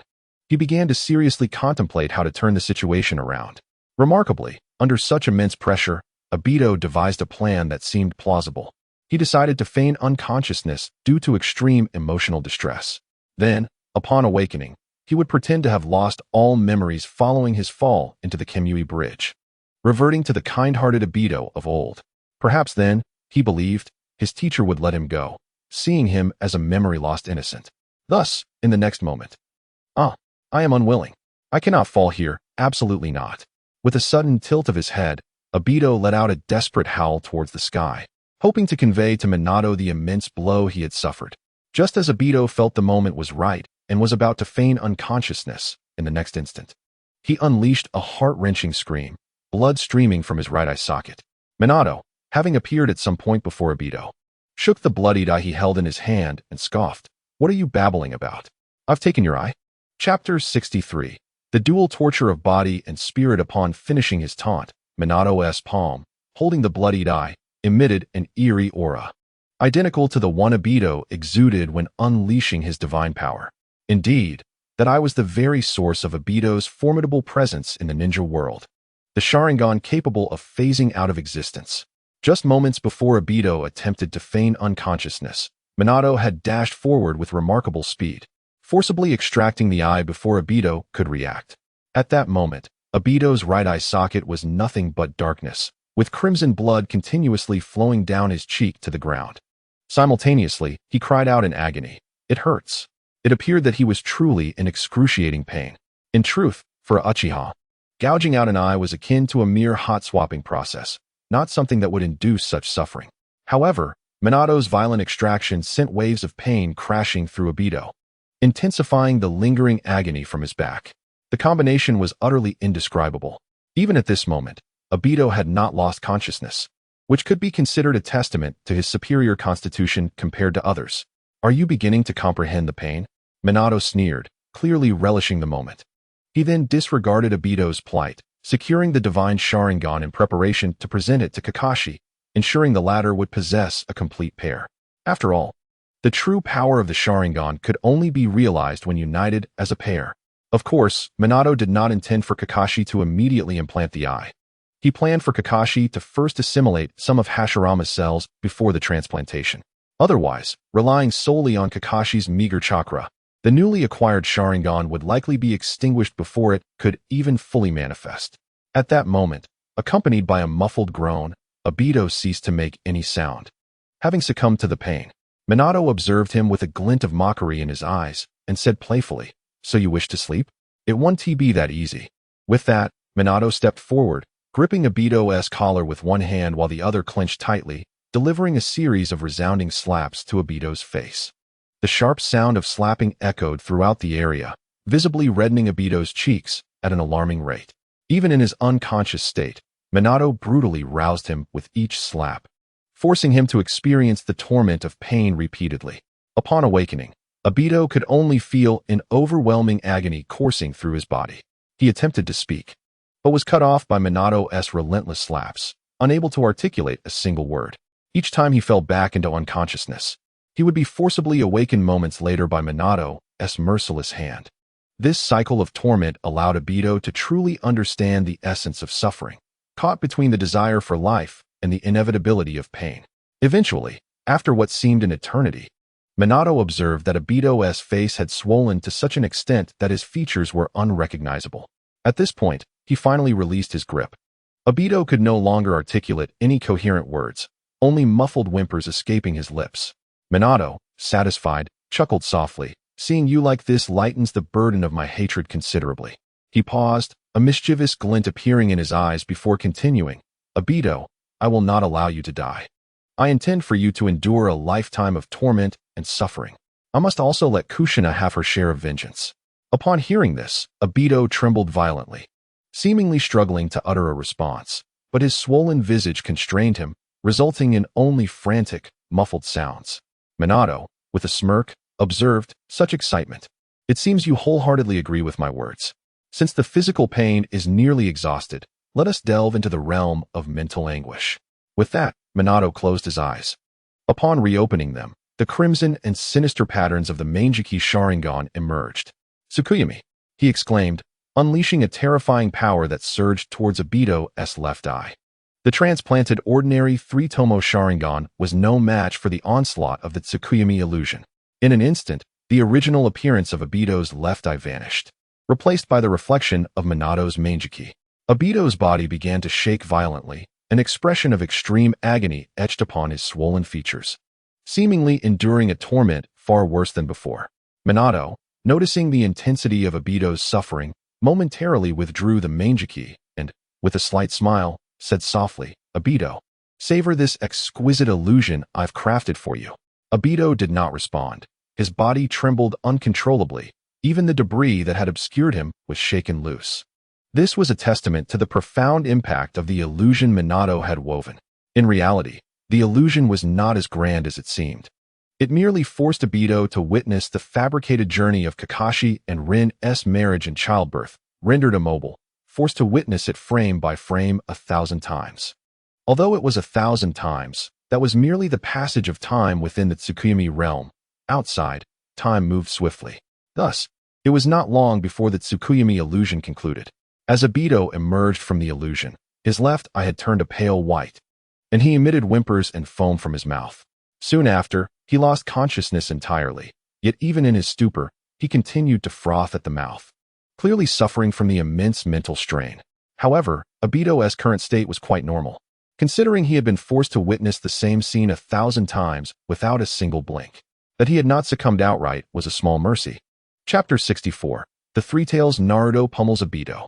At this moment, Minato approached and kicked Obito several times, seeing no response from him. Only the signs of convulsions indicating he had completely lost consciousness. He chuckled lightly. "It seems the effect of the exquisite illusion is rather impressive. I shall make it a daily ritual." With that, Minato suddenly extended his right hand, 5 fingers igniting with vibrant chakra flames, exuding a terrifying sealing aura. Obito, as a mere outlet for venting frustrations, was devoid of any power. Minato gazed at the unconscious Obito, a flicker of mockery glinting in his eyes. With a smile, he thrust his 5 fingers, imbued with burning chakra, forcefully into Obito's abdomen. The sound of tearing fabric echoed as his fingers pierced through the clothing, pressing firmly against Obito's midsection. Immediately, Minato twisted his wrist, and with a repulsive ripple forming on Obito's skin, a pitch-black sealing technique began to spread. Once the seal was fully formed, Minato withdrew his hand, satisfaction etched across his face. He had placed a permanent suppression seal on Obito's chakra, rendering him a mere husk incapable of using chakra for the rest of his life unless Minato, the caster, chose to release it. Without chakra, Obito would stand no chance against even a moderately strong Jonin, let alone any formidable adversary. Minato then looked up at the sky, noting that time was of the essence. He promptly lifted Obito and, channeling chakra, transformed into a golden light that vanished from the spot. After all, he needed to prepare dinner for Naruto, and the ingredients were still unprepared. Lingering any longer was not an option. At the Minato household, a dazzling burst of golden light erupted in the living room. Amidst the flickering radiance, Minato and Obito materialized. Naruto, who was engrossed in a photograph of Kushina and Minato, was initially startled. However, upon recognizing Minato, he dashed into his father's embrace, exuberantly exclaiming, "Dad, you're back." Minato nonchalantly tossed Obito aside, his face radiating kindness as he tenderly replied, "Yes, I'm back to cook for you." He then shook the fresh ingredients in his other hand, each one enticingly vibrant, evoking an irresistible urge to savor them. In response, Naruto's excitement escalated, and he raised his arms in jubilation, declaring, "Hooray, I finally get to eat Dad's cooking."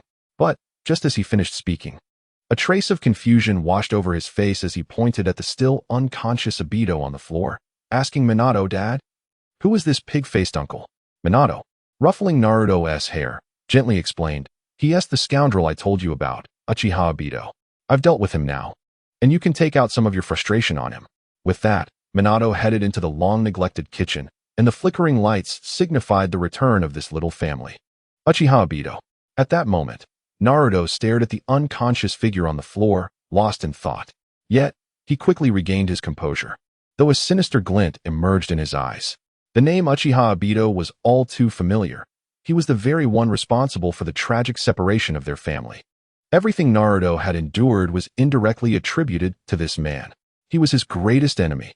With this realization, hatred surged within him. The animosity transformed into a chilling intent to kill, and his once brilliant azure eyes morphed into a ghastly slitted form, enveloped by a crimson chakra that engulfed his entire being. Clearly, Naruto's overwhelming fury had caused the Nine-Tails chakra to leak out. Minato, busy in the kitchen, noticed this change but chose not to intervene, chuckling softly to himself. It seems Naruto hasn't yet transformed into someone who can mindlessly forgive anyone. That's good to see. In truth, after gaining prophetic abilities and witnessing a future where Naruto forgave Obito, Minato had initially struggled to contain his emotions, as his son's kindness extended even to the one who had caused their family's tragedy. Thus, Minato had planned to guide Naruto's character and worldview to prevent him from being excessively naive. However, seeing Naruto's current behavior in the living room reassured him that his son would not become the mindless paragon of virtue he had observed in the future. Perhaps, this was the butterfly effect at play. With that thought, Minato focused on his cooking. Meanwhile, in the living room, Naruto, enveloped in crimson chakra, began emitting strange, rhythmic sounds. 3 crimson tails erupted from behind him, floating ominously in the air, and his aura transformed into something violently terrifying. Clearly, Naruto had entered the 3 tails form. In this state, his power had escalated to the level of a jonin, and even seasoned jonin would find themselves outmatched. Enemy. Naruto's voice turned icy as the 3 tails shot forward, ensnaring the unconscious Obito and lifting him effortlessly. Without hesitation, Naruto, in his tailed beast form, dragged Obito into the dark basement. Soon, the basement echoed with the sounds of brutal clashes, a horrific yet exhilarating symphony of flesh meeting flesh. Obito was being used as a mere punching bag, and the sheer brutality of it was utterly pitiful. Yet, one could argue that such suffering was merely poetic justice for Obito's heinous deeds. Before long, the 9 tails within Naruto observed Obito's swollen state and inquired, "Little Naruto, shall I activate the QB mode to deal with him?" Naruto, delivering another powerful punch to Obito's abdomen, shook his head, his expression a mix of frustration and unwillingness. "No, the QB mode's power is too overwhelming. We might accidentally kill him. We need to torment him properly, and right now, the power of the 3 tails is just perfect." With that, Naruto swung Obito high into the air and launched a vicious kick downwards. Upon impact, Obito's injuries worsened, and he began to spit blood uncontrollably, a sight exceedingly gruesome. Seeing this, Naruto paused, his tone tinged with reluctance. "It seems I can't continue venting my anger. He needs a moment to recuperate. Otherwise, he might just die." As he prepared to release the tailed beast form, the 9 tails, contemplating, suddenly exclaimed, "Naruto, don't worry. Keep hitting him. I'll use chakra to heal his injuries while you beat him. I guarantee you won't kill him." If Minato were to hear the 9 tails words, he would undoubtedly give a thumbs up, praising it as the brilliance of a living king of hell. After all, who could conceive of healing while simultaneously inflicting pain? Wait, you're right. Naruto's eyes lit up, a grin spreading across his face. "Let us do it your way." With that, Naruto raised his fist, now cloaked in tailed beast chakra, and delivered another devastating blow to Obito. The intensity of the strike caused Obito's blood to flow even more profusely. The 9 tails, witnessing this, roared from within the ceiling space, "Naruto, just trust me with his life." "All right," Naruto replied, launching yet another punch towards Obito, showcasing the full extent of his power in the 3 tails form. As Naruto's fist made contact with Obito, the 9 tails seized this opportunity, immediately channeling its chakra into Obito's body, exclaiming, "You, the impostor masquerading as Uchiha Madara. You shall not perish. Restore my strength." If others were to overhear this, they might assume the 9 tails was a benevolent fox, dedicated to healing. With the infusion of tailed beast chakra, A vibrant cloak enveloped Obito, rapidly mending his grievous injuries. Indeed, the power of the Nine Tails was formidable. In mere moments, the swelling on Obito's body diminished significantly, allowing his features to become somewhat discernible. Concurrently, Obito's consciousness began to return. He glanced around. Still in a semi-conscious state, bewildered, where am I? Wait, what? Before he could finish his sentence, Naruto unleashed a flurry of punches, inflicting intense pain upon Obito's abdomen, causing him to spit out a mouthful of crimson blood. Once he had expelled the blood, Obito's expression darkened, as if he wished to speak. However, Naruto was relentless, his fury driving him to continue his assault. Ora ora ora. Unsurprisingly, Obito was knocked unconscious once more. Fortunately, thanks to the healing effects of the tailed beast chakra. This time, although he was rendered unconscious, his injuries were no longer life-threatening. Subsequently, Naruto, energized by the events, was called to dinner by Minato. Only then did he cease his furious onslaught, leaving the basement in high spirits. Ultimately, a world emerged where only Obito bore the wounds. Upon returning to the living room, Naruto excitedly approached the dining table, where a sumptuous array of dishes awaited him, his eyes sparkling with delight. Wow, how lavish!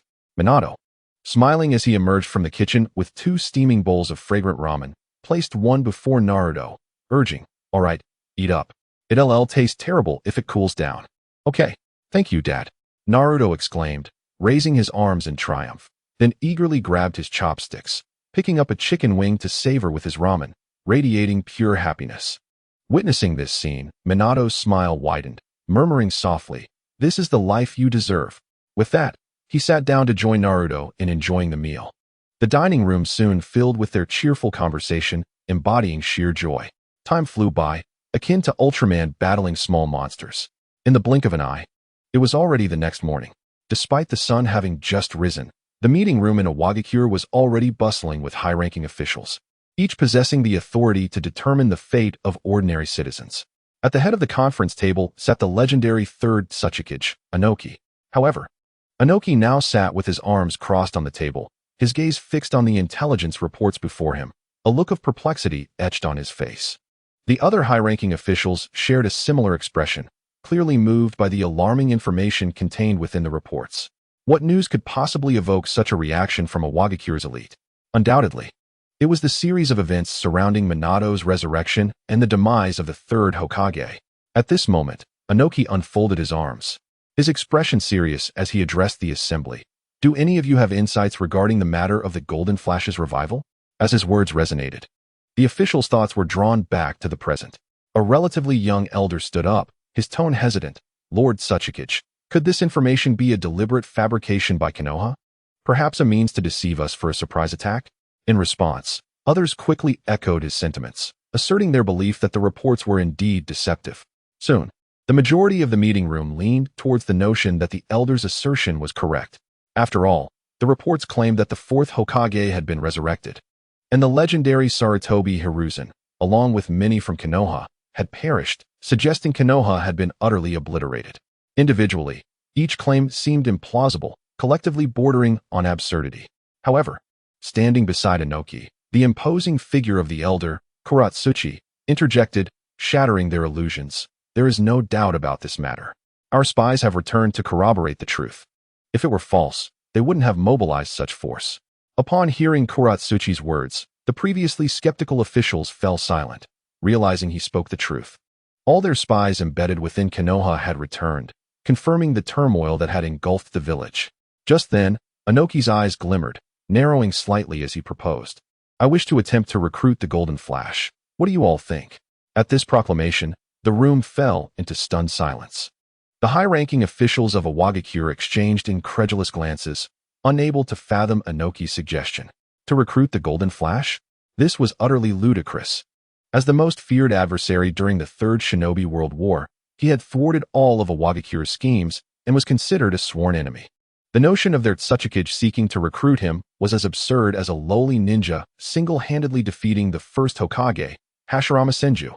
In that moment, bizarre thoughts flooded the minds of Iwagakure's elite. Yet Inoki remained unfazed by the astonished expressions surrounding him. His eyes sparkled with ambition as he continued, "My reasoning is sound. Given that Konoha and the Golden Flash have severed ties, we could potentially sway him to our side. If we succeed. At this point, Inoki paused, his eyes narrowing with intensity, revealing a fierce ambition as he continued. Then, with my dust release and the Golden Flash united in power, the entire shinobi world shall undoubtedly fall under the dominion of a Wagakure. With that declaration, Inoki could hardly contain his excitement, his ambitions radiating from his eyes. As if the unification of the shinobi world under a Wagakure was merely a matter of time. The reason for Inoki's confidence was simple. He believed that with Minato as an ally, they could forge an unparalleled combination of Flying Thunder God and Dust Release. Just imagine, an instantaneous Dust Release attack. How terrifying would that be? However, despite Inoki's aspirations to recruit Minato, the high-ranking officials in attendance appeared hesitant to support his vision, their expressions shifting from shock to indecision. They seemed poised to voice their concerns, but hesitated to do so. Observing their reluctance, Inoki waved his hand, urging, "Speak your minds. Everyone, I am open to good suggestions." At his invitation, the silence in the room shattered as a rather elderly elder with a white beard shot to his feet, his face a mask of bewilderment, exclaiming, "Lord Tsuchikage, how can we even consider recruiting the Golden Flash? He is indeed our enemy from a Wagakure. Without his existence, our resources would undoubtedly be far more abundant." As these words were spoken, several voices immediately echoed in agreement. Indeed, the Golden Flash is the nemesis of our village. How could we coexist in the same space with him? Had it not been for his sudden emergence during the Third Great Ninja War, we would have long ago established a Wagakure as the foremost power in the ninja world. The Golden Flash embodies the fear that resides in everyone's hearts. He must never become our ally. With the support of the crowd, two-thirds soon joined their fervent dissent, vehemently attempting to dissuade Inoki from this impractical notion. However, Inoki remained unfazed, for he understood the sentiments of those present. After all, during the Third Great Ninja War, the Golden Flash had indeed inflicted significant harm upon a Wagakure, turning key battles into one-sided massacres due to his very presence. It is fair to say that if Konoha had not possessed this extraordinary figure, a portion of their fertile lands would have belonged to a Wagakure, with no surprises. Yet, the Third Great Ninja War is now a relic of the past. The outcomes of future great powers will ultimately dictate the course of events. Therefore, a Wagakure must spare no effort in enhancing its strength. We cannot afford to overlook any living force, even one with whom we share enmity. With this thought, a glimmer of resolve flashed in Inoki's eyes, and he cleared his throat, speaking earnestly. "Esteemed colleagues, I comprehend your feelings. However, remember that in this world, there are no eternal enemies, only eternal interests. Since the Golden Flash does not currently belong to Konoha, this presents us with an excellent opportunity to recruit him. Otherwise." At this point, Inoki closed his eyes, seemingly lost in contemplation, only to reopen them with a tone tinged with resignation.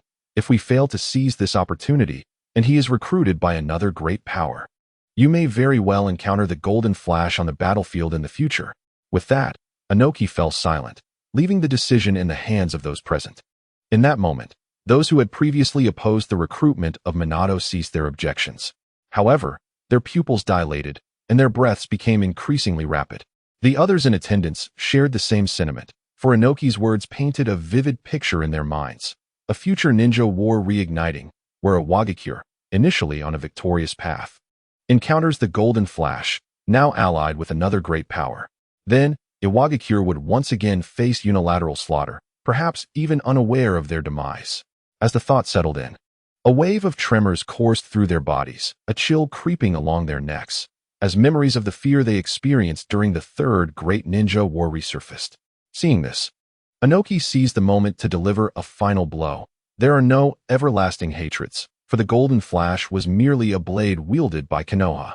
Ultimately, our enmity lies with Konoha itself. Since Konoha once directed this blade at us, we must now grasp the hilt and turn it against them. Without further deliberation, Inoki rose abruptly, raising his arm and calling out, "Who supports the recruitment of the Golden Flash? Who opposes it? I am in favor."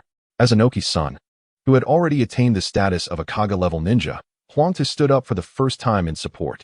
With Huangtu's endorsement, coupled with the validity of Inoki's argument, and the collective desire to avoid reliving their past fears, the others wasted no time in voicing their agreement. One by one, they stood up, raising their arms in unison. I support you, Lord Suchikage. I do too, supporting Lord Suchikage. Let us recruit the Golden Flash and become wielders of the blade ourselves. This time, all voices harmonized in agreement. Inoki, seeing this, nodded in satisfaction and waved his hand. In that case, everyone, spare no effort. Whether it requires monetary resources or beautiful women, we must secure his allegiance. Chapter 67. The Golden Flash is behind you. Having said this, Inoki was ready to formulate a recruitment strategy. Yet, among the crowd, an elder seemed to recall something, his face betraying uncertainty. Lord Suchikage, the intelligence suggested that the Golden Flash has erased Konoha's name, establishing a new ninja village in its place. Can we truly still recruit him? Upon hearing this, the atmosphere in the room stiffened, and both the audience and Inoki fell silent, recalling this piece of information, leading to an exceedingly awkward air filling the conference room.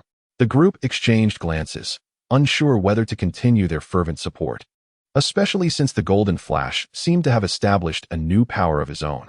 Could they truly lure him away from another force? Just as confusion reigned within the assembly, Inoki's mind began to race.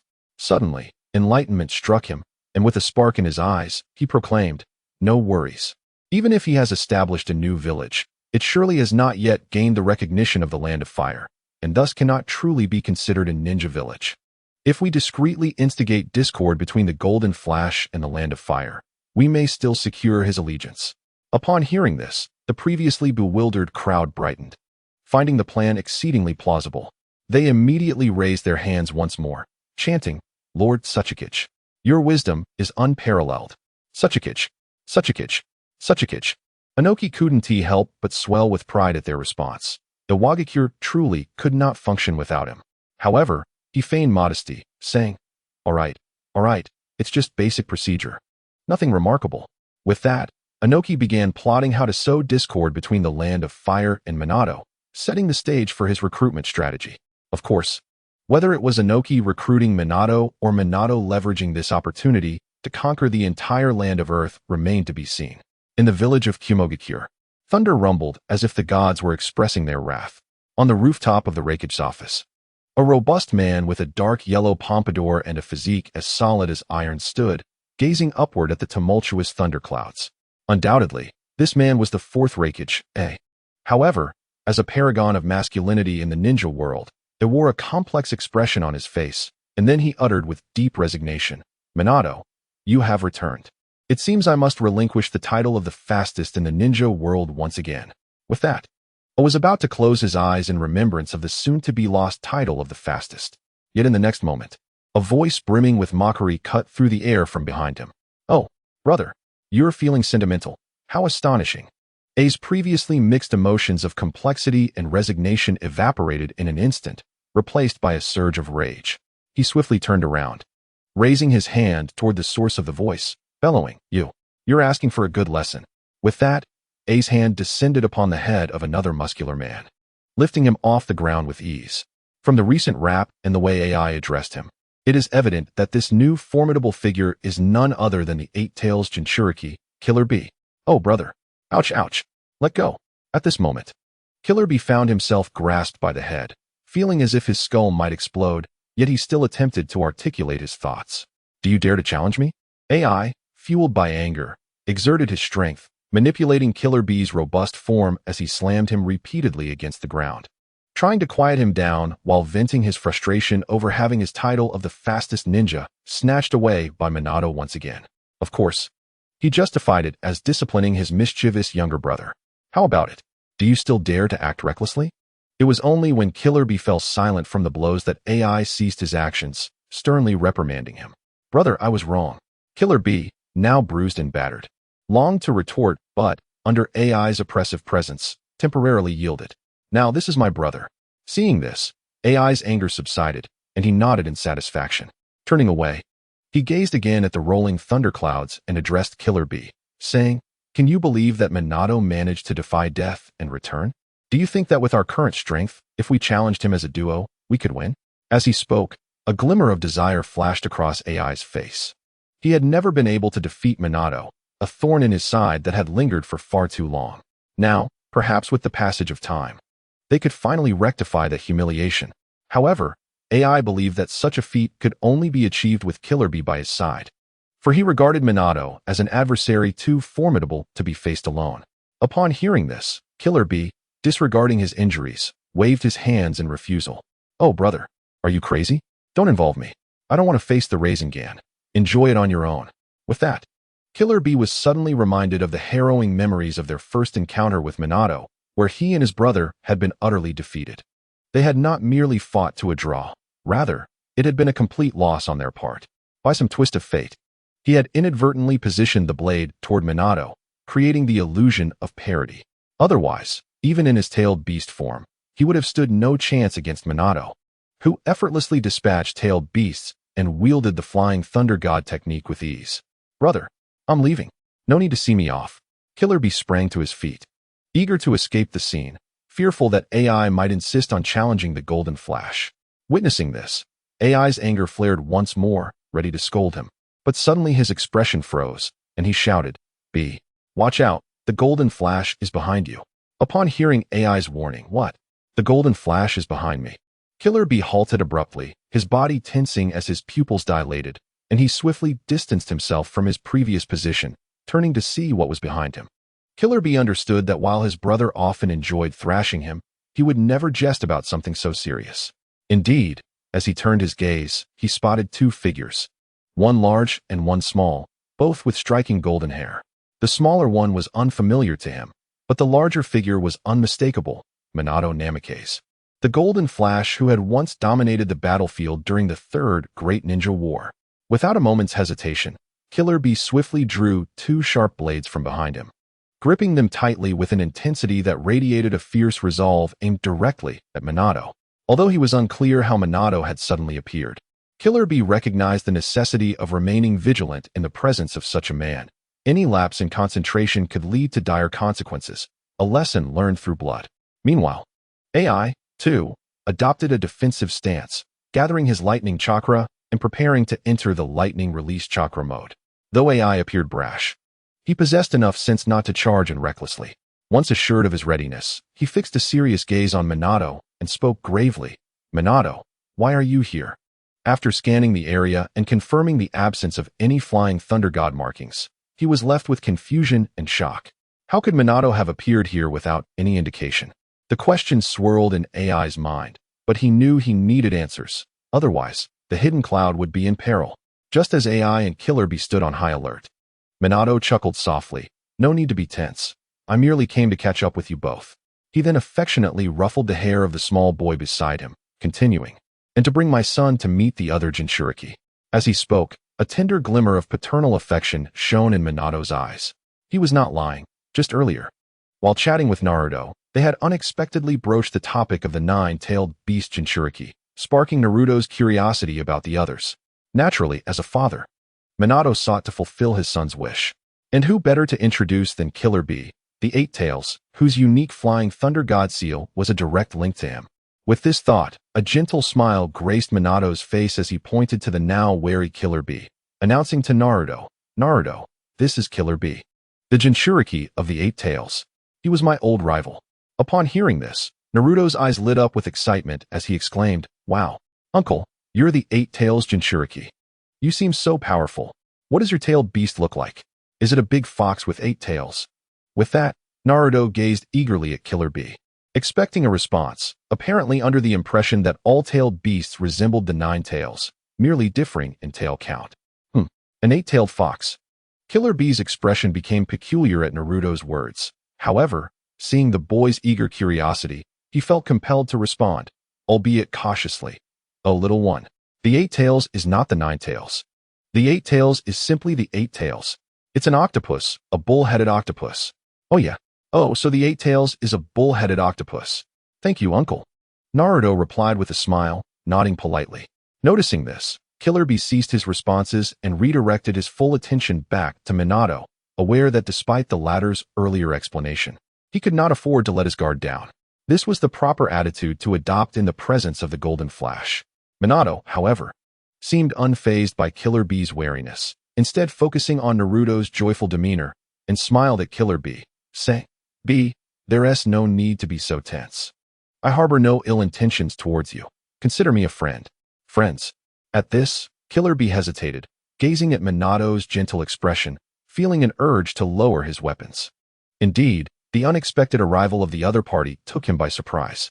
Had they acted just moments ago, he would have been utterly unprepared. With this thought in mind, Killer Bee began to retract his weapon, believing that Minato's purpose was merely to showcase the abilities of other Jinchuriki to this young, blonde boy before him. However, just as Killer Bee was about to lower his weapon, with a forceful grunt, halted his actions. His expression grew increasingly grave as he sternly addressed Minato Namikaze. If you claim to be a friend, then show some sincerity. How did you suddenly appear here? There is no flying thunder god seal present. Clearly, I was still fixated on this point. This concern was understandable. Without clarity on how Minato had instantaneously arrived at the Reikage building, they would find it impossible to rest, fearing that he might be attacked in his sleep. In response, Minato had no intention of concealing the truth. He pointed directly at Killer Bee and remarked with a smile, "Hey, have you forgotten the details of our first battle?" The mention of the first battle left him momentarily perplexed, struggling to grasp Minato's implication. However, upon seeing Minato point at Killer Bee's body tensed with realization. He was not foolish. Minato's hint had led him to deduce the reason. Back then, during their skirmish, Killer Bee had been marked with a flying thunder god seal on his tail to save A. As the realization dawned, A's pupils constricted, and he spoke with incredulity. Could it be the mark on B's tail from that time? Minato, with a calm demeanor, replied, "Well, it seems you are not as rash as you appear." Yet, A had no time for Minato's teasing. Upon receiving confirmation from Minato, he swiftly teleported to Killer B's side, urgency etched across his face. "B, quickly erase that mark. Otherwise, we won't be able to even use the restroom in peace." Chapter 69. Transforming into the Ninetales mode? What a joke. With that mark in place, it was akin to placing a blade at one's own throat. As the Reikage, I could never allow such a situation to arise. In fact, without A's urging, Killer Bee had already manifested the tail that bore the mark from Minato behind him. Upon seeing the stark, black flying thunder god seal on his tail, Killer Bee's eyes widened in shock. He had never anticipated that the mark would still exist. He had always assumed it would fade with time. However, since time could not erase it, Killer Bee raised his sword and aimed at the mark on his tail, preparing to sever it. In an instant, the sharp blade sliced through the marked flesh, causing it to fall to the ground. Witnessing this, A's anxiety subsided, and he patted Killer Bee on the shoulder, saying with pride, "B, you truly are my brother." Though Killer Bee had remained silent during the act of cutting, he couldn't help but grimace now. "Oh, you idiot brother. It hurts, it really hurts." Seeing his brother in pain, A felt a pang of sympathy. Normally, if he were to hit his brother, he would feel no remorse, as that was part of a brother's love. Yet, if his brother were to be harmed by anyone else, even by his own hand, it would feel deeply pained. After all, even the toughest of men possess a tender heart. "All right, I shall allow you to hold a concert this time." A finally conceded, albeit with a hint of hesitation. Upon hearing this, Killer Bee immediately ceased his cries of pain, instead raising his arms in triumph as if the previous discomfort had been mere pretense. "Thank you, big brother." Oh yeah, A, upon witnessing this display, felt a sense of betrayal. However, once words were spoken, they could not be taken back. As the Reikage, he would not retract his statement. It was not a bad thing for the Jinchuriki to engage more with the villagers. With that resolved, A shifted his focus back to Minato, his tone carrying an air of urgency. "Minato, since you have brought your son to meet the Eight Tails Jinchuriki, I will not keep you any longer." I was wary of Minato's unpredictable presence in his stronghold. One could never know what unforeseen circumstances might arise. Minato chuckled lightly, responding playfully, "Why the rush? As a village leader, one must exhibit some grace. Besides, there is not much for you to enjoy in the land of clouds. So I shall take my leave. Until next time." With that, he prepared to depart with Naruto. However, before Minato could make his exit, Naruto, filled with curiosity, exclaimed, "Dad, can we see Uncle B transform? I want to see what his tailed beast looks like." Children are inherently curious about the world around them, and Naruto was no exception. Upon hearing his son's request, Minato paused and turned back to A, somewhat helplessly stating, "A, it seems I cannot leave just yet. After all, it is a father's duty to fulfill his child's little wishes." With that, Minato turned to Killer Bee, smiling. "B, Could you kindly transform into the 8 tails for Naruto? Just for a moment, please. Thank you. Thank you, Uncle B. Naruto beamed at Killer B, his eyes sparkling with anticipation. Killer B, gazing at Naruto's eager expression, hesitated, contemplating whether to fully transform into his tailed beast for the boy to see. Yet, before he could make a decision, a suddenly interjected, glaring fiercely, Minato, do you take us for fools? Are we to entertain this child like a circus clown? What nonsense is this? With that, A's chakra surged, indicating he was about to enter the lightning release chakra mode. Dad, this uncle is really scary, Naruto exclaimed, instinctively hiding behind Minato. Minato comforted his son, gently patting his head. Don't worry, Naruto. Even if he seems fierce, this uncle is no match for you. Indeed, this was true. As Naruto recalled the strength he possessed in the 9 tails mode, he nodded in agreement, his fear dissipating. However, A, overhearing their exchange, felt his fury intensify. Perceiving it as a profound humiliation, he pointed an accusing finger at Minato, shouting, Minato, don't think that just because you are faster than me, you can spout nonsense. To use a child to insult me is outrageous. Despite Naruto being the 9 tails Jinchuriki, it was confident he could easily defeat him. Considering Naruto's tender age, he wouldn't be able to withstand even a single blow, perhaps spurred by youthful pride. Naruto felt a wave of embarrassment wash over him at A's dismissive words. In his young mind, such disdain was the greatest form of insult. Consequently, he leaped in front of Minato, pointing defiantly at the furious A. Hey, you dark-skinned uncle, don't underestimate me. I can definitely defeat you. With that, Naruto assumed a battle-ready stance, his expression turning serious. Upon witnessing the situation, AI felt a wave of humiliation wash over him. How dare a mere child speak to him in such a manner? Was this not the epitome of sheer disrespect? Thus, AI immediately roared at Naruto, you little brat. Return. This is not a place for you to speak, nor are you qualified to engage me in battle. Uncle Blackskin, are you afraid? Hearing this, Naruto placed his hands on his hips, a look of disdain plastered across his face. With those words, AI could no longer contain himself. Since Naruto appeared eager to be punished, AI resolved to oblige him.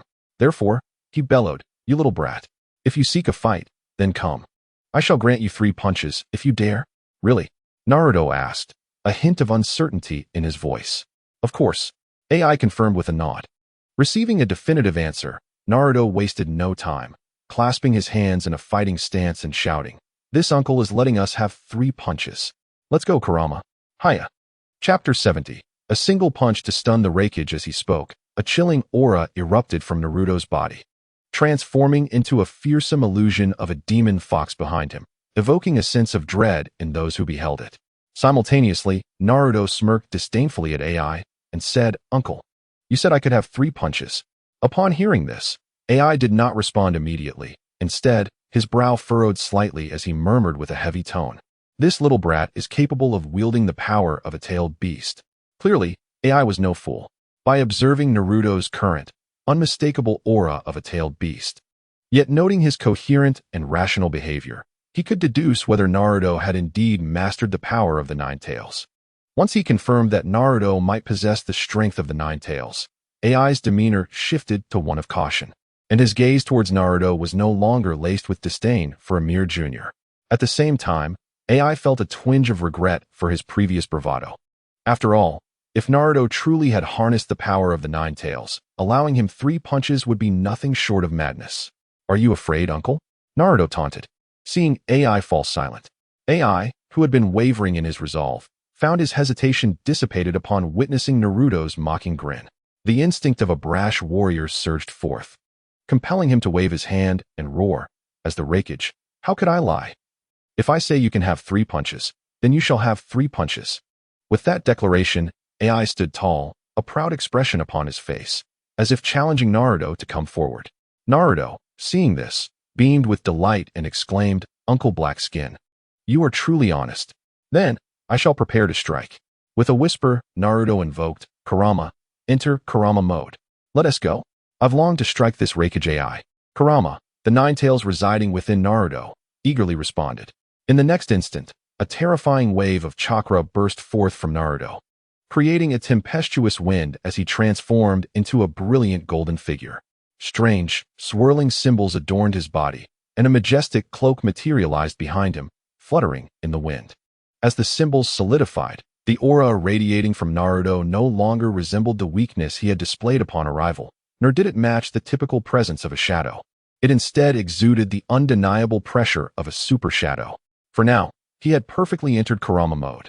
In this state, few in the current ninja world could claim they could best Naruto, clenching his fists and reveling in the overwhelming power coursing through him. Naruto turned his gaze toward AI with an expectant smile. All right, here I come, Uncle Blackskin.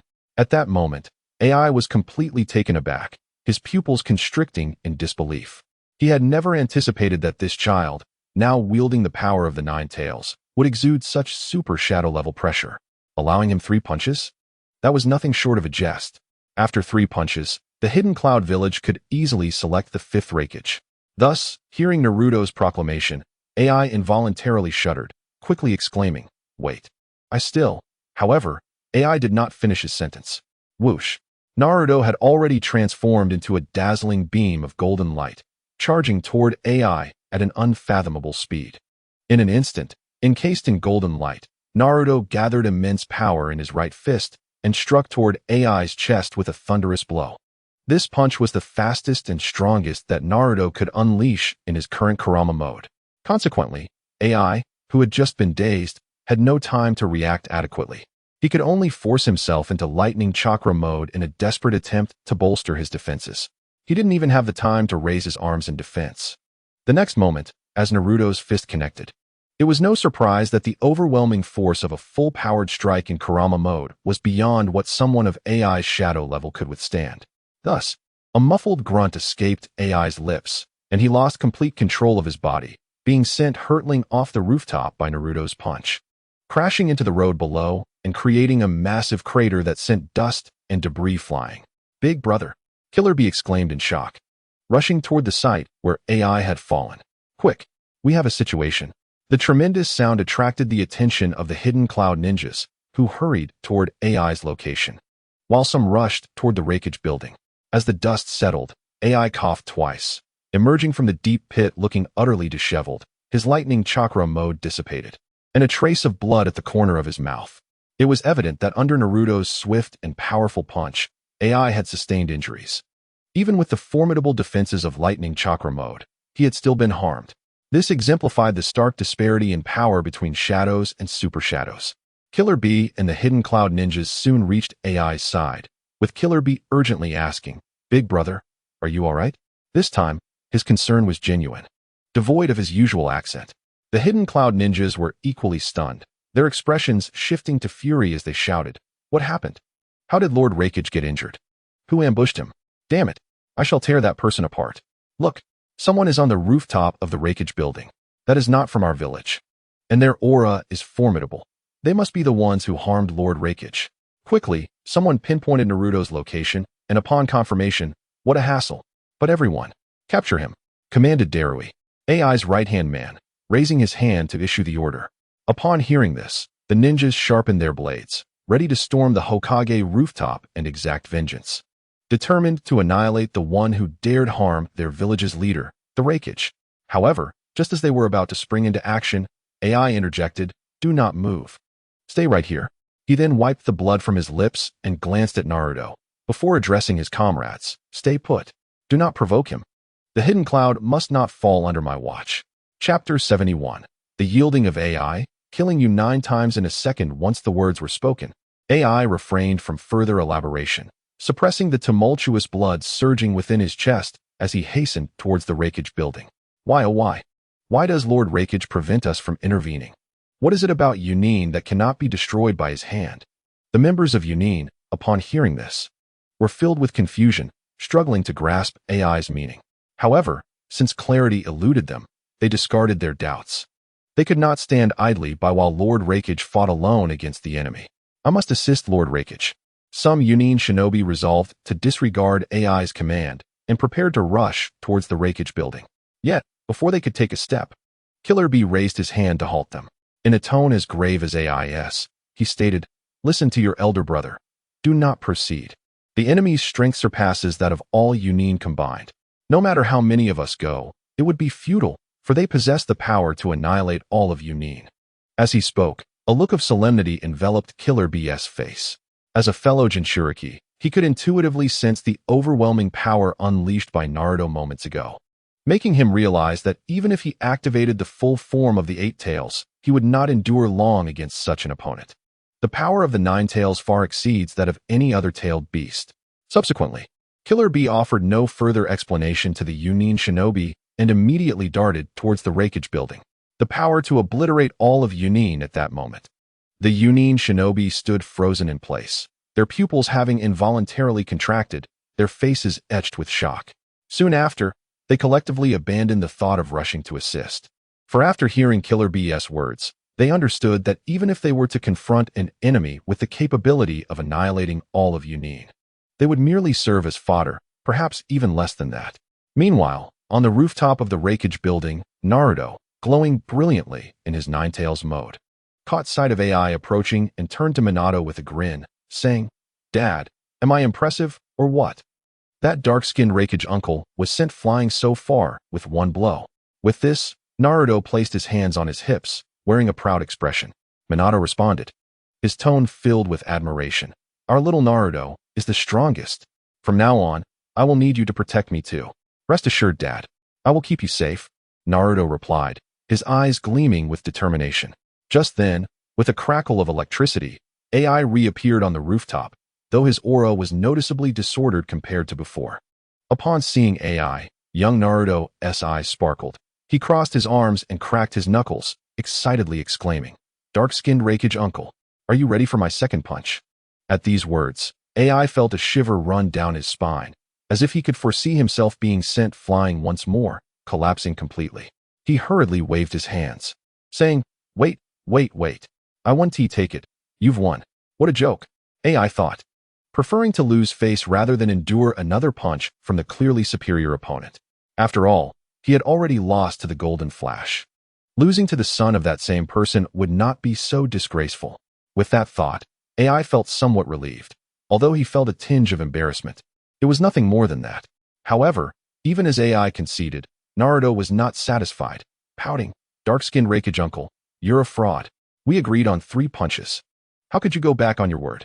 With that, Naruto prepared to throw another punch. "No, I've already conceded," AI thought, wiping the cold sweat from his forehead, feeling utterly helpless as he sensed that this little brat seemed intent on causing him harm. "All right, Naruto, you can throw another punch.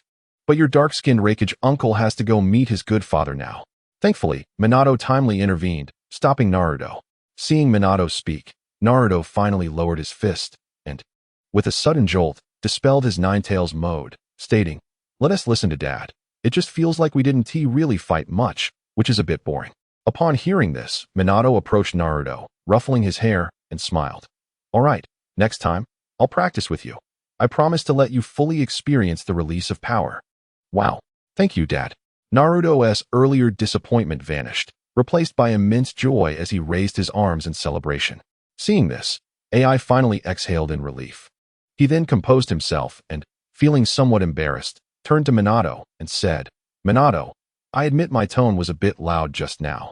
This little brat, your son, wanted to see the full form of the Eight Tails, so I'll show him." Clearly, AI had yielded. After all, it was prudent to do so. The strength of that child was evident. If he did not fulfill the child's wish, who knew when the boy might sneak away from his father and come to Yunin to vent his anger, potentially bringing destruction upon them. Upon hearing this, Minato teased, "AI, I didn't expect you to be such a perceptive individual. I always thought you were just a reckless warrior." "Haha, one must grow after all." AI forced a smile. While internally he was fervently complaining, "What nonsense about growth. It's all due to the circumstances. If your son didn't possess this strength, let us see if you could handle my elbow." At this moment, AI ranked the threat level posed by Naruto higher than that of Minato, believing that the son had undoubtedly surpassed the father. Of course, AI would never voice this aloud. However, Minato seemed to understand AI's thoughts and softly chuckled. "Would you like to know how my current strength compares to yours?" AI's eyes sparkled with curiosity, and he eagerly replied, "Of course. You were once my strongest opponent. Only you could surpass me in speed back in the day." AI felt compelled to specify back in the day, as Naruto's speed in Ninetales mode was simply a complete annihilation of his lightning release chakra mode. It was astonishingly fast, almost as if he were cheating. At this moment, Minato, upon hearing AI's response, smiled lightly and then extended his hand, forming a gesture of 1 to 9. Minato, you're too confident. How could my strength possibly be compared to yours at 1 to 9? That's impossible. AI felt a sense of humiliation and immediately retorted. Minato shook his head, laughing. You've misunderstood. What I meant was, I can kill you 9 times in 1 second. Chapter 72. A long-awaited spar, barehanded thunder strike. Upon hearing this, AI's expression froze. What? You can kill me 9 times in 1 second? His eyes widened in shock, disbelief washing over his face as he struggled to comprehend the words. Yes, you heard correctly. Minato offered no further explanation, simply retracting his finger and nodding with a smile. As AI absorbed Minato's words, a sense of indignation surged within him, a deep humiliation that permeated his very being. How could this be? He was the Raikage, one of the pinnacle figures in the shinobi world. To be told that someone could kill him 9 times in a second was an affront to his very existence, even if that person was once his rival, the legendary Minato Namikaze. Back then, he had barely edged him out. Now, reborn, he claimed to be able to kill him 9 times in a second? What a farce. What does he take the Raikage for? At this moment, AI's forehead was already veined, and his entire body had turned slightly red, clearly indicating that he was engulfed in a raging fury at being so underestimated by his former fated rival. Under normal circumstances, AI would have already bellowed and charged at Minato with a powerful elbow strike. However, now, he found himself restraining this impulse as he glanced at the small Naruto standing beside Minato and pondered the immense power that had just erupted from him. He took a deep breath to calm his emotions before speaking. Minato, your words are somewhat insulting. Do not claim that you can kill me 9 times in a second. Not even in 10 seconds could anyone slay me. If I wish to flee, then no one can take my life. With that, AI puffed out his chest, a hint of pride evident. Such pride was indeed justified, for in AI's heart, in his full lightning release chakra mode, he may not be unique in the ninja world, but he would certainly not fall easily to anyone. Just moments ago, after being sent flying by Naruto, AI attributed it to his momentary lapse of focus rather than any real inferiority. Otherwise, he was confident he could have held his ground. Moreover, should he decide to escape, with the endurance and speed of his lightning release chakra, he firmly believed that no one could kill him, let alone annihilate him in an instant. Such was the confidence of the Raikage. At this moment, AI straightened his chest once more and continued, Minato, please refrain from such remarks in the future. I admit it would be quite challenging for me to defeat you in a one-on-one confrontation, but winning against me now will not be as simple as you think. Not convinced. AI paused slightly, narrowing his eyes with a hint of challenge. He added, if you don't believe me, how about we spar right now? At this, the challenge in AI's gaze transformed into excitement. It was clear he had longed for another battle with his destined rival, Minato. Upon hearing this, Minato did not refuse and replied with a smile. Of course, let's begin. With that, Minato raised a hand in a gesture of invitation, his demeanor as relaxed as ever, as if the impending clash were merely a trivial matter. AI, slightly perplexed, asked, Minato, aren't you going to set up your flying thunder god marks first? Minato waved his hand dismissively, his face breaking into a smile as he replied, Marks? No need. Hearing this, AI's face flushed with anger, a torrent of rage surging through him as he raged internally. How dare you not even place a mark, so utterly dismissive of me? I must show you my growth. Yet, despite the turmoil within, AI managed to suppress his anger and spoke in a somewhat strained tone. All right, Minato, let me show you who I am now. With that, AI clenched his fists tightly, his eyes shimmering with a brilliant blue light, and he unleashed a thunderous roar, lightning release, chakra mode, fully unleashed. In an instant, a terrifying thunderclap erupted on the rooftop. Then, with a crash, a surge of lightning erupted from AI's body, enveloping him in a fearsome aura. His hair stood on end, veins bulged beneath his skin, and his imposing presence swelled exponentially, resembling the very arrival of a thunder god upon the earth. In this form, AI's overall strength had undoubtedly reached the pinnacle of a Kage, and in terms of speed, he had surpassed even the highest ranks. This was the stance of the fully unleashed lightning release chakra mode, far surpassing the temporary state activated by Naruto moments ago. With his eyes now filled with the essence of thunder, locked onto Minato. AI proclaimed like a thunderous roar, "Minato, experience the might of my thunder elbow." With that, AI raised his right elbow, transforming into a streak of lightning that surged towards Minato with terrifying speed. In an instant, he closed the distance. "Minato, sit down." The electrifying right elbow was about to collide with the stationary Minato. As AI's gaze darted around, he prepared for Minato's potential evasion using the Flying Thunder God technique. Despite Minato having not set any marks, AI remained vigilant, wary that he might have prepared a hidden mark in advance. Just as AI was observing in that fleeting moment, the next instant, a loud sound echoed as palms and fists collided. Then, disbelief washed over AI as he focused on the scene before him, his pupils narrowing in shock. Why was he so stunned? Because Minato had managed to catch AI's thunderous elbow with a single hand. This was beyond AI's comprehension. Minato had previously only surpassed him in speed, lacking in raw physical strength. Yet now, after years of death and revival, Minato could effortlessly catch his thunder elbow barehanded? Something was amiss. There was surely something wrong. Realizing this, AI instinctively tried to retract his elbow, seeking to comprehend how Minato had managed to catch him. However, in the next moment, his shock deepened. AI felt an overwhelming force in Minato's grip, preventing him from withdrawing his elbow. What did this mean? It signified that Minato's strength far exceeded his own. Upon this realization, AI trembled once more, ripples forming in the lightning that enveloped him. He could hardly accept this reality. The discomfort within him was beyond anything he had ever experienced. In the past, he had merely lost to Minato in speed. But now he found himself inferior even in raw strength. Did this not imply that he had lost any advantage he once held before this fated rival, rendering him a mere fool? No, this cannot be. AI roared in defiance, utterly unwilling to accept the thoughts that plagued him. Consequently, he unleashed all his might to forcibly retract his elbow, desperate to prove that he was still stronger than Minato. Alas, the outcome had already been sealed from the very beginning. Minato, once unable to compete with AI in physical strength, had now been enhanced to an absurd degree. He no longer needed to rely on speed to win, instead able to overpower AI in every conceivable way. Thus, despite AI's furious roars and the intensifying power of his lightning, he could not free his thunder elbow from Minato's grip. At this moment, Minato's expression remained calm and nonchalant, as if facing a mere child amidst AI's furious assault. This was understandable, having reached a level comparable to Hashirama, and even surpassing him in certain respects. AI stood before Minato as if he were a child. So, why would an adult take a child seriously? Soon after, AI ceased his roaring and exertion. With another rumble of thunder, the lightning enveloping him dissipated in an instant, his imposing aura plummeting. Clearly, AI had given up the struggle. He comprehended that he had been utterly defeated, both in speed and strength, by his opponent. Upon recognizing this, Minato understood AI's sentiments and released his grip, smiling nonchalantly. "So, AI, what have you learned?"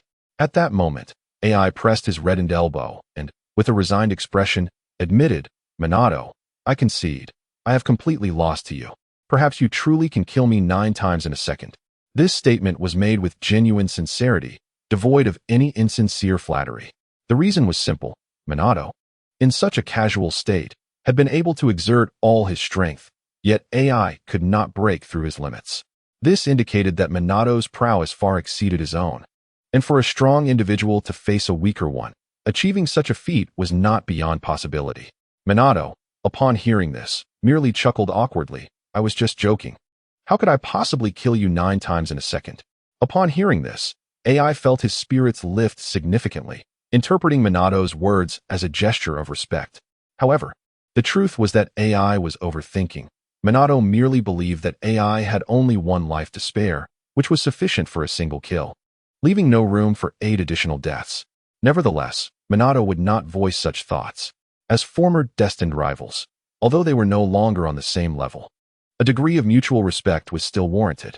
Thus, Minato patted AI on the shoulder and remarked, "What are you thanking me for? I'm just stating the truth. You are indeed formidable, much stronger than you were in the past." Receiving such acknowledgement from Minato, AI felt a surge of positivity and quickly cast aside his earlier despondency, exclaiming, "In that case, Minato, I shall have Karabi demonstrate the form of the 8 tails for your child." "All right, I appreciate it. Minato nodded in agreement.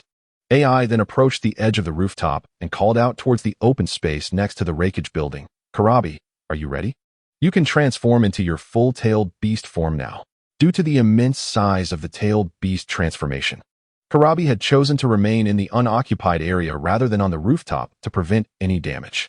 Upon hearing AI's command, Karabi immediately signaled in acknowledgement, responding, "Got it, bro." In the next instant, a tremendous force erupted from within Karabi, and 8 massive tails emerged, converging around him and enveloping his figure.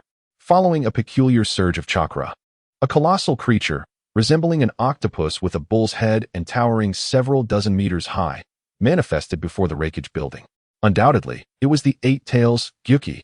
Naruto, witnessing this spectacle, was filled with excitement, his eyes gleaming with delight as he exclaimed, "Wow, is this the 8 tails? It looks so cool." Without hesitation, he leaped into the air, heading towards the 8 tails head. Karabi made no effort to evade, allowing Naruto to land on his tailed beast's head and play around. There was simply no other option. The circumstances compelled it.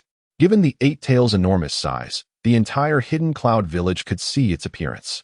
"Ah, that's the 8 tails. Has it gone berserk again? Run, run." Those unaware of the situation mistakenly believed the 8 tails had gone on a rampage, causing widespread panic and chaos throughout the village.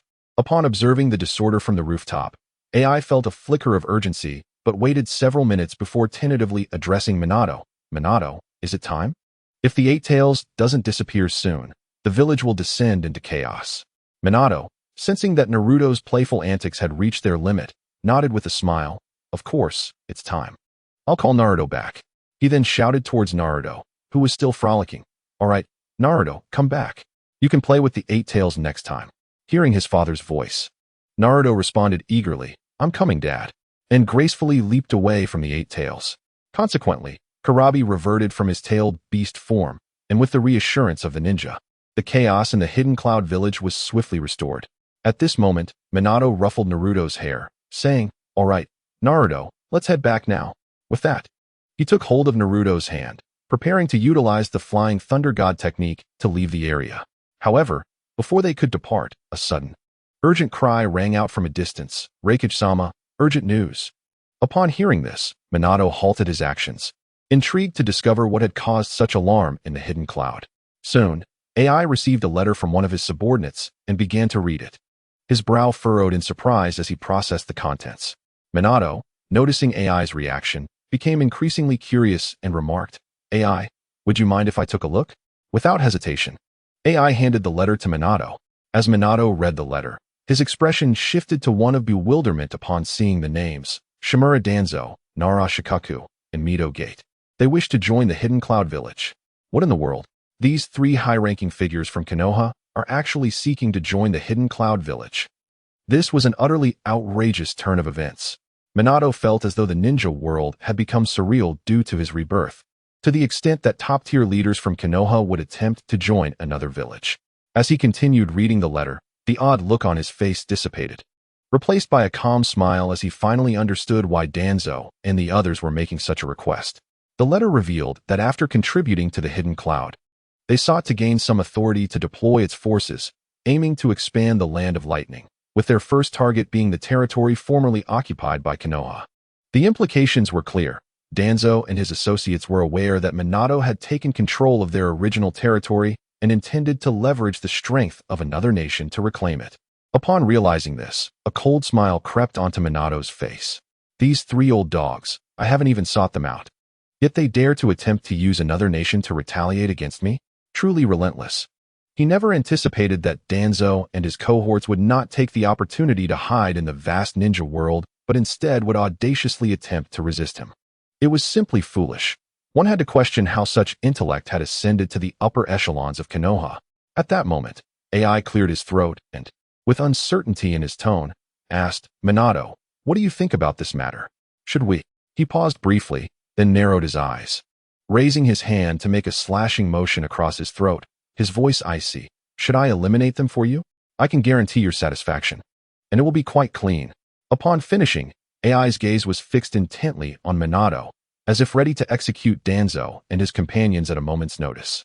"Oh, AI, you seem quite eager." Minato, however, did not immediately agree, instead expressing his curiosity. AI, sensing the awkwardness of the moment, quickly suppressed it and replied earnestly, "This is not eagerness. Although we were once destined rivals, in a sense, we are also kindred spirits who understand each other. Therefore, offering a gift to a kindred spirit who has returned is not unreasonable. After all, the heads of Danzo and his associates could serve as the perfect present." In his final words, AI maintained his serious demeanor, his pupils unwavering, as if every word he spoke was entirely truthful. Certainly, this is merely the surface. In essence, AI seeks to curry favor with Minato, fully aware of the latter's current prowess, which can be described as unparalleled in the ninja world. Although he may be brash, he understands that when confronted with someone of Minato's caliber, it is prudent to cling to his coattails. With this approach, AI believes that even if a future ninja world war were to erupt, as long as he remains under Minato's protection, the entire Hidden Cloud village would surely remain unscathed, perhaps even thriving in abundance.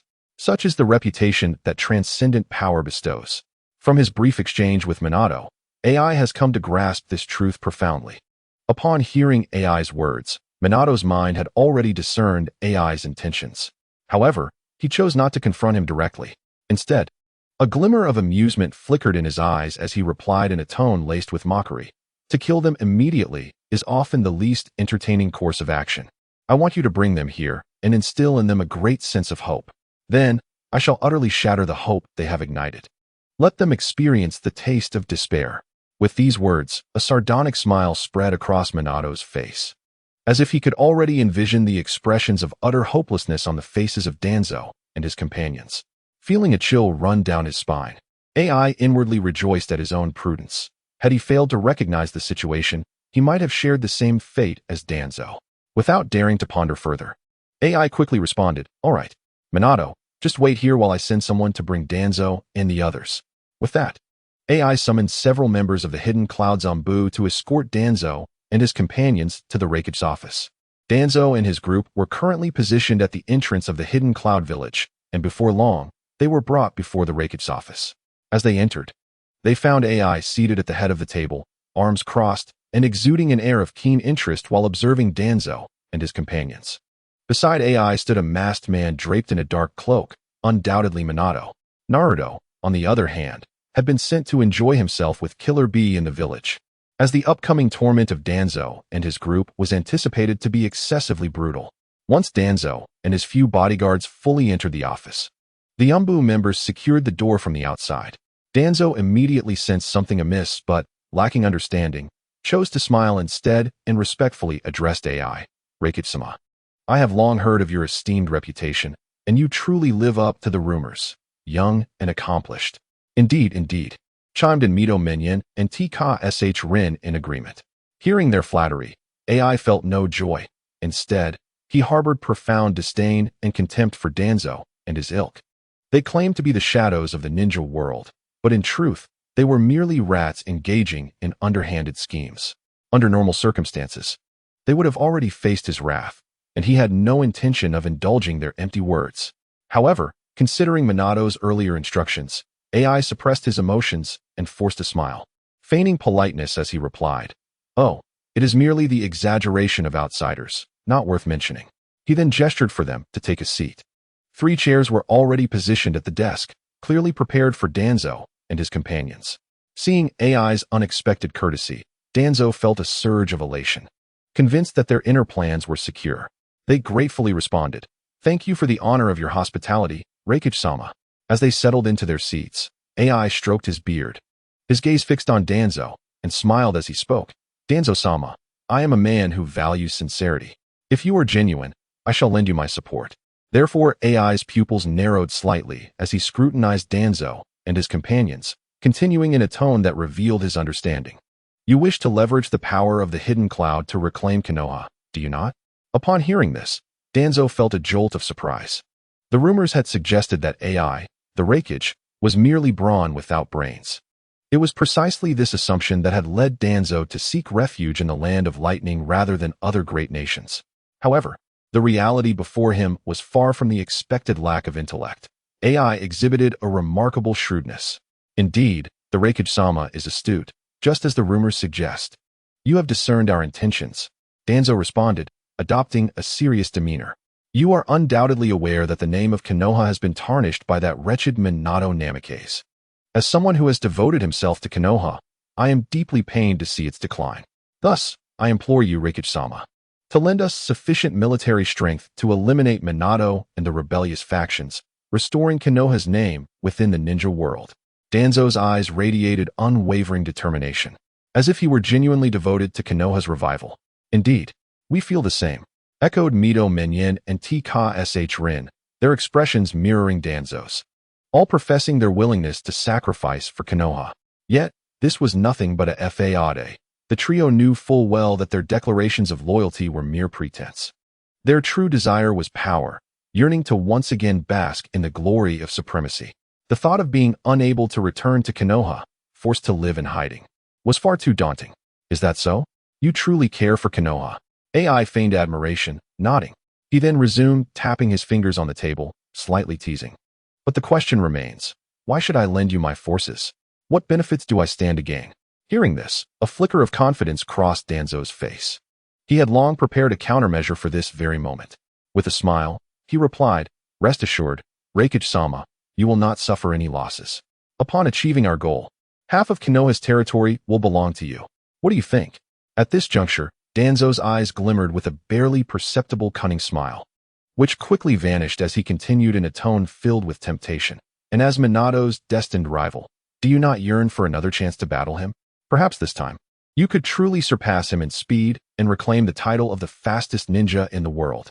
With that, Danzo fell silent, waiting for AI's response, convinced that these two enticing propositions would be sufficient to secure AI's agreement.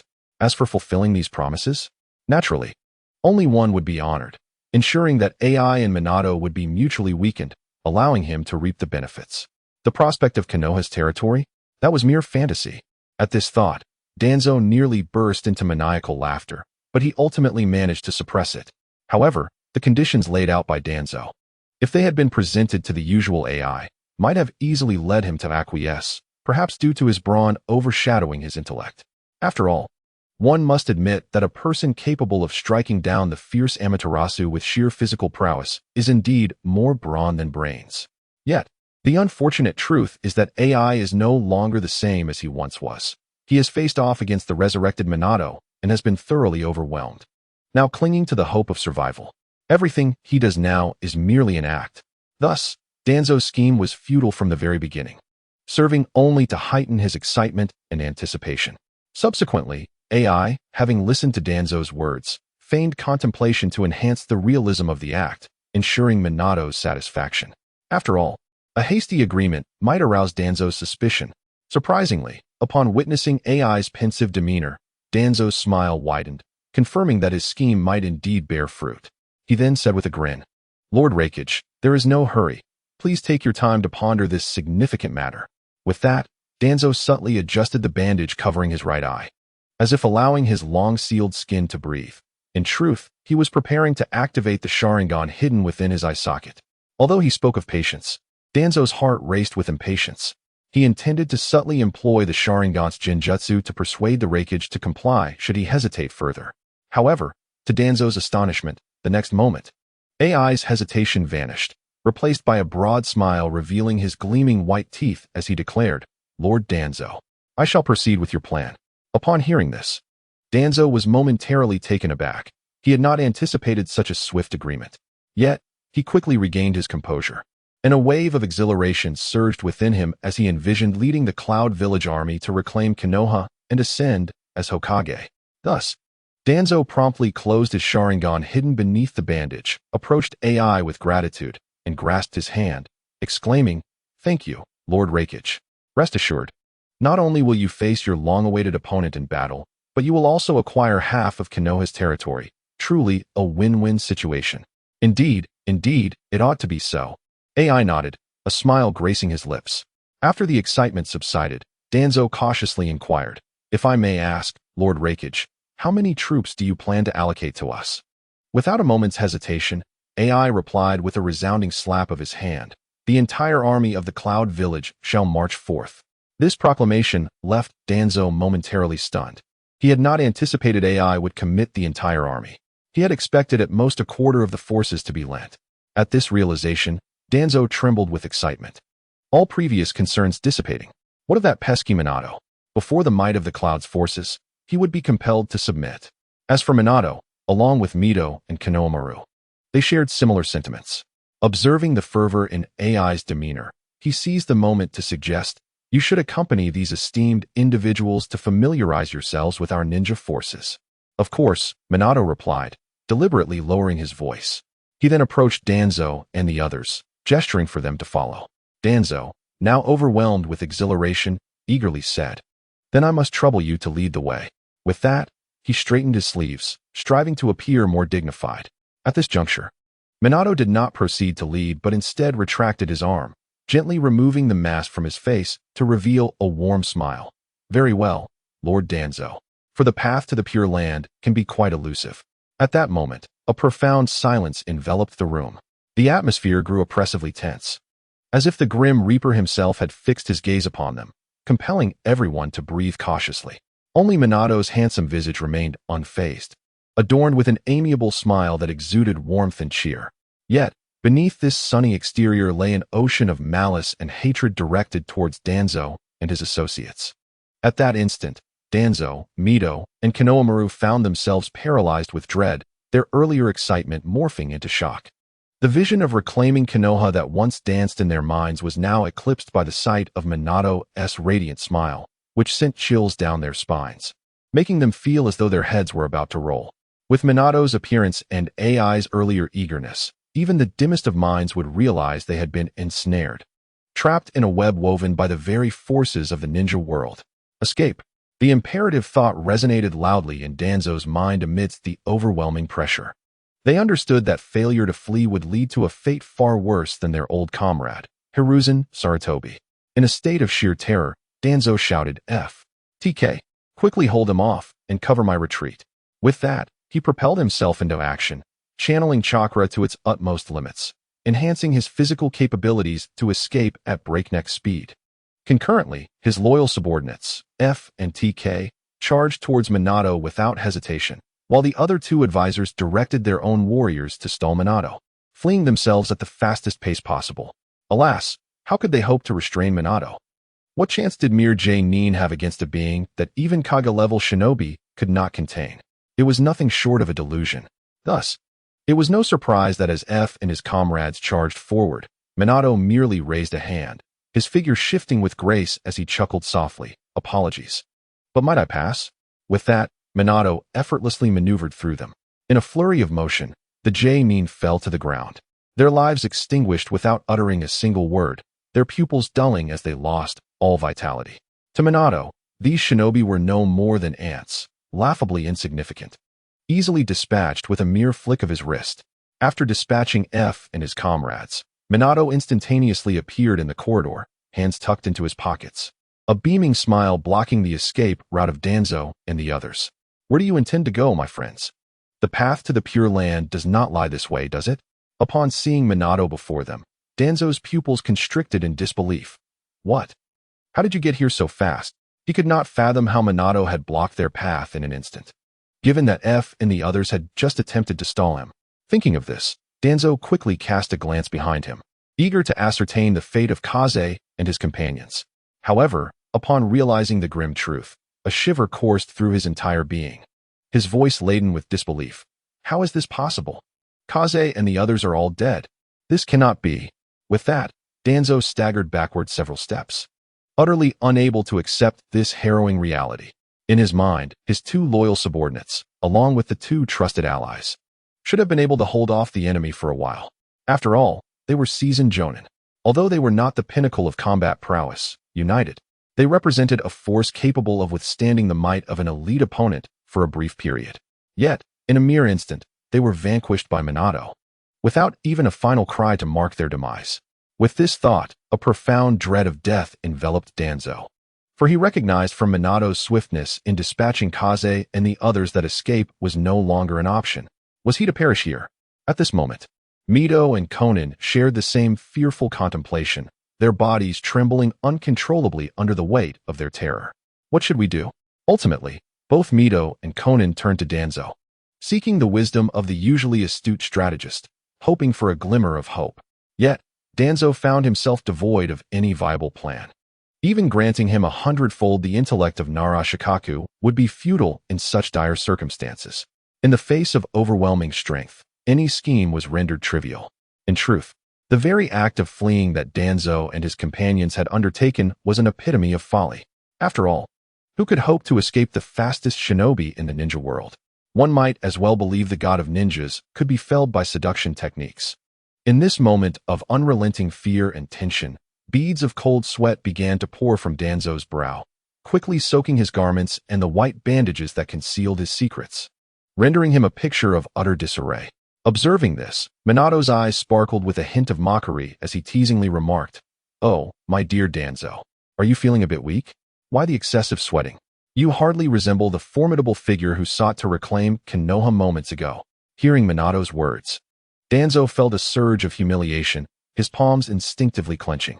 He yearned to lash out at Minato, but ultimately refrained, fearing that such a display might provoke his adversary to strike him down without hesitation. "You truly are in a pitiful state, aren't you? A dog clinging to power through connections has little dignity." Minato continued his taunts. Danzo felt his lungs constrict with rage, yet he dared not retort. Engaging in a battle of wits would be sheer folly. Instead, he resolved to focus his thoughts, hoping to uncover a possibility for survival. Then, as if a light had dawned upon him, Danzo thought of it. Izanagi. Yes, Izanagi. If he could initiate the technique now, even if he were to be killed, he would not truly perish. By delaying the time of his revival, he could secure his existence. This thought surged through Danzo's mind like wildfire. Indeed, it was a viable strategy, with successful precedents. Obito had once utilized Izanagi to extend his life during the conflict at the Valley of the End, thereby escaping death. In that moment, Danzo felt a surge of hope, a sense of stability in his prospects for survival, causing the corners of his mouth to involuntarily lift. However, in the next instant, that hope was obliterated. For at that moment, Minato, moving with a speed that defied the naked eye, appeared directly before Danzo, extending his right hand to forcibly extract Danzo's Sharingan from beneath its bandages. Minato examined the eye in his hand, a playful smile gracing his lips as he remarked, "Did you think to deceive me with Izanagi? If I take your eye, won't you explode instead?" Chapter 77. The tragic fate of Danzo and his companions. Danzo's earlier smile was unmistakable to Minato, who, with his keen intellect, quickly deduced that Danzo's earlier smirk was a desperate ploy to feign death and trick him. After all, Izanagi was Danzo's only lifeline, his sole remaining hope. Thus, to shatter that hope, Minato had simply to remove the Sharingan from Danzo's eye socket. With Minato's words, a horrific scream erupted from Danzo as he collapsed to the ground. Torrents of crimson blood gushing from his right eye socket, accompanied by anguished wails that echoed his suffering. Danzo, Mito, and Konan gasped in shock at the sight. Their exclamations drew Minato's attention back to them. With a hint of playful remorse, Minato smiled and said, "Apologies, but your excitement must stem from jealousy over Danzo's plight. Don't worry, I shall be fair to you as well." With that, Minato crushed the Sharingan in his grasp. Before Mito and Konan could react, Minato's hands darted toward their left eyes, extracting them without hesitation. With a sickening squelch, blood sprayed forth as both Mito and Konan joined Danzo on the ground, their cries of agony mirroring his. The scene was a grim tableau of three fallen figures, each howling in torment. Minato casually discarded the extracted eyes, surveying the trio of fallen figures with a tone rife with mockery. "How does it feel to share in the experience? Am I not generous?" Danzo and his companions could only respond with their anguished cries, their pain far surpassing mere physical suffering. For Minato, with an artistry of brutality, had ensured that each extraction was not only violent, but exquisitely torturous, forcing them to experience a torment that rendered life itself unbearable. At that moment, A approached, witnessing the scene of torment unfolding before him. He shuddered slightly, remarking, "Minato, your methods of torture are truly ruthless." With a relieved breath, A congratulated himself for having made the right choice earlier. Had he chosen differently, he might have found himself in the same woeful plight as Danzo and his companions. Minato, brushing his hands together, chuckled softly, "This is merely the beginning." As he spoke, in A's astonished gaze, Minato produced 2 kunai infused with wind chakra, sharpening their edges to a lethal degree. Then, with those deadly weapons in hand, Minato unleashed a flurry of strikes upon the fallen Danzo and his companions, their screams intensifying as the brutal assault continued. Finally, after what felt like an eternity, Minato ceased his assault, sheathing his kunai, now stained with the vivid crimson of their blood, a stark contrast to their earlier pristine condition. At this moment, the 3 fallen figures of Danzo lay on the ground, their bodies drenched in blood, their pupils dilated, teetering on the brink of unconsciousness. Their limbs had been severed by Minato using the flying Thunder God kunai. Simultaneously, their skin bore over 100 cuts, a scene reminiscent of an execution by slicing. Vivid crimson blood flowed incessantly from their wounds, nearly saturating the floor at the entrance of the office. Gazing upon such a chilling spectacle, one might wonder, is this a masterpiece of the world? Truly beautiful. Yet, there was no hint of disgust on Minato's face. Instead, it radiated endless joy, stemming from the thrill of vengeance, his expression akin to that of an art connoisseur.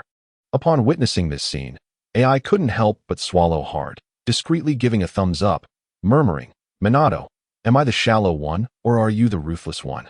Hearing AI's words, Minato turned to him, waved his hand, and chuckled softly. "AI, are you being shallow again? This is merely the beginning." "What? I'm still shallow?" AI exclaimed, feeling his worldview shatter. After all, with the state Danzo and his companions were in, it was just the onset for Minato. Minato, however, chose not to elaborate further. He crouched down and touched the bodies of Danzo's trio. Instantly, a vibrant red chakra enveloped them, healing their wounds and rapidly scabbing over the bleeding. This chakra was, of course, the tailed beast cloak. Clearly, Minato did not wish for them to bleed out and die. Hence he bestowed upon them a layer of the tailed beast cloak, ensuring they would not perish easily. After all, how could he allow these 3 to die so effortlessly? Minato had resolved to bring them back to Konoha for a public trial, to serve as offerings for the establishment of the new village. This was indeed the fitting end for such heinous individuals as Danzo and his ilk. Chapter 78. Return to the village, chosen companions by Naruto. As the tailed beast cloak continued to writhe, all wounds on Danzo and his comrades sealed completely, the once flowing crimson blood ceased. Their previously vacant gazes gradually regained clarity, signaling the return of their consciousness. However, this awakening was not a boon for Danzo and his companions. Rather, it heralded greater suffering. For at the moment their awareness returned, they were immersed in the kaleidoscopic illusion. Minato summoned the Manjiki Sharingan and cast a long-lasting genjutsu on Danzo's trio. Within this illusion, they would eternally relive the agonizing torment of being dismembered and forcibly consuming filth. Such suffering was inescapable for Danzo and his comrades. Even understanding it was an illusion held no solace, for their abilities rendered them incapable of breaking free, leaving them with no choice but to endure. Given that this was a Manjiki-level genjutsu, it surpassed ordinary illusions, delivering an experience that was profoundly visceral, even more so than physical reality. At that moment, the dismembered Danzo and his companions suddenly convulsed violently on the ground, their eyes glazed, emitting muffled sounds of apparent distress. Clearly, they had begun to experience the delights of the Manjiki illusion. Minato, witnessing this, could not suppress a knowing smile. Then, as if struck by a thought, he remarked wistfully, "Hiruzen, you were fortunate. You departed to the Pure Land with hardly any suffering. Look at Danzo and his companions. They are far worse off. Truly, you were a blessed old dog. But rest assured, I will find ways to torment you again."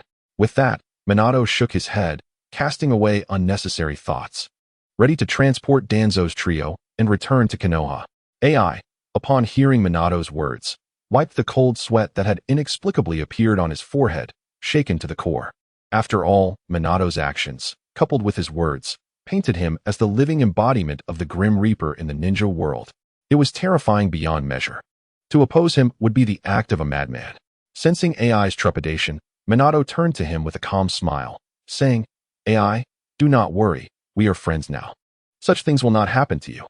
Upon hearing Minato's words, AI shuddered, quickly responding, "Yes, yes, friends, we are friends."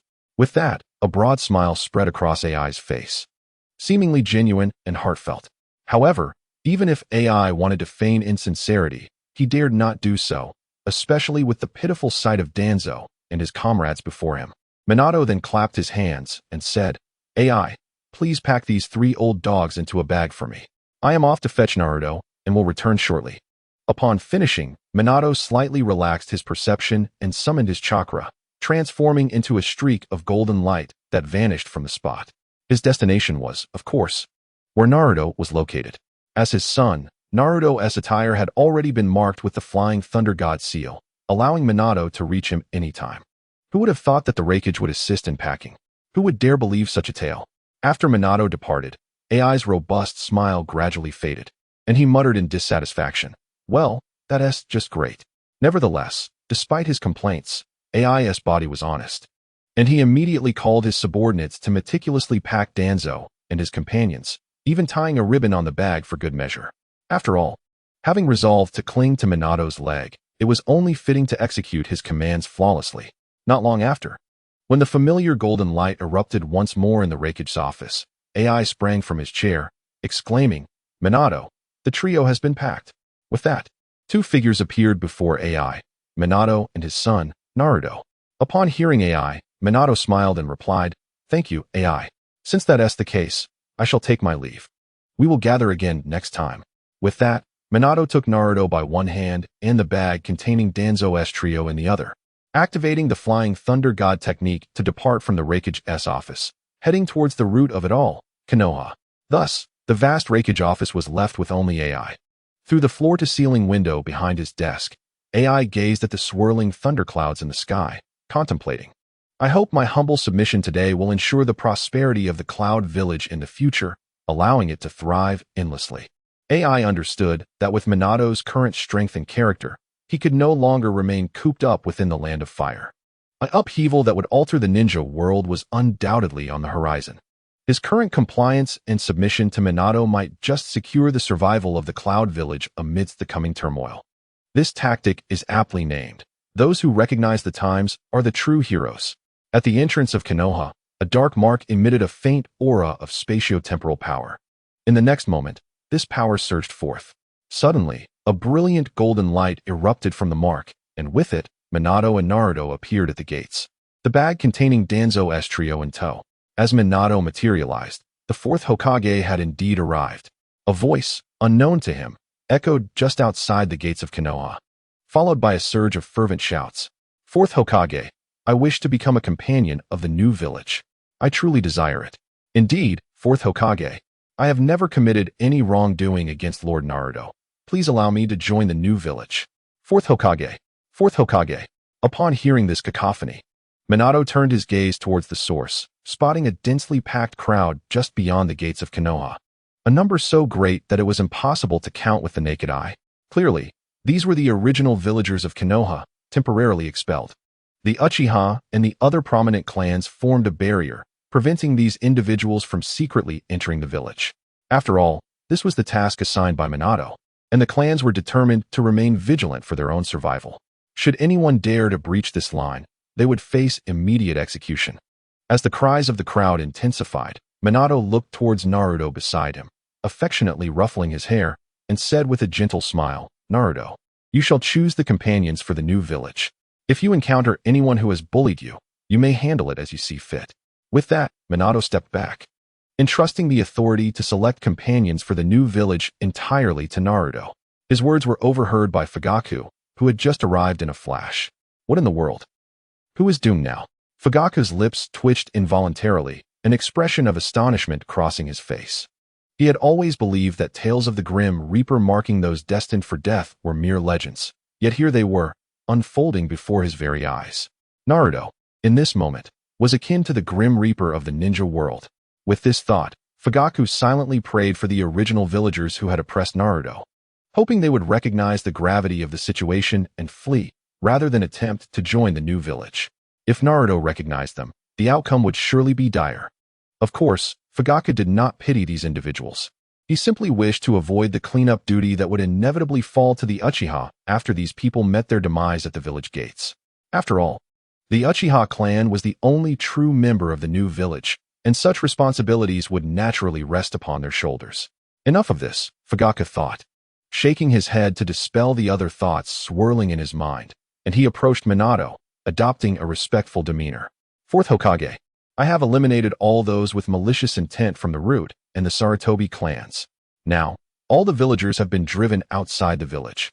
We await your command to commence the selection. Minato smiled slightly, replying, excellent. Then please take Naruto and begin the selection process.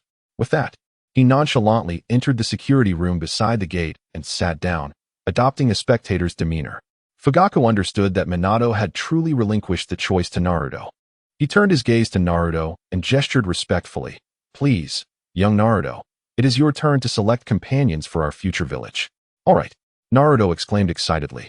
Racing toward the line of people, he was thrilled with the power Minato had bestowed upon him, for it meant he could choose companions who would appreciate him. Thus, Naruto began the selection process. This one is good, this one is acceptable, this one is not, this one is perfect, this one is definitely out, too fierce. Those chosen appeared elated, while those not selected wore faces of despair, unable to accept the reality of their rejection. Time passed swiftly, and soon 2 hours had gone by. Under Naruto's efficient selection, the once crowded original villagers of Konoha were now divided into 2 distinct groups, those who could join the new village and those who could not. However, the number of those excluded was significantly greater, clearly comprising those who had bullied Naruto or harbored disdain for his existence, even if they had concealed their feelings deeply. During the selection process, Naruto activated his unique malice perception, a gift from Kurama, ensuring that anyone with even a hint of animosity towards him could not escape his awareness. Once the selection was complete, Naruto ran over to Minato, grasping his arm with a beaming smile. Dad, I've made my selections. These people are all kind. In the new village, everyone will surely unite and be happy. All right, let me take a look, Minato said, ruffling Naruto's hair again. He cast a glance over the group Naruto had chosen, and after a cursory examination, he chose not to delve deeper, having entrusted the selection to Naruto. His current concern was how Naruto would handle those denied entry into the new village. With a gentle smile, Minato inquired, Naruto, what will you do with the others? Upon hearing this, Naruto hesitated momentarily, then thought for a moment before smiling and saying, Dad, let us make sure they never set foot here again. Hearing this, Minato internally mused, Child, you are indeed too kind. Yet on the surface, he maintained his usual gentle demeanor, replying, Very well. I shall ensure they can never enter here again. How to guarantee they would never return? Why? By ensuring they were no longer alive, of course. Naturally, Minato would never voice such thoughts in front of Naruto. Instead, he lightly stroked Naruto's head and softly said, All right, Naruto, it's time for lunch. You should head home and rest. I'll finish up here and return to cook for you. Okay, hurry back, Dad. Naruto replied eagerly, nodding obediently. Feeling a bit fatigued from entering Kurama mode and realizing he needed to recharge his energy. Before long, Naruto's figure vanished from Minato's sight. Once Naruto had completely departed, Minato remarked, Old dog, you can come out now. He then opened the burlap sack, releasing the 3 disheveled figures of Danzo and his companions. Huh, who are these 3? Fugaku, observing the pitiable state of the trio, found it hard to recognize their identities at first. Minato, noticing his confusion, teased with a smile, Fugaku, how could you not recognize your enemies? The foes of the Uchiha? What? Fugaku's body tensed up immediately, and he hurried closer to Danzo and the others for a better look. Upon closer inspection, Fugaku's pupils dilated in shock as he exclaimed, These are Danzo and the other 2 advisors. As the realization dawned, his face reflected profound astonishment. He had never expected Danzo and his companions to end up in such a sorry state. Yet, after the initial shock, a warm current surged through Fugaku's heart, and he gazed at Minato with newfound respect. Minato had promised him that Danzo would not escape, and now, only a short time later, he had delivered them right to his doorstep. Having a leader so steadfast in his word was truly a blessing. With this thought in mind, Fugaku wasted no time. Boom. Fugaku knelt before Minato, directing his gaze reverently towards him. With utmost respect, he declared, as a member of the Uchiha clan, I shall not hesitate to face any peril for you, Lord Minato. Upon uttering these words, he lowered his head to the ground, demonstrating his unwavering loyalty. Minato, observing this display of courtesy, could not help but chuckle softly. He then reached out to assist Fugaku to his feet and patted him on the shoulder, saying with a gentle smile, Now, Let us unleash the pain that the Uchiha have endured at the hands of these three old hounds upon them. At these words, a spark ignited in Fugaku's eyes, and he eagerly responded, "As you command, Lord Minato." With that, he crossed his arms, his joints cracking ominously, and fixed a fierce gaze upon the trio of Danzo on the ground. The anguish that the Uchiha had long suffered would find its release today. The subservience they had shown to Konoha's higher-ups would finally be cast aside. With a fervent cry of "Ora, Ora, Ora," Fugaku raised his fists and launched into a relentless assault against the three, each blow infused with potent chakra. The air was filled with the resounding impact of his punches.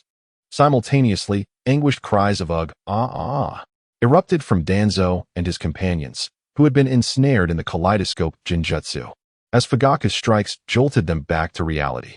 Awaken, old hounds. Enjoy the pent-up rage of the Uchiha that has simmered for years. As Fugaku witnessed the return of their consciousness, his fierce expression intensified, and his strikes quickened, embodying the ferocity of a tiger. The scabs upon Danzo and his cohorts' bodies burst open, crimson blood gushing forth and spreading ominously around them. "Fugaku, do try not to kill them. They still have some utility," Minato cautioned, concerned that Fugaku's wrath might prove too lethal, rendering their punishment excessively lenient. "Rest assured, I shall hold back," Fugaku replied, signaling with one hand before resuming his frenzied onslaught. While his punches were swift and painful, they were not immediately fatal. However, it was inevitable that unconsciousness would follow. Ultimately, when Fugaku sensed that another strike would surely lead to their demise, he reluctantly ceased his assault, granting them a sliver of life.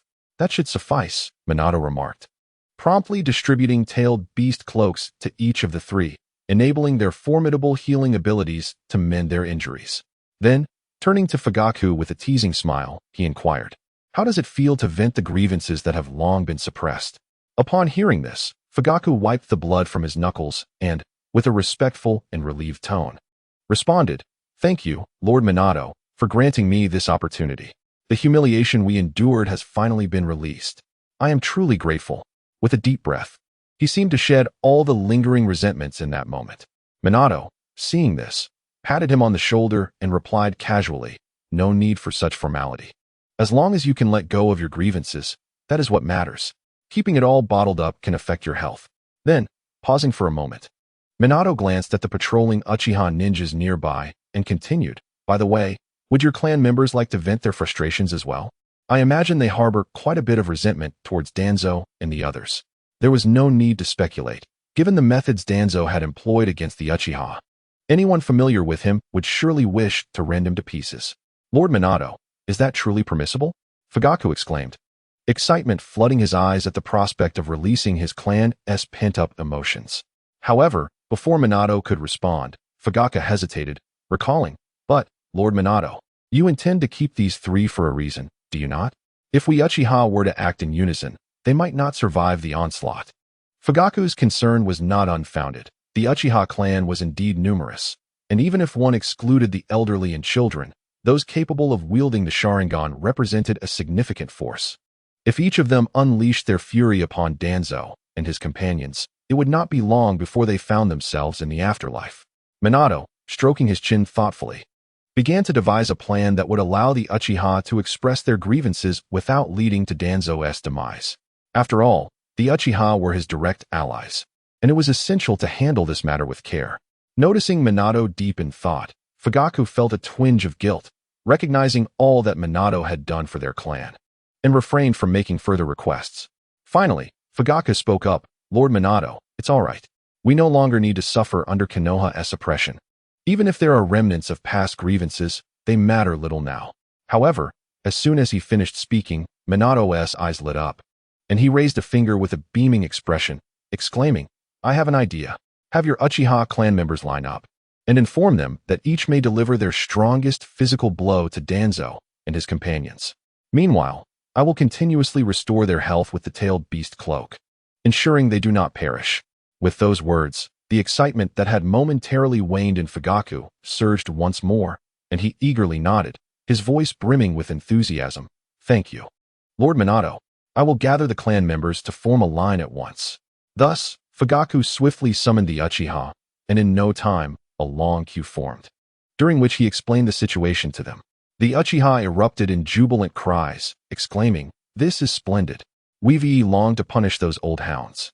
Each of us can take a shot, right? Then I must prepare thoroughly. With my 3 tomo activated, I will ensure they feel the pain of the Uchiha." As their excitement grew, many activated their unique Sharingan, causing the line to become somewhat chaotic. Fugaku, noticing the commotion, raised his hand to restore order, instructing, "All right, calm down. Everyone, no need to rush. Line up and take turns. There is enough for everyone." Chapter 81. The true game is about to begin. Hearing Fugaku's words, the Uchiha responded, "Yes, esteemed leader." Gradually, the previously restless clan members settled down, reassured that Danzo and his companions were in no position to escape, and that they would indeed have their chance to vent their frustrations. Satisfied, Fugaku turned to Minato and asked, "Lord Minato, are we ready?" Minato, standing behind Danzo and his companions to ensure their immediate healing, smiled and replied, "Yes. Release your pent-up emotions." With that, a chorus of cheers erupted from the Uchiha as they prepared to unleash their long-suppressed rage. Soon, the Uchiha clan members advanced in orderly succession towards Danzo and his 2 companions, delivering their most formidable taijutsu strikes upon the trio of wretched old dogs. Consequently, the resounding thuds of impact reverberated throughout the arena, echoing the Uchiha's elation and the lamentation of Danzo and his associates.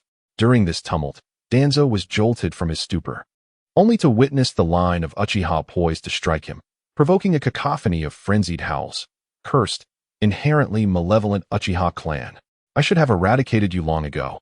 Yet, before Danzo could finish his tirade, he was felled once more by a decisive blow from the Uchiha, who instinctively understood that the most effective means of dealing with someone like Danzo was to target the ultimate vulnerability exclusive to men. This weakness resulted in Danzo being rendered unconscious yet again, as the pain was simply too excruciating, too despairing to endure. As the Uchiha continued their relentless assault, onlookers outside the village could not help but grimace at the scene unfolding before them. How could these 3 individuals have provoked the wrath of the Uchiha to such an extent? It was utterly terrifying, beyond the scope of the most brutal tortures devised in Konoha. Indeed, it was a fate more forlorn than any imaginable. Unbeknownst to many, these 3 were once esteemed figures within Konoha: Danzo, the Hokage's aide, and his 2 advisors. It didn't take long for the more discerning among the crowd to discern their identities beneath the grotesque visages. "What? These are Danzo and the advisors." Gasps of disbelief rippled through the crowd as they processed the revelation, their pupils constricting in shock, and a singular thought emerged: they must never provoke the Uchiha. For even those of Danzo's former stature had fallen to such a fate. Eventually, as time passed and the crowd's fear intensified, the last Uchiha in line delivered the final blow of retribution against Danzo. With this, the long-suppressed grievances of the Uchiha began to dissipate. Under the continuous infusion of chakra from Minato's tailed beast cloak, Danzo and his companions clung to life, albeit in a wretched state that elicited shudders from anyone who dared to look upon them. Yet, this was precisely the fate they deserved. Having caused the deaths of countless innocents, their deeds long since corrupted. Grateful for Minato's intervention, the Uchiha expressed their heartfelt thanks before departing, leaving only Fugaku behind. Minato, observing the pitiful state of Danzo and his companions, couldn't he help but adopt a teasing tone, remarking, "Danzo, though you have endured a beating, you have inadvertently provided many with a sense of relief. A bit of good has come from your suffering. You might even be considered a good person now."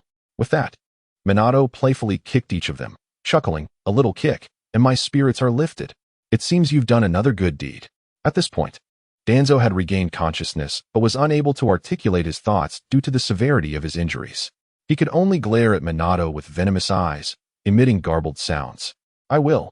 However, his words were abruptly cut off by a pained scream. For Fugaku had seized the moment to deliver a precise kick to Danzo's abdomen, causing excruciating pain. As he did so, Fugaku shouted in fury, "How dare you insult Lord Minato? Old dog Danzo, it seems you seek your own demise." Clearly, Fugaku was eager to curry favor with Minato, while also harboring his own desire to punish Danzo. Danzo, writhing in agony, could not mount a defense, desperately attempting to clutch his aching stomach, only to find his limbs incapacitated by Minato. He was left to thrash on the ground like a helpless caterpillar. Disgusted, Fugaku delivered another blow, sending Danzo flying several meters away. The two who had regained consciousness, Koharu and Hamura, dared not utter a word, fearing they would suffer the same fate. Yet, their silence did not spare them. Fugaku aimed a kick at them as well, sending them tumbling beside Danzo. The trio of old dogs convulsed in unison, their movements oddly synchronized. Fugaku considered delivering more kicks, but Minato intervened, halting him. Minato gazed at the writhing trio, a smirk playing on his lips, before turning his attention to the Konoha villagers who had been rejected by Naruto for inclusion in the new village. He smiled serenely. All right, the real game is about to commence. Fugaku, puzzled, inquired, Lord Minato, what do you mean by the real game? With a broadening smile, Minato explained. To those villagers rejected by Naruto, I will feign an opportunity. If they are willing to strike Danzo and his cohorts, they may join our new village and become part of our community. Then, Minato paused, his eyes narrowing, a chilling aura emanating from him. Then, we shall gather those who would harm Danzo in exchange for their place in our new village and eliminate them. After all, those willing to inflict harm to join us are likely to have caused Naruto considerable pain and are inherently malevolent. Thus, their demise would rid the shinobi world of a significant threat. With that, Minato looked upwards, his brilliant azure eyes gleaming against the sky, a serene smile gracing his features.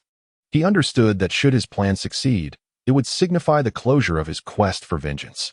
After all, with Sarutobi Hiruzen deceased, Danzo dealt his final blow, and the malevolent citizens of Konoha eradicated. His retribution would finally come full circle.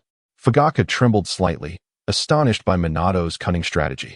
It was a perfect ruse, offering a glimmer of hope to the forsaken villagers only to deliver a crushing blow, a true embodiment of entrapment. Grateful to be allied with Minato, Fugaku placed a hand over his heart, relieved. At that moment, Minato waved his hand, directing attention back to Fugaku. Fugaku, you shall oversee this operation. The chakra I bestowed upon Danzo and his companions is substantial enough to ensure they do not perish immediately. Responding to the command, Fugaku quickly regained his composure, clasping his hands in respect. Lord Minato, you can trust me. This task is in capable hands. As the words fell, Fugaku immediately turned and gathered the Uchiha clansmen, directing them towards the forsaken citizens of Konoha, instilling in them the hope of remaining in the village.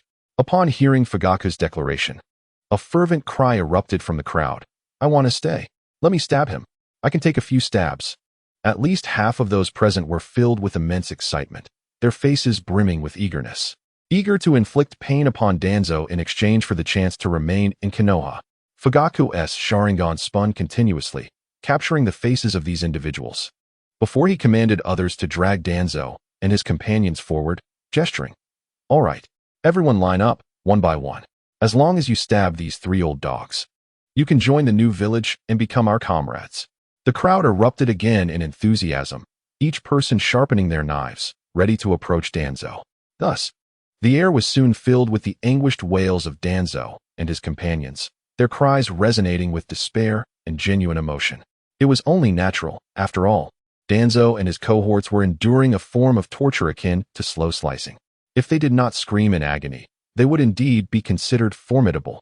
As the knives continued to pierce Danzo, Minato glanced at the group selected by Naruto to join the new village, who appeared somewhat anxious. Minato then waved his hand and smiled. Do not fear. We will all be partners in the new village. I shall protect you, and now you may return to your homes. At these words, the crowd momentarily paused, but soon they snapped back to reality, bowing deeply in gratitude. Forgive us, fourth Hokage. Thank you, Lord Minato. With Konoha now in ruins, it was no longer appropriate to address Minato as the fourth Hokage. After expressing their thanks, the group surged towards the village, each rushing towards their respective homes, clearly unwilling to linger in the current bizarre and bloody atmosphere. Although they had been chosen to enter the village, they could not guarantee that remaining here would not bring unforeseen dangers that could threaten their lives, falling from paradise straight into a pit of despair. Minato, witnessing this, did not impede them, merely smiling with a hint of resignation. Why the rush? I won't harm you. He held a favorable impression of these individuals. After all, being selected by Naruto indicated a certain degree of goodness in their hearts. In less than a moment, a third of the space was cleared. The area no longer as crowded as before. Simultaneously, The previously quiet village began to stir, the sounds of those returning home echoing like the opening of a door. How infuriatingly enviable. Why hasn't it been my turn to stab those 3 wretched old dogs yet? This scene ignited jealousy among those in line to confront Danzo, each gnashing their teeth, wishing they could jump the queue to stab Danzo a few times, thus securing their own chance to re-enter the village. Of course, while some were eager to stab, there were others who hesitated. Those unwilling to exchange the act of stabbing Danzo for entry into the village stood frozen, lost in uncertainty. Very well, it's not so bad, Minato observed, a gentle glimmer in his eyes. Although those rejected by Naruto were primarily individuals who had once harbored ill feelings towards him, among them were still some with genuine kindness at heart. For instance, those who refrained from attacking Danzo demonstrated their unwillingness to harm others' lives for their own rebirth, revealing the inherent goodness within. This indicated that there was still hope. They need not perish. Thus, Minato raised his hand and addressed the non-violent crowd with a calm smile. If you are unwilling to act, you may leave this place. There is no need to return. With that, Minato returned to the security booth, settling down and no longer regarding those who had refrained from violence. Although he believed there was still hope for these individuals, it only meant they had escaped death. Those rejected by Naruto would not remain in the village. Minato may once have harbored a somewhat nurturing spirit, but that was no longer the case. The individuals who refrained from action sighed internally, recognizing that this was their best outcome, and they silently began to walk away. Soon, a significant portion of the space was vacated, leaving only the patrolling ninjas of the original Konoha and the malicious individuals still queuing to confront Danzo. The ultimate fate of these malevolent individuals was undoubtedly sealed, heading to the Pure Land to reunite with Sarutobi Hiruzen. Before long, under Fugaku's orderly command, the last of the malevolent crowd raised his dagger high. I did it. I can stay? Without hesitation, he plunged the blade into Danzo's shoulder, then howled in celebration, relishing the fact that he would not have to leave the fertile land of Konoha. Witnessing this, Fugaku couldn't help but chuckle coldly. Fool, unaware of his impending demise. Of course, he wouldn't voice this overtly. Instead, he softly instructed the last individual. All right, please gather over there and wait. Yes, thank you, Lord Fugaku, the man exclaimed, nodding enthusiastically as he hurried towards the gathering of those who had already dealt with Danzo.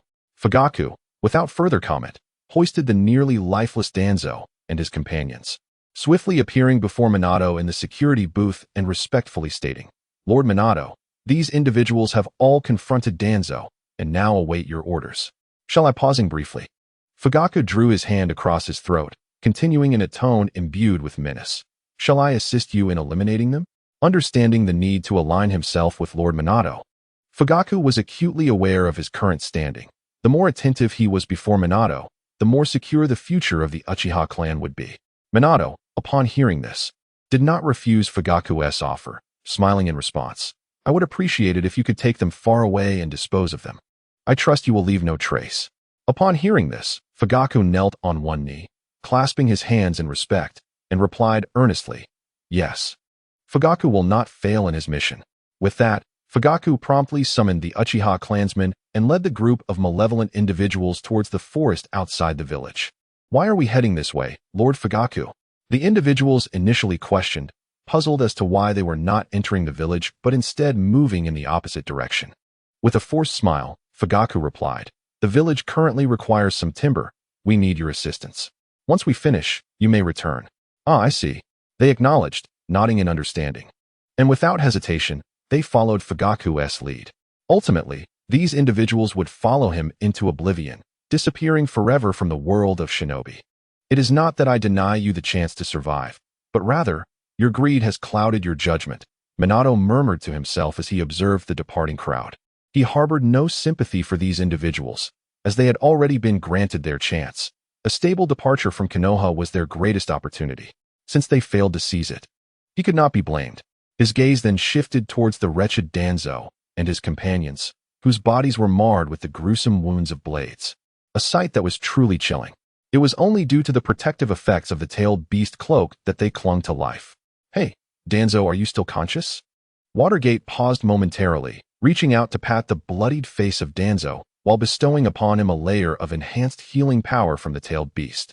Under the strength of this healing, Danzo struggled to open his eyes, meeting Watergate's gaze, his eyes still filled with intense hatred, muffling curses, woofing Watergate. I will not let you go. Even as a ghost, I won't forgive you. Hearing Danzo's words, Watergate couldn't help but give a thumbs up, expressing admiration. Even in this state, you show no fear. You truly are something, Danzo. To the end, unyielding. Danzo, taken aback by the unexpected praise, quickly regained his composure and retorted, woofing Watergate. Do not revel in your triumph. My fate will be your future. However, before Danzo could finish his statement, his voice abruptly ceased. Old Danzo, you think you can boast? It's time to join your little monkey in the afterlife.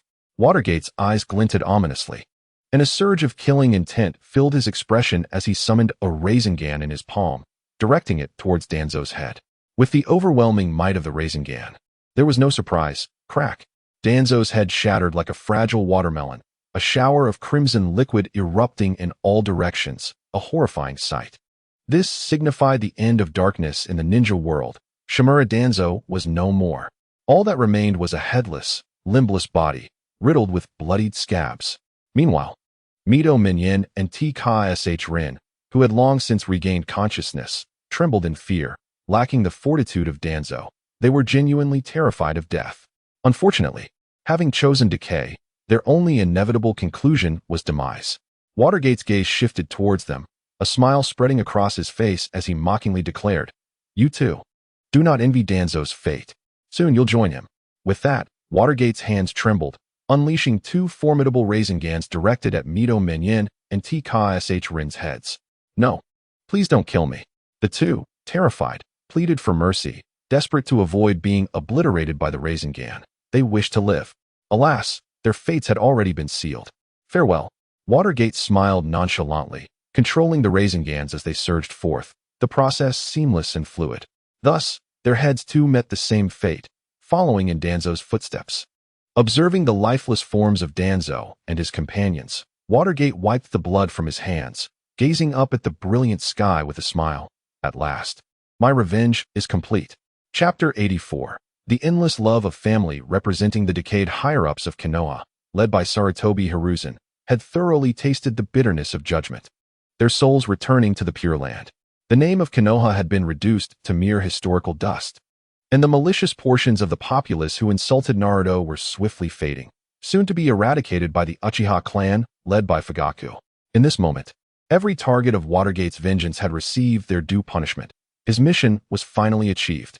At this instant, the guilt Watergate once felt towards Naruto had considerably lessened, no longer causing him the anguish it once did.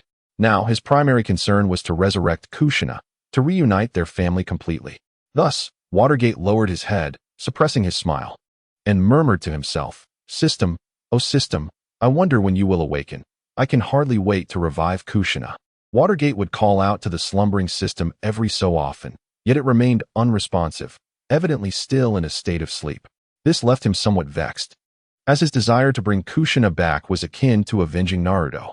He also pondered whether the actions he took during the system's slumber would yield any plot points, a question that lingered in his mind. If he could not gain any, it would indeed be a significant loss. After all, the elimination of Danzo and his companions would undoubtedly grant him substantial plot points, which could be exchanged for greater abilities and items in the system's shop. Sigh. I acted impulsively. Watergate sighed, regretting his hasty decision to kill Danzo and his followers, wishing he had waited for the system to awaken before striking. That would have been the safest course of action. Forget it, no use dwelling on it. However, since the deed was done, Watergate chose not to linger on the matter, as Danzo and his companions had already met their end, possibly already gathered around a mahjong table with Sarutobi Hiruzen in the afterlife. The ninja world was vast. There would always be more opportunities to gain plot points. With newfound clarity, Watergate signaled for Jiku and the others to approach, instructing them to properly dispose of Danzo's remains in the scene before he activated his sensory abilities, using the Flying Thunder God technique to instantly depart the location. What a troublesome situation. Jiku sighed helplessly at the sight of the three headless corpses, yet he quickly commanded his men to clean up the traces. At the same time, Jiku heard distant cries of anguish from the forest, faint yet unmistakable, causing his brow to furrow in deepening concern. As the hidden dragon of Konoha, and one of the most intelligent beings in the ninja world. Jiku had already grasped Watergate's intentions and understood the grim fate awaiting those taken by the Uchiha. This realization weighed heavily on him. Initially, Jiku had intended to advise Watergate to spare those lives, suggesting they be exiled from the land of fire instead. Ultimately, he refrained from speaking up, understanding that he lacked the authority to do so, and fearing that expressing dissent might provoke Watergate's ire, which could spell disaster for the Inuzuka and Akimichi clans. Yet, despite himself, Jiku felt a pang of discomfort, his expression increasingly revealing his inner turmoil. Beside him, Yamashikahachi also understood the fates of those individuals and, noticing Jiku's troubled demeanor, promptly cautioned, "Jiku, do not show such expressions. We are no longer part of Konoha. We belong to this new village. We should not feel sorrow for outsiders." Shikahachi's words were whispered, audible only to Jiku. Upon hearing this, Jiku was momentarily taken aback, but he gradually regained his composure. Realizing that Shikahachi was correct, he could not display such feelings. Otherwise, he might be reported to Watergate, leading others to think he still harbored feelings for the old Konoha. That would truly be disastrous. With this thought, Jiku cleared his throat and adjusted his expression, speaking, "Shikahachi, you are right. We are not from Konoha. We are from this new." At this point, Nara Jiku suddenly halted, a hint of embarrassment crossing his face. Noticing this, Shikahachi inquired with curiosity, "What is it?" As the autumn wind whispers and dusk descends upon the evening, within the household of Minato, "Dad, no need to cook anymore. There's more than enough food. Come and eat," Naruto exclaimed, seated at the dining table, eyes glistening with anticipation as he gazed upon the sumptuous spread, calling out to Minato, who was still busy in the kitchen. All right, just one last dish to finish up. Naruto, why don't you have a couple of bites while I wrap things up?" Minato's voice resonated from the kitchen, accompanied by the enticing aroma of the delicious food. Upon hearing his father's words, Naruto's lips pursed slightly as he murmured, "Dad, really? Cooking so much food, aren't you worried about wasting it?" However, despite his outward reproach, a radiant happiness illuminated Naruto's face, more profound than ever before. For in Minato's actions, Naruto had genuinely experienced the essence of familial love, the greatest love in the world. This love manifests in the desire to give one another all that is good. Just like how Minato, despite the abundance of delectable dishes already prepared, felt compelled to create even more delicious meals. "Thank you, Dad." At that moment, peering through the kitchen doorway at the industrious Minato, Naruto couldn't help but express his gratitude, truly appreciative of Minato's presence, which had transformed his life and restored a beautiful childhood. However, just as his words fell, Minato emerged from the kitchen, carrying a steaming pot of broth. Placing it gently at the center of the table, with a hint of confusion, he asked, "Naruto, why the sudden gratitude?" "It's nothing. Just come eat," Naruto replied. Realizing Minato had overheard him, his cheeks flushing slightly as he hurriedly urged his father to join him at the table. "All right, you too." Minato, not pressing further, smiled and began serving Naruto. In the dimly lit room, the father and son shared a meal, their laughter and conversation weaving a tapestry of happiness. Yet, midway through their meal, a sudden ding-dong echoed from the front door, reverberating through the house. Simultaneously, a deep voice called from outside, "Lord Minato, I have come to visit with my family." "Oh, is that the Fugaku family?" Minato immediately recognized the voice. Before he could respond, Naruto eagerly interjected, "Dad, that voice sounds so familiar. I feel like I know them." After a moment of contemplation, Naruto scratched his head, desperately trying to recall the owner of the voice. But his young mind struggled to piece it together. Seeing Naruto's puzzled expression, a smile crept across Minato's face as he softly replied, "Of course, you know him. He's the uncle who took you to choose companions for the village today, the head of the Uchiha clan, Sasuke's father, Fugaku Uchiha." As the realization dawned on Naruto, he clapped his thigh and exclaimed, "That's right. It's that uncle's voice. No wonder it sounded so familiar." Wait a minute. Suddenly, a hint of unease washed over him, and his pupils narrowed slightly as he incredulously remarked, "Dad, are you saying that uncle is the father of that arrogant Sasuke from school?" "Yes," Minato confirmed gently, noticing Naruto's astonished expression. "What's wrong, Naruto? Is it strange that he is Sasuke's father?" Naruto's surprise gradually faded, and scratching his head, he awkwardly replied, "It's nothing, Dad. I just thought that uncle seemed quite reliable. So how could he have such an arrogant son? He never even acknowledges me when I try to talk to him." And pausing for a moment, Naruto narrowed his eyes slightly, continuing in a cautious tone, I always feel like something indescribable might happen between me and that arrogant Sasuke, Dad. That feeling is really strong. Upon hearing this, Minato was taken aback. What? Something indescribable might happen. He was briefly stunned. But then a flicker of realization crossed his eyes, and a smile emerged on his lips. Minato understood why Naruto felt that peculiar connection with Sasuke. It was simple. Naruto embodied Ashura, while Sasuke represented Indra, and their fates were intertwined in a dance of love and conflict, thus evoking unique feelings between them. It's quite normal. Nothing to worry about. Besides, I believe that with me around, Naruto and Sasuke won't come to blows, Minato reassured him, a smile gracing his face as he comforted Naruto. Perhaps what you feel is the potential for you and Sasuke to become like brothers. Naruto's cheeks flushed at this suggestion, and he quickly averted his gaze, responding with a touch of pride. Who would want to be friends with that arrogant Sasuke? It's impossible. Even if I jumped off the Hokage building, I would never be friends with that arrogant Sasuke. Observing Naruto's haughty demeanor, Minato reminisced about the future Naruto, who would go to great lengths for the sake of their friendship, contrasting it with the present Naruto's reluctance to befriend Sasuke.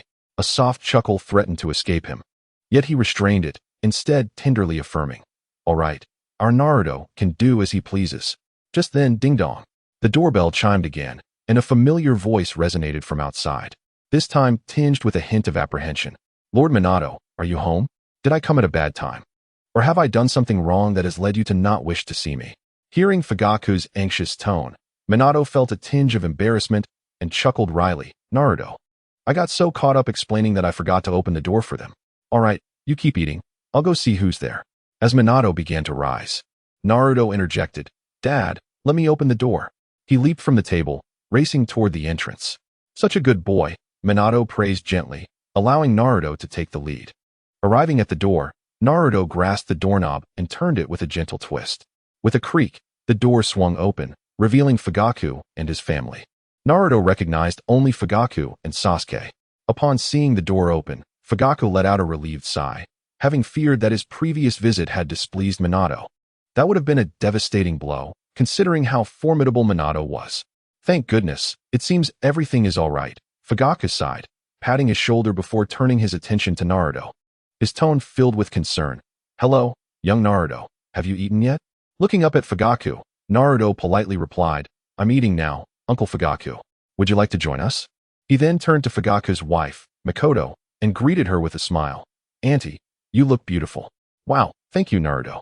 You have such a sweet tongue, Mikoto responded, her face lighting up with joy as she knelt down to gently ruffle Naruto's hair. As Naruto basked in Mikoto's gentle caress, an even broader smile illuminated his face. His gaze then shifted to Itachi, and he cheerfully greeted, Hello, brother. You look truly handsome. Upon hearing this, Itachi's face instantly blossomed with a warm smile as he politely replied, Thank you, Naruto. You are quite adorable as well. Oh, stop it. Please come in. Naruto, feeling a slight blush rise to his cheeks from the compliment, quickly redirected the conversation, inviting Fugaku and the others inside. However, he chose to disregard Sasuke, whose expression had begun to darken. That insufferable brat, at the bottom of the ranks. Sasuke crossed his arms, a surge of anger boiling within him.